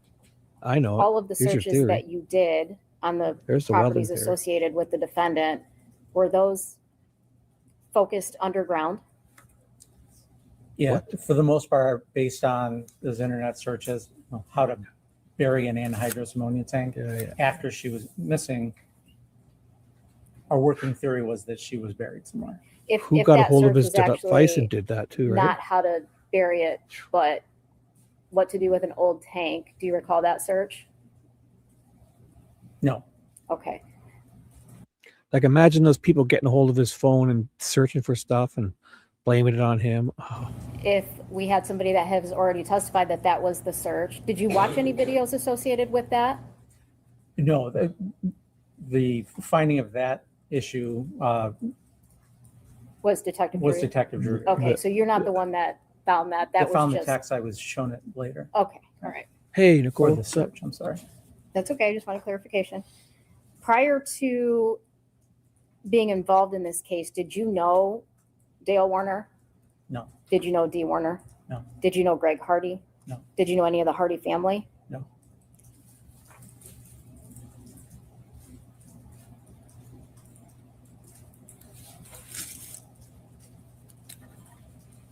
during an interview of a suspect, is it normal not to ask every single question? Yeah, Yeah, it's it's normal. perfectly Yeah, normal. of course. Fuck, that's perfect. Yeah, Any, it's normal. yeah. Therefore, we can never be in trouble because we can just fucking say it's normal to not ask pertinent Nothing, questions. Yeah. Go Nothing let him additional, change his thank you. diaper. Go get a new diaper now, son. Thank you. And are we excusing, Oh, God. Yes, Your Honor. He's gonna. Yes, Your Honor, thank you. His diaper is full. He looks 2 inches taller in that chair. Fuck. Oh my God. This guy's thinking, what the hell was that? So basically, that guy got 3 paint cans and stirred them. Oh my God. So we will recess for the day. We'll be back tomorrow. Oh, I'm sorry. We have. Oh, they got questions. Oh, great. We're not done with him. No. Don't leave, right? We're not done with him yet. There's questions. They're going up to talk. There's questions. This guy's not done yet. Get back on the stand, young man. Got some more poopies to do. Here he comes. It's going to be a question. It's going to be a good one. Oh, there's like 10 minutes left. They're talking about the questions. Please be good. Did you poopy your diaper, son? This guy is amazing. He stirred 3 paint cans and they're white, and the tank is white, and that paint is sold anywhere in North America. Every Home Depot has that paint. Who put the paint on the tank? Is it the same paint? It's white. Oh my God, it's fucking amazing. It's like, yeah, I took this paint out of this can. It's in this Tupperware. And then I stirred each one of these with this can. I use this stir stick on this can. I use this stir stick on this can. I use this stir stick on this can. Here's 3 pieces of evidence. Oh my God. This is the fucking bizarro world. They've showed literally nothing. These jurors are amazing. Then they at the end, they watch the closing statement video of the teleportation, Ivan teleporting around that, and they fucking put this guy away. And that awful weld, it's obvious they wanted to set him up. That awful weld, if you got a grinder, why wouldn't you clean that weld up before you painted it if you're a shitty welder? Oh my God, they set him up to find this. And Hardy's looking out his window wondering why they're not finding it for weeks or whatever. And then he fucking hates all the cops. And then he has to do and submit that. He's the one who told him about the tank. I guarantee you. Why would he go and lie to the media? And then Drewer had to cover that up. Drewer cleanup guy. This is what Greca probably wanted to. We need to find out what Greca, because Greca obviously, when does a cop flee the state from the prosecutor? The lead detective fled from this prosecutor and Hardy's investigator, private investigator, and Hardy hounded Greca. So it's the prosecutor, this woman, Hardy, and his investigator. Greca fled the state for 8 months. And then he got arrested because he wouldn't talk to them. After he thought this guy was either innocent after talking to Jared. This is fucked. Man. Like with Dee gone, maybe she just died, or maybe she suicided and they threw her in this tank. Get rid of this guy at the same time. Oh my We have a God. few questions from the jury. The first is, was Dale interviewed again after Dee's body was found? We attempted. Right, Yeah, so. and you can answer that yes or no without further elaboration. Oh, sorry. No. The next question is, was it determined how much money Dee had in her accounts after she went missing? If so, how much would that total be?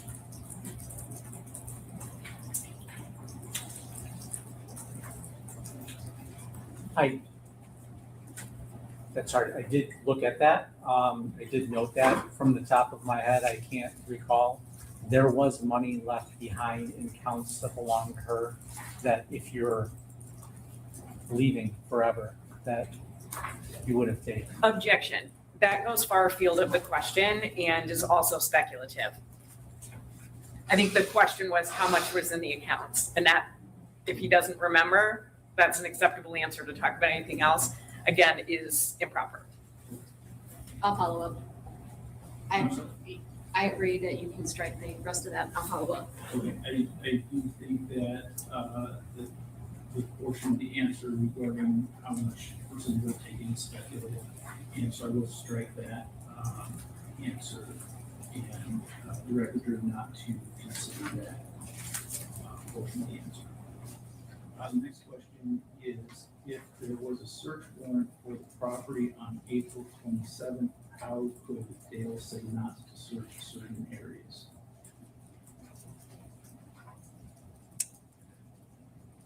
So to clarify, the sheriff's department went to the property and was conducting a search earlier in the day.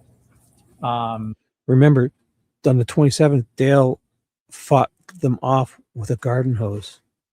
That's where that body cam was from. Then they were bringing the drone and dogs out. And when that occurred, Mr. Warner revoked consent to search that property. So the law enforcement left. When you're on consent, he can consent for you not to search certain things. They left, got a search warrant, came back to the property, then there's no limiting of anything. So they could search anything they want.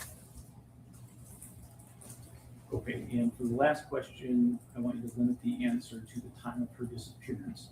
And the question is, was there a life insurance policy in his name? If so, do you know the amount?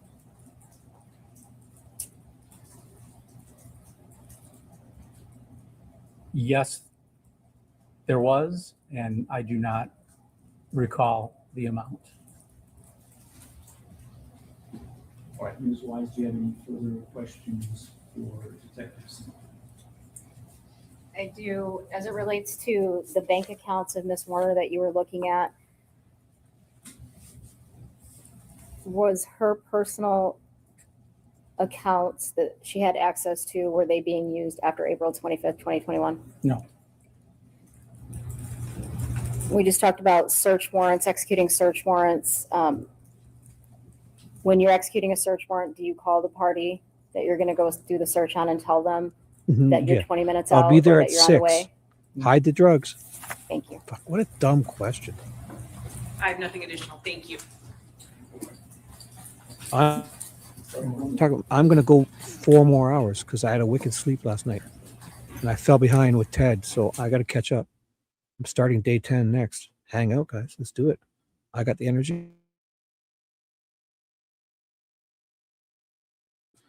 They've muted it. I'm going to just fast forward. I'm just going to jump into day 10. I'm doing it. Fuck it. 2 speed. Oh, he's saying something, but they have it muted, not me. Yes, the lab came out after we seized the tank. Just want you to know they had that muted, not me. And they took scrapings of the tank in certain locations. That's all lab stuff, but they did. I observed them do that. And then that's when they requested that I take samples from the ones that we'd seized at the property. Anything further, Ms. Watts? No, Your Honor. I'm sure. No, thank you. Look at him. Looks like we have Go no change- other questions from the jurors, so you are excused at this point. Thank you, sir. Go change your underwear, son. Yeah. And ladies and gentlemen, we will be breaking at this point. We will resume tomorrow morning, hopefully at 9 a.m. My goal is to start at least one day at 9 a.m. So we'll do our best. So if you'll be here shortly before 9 a.m., we'll do our best to get started at 9. And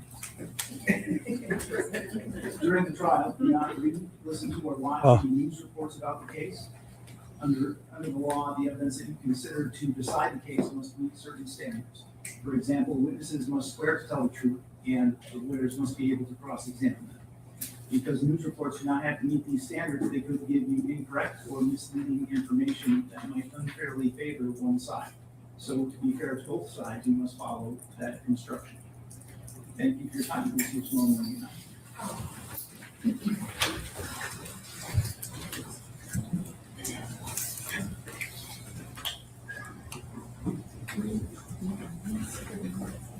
Think they're going to mute it here? Probably. It's all done. looks like it's got to be all done. Yeah, it's done. I'm just going to jump to day 10 because nothing else. Let's just do day 10. Here it goes. I'll put who it is. Oh. I'll put who it is. Positive this is day 10. Day 10, February 27th, definitely. There's going to be 2 parts to this, I believe. They have it split in morning and afternoon, but I just got to find out where it starts. There you go. It starts around here. There's the seal.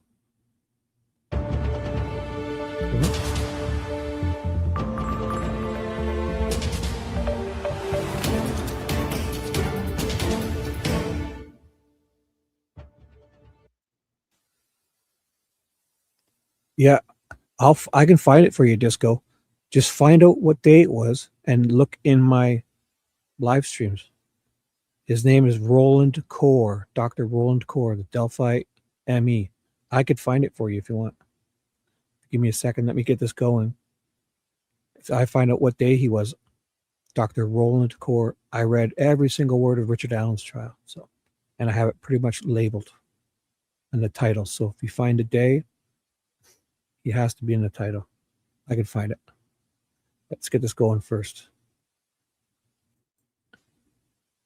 So it looks like it starts around here. I'm just going to speed it up so I don't miss. They have it muted. I'll put on the screen who it is. Coming up. It's this one. This person. Yeah. It's the paint person. Some gobbledygook about the paint. I got to play it.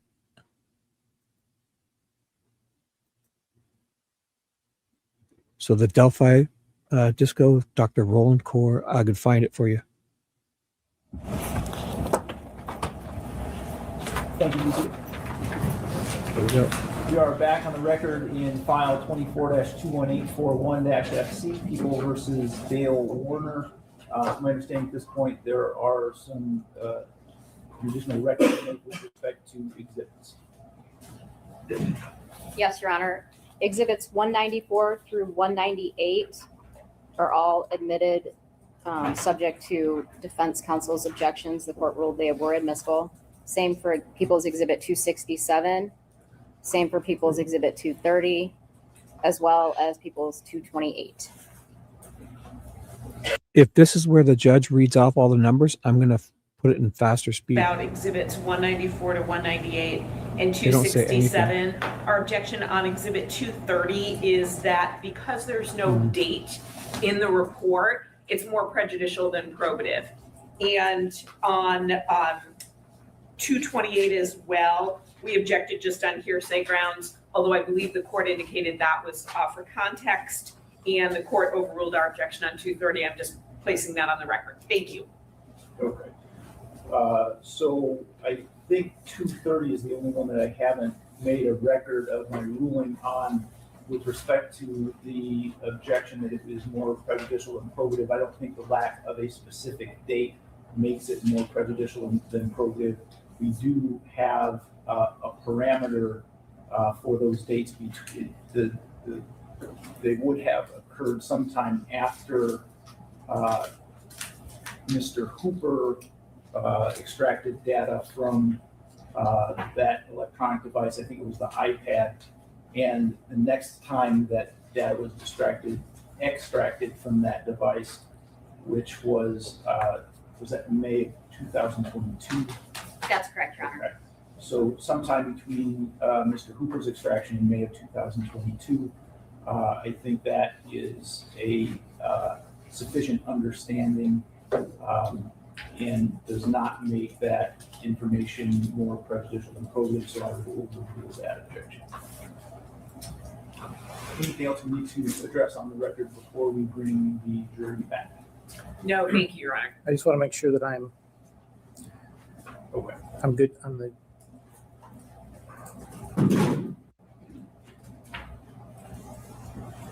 Looks like we're good. Thank you. All right, you are ready for the jury.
Why people may call them experts.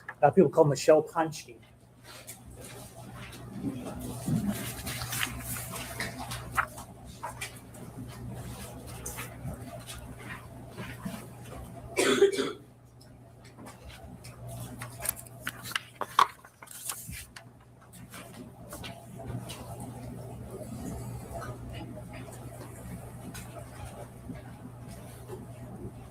For a moment, if you'll raise your right hand, please. Do you swear or affirm to tell the truth, the whole truth, and nothing but the truth under penalty for perjury? I do. Okay, you can go ahead and sit down.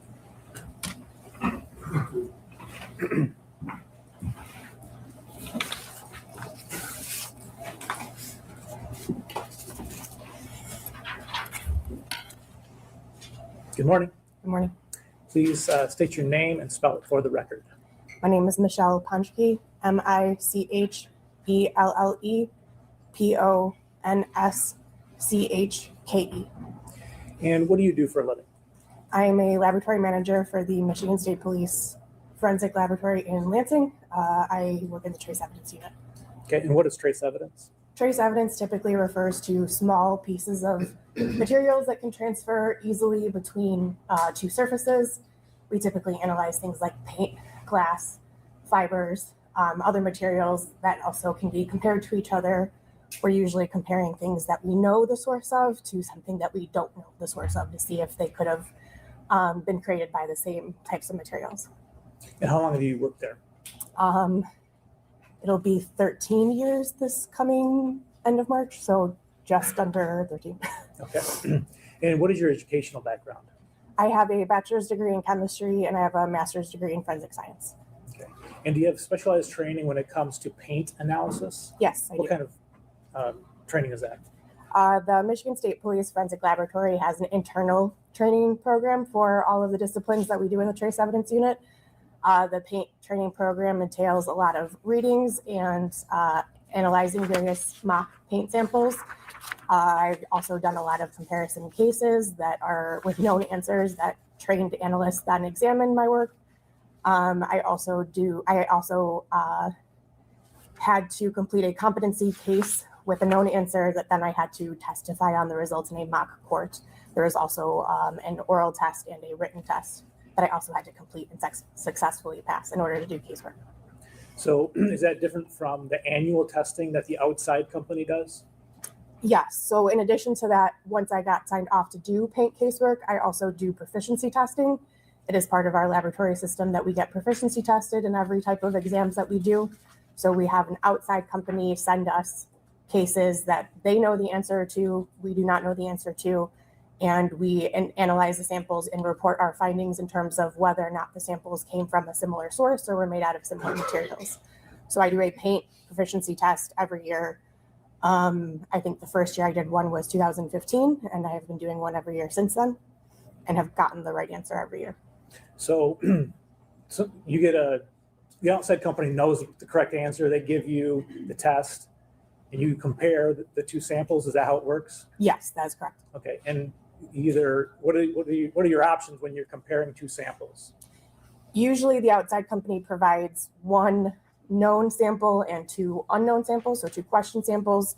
And the goal is to report out whether either of the question samples could have been painted by the same paint source as the known paint sample. So it could be that both question paint samples were painted similarly to the known. It could be that one was and one was not. It could also be that neither of the question samples were similar to the known. So answers vary every year. And it rotates between architectural paint samples and automotive paint samples. So the paint samples vary every year as well. Okay, so there's a distinctive difference between those two types of paint? Yes, that is correct. Okay, and I think you say you've done this 15 years, this testing? No, my first test was in 2015, so it would be about 10 or 11 tests. Okay, and your rate of success there? 100%. Great. At this point, we would tender Ms. Ponchke as an expert in paint analysis. Court's already made its ruling. Thank you. I had, she will be so certified. Thank you. All right, I'm going to ask you some questions about paint. I mean, obviously, I think we all can know what paint is basically, but from your perspective as a chemist and a paint analyst, what do you know about paint that the general public doesn't know, generally speaking? Sure. So paint typically is made up of a solvent, of some binders or one or more binders, additives, and maybe some other contacts, but pigments as well, sorry. So by the time that I'm analyzing it, I'm usually looking at it in its dried state. So the solvent at that point has evaporated, in which case I'm looking at the binder, additives, and pigments, and I'm using various types of instrumentation to compare those binders, pigments, and additives to see if they could be similar to each other or characterize them, as it were.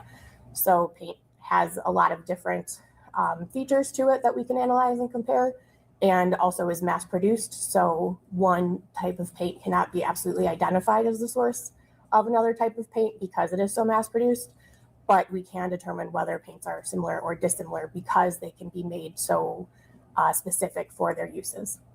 Okay, and just for the record, I'm showing the witness people's proposed 300. So you already covered this a little bit, but what is the purpose of you comparing paint samples? The purpose of comparing paint samples usually is to verify whether a question or known sample could have been painted similarly. It also can be used to corroborate witness statements or eyewitness statements. We also are using it as characterization. So sometimes there's,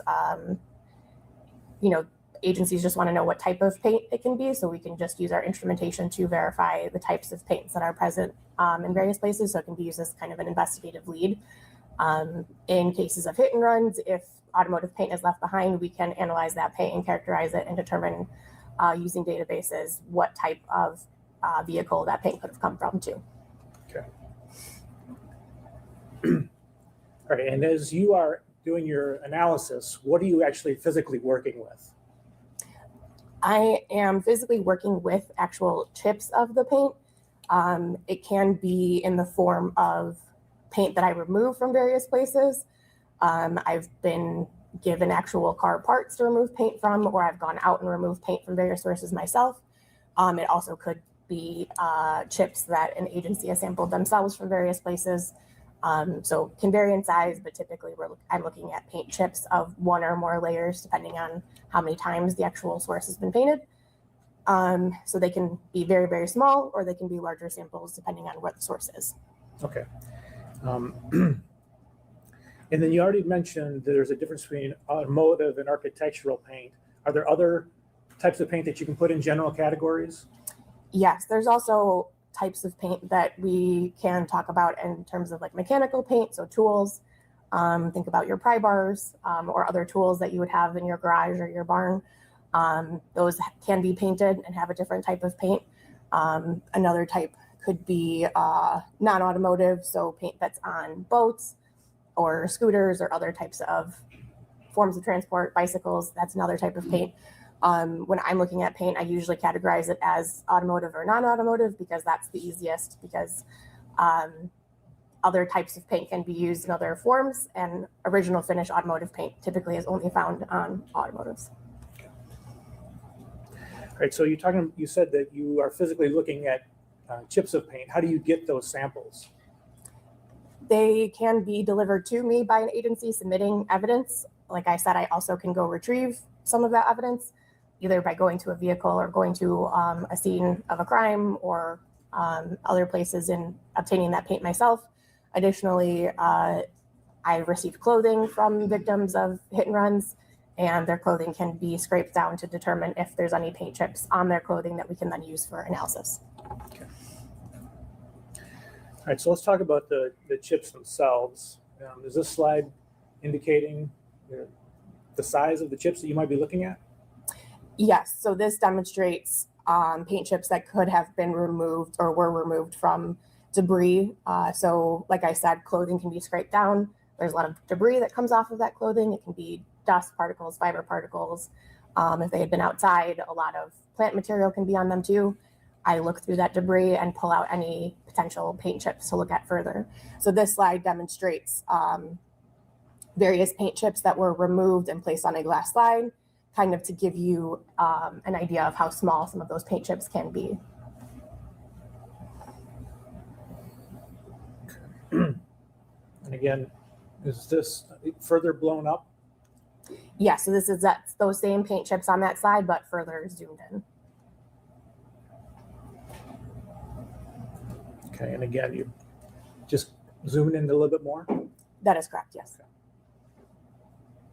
All right, so how do you go about, once you have your samples, how do you go about actually doing the comparison? So a comparison involves a lot of various steps. The first step is usually microscopy or visual examination that can be done with the aid of microscopy, because like you saw, most times I'm looking at paint chips that can be very, very small. So while I can see them with my naked eye, a microscope can help a lot. So usually doing a microscope or a visual examination via microscope first. It can be using an individual microscope or a comparison microscope. A comparison microscope is basically two microscopes with a bridge across, so I can see two different stages of a microscope at the same time and compare qualities of paint chips to each other. Then moving on, if all of these samples look similar to each other, I don't see any differences, I move on to other steps of visual examinations.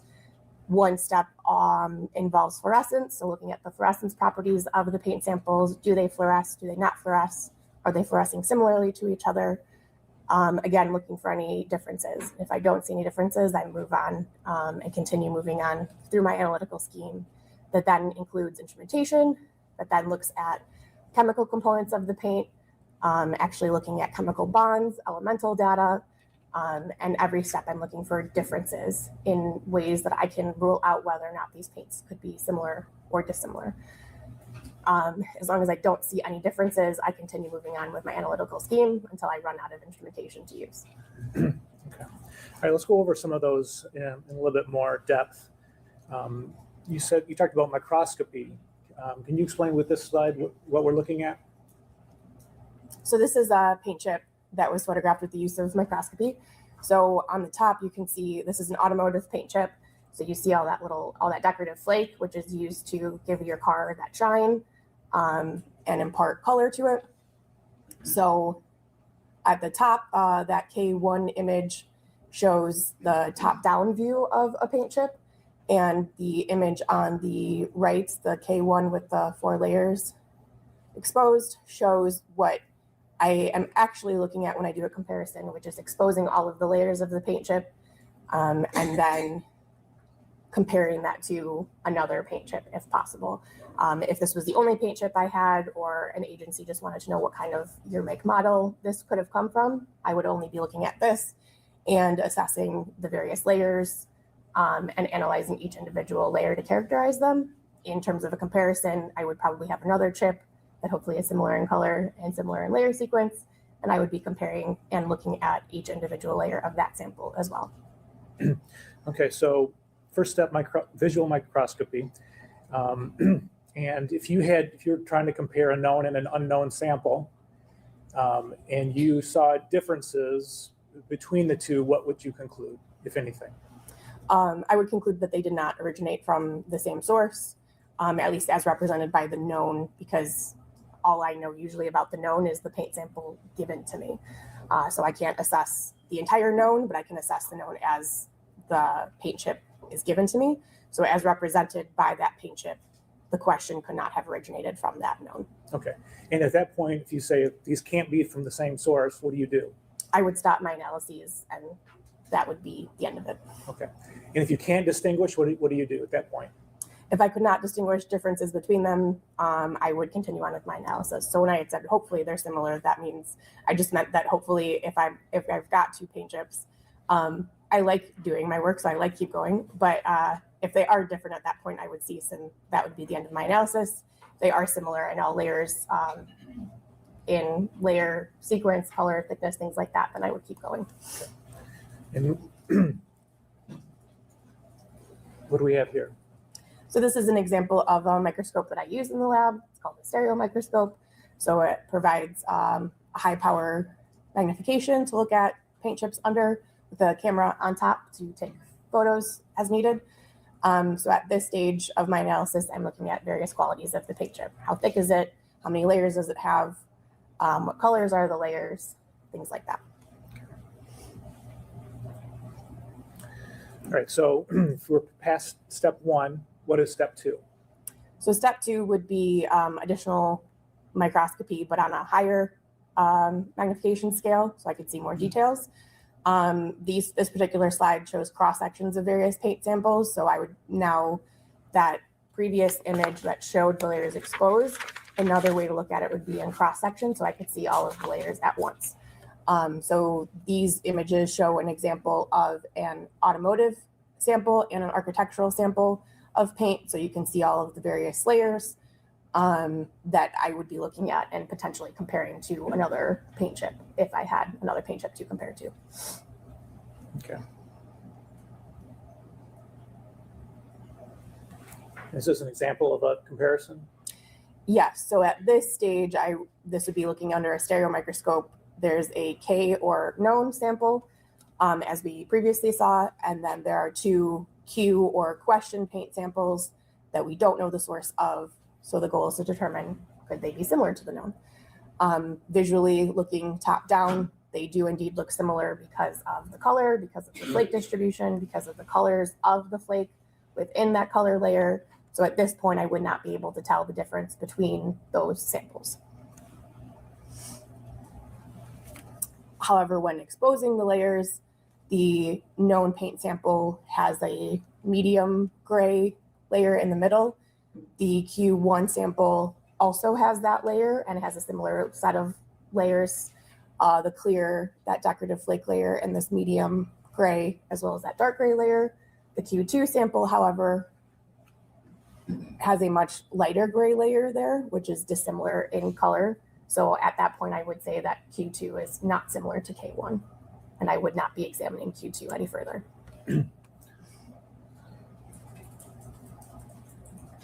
So I got a little bit ahead of myself. All that we just talked about was under the stereo microscope, correct? That is correct. And Yes. that's still, that was all step 1. Correct. Okay, so you get through the end of that process, you can't distinguish. Now we go on to step 2. Correct. Okay, great. Describe what step 2 is. So the next further step would be using a comparison microscope.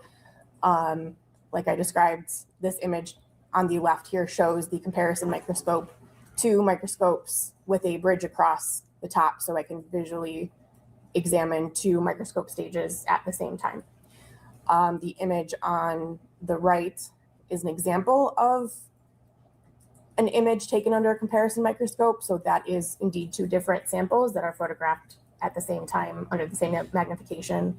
So I can compare under high power magnification using a polarized light microscope, because that's what the 2 sides of our comparison scope are made up of, which just provides higher contrast. Because I'm now looking under very high magnification, so not much light is coming through. So providing higher contrast to see more specific characteristics of the paint. So now I'm comparing side by side a question and known sample. And at this point, I could be comparing cross sections, but I also can be comparing actual samples of individual layers of paint as well. So the left and the right image here that you're looking at, are you saying those are the same or dissimilar? Those would be considered similar. Similar. Okay. And what other kinds of things can you do with the polarized light microscopy? So the image on the left is another display of a comparison under polarized light microscopy. As you can see, the sample on the left is black paint, but it also has these blue spots throughout. So that's a characteristic that I would be looking at in the question sample. And the sample on the right there is also black paint, but does not have those blue spot characteristics throughout. So at that point, I would say, I think these are different, but I'm going to keep looking because I'm already at the microscope. So I'll look for any other dissimilarities. So then the image on the right then shows these 2 paints under crossed polars. So if you think about your polarized sunglasses, you're now adding more contrast to it to see any other particular characteristics that might show up better under cross polarization. These particular samples do not have any characteristics that show up better under cross polarization, but it's just an example of another feature that I can use under the microscope to compare samples.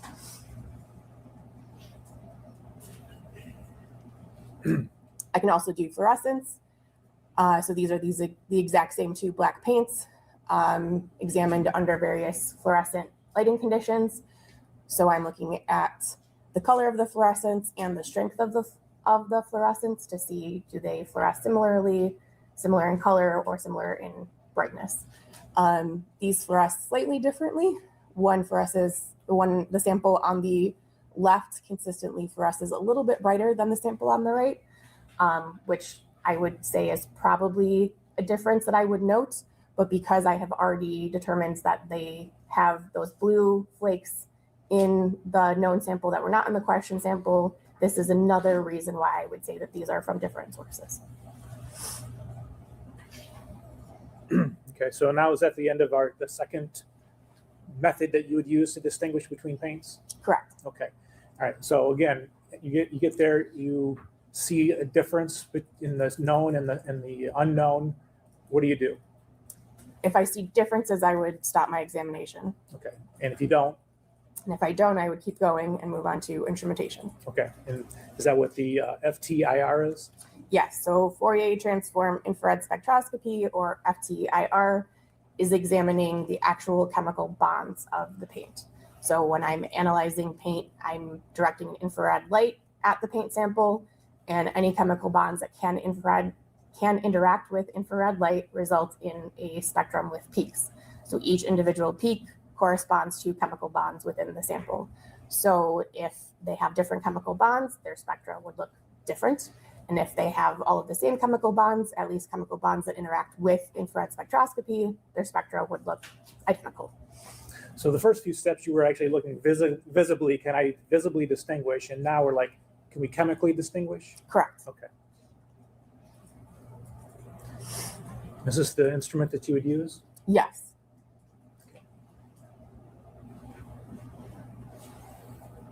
And could you explain the graph? Yeah, so this is an infrared spectrum of a sample of yellow paint from a pry bar. So this is an example of the peaks that I was referring to. All of the peaks are pointing down, and each peak corresponds to a wave number or a specific number that corresponds to a chemical bond. So I can determine what the chemical makeup of the paint is based on these peaks. Okay, and so again, just to be clear for the jury, the peaks are actually the down.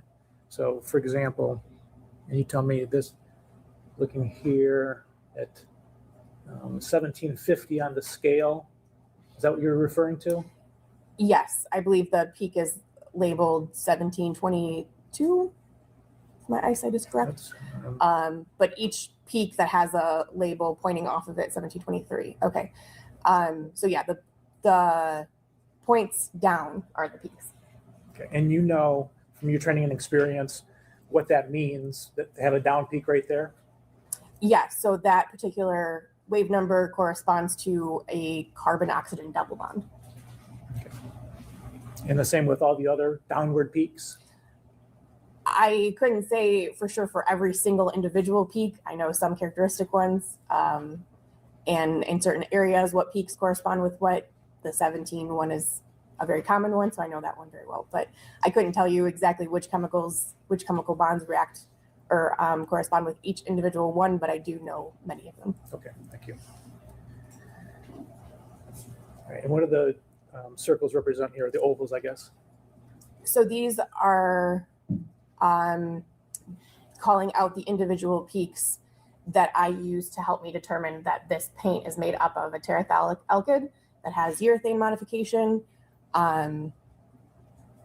Yeah, so that's the binder of this particular paint sample. Okay.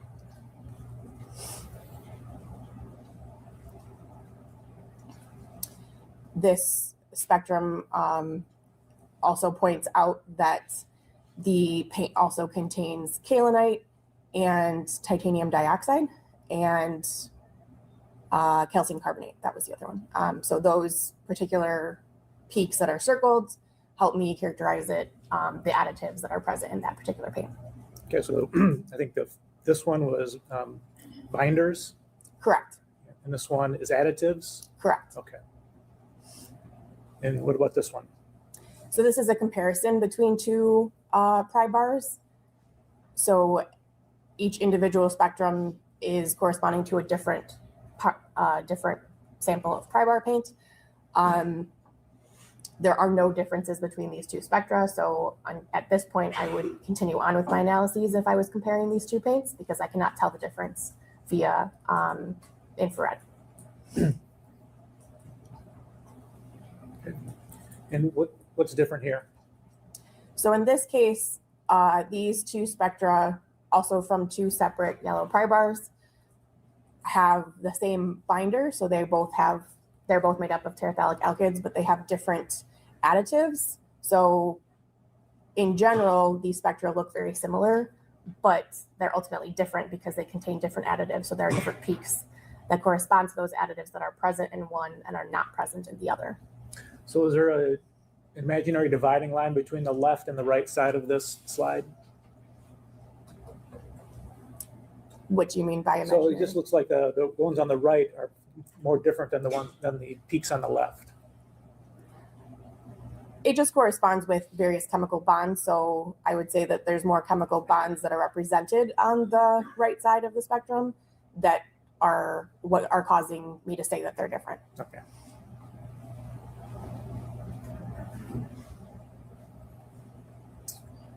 And what do the circles and the oval represent here?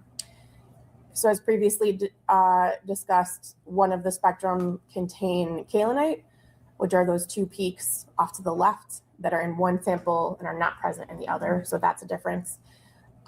This also shows that one of the samples contains barium sulfate, which are those two peaks off to the right that are present again in one sample and not the other. And because these are both two different types of additives that are present in one sample and not present in the opposite, that means these two paint samples are different.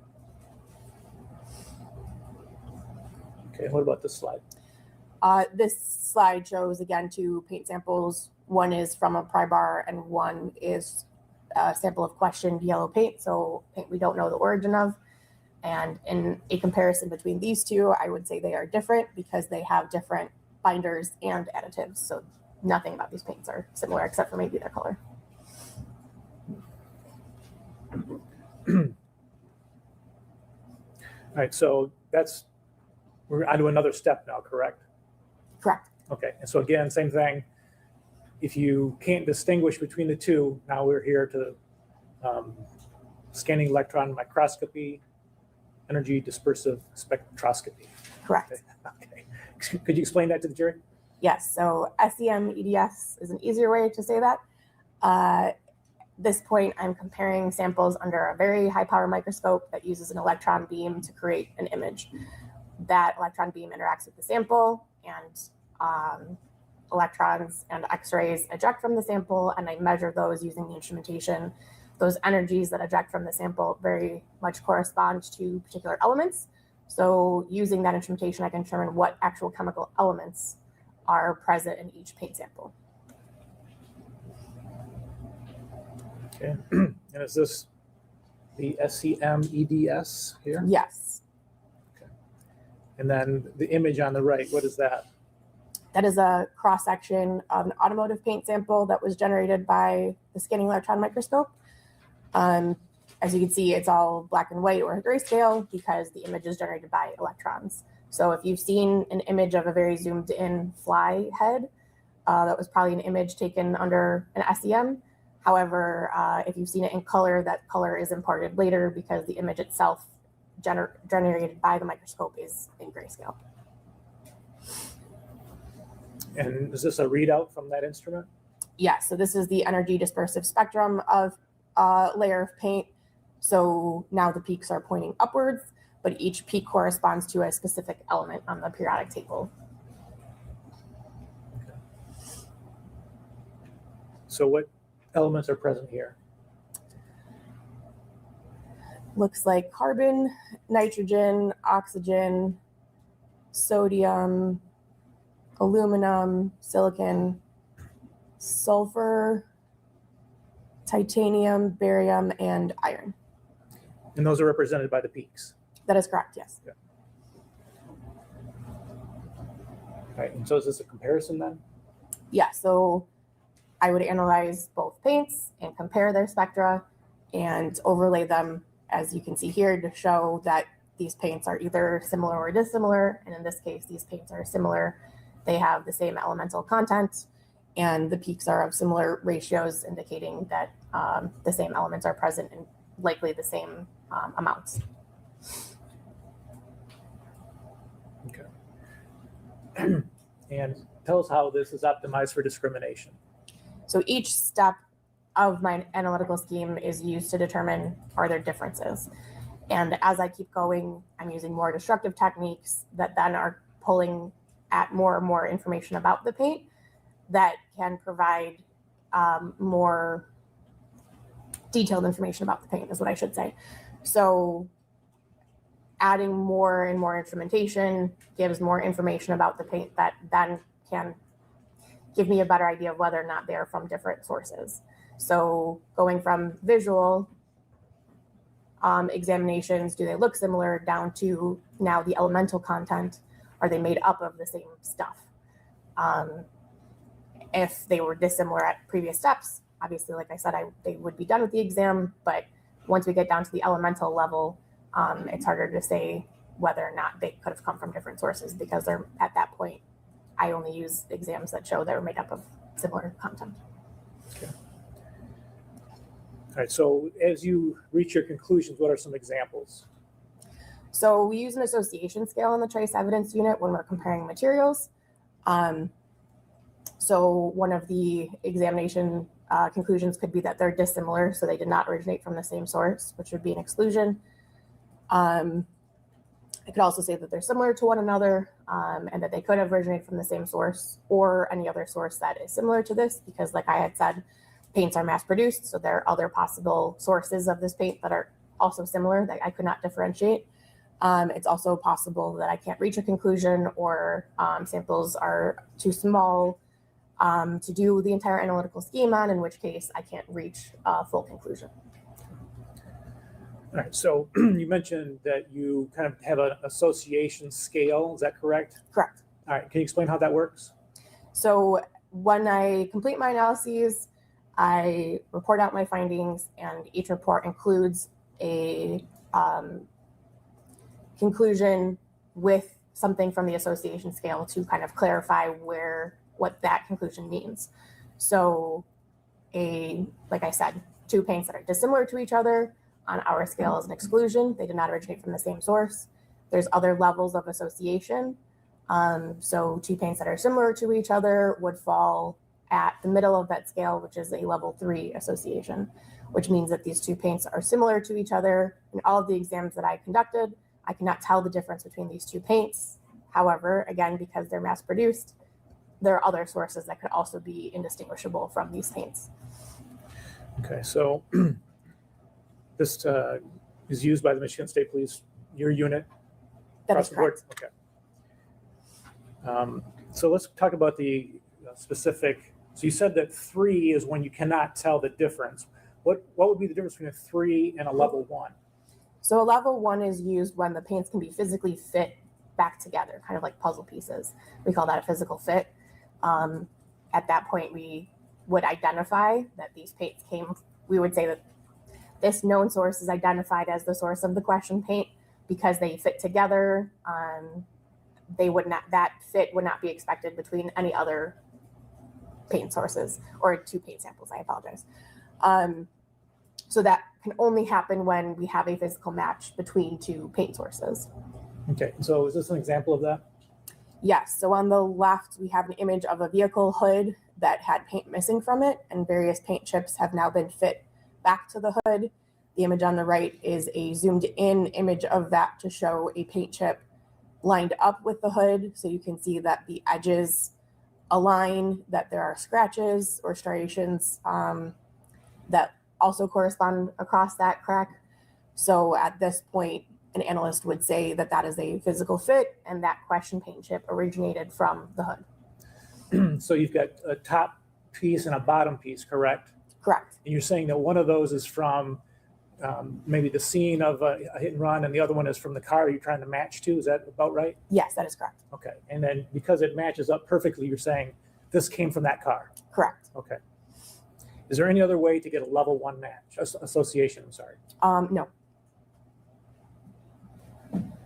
Okay.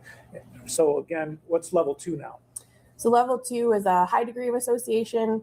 This means that, again, the paints are similar in all examinations performed, but there's a little bit more about the paint that's more rare in the population that they represent. So an example that's provided is samples that have a lot of different layers and are maybe of different colors, or are just more unique in the population that wouldn't be expected between other possible other known sources. Okay. So is this an example of that? Yes, so that's an image of, under the comparison microscope, of 2 paint samples from a vehicle. There was suspicion that 2 vehicles came in contact with each other and paint transferred between the 2 vehicles. So one sample is the known paint from one of the vehicles, and one is a question paint sample from another vehicle that possibly came in contact with the known vehicle.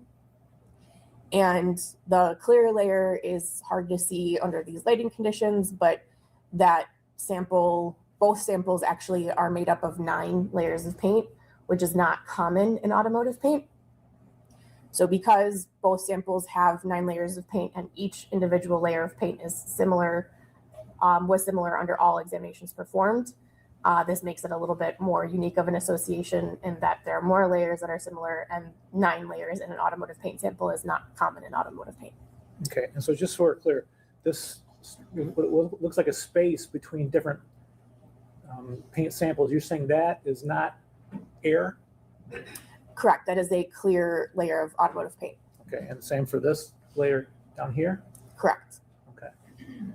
All right. So what makes this a level 2 is that you've got not just one, but multiple different layers that all match up in terms of their analysis. Not only that, but because of the population that they originate from, automotive paint, the 9 layers is what makes it a bit more unique. Okay. All right, so you're saying, I think you already mentioned that a level 3 association excuse me, is when you can't distinguish. You go through all of your steps, the 5 steps that we talked about, the visual steps, the chemical steps. You can't distinguish. That's where we're at level 3? Correct. Okay. And then are you able to tell, for example, like at a level 3 association, the manufacturer of the paint? No. And are you able to tell within a manufacturer, if you know like the manufacturer of it, are you able to tell like the batch that this came from? No. All right, so let's go over level 4 and level 5. So level 4 is a limited association, which means that all of the exams were indeed similar. It's just that there's something about them that, about the samples that makes the paint a little bit more common in the population, or that there was something about the sample, maybe one of the question sample was smeared onto a surface. So it's a little bit harder to examine and compare, which makes the association a bit more limited because I can't measure or examine as many properties as I would like about it. A level 5 is an inconclusive, which means that there are differences between these samples, but I can't assess if these differences are due to them being of different sources, or if there's differences because of things like contamination or because of the source of where these samples originated from, things of that nature. So if like paint had dirt in it when it was applied, would that be something that would make it inconclusive? That could be a reason, yes. All right, and there are a couple other results that you could return with? Yes, so these are outside of the associations. Unsuitable for comparison means these samples, I can't draw a conclusion between the two because these samples aren't suitable to be compared to each other. Elimination means that these samples did not originate from the same source. They're different. Inconclusive non-association means that there are dissimilarities between the two samples, and there's limiting factors that prevent me from determining how important these differences are. And it's a safer bet to say that it's inconclusive. Okay, thank you. All right, now let's turn to this case. Did you examine the tank that's at issue in this case, tank 34? Yes. And what did you do? I collected various paint samples from one end of the tank. I believe I was informed that one end of the tank had been suspected of being welded and painted. So I collected paint samples from that particular end of the tank and along the length of the tank. I believe I collected 6 or 7 samples in total. Okay. Detective Dreer, could you get exhibit 237, please? I'm sorry, not 237, 301. And hand it to the witness, please. Sure. If you could open it for her.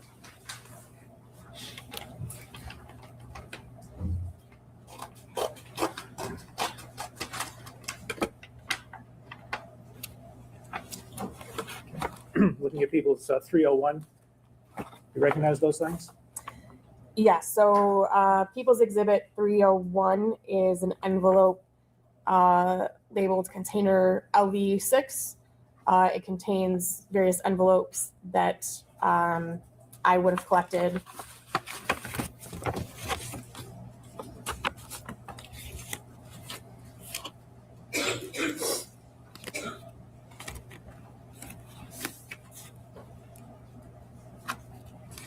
So I have LV6A through G, which are all samples that were collected from the tank.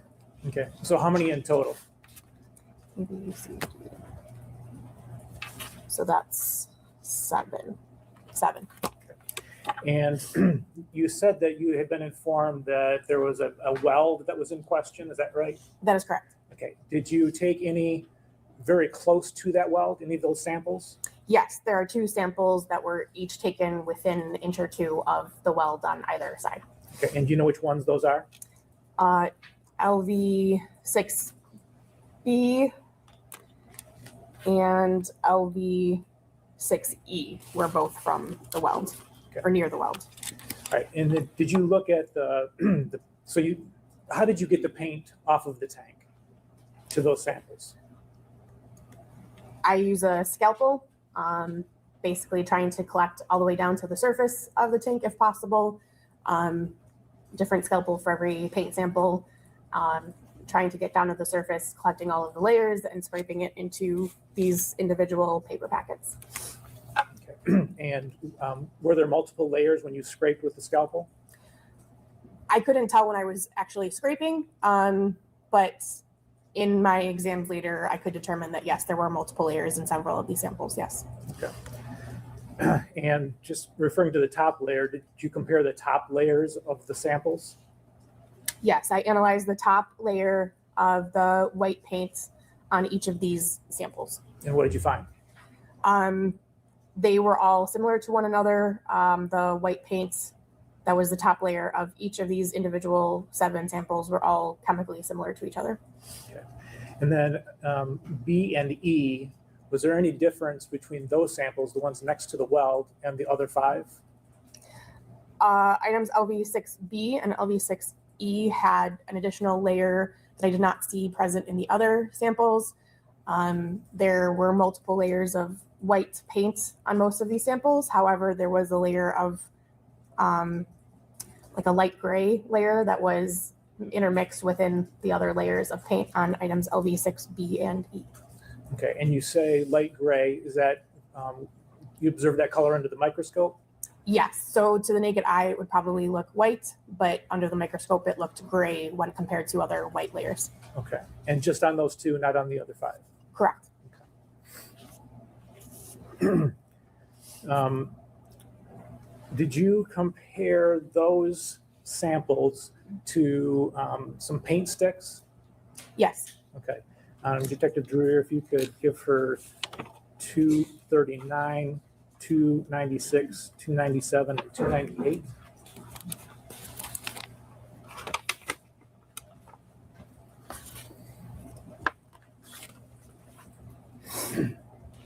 You recognize those? Yes. And what are they? People's Exhibit 239, 296, 297, and 298 are stir sticks that I received to analyze. Each one, I believe, was obtained from a different paint can or different source of paint. Okay, and can you tell which source of paint is associated with each of those sticks? There's a piece of paper with each stir stick that describes where they were obtained from. People's Exhibit 239, the paper involved says sample number 1 taken from item number 163, paint can number 1. Okay, and what about 296? 296 says sample number 2 taken from item number 163, paint can number 2. And 297? Sample number 3 taken from item 163, paint can number 3. And 298? Sample number 4 taken from item number 164, clear plastic container with green lid.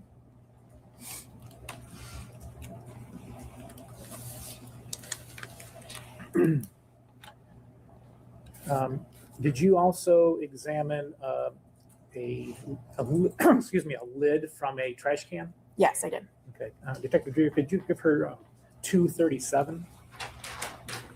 Yeah, go ahead. Okay.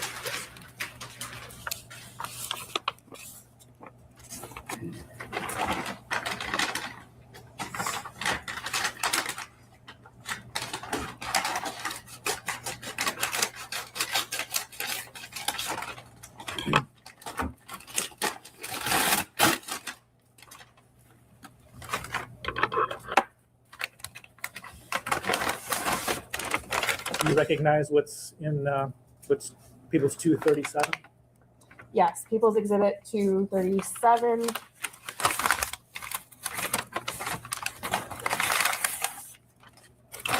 Is a trash can lid that I examined. And you specifically the paint from that lid? Yes, so I sampled an area of paint from the trash can lid. Okay. And so what things that you have up there right now did you compare against each other? So samples from LV6, the top layer of paint was analyzed, and because the top layer of paint chemically was similar amongst all of the samples, only one of the samples then was used to further compare to the stir sticks. Okay. So I used LV6A as a representative sample of that top layer of paint and chemically analyzed, visually analyzed, did all of my analytical scheme, and compared the top layer of white paint to each of these stir sticks first, and then compared to a sample of white paint on the trash can lid. Okay, and so when you compared LV6A from the tank to stir stick number 1, which is People's 239, what did you find? People's Exhibit 239, the stir stick number 1 was similar in all examinations performed to that top layer from LV6A. Okay, and so does that give you a association level? Yeah, so that corresponds to a level 3 association. Okay. So now comparing the tank sample, LV6A, to stir stick number 2. To clarify, People's Exhibit 296? 296, yes, thank you. Mm-hmm. So People's Exhibit 296 was also similar in all examinations performed to the top layer of LV6A. Okay. So also level 3? Correct. Okay. All right, so now as compared to number 3, which is People's 297. People's Exhibit 297 was dissimilar to the uppermost white layer of LV6A. So that was an elimination. Okay, so that paint that came from that stick was not used to paint the tank. That top layer, no. The top layer, right, okay. And then the stick from 298, the plastic container? People's Exhibit 298 was also dissimilar to the top layer of LV6A, so also an elimination. Okay. Now, you also said you compared the tank LV6A to the trash can lid, which is People's 237. Did you make an association there? Yes, a sample of paints that I removed and analyzed from People's Exhibit 237 was also similar in all examinations performed to that top white layer of LV6A. Okay, so the top layer of the tank, paint sticks number 1 and 2, which is 239 and 296, and the lid 237, all 3 of them had a level 3 association. Is that correct? That is correct. Okay. Now, again, I just want to get your opinion on, does that mean for sure that the paint can that those sticks are samples of, is that a match to the tank or something else? No, that's not a match, because the match would be that these samples physically fit together. These samples are similar to one another, so they have the same chemistry, they have the same binders, pigments, and additives. However, there are other samples, other paint sources that could also be similar. So the paint from the can that matches stick number 1, you're saying it could have been used to paint the tank? Yes. Okay, but it could have been some other paint that was similar in visual inspection and all the chemical properties. That is correct, yes. And do you know how many other paints there are in the world that would meet that criteria? No, I do not. Okay. Do you know if it's if can number 1 is a Rust-Oleum, do you know how many cans of Rust-Oleum paint were made that match that can number 1?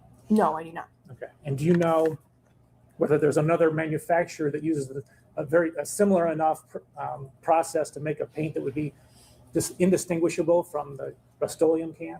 I do not know. Okay. So you're saying that it could have been used, that can of paint, but you don't know for sure there could be some other paint. Correct. Okay. Did you make any reports in this case? Yes, I did. All right.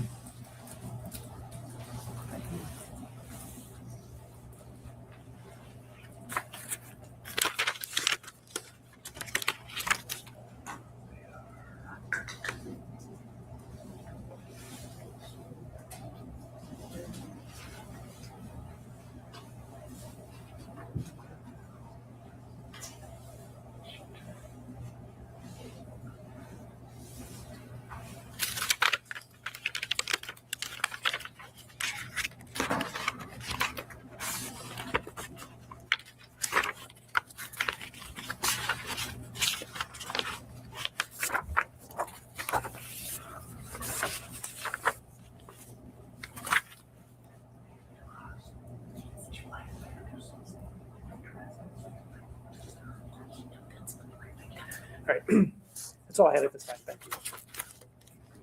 Oh, here they are. Oh. That's all you had. Oh All my right, showing God. you it's been marked as people's 202, 203, and 253. 3 paint sticks. 3 paint sticks. Show us the paint sticks. What, you take pictures of the paint sticks? This is fucking amazing. The fucking cop stirred the paint with his paint sticks. It's just, they're matching the paint sticks to the paint.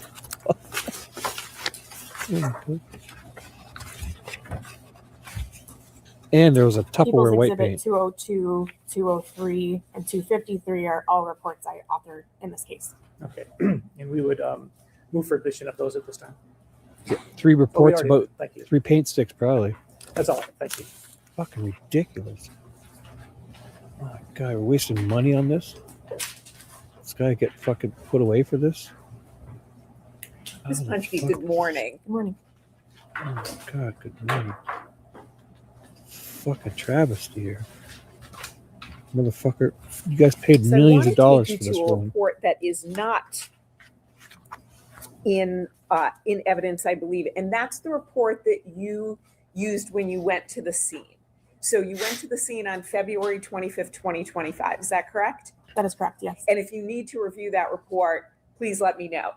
And then that's when you sampled some of the paint, correct? Yes, And you chose the places to use your scalpel to take the paint off. correct.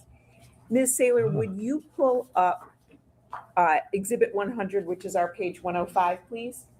Did you stir the paint? And I'm going to ask you to show us where you pulled the paint samples from. Oh my God, show us. Show us. Oh, show the judge. It's fucking amazing.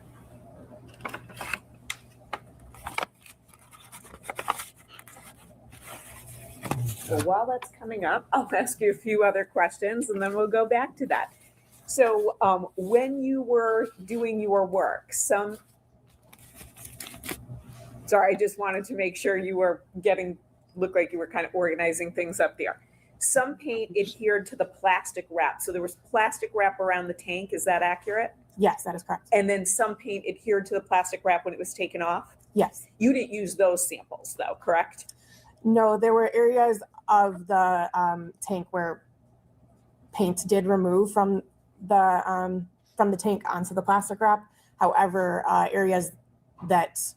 those areas were noted, and areas sampled from included not those areas as much as possible, so that samples taken of the tank were as representative as possible.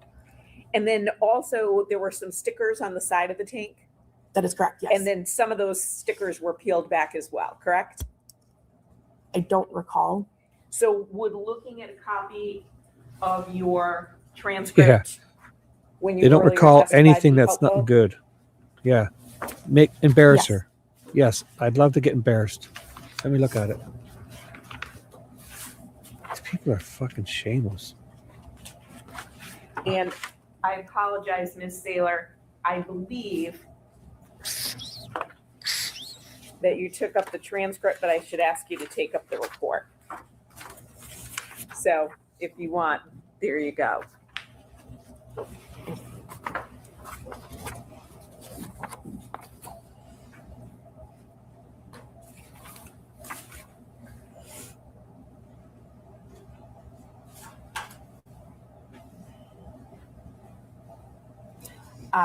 Yes, so some stickers peeled back once the plastic wrap was removed. So this tank had been wrapped in plastic. When the plastic was removed, some paint was removed. You said that, correct? And then also some of the stickers pulled back as well? Yes. Thank you.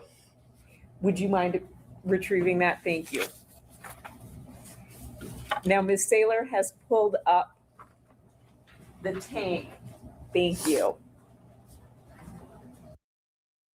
I would just like to add that they know the body's in here, right? They haven't cut this access hole out. Did they get it x-rayed and then bring it back here, take it up the truck to take these photos? Because they cut this exit, where they know the body's in here, right? Or they just think because there's some welds here, we're going to pose this here? No. Are they saying they brought this back here for photos before they cut it open after they x-rayed it? Bullshit. They're fucking doing it in the wrong order here. Back is where, up against the wall, is where that repair weld was. So can you recall from looking at this where you took your samples?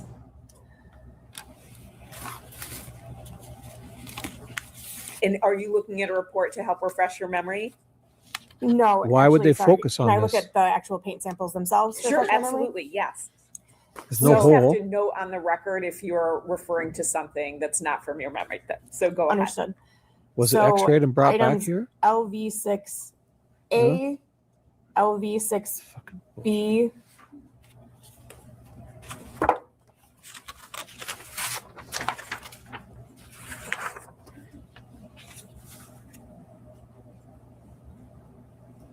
I believe just LV6A and B were obtained from this side of the tank that you can see in this image. LV6. Just so you know, in the body cam footage, this is not, they don't match because there's two things here, right? B would have been taken from closer to the well. And their photo, actually, the one I have up, doesn't match this. I'll let it play. Hopefully they keep this photo up. for a second. Above that War Ag sticker, and LV6A There's two nipples there. I says see it two was of them. taken The one with the body has one. directly So what's above going on the with these sticker, people? the War Ag sticker. They So fucking. those were they- on this side of the tank. And then, so that's A and B. Correct. Then we have Here's the C, tank. D, E, and F and There's G. one. So you took 7 This one has total. two. So those were from the other side The of the body's tank? in here. They were either from that Or end is it? cap of the tank or on the other side of the tank. Yes. So What when are we you say missing here? end cap, It's are you 34. talking about the end cap that's closer to 34? Would you bullshit. zoom in on that, Ms. Saylor? Yeah, zoom in on it. Are you talking about that end cap? No, I No, apologize. the I'm other talking end. about the other end cap where Zoom it in was on that, suspected please. of being welded. Zoom So in. which Here. one was Here, taken let's- from? wait, oh, let me pause it. I had to pause it. Perfect. Perfect. Here, let me get my foot. Yeah. So here, this is the same tank, guys. Look at it. I'll put it right there. Look at it. It's the exact same tank, guys. Except this one has two. And this one only has one. It's exact same. The body's in here. So the body's where? What? Did they remove one of these and didn't take this photo? These people are fucking amazing. From that end cap.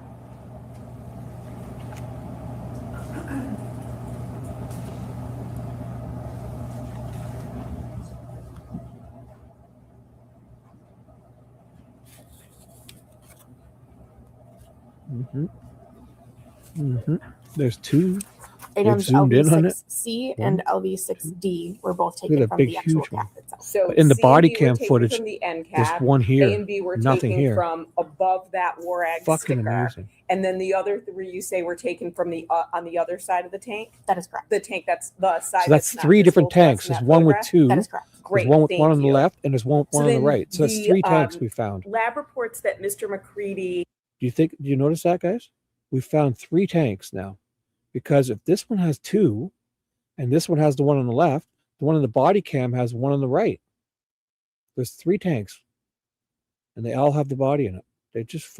They really fucked that one up, man. Think about it. There's 3 now, Rabbi. We found 3. If you find that guy's body cam video, Greca's body cam video, I should have got a screenshot of it. They have this, it's on this side, it's on the right. So this is on the left, this is on the right, and this has 2. This has 2. Yet they want you to believe that the body's in here. Did they take this and get it x-rayed and then bring it back here for photos? Because they didn't cut a hole in it yet. So they must have the x-ray done. Then did they drive it all the way back here, take it off the truck to get these photos? What are these people doing? Discussed. Makes so no sense. Lab report number 12, which I think is what you might be referring to. They should really be, like, if we start looking at all these pieces down here, we're going to find out this is different. You watch. We're going to find out it's so goddamn different. It's not even funny. I can't even stop. I got to When you were looking at the paint samples. So lab report number 12 was completed on June 25th, 2025, correct? That is correct, yes. And you Show me some received the paint items on someone's February hand. 25th, 2025. Or fingerprint. That was when the paint samples were collected from the tank. Or yes. drip on someone's boot. So A to G, those are the samples taken from the tank, and I think you said they're all similar to one another, correct? The top layer was similar The to one top layer. Okay, great, and we'll get to that. And then they were dissimilar, though, to 17 and 18. So that would be can 3, and then the lid, I like the stir sticks or excuse best. me, the container. There was a Tupperware container. Yeah, he filled a Tupperware container, yes. The cop filled a So Tupperware samples container. 3 and 4 correspond to my item 17 and 18. And yes, the top layer of the white paints from these LV6 items were The stir dissimilar sticks. to those items. So essentially, you had 3 paint cans, and I know you didn't have the physical Yes. cans themselves; they were stir Well, sticks. But so you had Scott 3 stirred paint them. cans, and then like a little Tupperware container that had paint in Yes, it. And so the Detective Scott Tupperware Singleton container stirred and them. can 3, you said were dissimilar, but you thought these were similar to cans 1 and 2, Well, correct? we know that because Thank he you. knows he stirred them with that And stick. then I know you went through the association level. So you reached a level 3 association, indicating that items are consistent and could have originated from the same source. or they could not have originated from the same Could have source. or could not have. They could have originated from any source that is similar in all Anyone, characteristics. any Home So, Depot in North They all America. could have come from can 1, right? Correct. Or they all Right. could have come from can 2, That is correct. Right. or they all could have Or- come from another can. That is similar to cans Oh 1 my and 2. God. Yes. Thank What are we you. wasting? This woman is being paid to say this. So She's then getting you paid to do this. conducted further Fucking testing. gobbledygook. Like, is the paint all over the guy's And that face? would be report 13. Fucking amazing. And you received items on March 10th, 2025. You completed the items on July 23rd, 2025, correct? That is correct. Yes. And this is a situation where you were looking at the layers of the paint? Mm. Oh, No, I cake believe layers. this report included the comparison to the trash can lid or Oh. People's Exhibit Correct. 237. Oh, correct. Okay. So you had the trash can lid. That For was some reason. added in addition to the plastic container and then the paint stir sticks, correct? Correct. And then you did this analysis and again came up with a level 3 association, correct? That is Right. correct. Yeah. Could be And then this. we move on Could be this can. to It could be this can, or it could be lab any report can, 14. any other can. That's the one where you were It looking came at from the a layers, can. correct? That is correct. And that's the one you received items on October 7th, 2025. You did your analysis on January 22nd, 2026, correct? Yes, that is correct. And that's the one where they had different, there were different layers, right? Yes. In this examination, I was looking at the actual layers of items LV6B and E. So Oh my B and E, which are the ones that you would say were probably closest to the repair weld, right? Correct. B had a layer of white and gray, That is correct. Yes. and E had a layer of white, gray, white, and white. That is correct. Yes. And then you did lots of testing, but at the end, the results were, you came up with 5 different results for testing: elimination, elimination, inconclusive association, elimination, and elimination, correct? That is correct. Yes. And you were comparing those various layers to 15 and 16, which are the sticks. Is that accurate? I was comparing to all of the stir sticks. All of the stir sticks. Okay, thank you. And that additional testing, did you decide to do that or did somebody ask you to do that? I was requested to do that. I had, after completing the 2 prior reports, so People's Exhibit 202 and 203, I had advised Detective Druyer that I had seen additional layers of paint and asked if it would be helpful for me to analyze those layers of paint and do further comparisons. And he requested that I do them. Thank you. Now, is there a level of subjectivity to the paint analysis? I don't believe so, no. So when you're looking at the peaks, is there anything that 2 reviewers or 2 examiners might look at that and come up with a different analysis? I don't believe so, no. Were there any different peaks in this case where you had to make a subjective opinion? No, there were not. Were there any different peaks in this case at all? Depending on the paint samples, yes.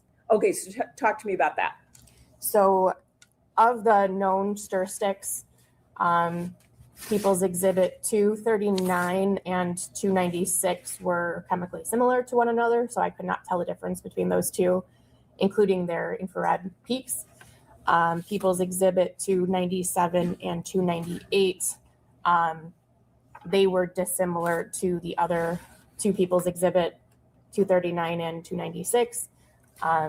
So I was able to categorize the stir sticks into 3 categories essentially. So I was provided 4 stir sticks, and there were 3 different chemistry profiles, let's say, that originated from the analysis of those 4 stir sticks. So let me ask you a specific question. 4 sticks. A is the from the tank, and 16 is the stir stick for can 2, correct? Correct. Now, what does this mean? Spectre of item LV6A and item 16 had an inversion in their 1385 centimeter -1 peaks, making it look like there were 2 peaks in that region. It has been determined under CR number 12 that this was due to a 1385 centimeter -1 peak appearing in the background being subtracted out of these spectra. Fuck. What does that mean? Sounds so convincing. I mean, it's fucking bullshit is what it means. Can you repeat that? I'm sorry. She Sure. doesn't And do you even want know. to see that? That would be very Yeah, helpful. Yes. yeah. Great. It's page 91, please.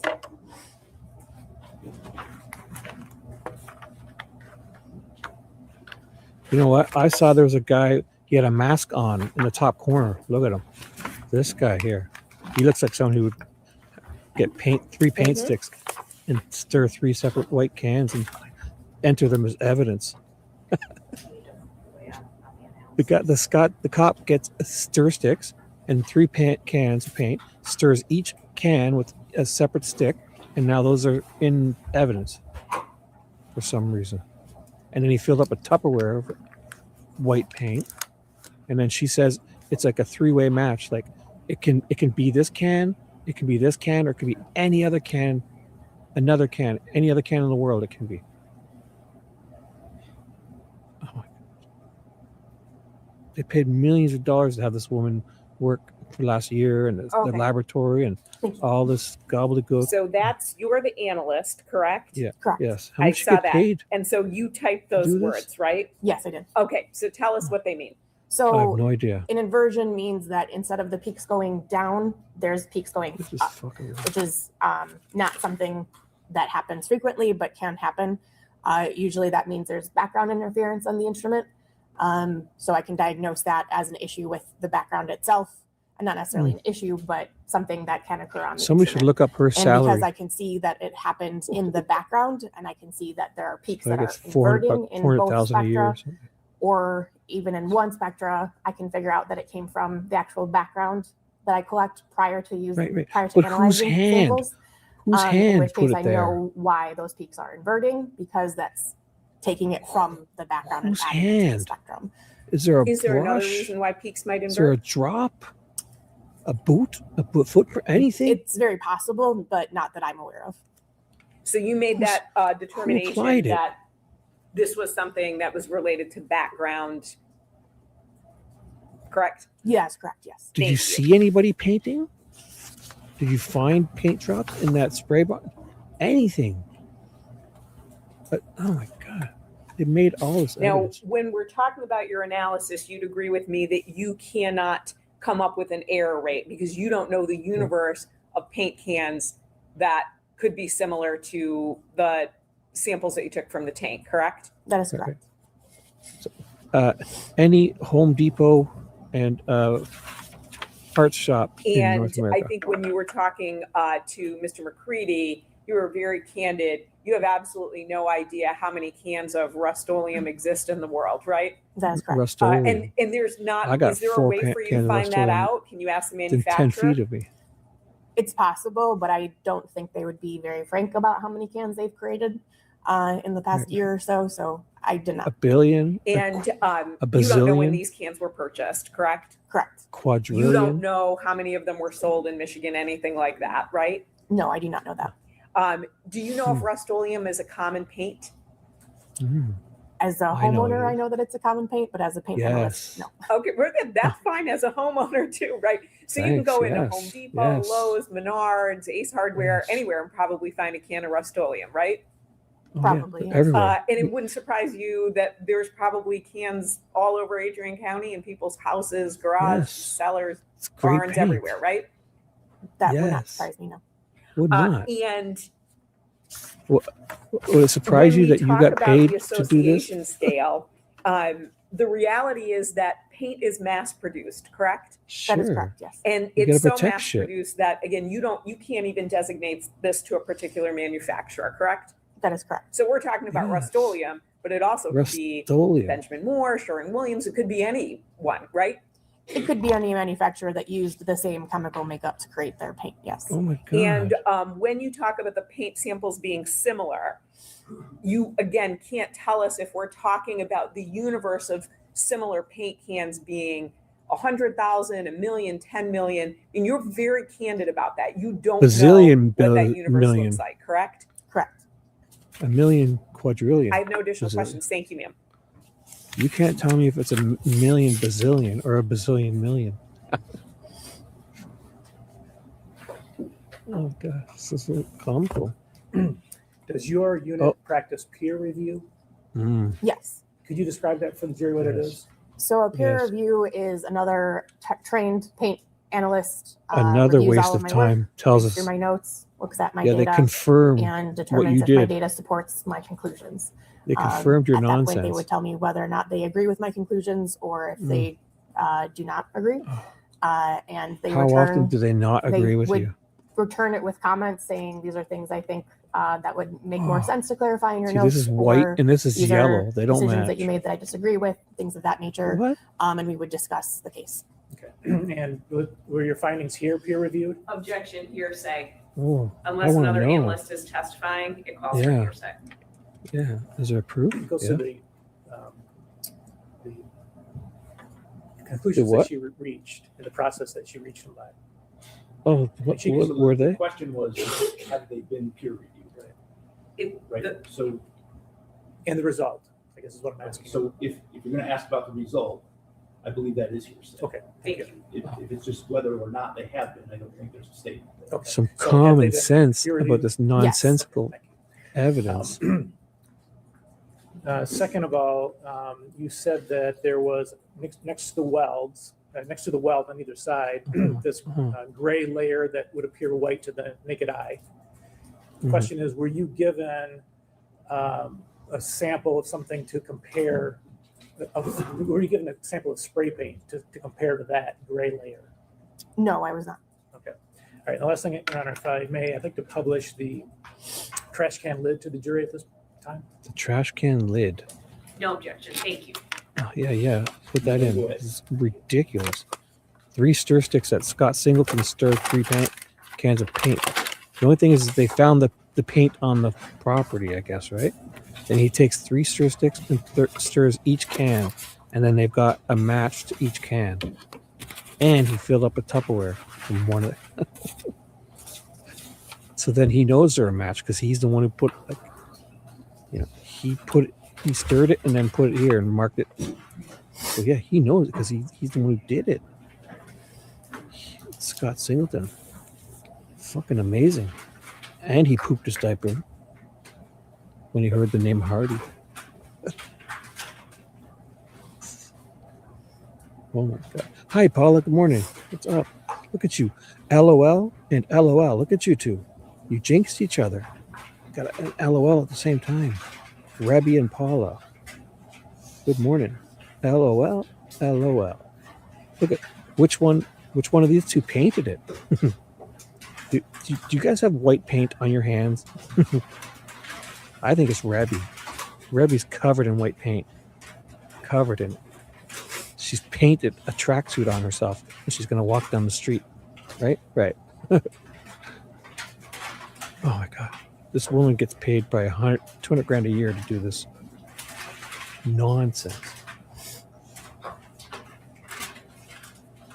Yes, it could be from that can, it could be from this can, or it can be from any can of Rust-Oleum in North America ever made. If it's even other manufacturers, they use the same chemical makeup. Give it to me. I want to see the guy painting it. Is it on his hands?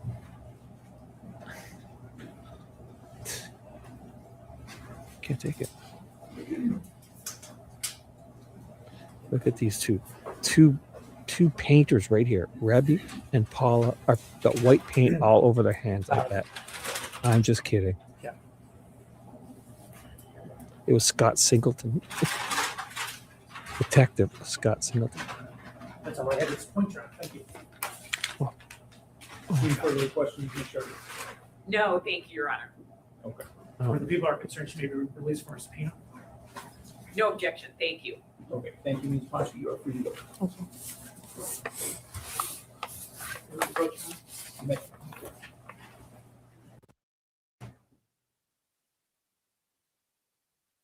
So right now they're going to release it from a subpoena and completely eliminate that job from the Michigan police. They're like looking out like, what did we just accomplish there? This is amazing. Oh, I got to write her name down. I have it already written out. Let me get to her and then I'll she's a digital forensic something. No, that's not Beardface Lolly. Look at Kathy Shank is there.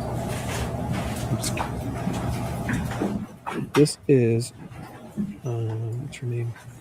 All right, Mr. Attorney, people may call their next witness. Thank you, Hunter. Latent print Amanda Izzett.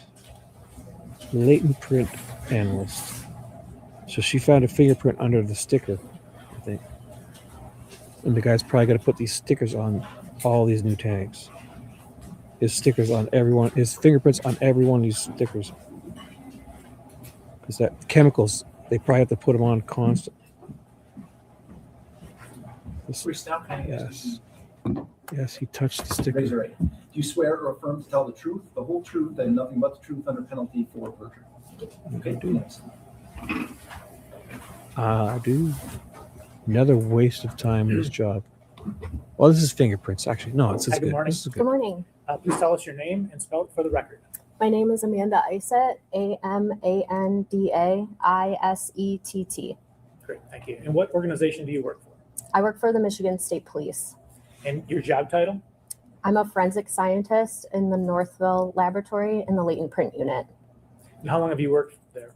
I've worked for the Michigan State Police since February of 2017, and specifically in the latent print unit since August of 2019. And what about your educational background? I earned a Bachelor of Science degree in neuroscience from the University of Michigan in 2013. And I earned a Master of Science degree in crime scene investigation from the George Washington University in 2016. Talk to the jury, really sell And it. your primary job duties at the lab? Talk My to the primary jury, job sell duties it. include processing Look 'em in the eye. Evidence that's submitted to the Yes. lab and comparing latent prints to known impressions. And I'm also part of the crime scene response team. Dale's fingerprints In on terms every one of the those tag fingerprint, stickers. Piece of it. Do you have specialized training? Yes, I do. And what And the what does tag that consist is of? twisted on with the wire. The training for the comparison of latent prints is an approximate 2-year training program, and it includes quizzes, readings, discussions with my trainer, practical exercises, and gosh. external trainings as well. And pop-up books. And we match Is the two lab that you're part of cards. We flip accredited? them over. Yes, it is. How so? It's accredited by ANAB, which is an acronym that stands for American National Science Institute National Accreditation Board. And in terms of the fingerprint analysis that you do, is there something in place for quality review of your results? Yes, there is. What is that? We have some systems in place for quality review. We do technical and administrative reviews of all of the reports that go out. And we also have a verification process that we do. Okay. And so every time you release a report, it gets verified? Every time I release a report, it's technically and administratively reviewed. Okay. All right. So tell us, what is a latent print? A latent print is the chance reproduction of the friction-ridged skin. So the friction-ridged skin is the specialized skin that's on the palms of your hands and the fingers and the bottoms of your feet, and it's left behind when you touch an object. Okay. And then how do you get that to analyze? How do you get it from a person's finger or whatever? So typically when you touch an object, you may leave a latent print behind. So either the latent print is submitted to us as a lift, which means it was powdered and then lifted with tape, or it's submitted on an actual item of evidence, and we have processing techniques that we can use to develop the latent prints that are on the items. Like a guy And puts if you're doing a stickers comparison, on what do you compare that latent every to? tank. The comparison is the latent to a known impression. Okay. And where do you get the known impressions from, generally speaking? Generally, so a known impression is an intentional recording of someone's friction-ridged skin, typically of their fingers or their palms. And usually we can get those fingerprint cards from AFIS, which is the Automatic Fingerprint Identification System. We can get the known impression cards from that. All right. Is there something called a comparison value? Yes. What is that? Comparison value just means that there's sufficient information within the latent print that I can move forward to compare the latent print to a known impression. And then the acronym or the initials ACE-V, does that mean something to you? Yes. What is that? ACE-V is the methodology used to compare latent prints. ACE-V is an acronym for analysis, comparison, evaluation, and verification. And that's the process you use? Yes. And why do you use that process? This is the process that we use to compare latent prints because we're analyzing and looking at the latent print before we ever look at the known. So the analysis is just taking in all of the information that's available within the latent print. We analyze it, document all of that information, and then in the comparison phase, we'll move to looking at the known impression. So we'll do a side-by-side comparison of the latent print and the known impression right next to each other. And then evaluation is just determining what my conclusion or opinion or the result will be. And then the V is for verification. So a second examiner comes behind me and does an independent examination of the latent print to the known impression. Okay. And is ACE-V unique to the Michigan State Police? No. Who else uses it to your knowledge? It's well used throughout the entire fingerprint discipline worldwide.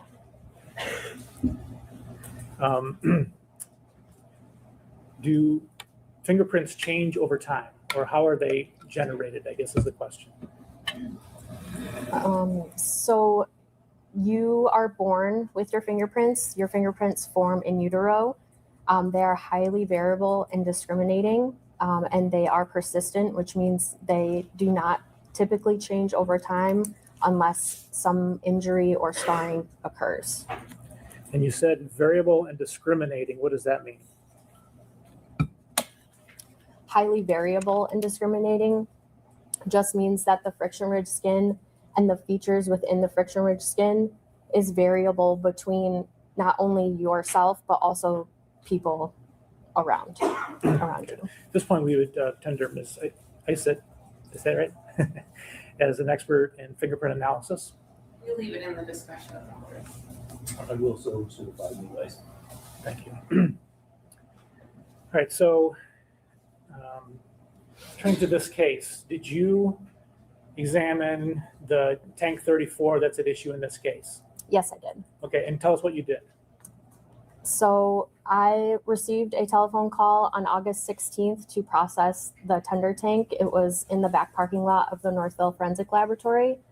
So I arrived and started processing around 7:30, 7:45 on August 16th. And I processed the exterior of the tank along with a coworker. We powdered the outside of the tank, and then I collected 4 stickers from the tank. Okay, you said you powdered the tank. Certain section or the whole thing? So I powdered the entirety of the tank except for the top portion because it was covered in like dust and dirt and debris, and that portion wasn't suitable for processing. So I only powdered the entirety of the like bottom portion exterior all the way around the tank. And you mentioned something about stickers.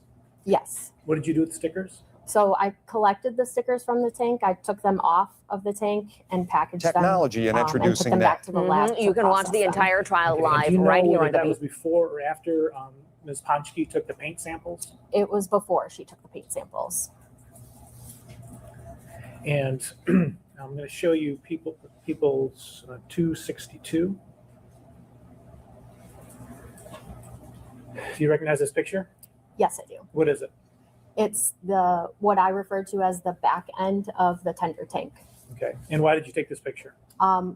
We typically do general overall photos of anything that we're processing for crime scenes. So we took multiple photos of the tank before we did anything to it. Okay. And is this an example of the stickers that you took? Yes, it is. And do you know which one or both of those that you took? I took both of those. I'm sorry. I took the bottom sticker, that ammonia sticker, and then on the other side of the tank, there were 2 stickers just like that, and I was able to remove the 2 stickers from the other side of the tank. Okay. I'm going to show you what's been marked as, or it is people's 232. Detective Drewer, please. 232.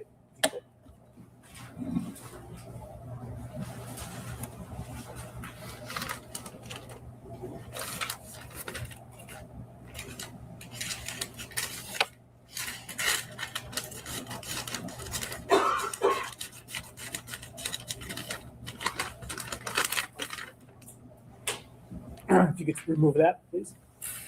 Can I put my gloves on first? Sure.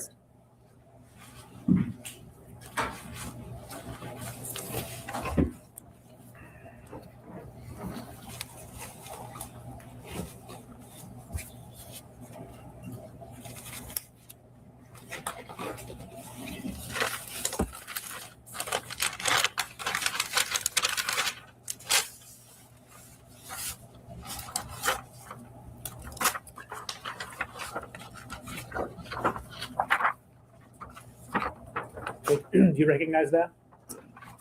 Yes, I do. And what is it? This is what I called LV1A ammonia sticker. Okay, and do you know which one that is in relation to this picture? It's the bottom one in the picture. Okay. And so is this the tank with that removed? Yes, it is. Okay, and then the picture saying LV1A, is that what you're holding? Yes, correct. Okay. All right, and so looking at the back side of that, well, first of all, on the front side, did you get anything from the front side? No, I did not. Okay. Did you do anything with the back side to try to get latent print? Yes, I did. What did you do? I used a processing technique called black wet wop. And wet wop is just like a name brand for something that is a wet processing technique. It's basically just black powder suspended in a liquid. So I just took a paintbrush and I painted the black wet wop onto the sticker, and then I just rinsed it off with water. And the black wet wop adheres to any residue that's left behind from a latent print. Okay, and did you get a latent print from doing that? Yes, I did. All right, and is it indicated in this photo? Yes, it is. Where in the photo? I marked it on the actual sticker with the name of the latent print, which is LV1A-1, and it's right by the scale. That's also in the photo. Okay. And it's on that sticker as well? Yes, it is. Could you just show it to the jury, please?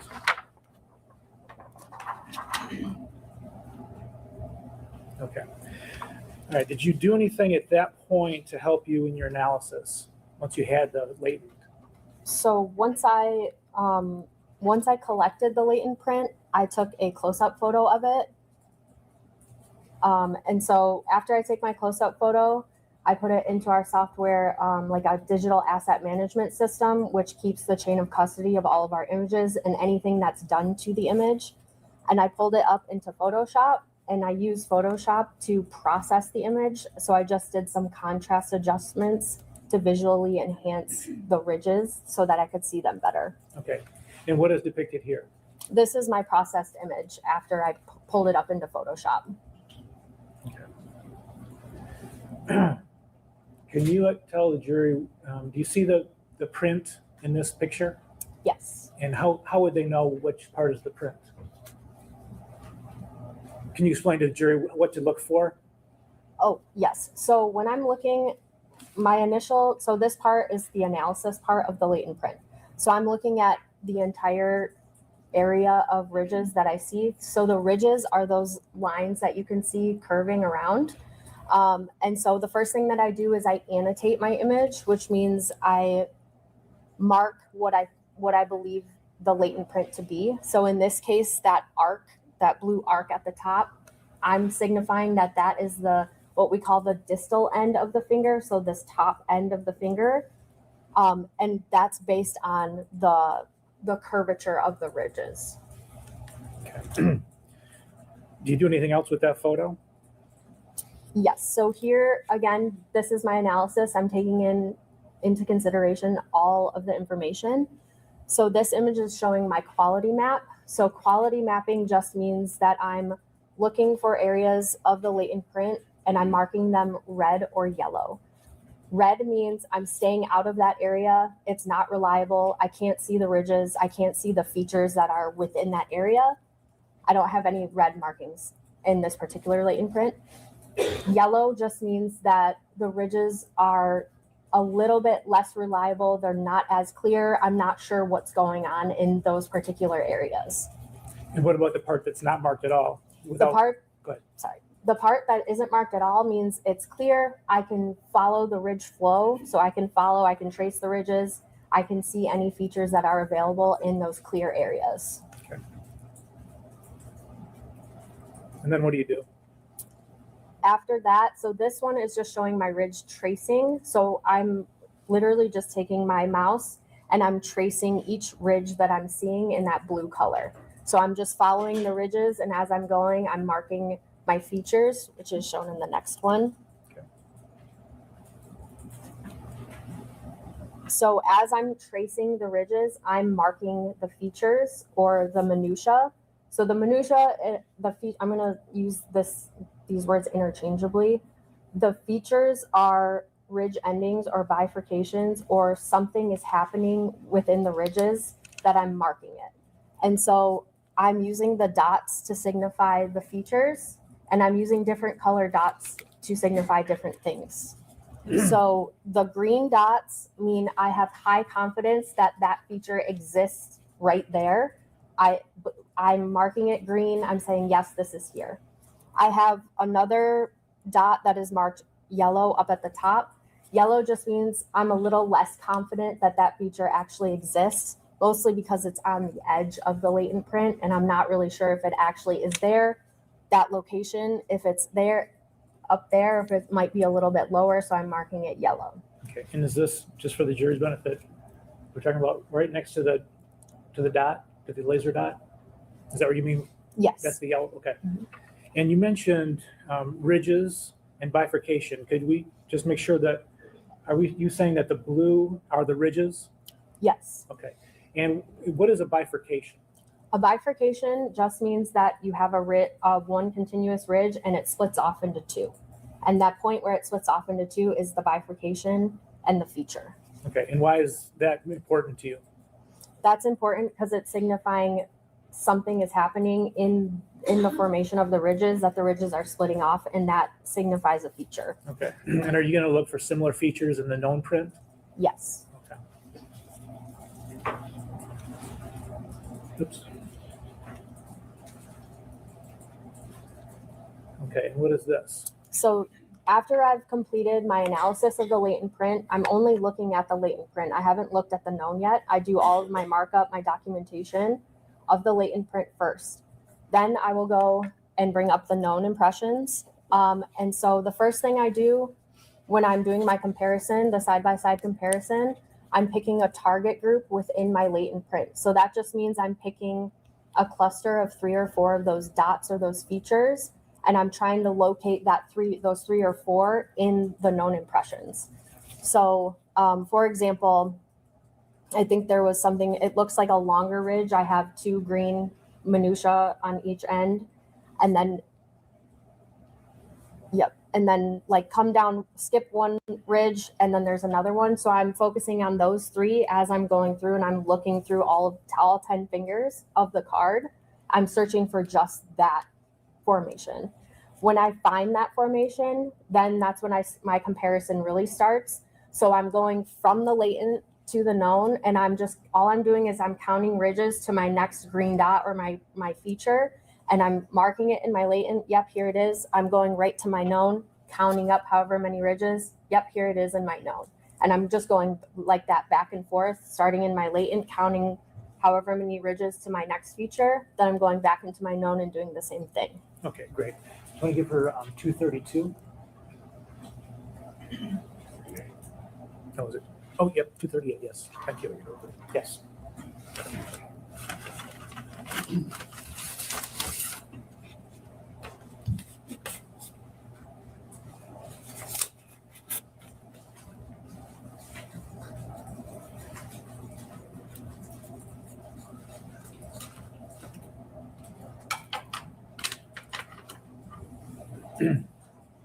Okay, could you tell us what people's 238 is. Yes, these are fingerprints, known fingerprint cards bearing the name Dale John Warner. Now, are those the knowns that you compared? Yes, they are. Okay. So you said that you have the latent print and you've marked the features. And then, so you went through each of the prints on those cards and compared them, just an initial comparison? Yes, when I'm doing my what we call it smart searching, which back again is this, I'm searching for that target group. So I'm going finger by finger and looking for that formation of those three minutia together. Okay, and did you find one? Yes, I did. And what was it? I found the correspondence in the left middle finger. Okay, what did you do from that point then? So I marked all of the available minutia or the features, the dots in that are available in the known impression. And then once I reached my conclusion, I made an identification to the left middle finger. Okay, so looking at the the right side, and it's got the you can see part of an M and then IDDLE at the bottom left corner. What is that? That's just the portion of the known fingerprint card. It says L dot middle for the left middle finger. Okay, and so that's Dale Warner's left middle finger print. Yes. Okay. All right, and then how are you able to compare the known to the latent you got from the sticker off the tank? How did you compare the two? The known to the latent. Correct. The minutia. Like I said before, I pulled them up in Photoshop and did a side by side marking the minutia in the latent and the known impression. Okay, so the minutia, it's the seller. Referring to Minutia, say the it. markings on the known print. Can you explain the green and red and yellow here? Minutia's everywhere. Yes, so all of the green minutia that are marked or features that are marked in the known impression were corresponding with those or similar to those in the latent print. I have a few orange dots that are marked. Those features that are marked do exist in the latent print. I just did not see them until I looked at the known. So I marked those in orange. Okay. Minutia, Are you minutia, saying that they minutia. are there or they aren't there between the two? They are there. You just didn't Marcia, recognize them right Marcia. away. That's correct. Okay. All right. And you've got, so is there just the two colors, green and orange? Yes, marking my minutia or features. Okay. And then the red circle, what is that?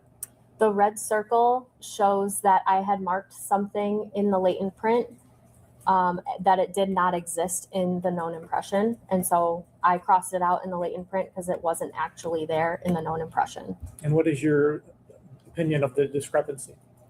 So in the latent print, that area had like a bubble in the sticker, and the ridges were not flowing as like straight through. And I have it marked, I don't know if you can see it, but with like a teal colored, like a blue colored line, there was like a defect in that area. And so what I thought was a minutia actually was not a minutia or a feature. So was that a difference in the two, or was it due to something else? It was not a difference in the two. It was due to the distortion in the latent print, that bubbling area. Okay. All right. And so you said, what was the result of your comparison? My result was that it was Dale Warner's left middle finger. Okay. All right. And you said that the ACE-V, the V stands for verification. Did this go through the verification process? Yes, it did. All right. Thank you. Okay. That's all I have. Thank you.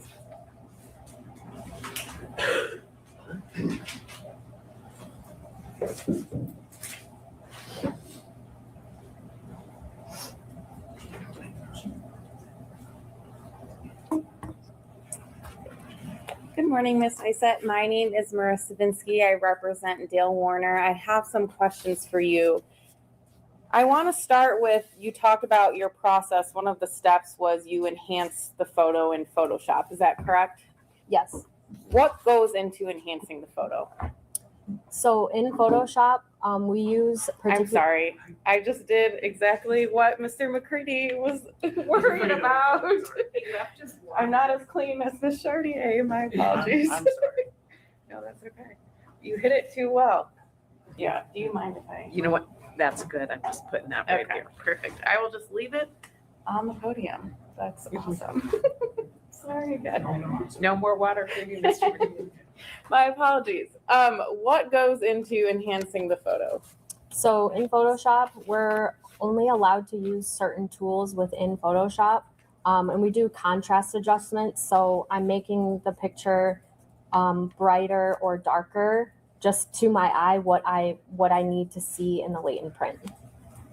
Is there a standard? Do you always do these steps to enhance, or what is just helpful to you?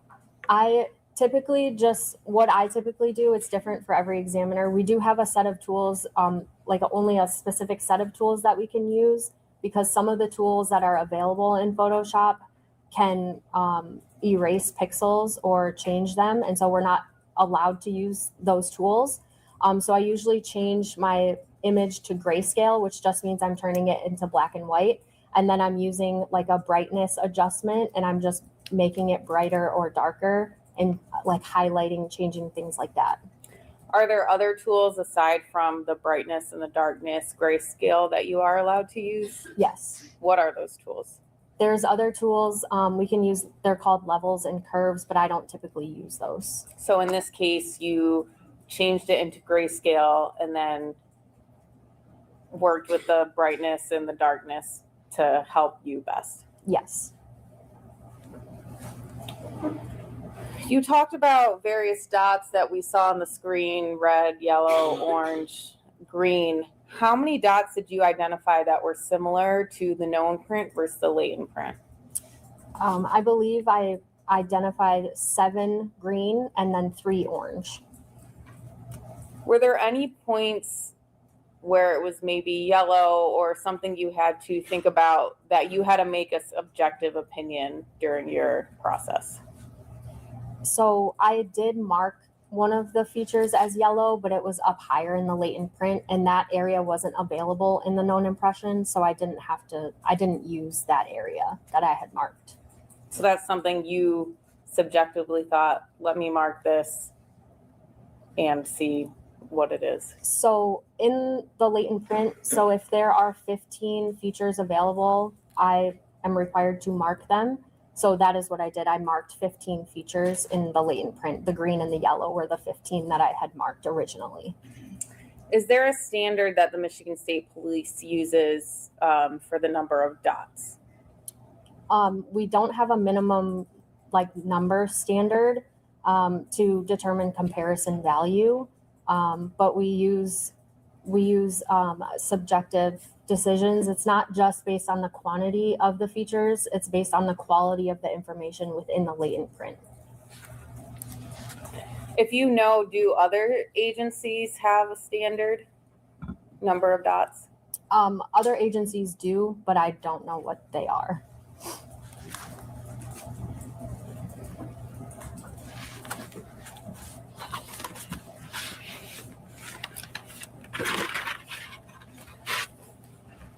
So summarizing, you said you notated 15 features. Is that accurate? Yes, in my analysis. And 7 of them were green?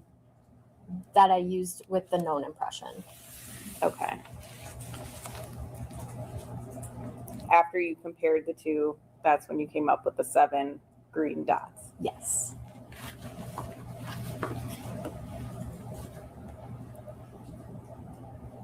You testified about 15 being how many you found. Is that the number you automatically stop at, or do you go above if there are more? 15 is the number that I stop at. So going specifically to what you did with the tank, you testified that you processed the exterior of the tank. Is that correct? Yes. And you didn't find any latent prints? No. And then you took the ammonia sticker from the back end of the tank, what you classify as the back end? Yes. And did you also take a placard sticker that was towards that back end as well? I took a portion of a placard sticker, yes. Okay, Miss Saylor, will you please pull up the government's exhibit 100, which is our page 105.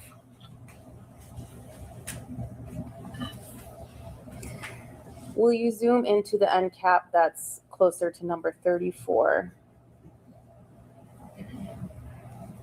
The bottom sticker, is that the ammonia sticker that you removed? And every time I want to show you this. I just want the people to see it. That's all. Big, huge nipple, small nipple, big, huge.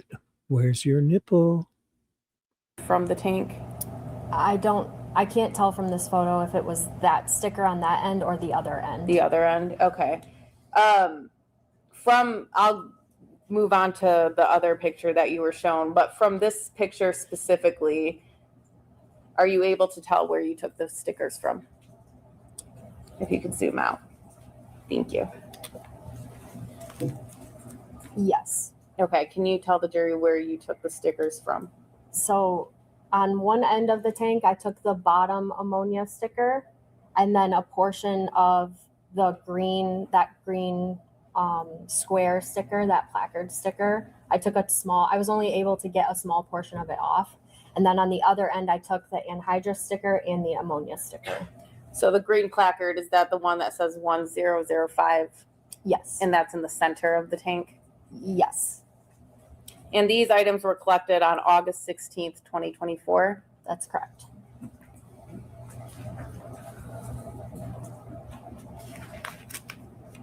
The stickers that you took, I'm going to refer to them as the item numbers that you listed in your report. So item LV1 there was 1A and 1B. So item LV1A is the ammonia sticker that you took from what you call the back end of the tank, correct? Correct. And this is the end that's actually furthest away from the weld that is described as non-manufactured. That's correct. And then the placard, you said you took a portion, that was LV1B. Yes. And then the two stickers that you took from the side that was closest to the tank, or closest to the weld, were LV2? Yes. And the item that you claim you were able to develop the latent print from, was the ammonia sticker that's classified as LV1A. Yes. And again, just for clarification purposes, that was located on the end cap that was opposite of the non-manufactured weld. That's correct. And essentially the furthest end away from it. Yes.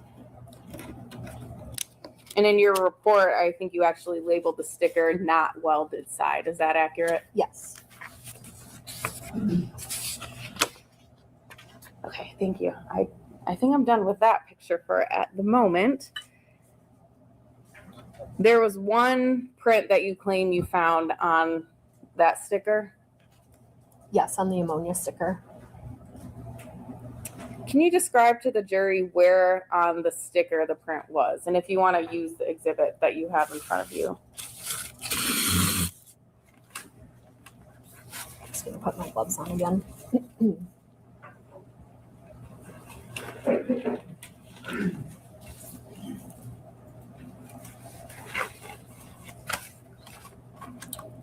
The print was developed right here on the sticky side. So just for the record, it's going to be on the opposite side of the A that starts ammonia. Is that accurate? Correct. Was it closer to the top of the sticker? It's closer to the bottom of the bottom. sticker. And then you determined that was from the left middle finger? Correct. Can you tell what direction the fingerprint is pointed? Yes, I can. Okay, can you describe that? It's pointed. So I'm going to use my finger as it is. It's like this. So for the record, I guess you would describe the tip of the fingerprint as pointing inwards from the edge of the sticker. Yes. And you don't know when that sticker was put on the tank, is that correct? That's correct. You did not find any prints on the stickers that were closest to the non-manufactured weld? That's correct. The presence of the latent prints, that does not indicate the significance of the contact or how long contact was on an item. That's correct. I can only say that the finger came into contact with the sticky side of this sticker. So to that point, it doesn't indicate a time frame of when the contact occurred. No.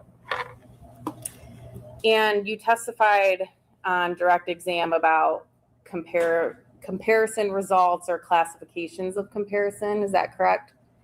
Can you describe classifications? So I believe there's one that's identification, one I can pull out the specific language. I believe there's 3 classifications. So from lab report number 9, there is identification, there's exclusion, there's inconclusive. Those are all different comparison results. Is that accurate? That's correct. When the comparison result is deemed identification, that does not mean that there is an exclusion of all other people, correct? That's correct.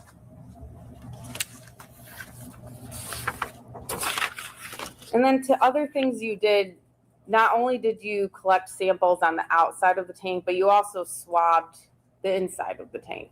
That's correct. These were collected on August 17th, so the next day after you took the stickers? That's correct. And you swabbed the center welded portion inside the tank? Can I refer to my notes? Yes. What are you looking at? Are you looking at lab? Just let me know. I'm gonna look at the lab report. Okay. What number? I think it's 8. Okay.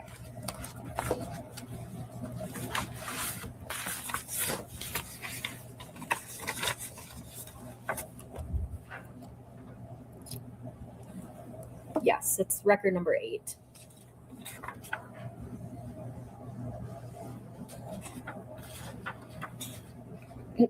So I swabbed the center welded portion on interior of the tank. I swabbed near the aftermarket weld on the interior of the tank, and I swabbed a horizontal bar on the interior of the tank. And did you do this to collect DNA? I swabbed those areas to preserve for the potential for DNA exam. It's fair to say that if there's DNA inside the tank, that would help the investigation to determine who killed Miss Warner. Sure. It was important enough that you took swabs for safekeeping and preservation. Yes. Mr. Warner's DNA was not found in the tank. I'm not sure. Are you aware of anyone who tested the DNA? No. Mr. Warner's fingerprints were also not found in the tank. Is that accurate? That's correct. I have no further questions.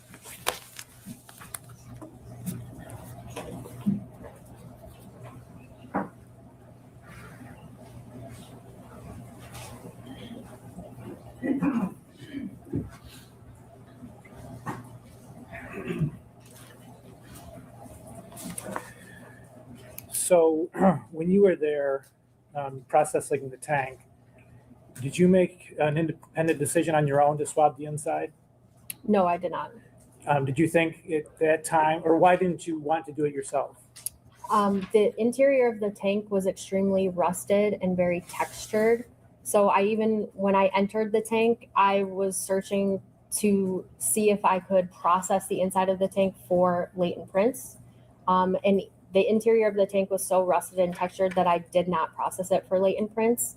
And I was not going to swab for DNA preservation either. Okay, for the same reason, because it was so rough? Yes. Okay, and so why did you if you didn't think it was worth doing? It was at the request of our investigating officer. And who is that? At the time, it was Sergeant Drewier. Right. And can you describe, what actually happened to the swabs when you were trying to collect? Yes, so when I was swabbing the portions of the tank, the swabs were just coming apart because the surface was just so rough. All right, thank you.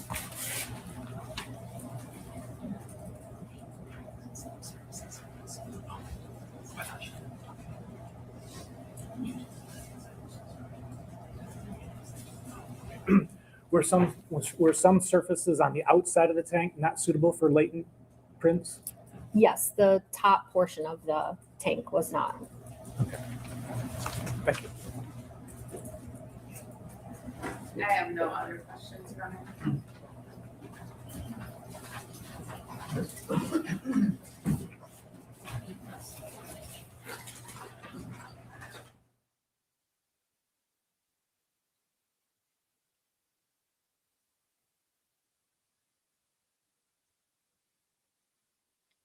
And we're back. I believe they had this cut up a bit shorter. Yeah, this one ends. There might be, actually, you know what? There's questions. There's something here. I'm going to speed it up. There's something here. I feel it. There's 3 minutes left of this video. But let's do it. Let's do it. It's on 2x speed. 2x. Come on.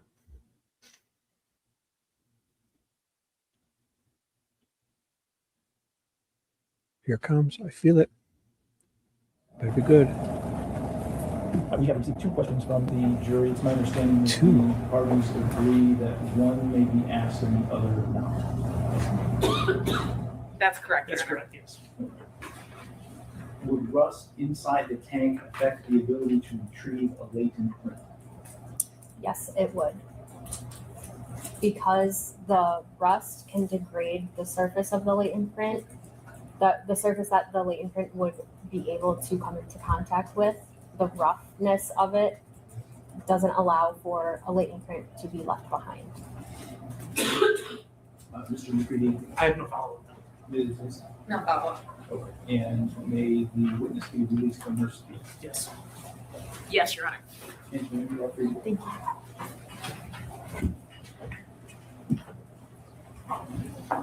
And now you might give the jury instructions. Doesn't really matter. It's 2:53. It's like a minute left of this. I should no. The seal is there. I gotta skip to the next one. This will be the afternoon. They break for lunch, and then this happens. I forget who it is. I got their names all ready to go. Just give me a second. I'll copy and paste it. I'll tell you when I see them. Oh no, there's some kind of argument or something here. There's some kind of talk. I should double check that this is the right day before I screw this up. Been going so well.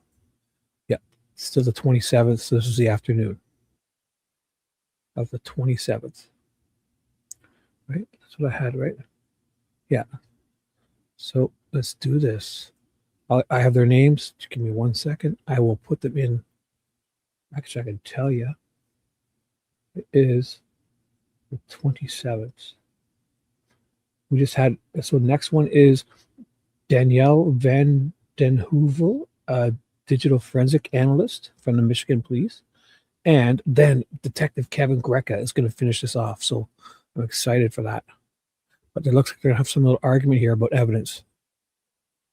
So this is like coming back after lunch, 2x speed. Don't mind if they jump around.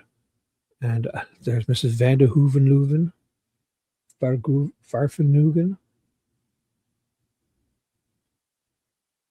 Let's see, her name is Danielle Van Den Heuvel, Michigan State Police digital forensic analyst. They're going to have to stand up soon. We're on 2x speed. We're on 2x speed, standing up. Here they go. They're going to cue the mic. Mic has been cued. Sit your ass down. Judge is going to talk. We are back on record in file 1-FC versus Dale Warner. Are we ready to have our third trial? Just very briefly, Your Honor, I just want to put on the record, I'm not sure if we have already, but people's proposed 266 is going to I turned on the thing. Sometimes I think he forgets to turn his microphone on. So if he's going to talk with them, I'm going to keep it on here with the closed captioning. Okay. To be displayed, I think we have an agreement. It's going to be displayed but not introduced.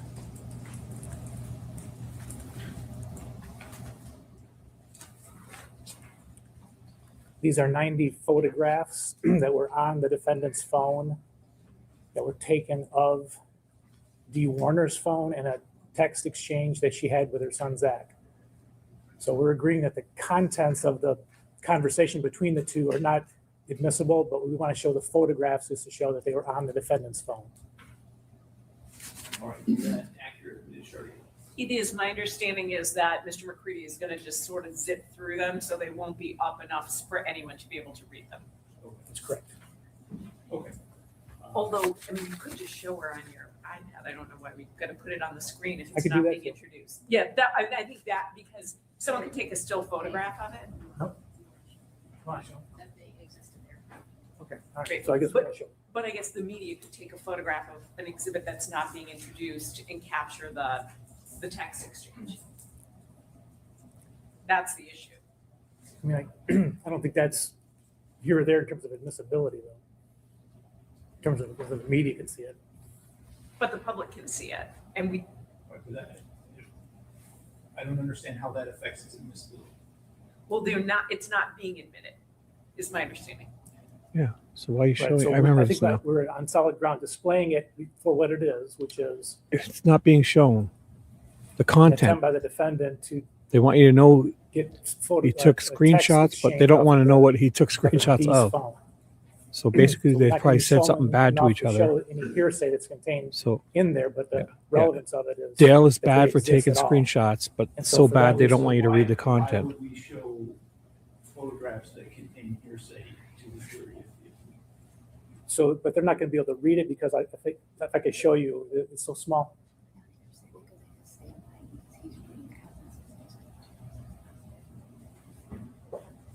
Yeah.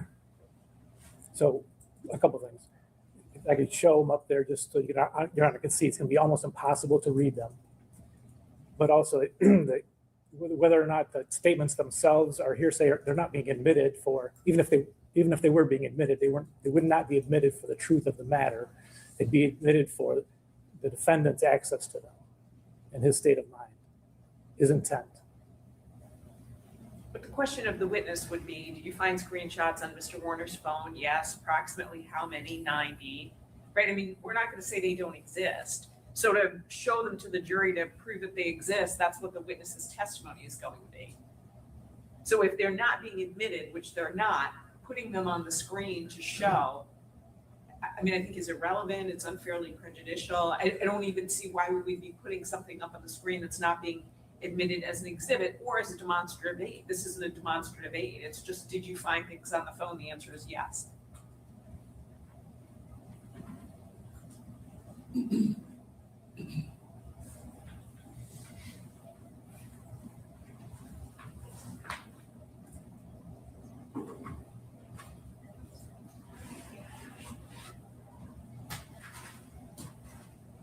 So, Mr. McCready, what's the purpose of showing this to the jury? So we've established a pattern here of what we call, generally speaking, stalking, the tracking her whereabouts, etc. And so, and trying to clone her phone was another piece of evidence. This is along those same lines where, I mean, the testimony was also, she had her phone with her all the time. She was very secretive. And the inference is clearly that she would not have wanted him to be in her phone taking 90 or 91 screenshots of her conversation with Zach. So that's another instance of that stalking. And that was also part of our 404B 768.27A motion. So, so the import of them is that he did this at all. I mean, if it's whether we can show them or not, I mean, we would then seek to admit them under the theory that it's not for the hearsay that's in the text at all. It's for the fact that they exist. The court time. So I'm just trying to make Sure, I'm staying on the same page. I think the goalpost just shifted from we want to show them but not admit them to we want to admit them. No, I'm saying that if there's a problem with just showing them, then we would seek to admit them. But I'm fine with just showing them. But the alternative shouldn't be not to show them at all. It should be to admit them. We're trying to find a common ground, happy medium. All right, Shardy, do you want to respond to that? Sure. So the court already ruled that evidence of this sort is admissible. So we've heard testimony about the attempted cloning of the phone and other things along those lines. The question, what did you find on the phone? I found 90-some photographs of text messages between Ms. Warner and her son. All of that the court's already ruled is admissible. I am struggling to see why we have to show it on the screen. I mean, the witness is going to say that's what she found. We're not disputing that's what she found. So what's the point of showing it? I mean, and I really don't understand the relevance of it. If anything, it's cumulative and it's not coming in as an exhibit. And if the point is, well, they can't read it, so it doesn't matter, well, then why are you even putting it up on the screen? I mean, to show that it existed, there's literally no dispute. The witness is going to testify it existed. I don't think that prevents them from presenting the evidence they want to present. The fact that a witness can testify about something doesn't preclude them from introducing other evidence of the same thing. So can I see some of these? I don't think I've seen these before.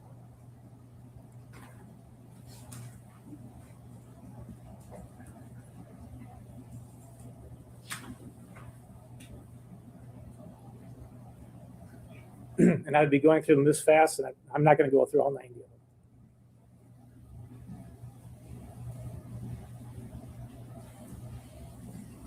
Well, we need to get a zoom in on this and try to pause. I could screen record this and then zoom it in really and read these messages. I'm going to do that later. So 18 minutes into this, I'm going to mark this. I'm weird like that. What's up? Hey, Ted, what's going on? No, I buy the extra one just so I can get the hours for streaming. I don't even use a camera yet. I'm working up to that. I'm ready. Should be ready. I have to trim my beard more.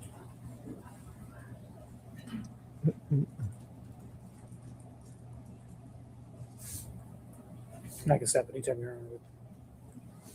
That's sufficient. Yeah.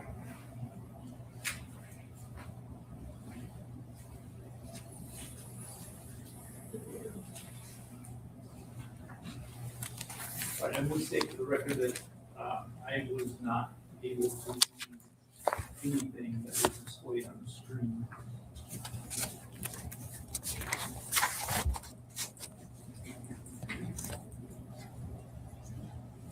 I would like to step out for a moment before I make this. Thank you, Henry.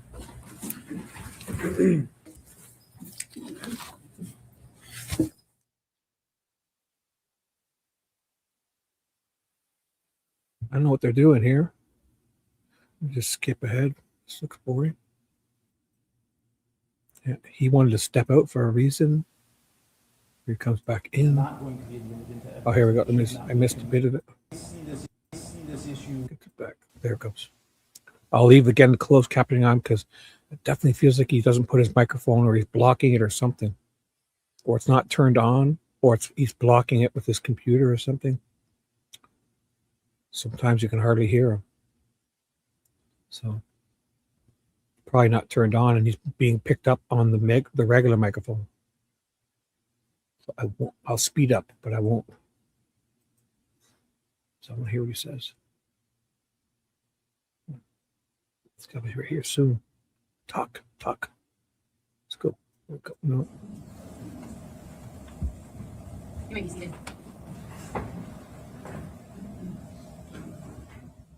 As I see this issue, if something is going to be shown to the jury, unless it's a demonstrative exhibit, which I don't think this qualifies as, it needs to be either admitted into evidence, or if it is not going to be admitted into evidence, then it should not be shown to the jury because of the likelihood, in my opinion, that it will cause confusion to the jury. Because if we show it to them, they will, I think, presume that they are allowed to use that as evidence and consider it as evidence as they're going through their deliberations. When in fact they are not, because it is not evidence. So they should not be considering those photos that you're showing to them. So if they're not going to be admitted into evidence, I do not think that they should be shown to the jury. Can I show them to the witness? Well, I guess it doesn't matter at that point. She can just testify that there's 90 photos on the iPhone or the iPad. Yeah.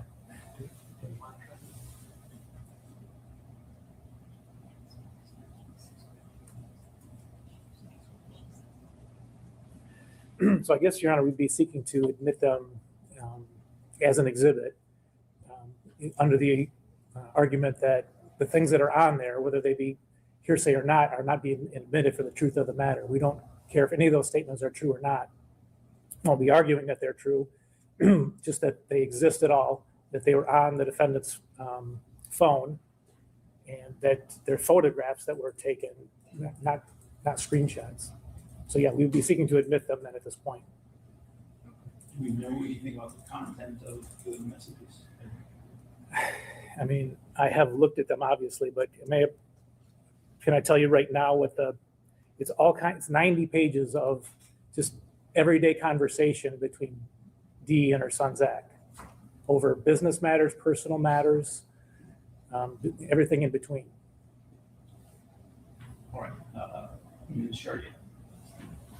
Thank you. So the conversations are hearsay. There are private conversations between Ms. Warner and her son, as Mr. McCready said, about business, about their feelings about certain people, about their feelings about Mr. Warner, about all kinds of things. Even if the photographs themselves are relevant, the content of the messages is unfairly prejudicial. It's extremely distracting to the jury to wade through 90 pages of private messages between two people. And so for that matter, because I think it's unfairly prejudicial and distracts from the key matter in this case, they should not be admitted. Thank you. What is the content of the messages that is prejudicial to Mr. Warner? So the fact that the jury is going to have 90 pages of messages, that is distracting to them and waste of time. So there are conversations about the business, there are conversations about Ms. Warner's feelings about Mr. Warner, I believe, and it's been easily a week and a half to 2 weeks since I've looked at all of them. But I think that Mr. Bach may also indicate some of his feelings about Mr. Warner, although I think that might be fairly minimal. But there's just a lot of irrelevant information in there. So again, while photographs, the fact that there were photographs may indeed be relevant, which I believe the witness is going to be testifying to, and that certainly is evidence, the content of the messages, which is in the photographs, is irrelevant.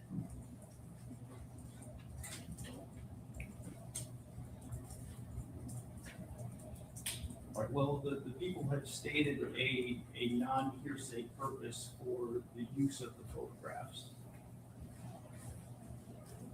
And so to the extent that the conversations in them are irrelevant or that they constitute hearsay,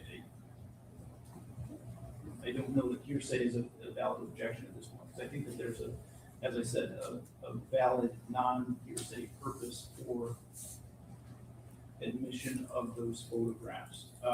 What I'm unclear on at this point is whether or not there is content in those that would be potentially prejudicial.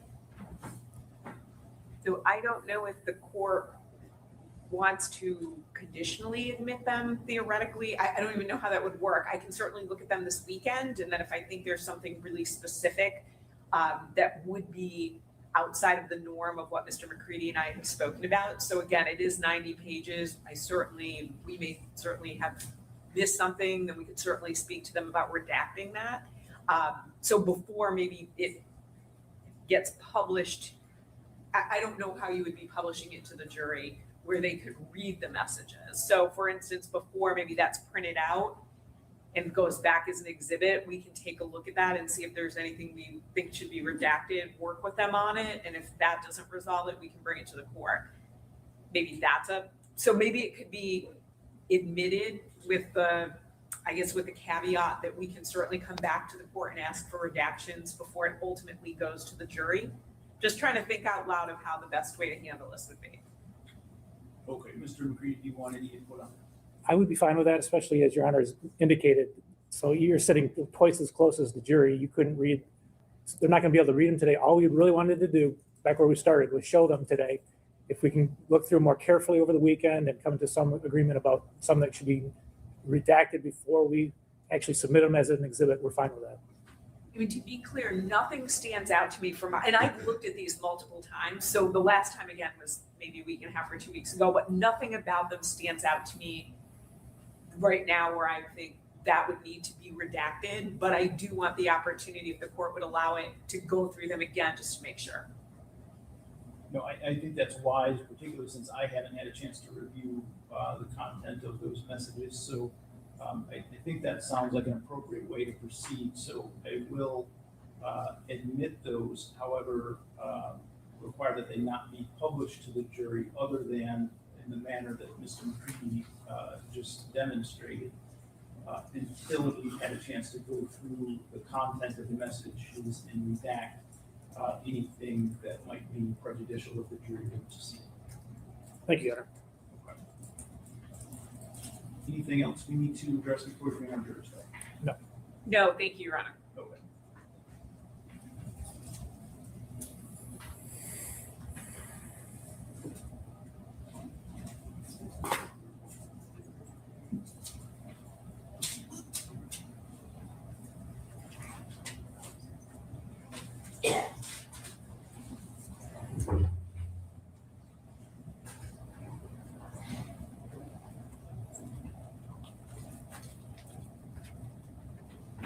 I just put it on 2x speed.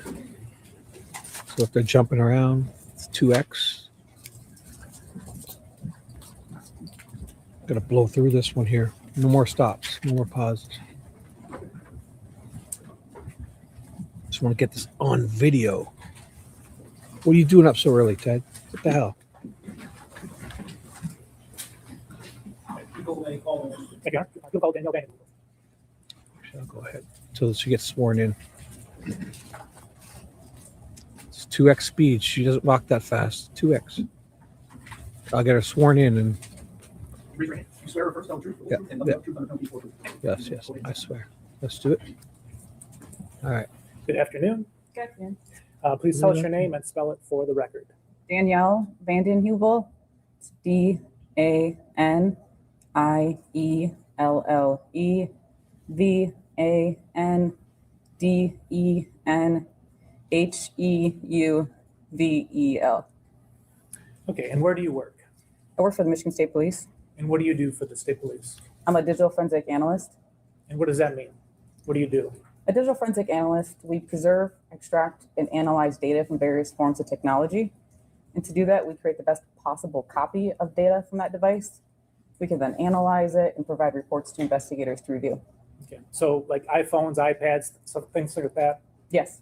Okay, did you review an iPhone 12 Pro Max in this case? Yes. Okay, and showing you what's been minute as People's 228. Do you recognize this cover page? Yes. And what is this? This is a device information page that is provided once a device is extracted. Okay, and what is this device specific to? This is an iPhone 12 Pro Max. Okay, and do you see the device name? Yes, Dale's iPhone.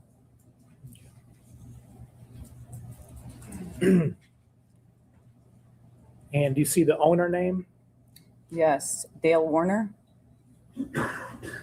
And the account that's associated with the phone? warag@me.com. And then the phone number? 517-817-6796. And do you know when this phone was placed into service? After reviewing the phone, it was set up in March of 2021. Okay. And when was the extraction done from that phone? It was done on May 10th, 2022.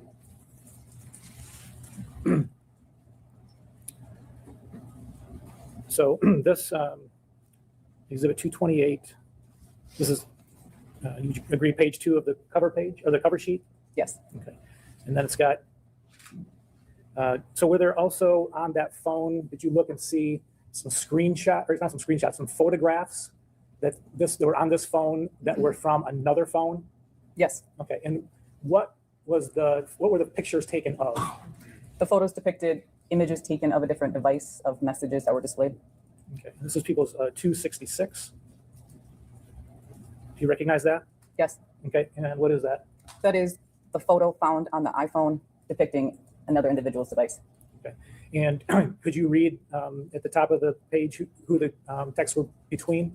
Can you zoom in at all? No. I believe it was Zach. Okay.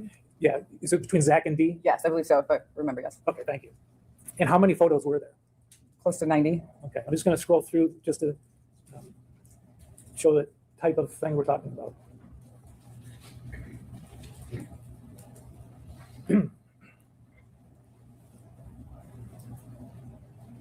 And does the iPhone have a section for photos? Yes. And is that where these were found? Yes, they were from a synced directory.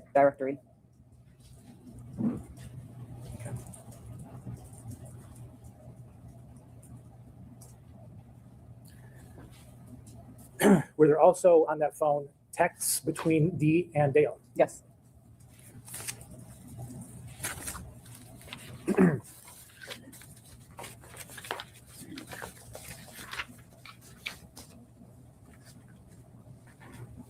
at those.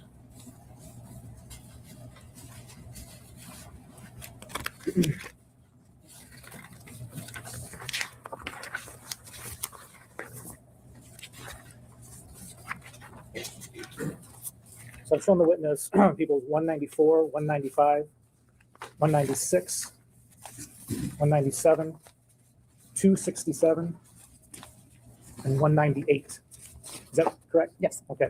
And in general, what are these exhibits? These are messages located off Dale's iPhone between Dale and Dee.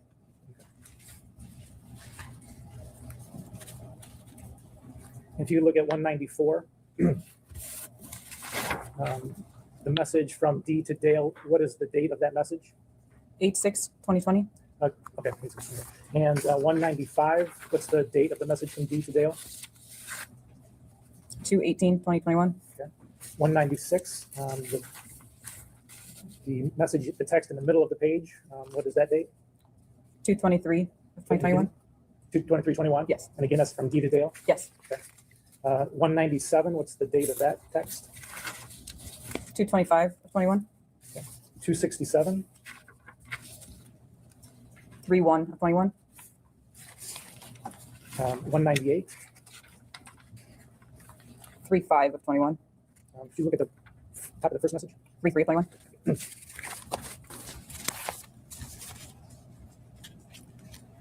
Okay, did you also look at an iPad Pro? Yes. This is people's 230. What was the date of the extraction for the iPad Pro? It was May 12th, 2022. And again, the device name was? I believe Dale's iPad. Oh, sorry, I'm not, I thought it was something. There we go, sorry. Dale's iPad Pro. Yep.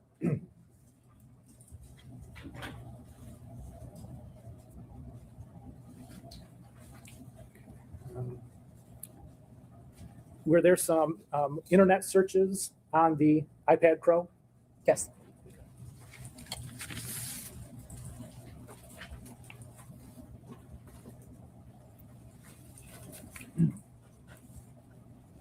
And you people 230?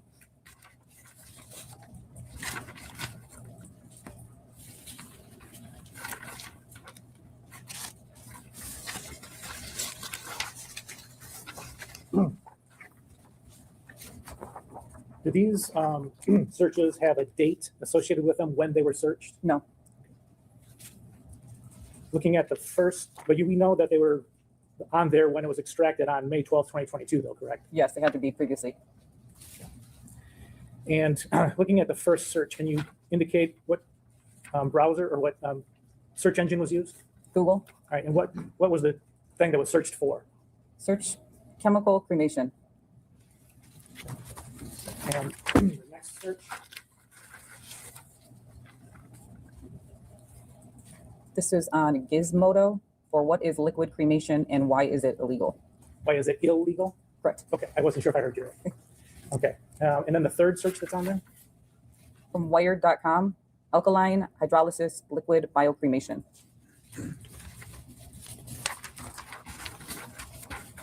The fourth search? This is from Google, what to do with 1,000 gallon propane tank. And the next search?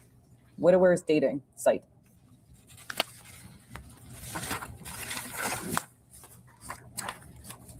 Okay, the next one? 10 widow dating sites for widows, widowers, and divorced people. The final search that's on there? Widower dating page.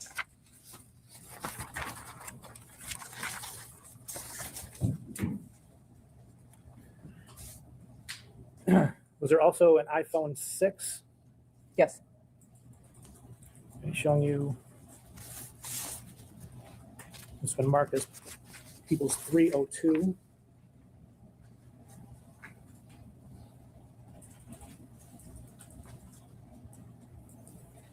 The date of the extraction for this device? 11/15 of 2021. Okay. And the device name? Dale's iPhone. And again, it's a model iPhone 6? Yes. What's the phone number associated with this device? 517-605-6961. And the Apple ID? Borag@me.com.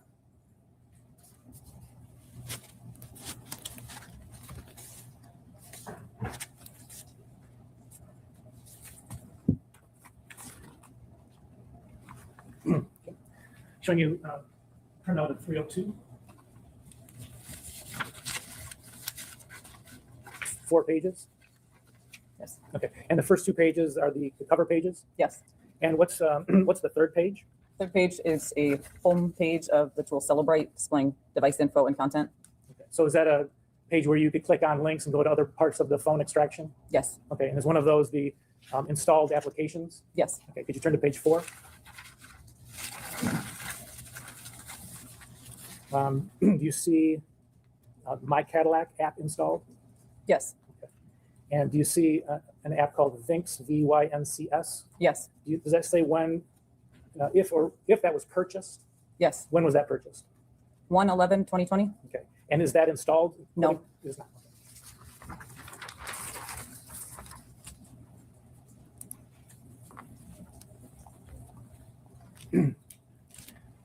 Okay, so did you also look at a backup?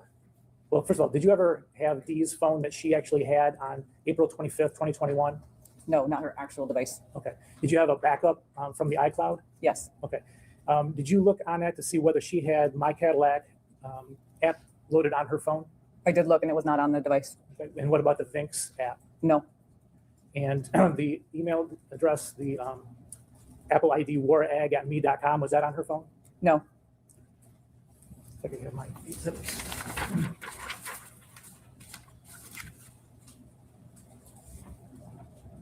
This time I'd like to publish on the jury ground. No objection, thank you.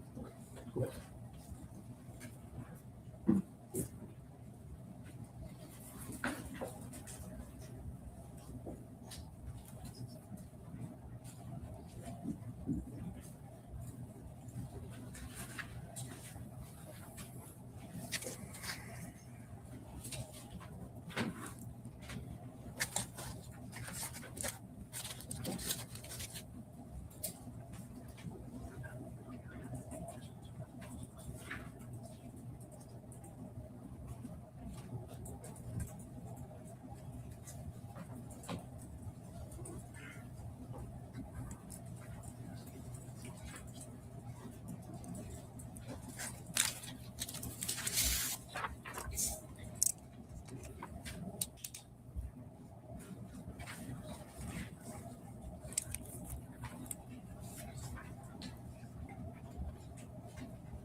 I don't know what they're doing here.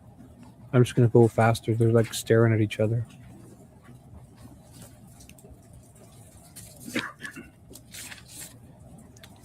I don't think anything's going on here. Just they want to see these messages. They don't want to read the content. They just want to see how many screenshots or whatever he took.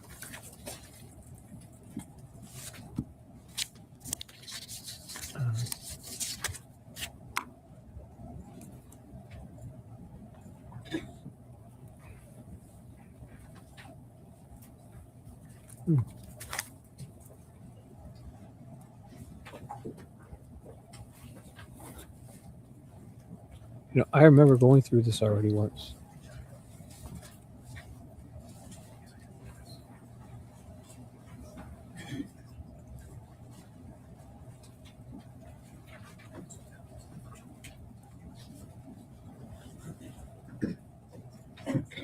I should start scanning ahead here. Focus. So 52 minutes in. Skip ahead to here. 10 minutes or so I skipped. See, I remember this to sit there and do nothing for so long. Oh, goodness. Okay, here. Times because I know we're going back a ways. Oh, wait. That's got to be right around here somewhere. I'll get ready to stop. Slow it down. I skipped like 20-something minutes.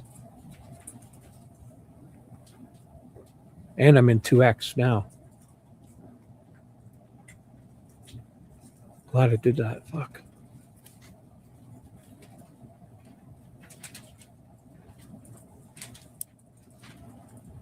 The jury must be looking at this, right? I should.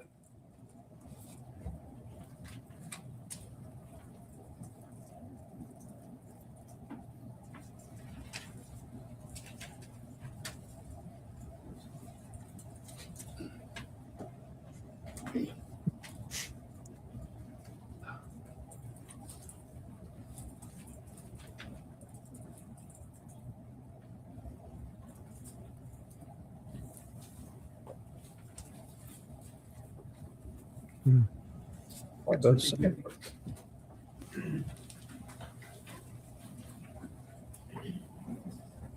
Anything further to second?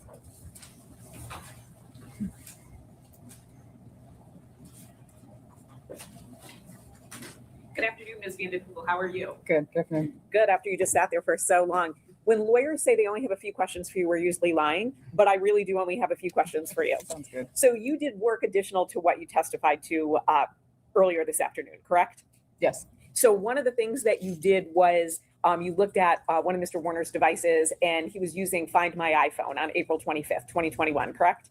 There was data usage, yes. Beg your pardon? Yes, data usage Yes. from that application. And so he had looked 3 times, and if you need to refresh your memory on the times, because I know we're going back a ways, feel free to let me know and Ms. Saylor can help you out. So does this sound correct? 8:48, 42 a.m.? I would like to refresh my memory if possible. Sure.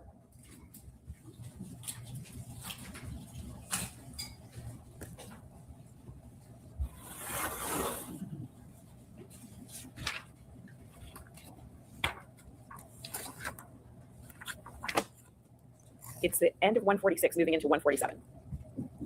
Got it. Okay, great. So is that correct? 8:48 and 42 seconds? Yes, last connected. Thank you. And then there was another time where it connected at 10:28:49 a.m. that same day? That's on the next page. Yes, correct. And then another time, 2:30:56 p.m., correct? Yes. And then just to clarify, when you were talking about the internet searches that you saw, there's no way to put a specific date on those, correct? Correct. We're talking about a fairly large time period? Correct. Great. Thank you, ma'am. Nothing additional.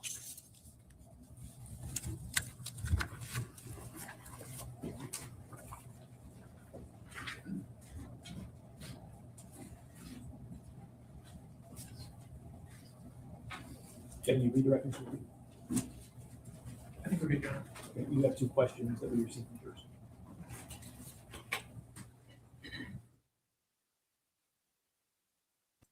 Oh my God. So they got to read over the questions. I'm going to jump at 2x speed. When they come back. I will go back. So here we go. The read. Oh, It's my understanding that the parties are in agreement that both questions may be asked. That's correct, Your Honor. That's correct. First question is, what date were the Google searches made? The dates were unable to be determined based off how they were located on the device. Second question is, with the dating site searches, were you able to find a profile linked to the defendant? Would this be part of the investigation beyond your field or office? This is not looked at. Mr. McCready, we follow up based on those questions. Were you able to determine when the iPad was activated?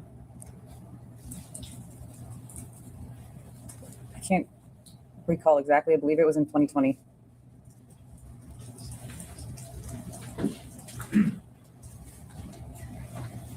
So in terms of the dates of the searches, you know, they were after 2020 and before the extraction from that iPad. Correct. Okay, thank you. Nothing additional. Thank you. Okay. And may we excuse the witness from her speech? Yes, Your Honor. Thank You started. Oh, yes, Your Honor. Thank you. Thank you, Mandy, for you.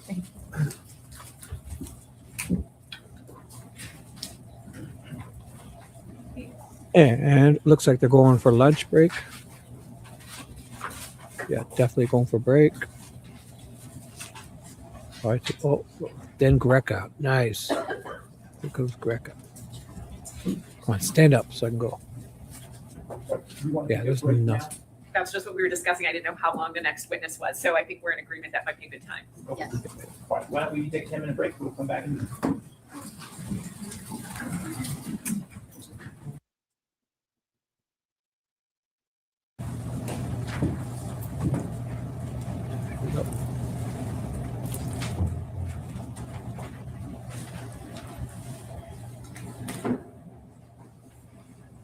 So with Greca, I will, if he's doing body cam stuff, I'll put up the closed captioning and I'll take everything else off. This is the last guy for the day. It's gonna be all the good body cam stuff. Greca's the one who gets chased. Michigan, he flees the state because he's running from the prosecutor. And Hardy and his private investigator are hounding him. 8 months. He's out to, they say he's out to dinner. The people would call Kevin Greca.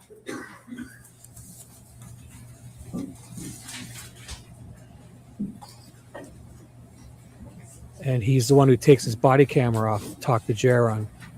I would think by request. Some people say he's bad. When you run from the prosecutor, I think you're probably good. Tell the truth, the whole truth, and nothing but the truth under penalty for perjury. I do.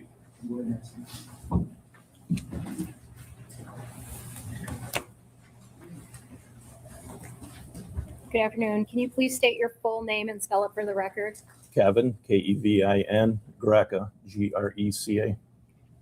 Where were you employed in April of 2021? Lenawee County Sheriff's Office, And what was your title? a detective. How long were you a detective with the Lenawee County Sheriff's Department? Approximately 15 years as a detective, All right. How long did you work for the Sheriff's Department in total? 31 years. At some point in time, you became involved in this case, correct? That's correct. Prior to your involvement in this case, did you know Dee Warner? I did not. Did you know Dale Warner? Neither of them to the best of my knowledge. All right. How did you become involved? Detective Sharp is a colleague of mine, and he let me know that in the morning that there was a missing person, and he was looking into it, or I believed he was looking into it. And then the day progressed, and I really didn't think anything had really occurred on the case. And I believe I got a phone call from Officer Wolf from the Tecumseh Police Department. His daughter worked for the... Objection, hearsay. I don't want to know what anybody told you. I just want to know what the first thing you did was, okay? Okay. Then I contacted Zach Bach, who was a son. Okay. And when I spoke to Zach, I asked him if he was on a bank account with Dee Warner. I'm gonna stop you. Do you remember when you contacted Zach? Approximately 3 p.m. Okay, and what date was that? The 25th Was it the 25th or the 26th? She went, let's see, she went missing on the 24th. It's the 26th. Yep, Okay. She was reported missing on the 25th? correct. To Okay. Deputy Hall. Okay, and so you contacted Zach, and what did you, about 3 p.m. you said? Approximately. Okay, what'd you guys do? He did say he was on the bank account with D. I wanted to see if there's any activity on her credit card. So we went to Tecumseh where they banked, spoke to an individual there, one of the employees, and stated there had not been activity on the account. I believe the last one was like whether it's a massage or getting nails done or something like that, but nothing since she was reported missing. Okay. After you left the bank with Zach, where did you go? Went to the Warner residence on Munger Road. What was the purpose of that? Touch base with Dale Warner. Did you make contact with him there? I did. Did you have a conversation with him? I did. Interviewed him? I did. Did Dale Warner tell you that he believed his wife was at Zach's house? I don't recall that. Okay. Had you been to Zach's house? No. During the course of your interview, did Dale tell you that there was money missing He from did. his safe? Sorry, he did. No, it's okay. And did he tell you approximately how much was missing? He did. Okay. And do you recall what that amount was? I want to say in the $50,000 range. He did give two numbers. I don't recall what they exactly were, but Okay. Do you remember if it was 50 to 100,000? that does sound accurate. Okay. Did you count the money in the safe to confirm how much money was there? I did not. Okay, but there was some amount of money left, correct? I don't recall seeing any money. I asked about a gun. I'm not sure it was that day or the next day, but I believe it might have been that day. Okay. If she has any firearms and if the firearm was there. So the defendant never showed you any sum of money at all that day or any day? There was money everywhere throughout the house, in the vehicle. Okay. As far as him actually bringing it to me, I don't recall him ever bringing me money to see it or count it. Okay. And you discussed going to the safe to look for a firearm? We were in a room just off the bedroom, and he spoke of a firearm, and he said she does have one because I asked if she has a firearm, whether it's suicide or something like that, was kind of where I was going with it. And he said yes she does, and he goes, it's right here. But it was just the safe. It wasn't, I said, well, could you please open up so I can confirm it? And he did. And there was a firearm there. Okay, and you confirmed with him at that time that he hadn't yet checked for the gun before you got there? My perception of it was that. That's correct. Okay. Objection, the move to strike, if that was his perception of it, it would be what he knows, not what he's perceiving or speculating. Your Honor, we can play the interview from the 26th again if we want to, where Mr. Warner tells him he hadn't checked the safe yet. So. Okay. Well, I would agree with Ms. Sherry at this point that he's required to testify from his personal knowledge, and I don't think that a perception of something constitutes personal knowledge. Okay. How many guns did Mr. Warner show you that day? Do you remember? My recollection of the events, I was there on multiple days. I would say a minimum of 7 days. I had been to Mr. Warner's residence. So for me to differentiate what day from 4 years ago, I apologize. I don't recall. If you certainly, my body cams would be on, they'd be there. But okay. I recall seeing several long guns in the basement, kind of up on a wall, nicely displayed. Underneath the stairwell, I think was another section of firearms. And then in the closet, if you will, walk-in closet, which is where the safe for the money allegedly was, was that handgun. Now that I think about it, alongside the bed, I think is another safe, smaller individual handgun safe, maybe with like a finger combination or recognition Okay. lock. And at that point, did the defendant express any concern to you that any of the firearms were missing? He did not.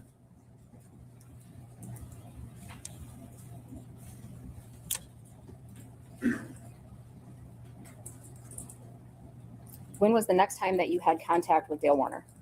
Would have been the next day. Do you know approximately what time? I don't. Okay, and that would have been, well, let me ask you this. You've since retired from the sheriff's department, is that accurate? That's correct. Okay, and so do you have access to any of your police reports or anything like that? I don't. Okay. So can you tell me again approximately what time you believe you don't know? Don't know. Okay. You think it was early in the day? It could have been. All right. Do you remember doing a search of the Warner property where you walked the outside of the property? I did the inside first, and then started the outside. Okay.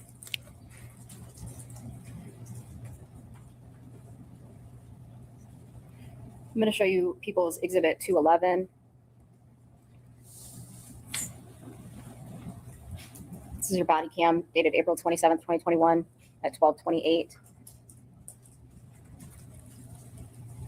Is this you doing the search? Walking? Yeah, that'll be my hand. Yep. Yes. All right. And what are you looking for when you're walking around the property? Literally anything. For the most part, D. Warner is really the primary. But then any type of evidence as well, whether it's blood or whatever. And typically your body camera would have sound, correct? It does. Okay. And was this a fairly windy day and kind of loud with your walking with your body camera? I got you. Was it? Oh, I'm sorry. I don't recall that, but that is a common problem. Oh, that's what it is. We got a dead chicken here He somewhere. didn't want to lie. I don't recall. I got you. That was a weird Searching the answer. chicken coops? Yeah, it was windy. There's no audio. Perfect. Yeah, something's up with their relationship. He didn't want, he's like, I got you. And I don't recall. Because he doesn't want to lie. There's no audio. Because it's windy. Doesn't look that windy. Although I have it And at this 1.2 point in here. time, do you know there's a couple businesses on the property? Total of 3. I've got it 1.25. I have to.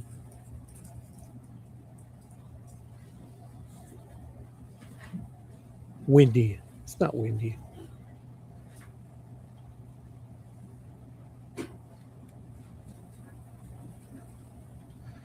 Just remember, when you see this tank, look at the 2 nipples on it, the top part.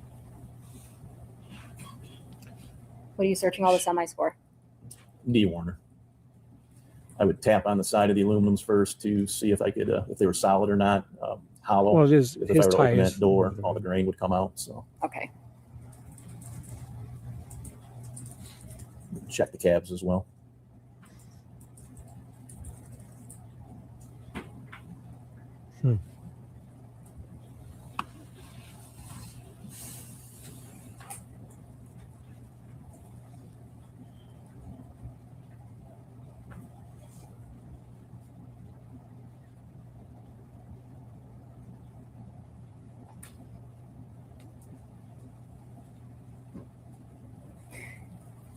While this is playing, if you can look at that map, People's 263, do you know where you're at on the property at this point? Yes. Oh, here's where the semis are parked, so over in that area. Oh, west side of the property.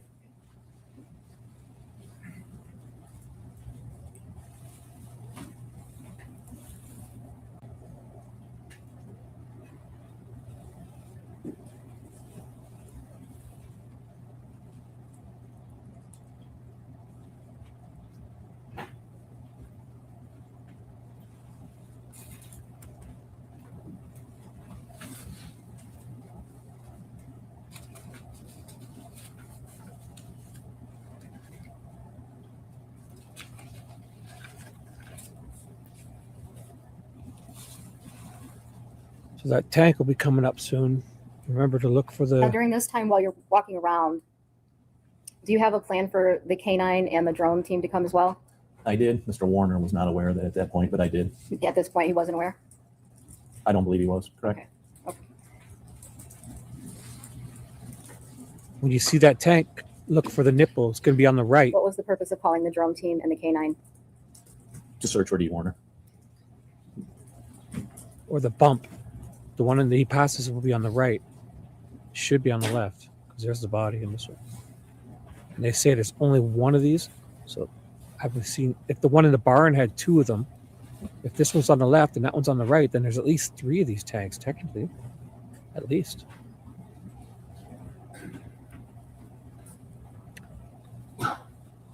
So if you're looking for the tank he's going to look at Do you has know a what big area one you're here. heading out to now on the map? Yeah, we're coming up. northwest corner of the property. He's going to look in that blue truck and then come around the corner. Or he's going to look around the blue cab. Can you describe And the then- items, some of the items that are in the back northwest corner of that property? Pretty much a standard farm operation. You see some tile there, farm equipment, disc. I remember a semi cab, like just a cab area. Okay. Coming up to, in this area is like a burn area where they burn in cans to burn the paper off, and then Is that the separate- area you're talking about right there? That is it, correct. That where the trees or branches are, that's the burn area. Okay. And The I believe semi that I was talking about, you can see is blue on the left, the semi cab. the blue item on the left, far left. I don't know if that one is. I think the lighter blue one. I don't remember there being two cabs, but there might have been. Okay. And you also said it was did you say trash pile too? Yeah. Okay. Yeah. Well, I don't want to put words in your mouth. I thought I No, heard that's you correct. say, okay.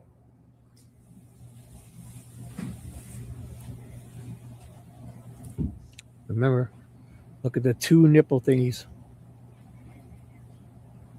Did the items that you observed around this area appear to be like trash? Because Got him to say it already. Who cares? Move on. Yeah, most of the You items said trash correct. bag. okay. Yeah. Do yeah, you, you said trash. recall seeing this particular tank right here? I do not. Okay. And the blue item This one? next to that tank, is that the cab you were talking about, or is that something different? It actually looks like there is two blue cabs there. I recalled one, but according to just watching my video, makes it This look like one there's two one them. of a kind tank right here. I'll pause just So is for 1 that a second. cab as well on the right? Both of them? One Yes, of a I'd say kind. so. Okay. One of a kind. The body's in it. One of a kind.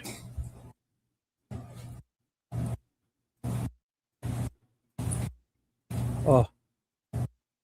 Guess we're not getting who cares? We all know. It's got a one on the right. It's different.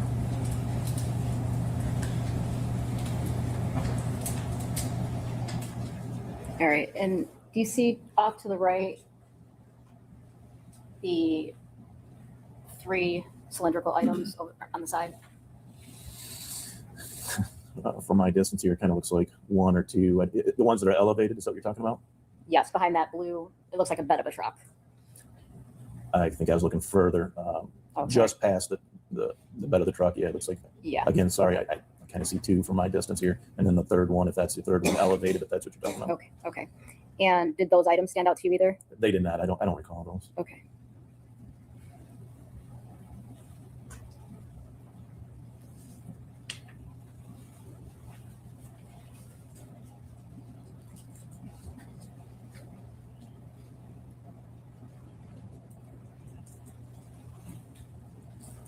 And then you just kind of finish searching the outside of the property at this point? Yes, and all jumping up in this dump truck or whatever it is, looking inside of that, and the bed, and then the cab as well. Again, And circling around to the barns. okay. Again, what were you looking for inside there? Again, D. Warner.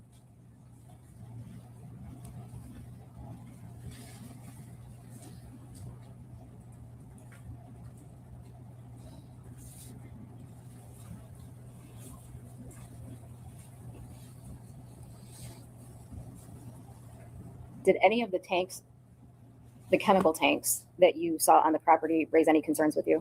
They did not.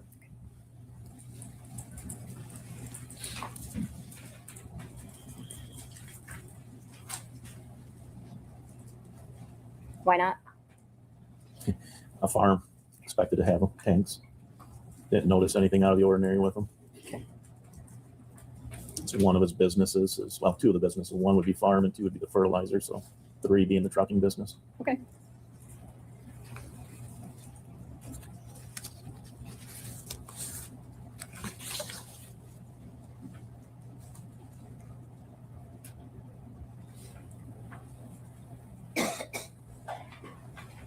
Now, do you know where you're heading on the property?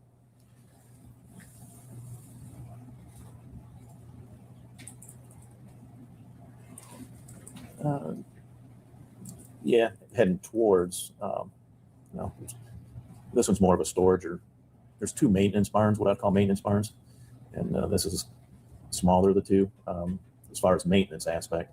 It had a motor home inside of it. And then if I go the other way, it'd be the chemical barn, but so far I'm not heading there.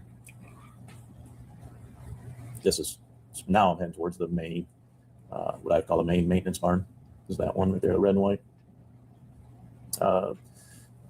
Mr. Warner, there's 2 trucks that look like this. One is Dale's, and I don't recall if the other one's his as well, or there's 2 fully gray ones like that. Okay. That was Ivan's Did you look truck, inside of it looked Uh, we'll find out here in a second. Yes.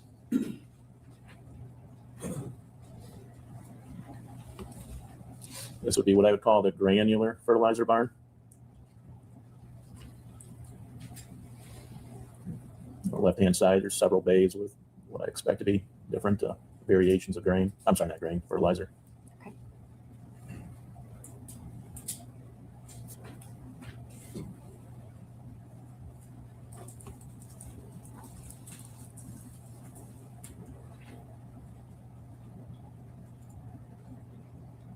Do you recall during this search at what point in time that you told Dale Warner that the canine and the drones were coming out? I do not.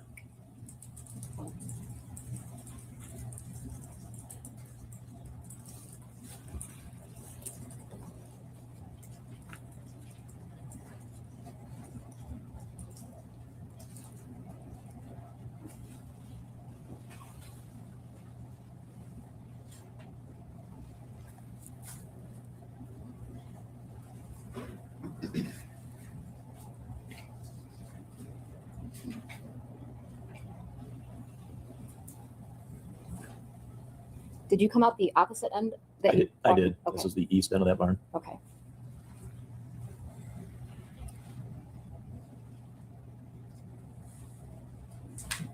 Okay, and what building are you going into now? This is what I would call more of that second maintenance barn, where the motorhome will end up being in this building, if it's there on that day.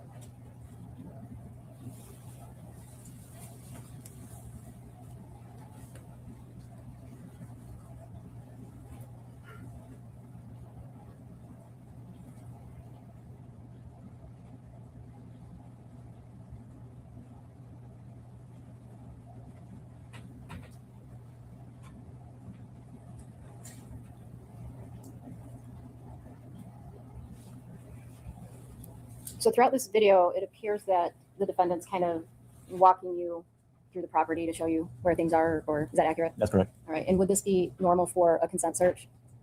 That's correct.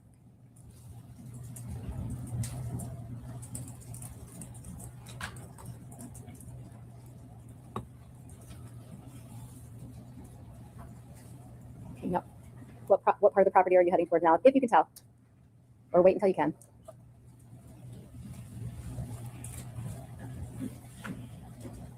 We were going to be heading up towards the office area.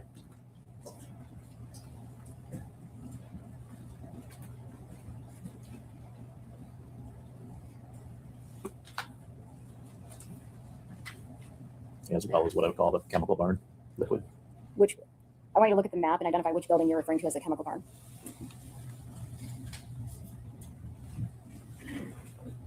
Number 7. Thank you. Yeah, thank you.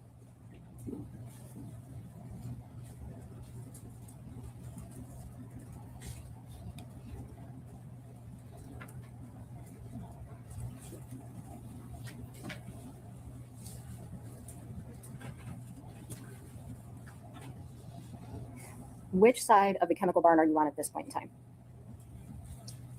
This would be the north side.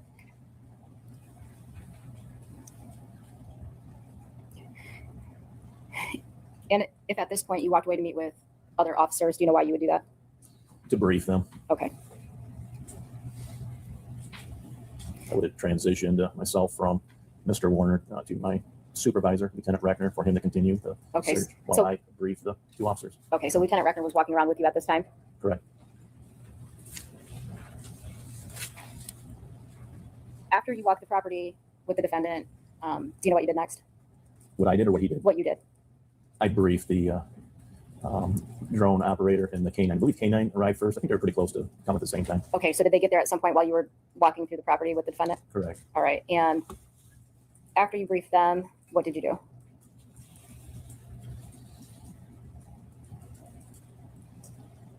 I don't recall.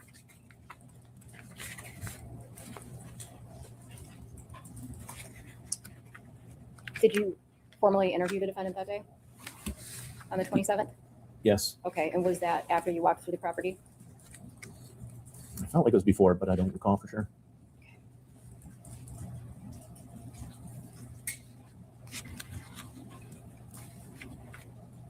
After you interviewed the defendant, did you intend to run the dogs and the drones through the property on the 27th? Yes, have them do their job. Correct.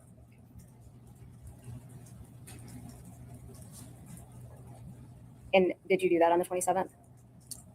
During the day? We started.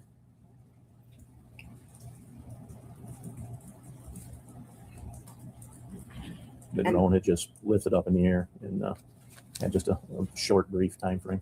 Okay. Did you have your body camera on still at this point? I believe so. I'm going to play people's proposed 302, 303 body camera from 427.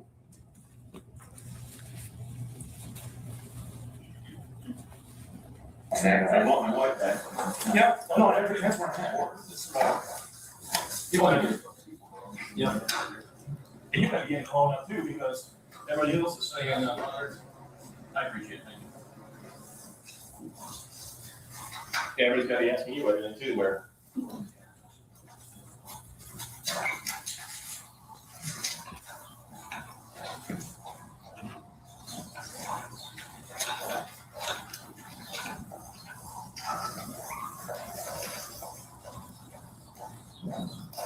Oh, does it? Okay, yeah. But this is down here, this guy right back here, which we just hit everything, but it's the drone, to make sure she's not laying somewhere in a field right here. And then the one thing that's got one here. What I was asking you before, I grew up on a farm, so I know the weather thing, it's all that. I don't get shit in and all that stuff as well, but, You know what, people? I think I might have to just shut this down because I didn't realize there's an hour left and I've got it. This is no good sped up. So what I'll do is tonight I'll come back and because at 11:55 YouTube is going to shut this stream. Like it won't allow me to put more on YouTube. I'll be able to keep going, but it only allows 11 hours and 55 minutes of a live stream. So, and that's going to be in like 20 minutes basically. And there's an hour left of this guy. So I'll come back when I do my next stream to do the other three. I'll start a bit earlier and I'll do Greca first. I'll come back tonight and I'll finish Greca off properly. I'll start where he gets on. I'll do the whole right from beginning. So I'll start with Greca tonight, okay? No sense in carrying on with this because I'm going to ruin it. Because if I speed it up, it's going to be... So, alrighty, guys. I'm going to shut her down. I'll see you tonight, 11 p.m. tonight. I'll come on. Alrighty. And I'll do this properly. Maybe I'll start a bit earlier to get him done. We'll see. We'll see. All right. Have a good night. And we will see you. Let me see. Media. Got to check. Oh, 1 second. Got to make sure I have my outro set. Which one is it? 246. It is this one. Sorry. Like, cause I gotta fix my outro up here. This one right here. Boom. Okay. Alrighty. Have a good night, and we'll see you tonight. Bye. Ladies, pop your pussy like this. Shake your body, don't stop, don't miss. All you ladies, pop your pussy like this. Shake your body, don't stop, don't miss. Just do it, do it, do it, do it, do it, do it, do it, do it, do it, do it, do it, do it now. Lick it good, suck this, just like you should. Right now, lick it good, suck this, just like you should. My neck, my back, lick my pussy and my crack. My neck.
Dude, you just touched Christy Boner's hoo-hoo.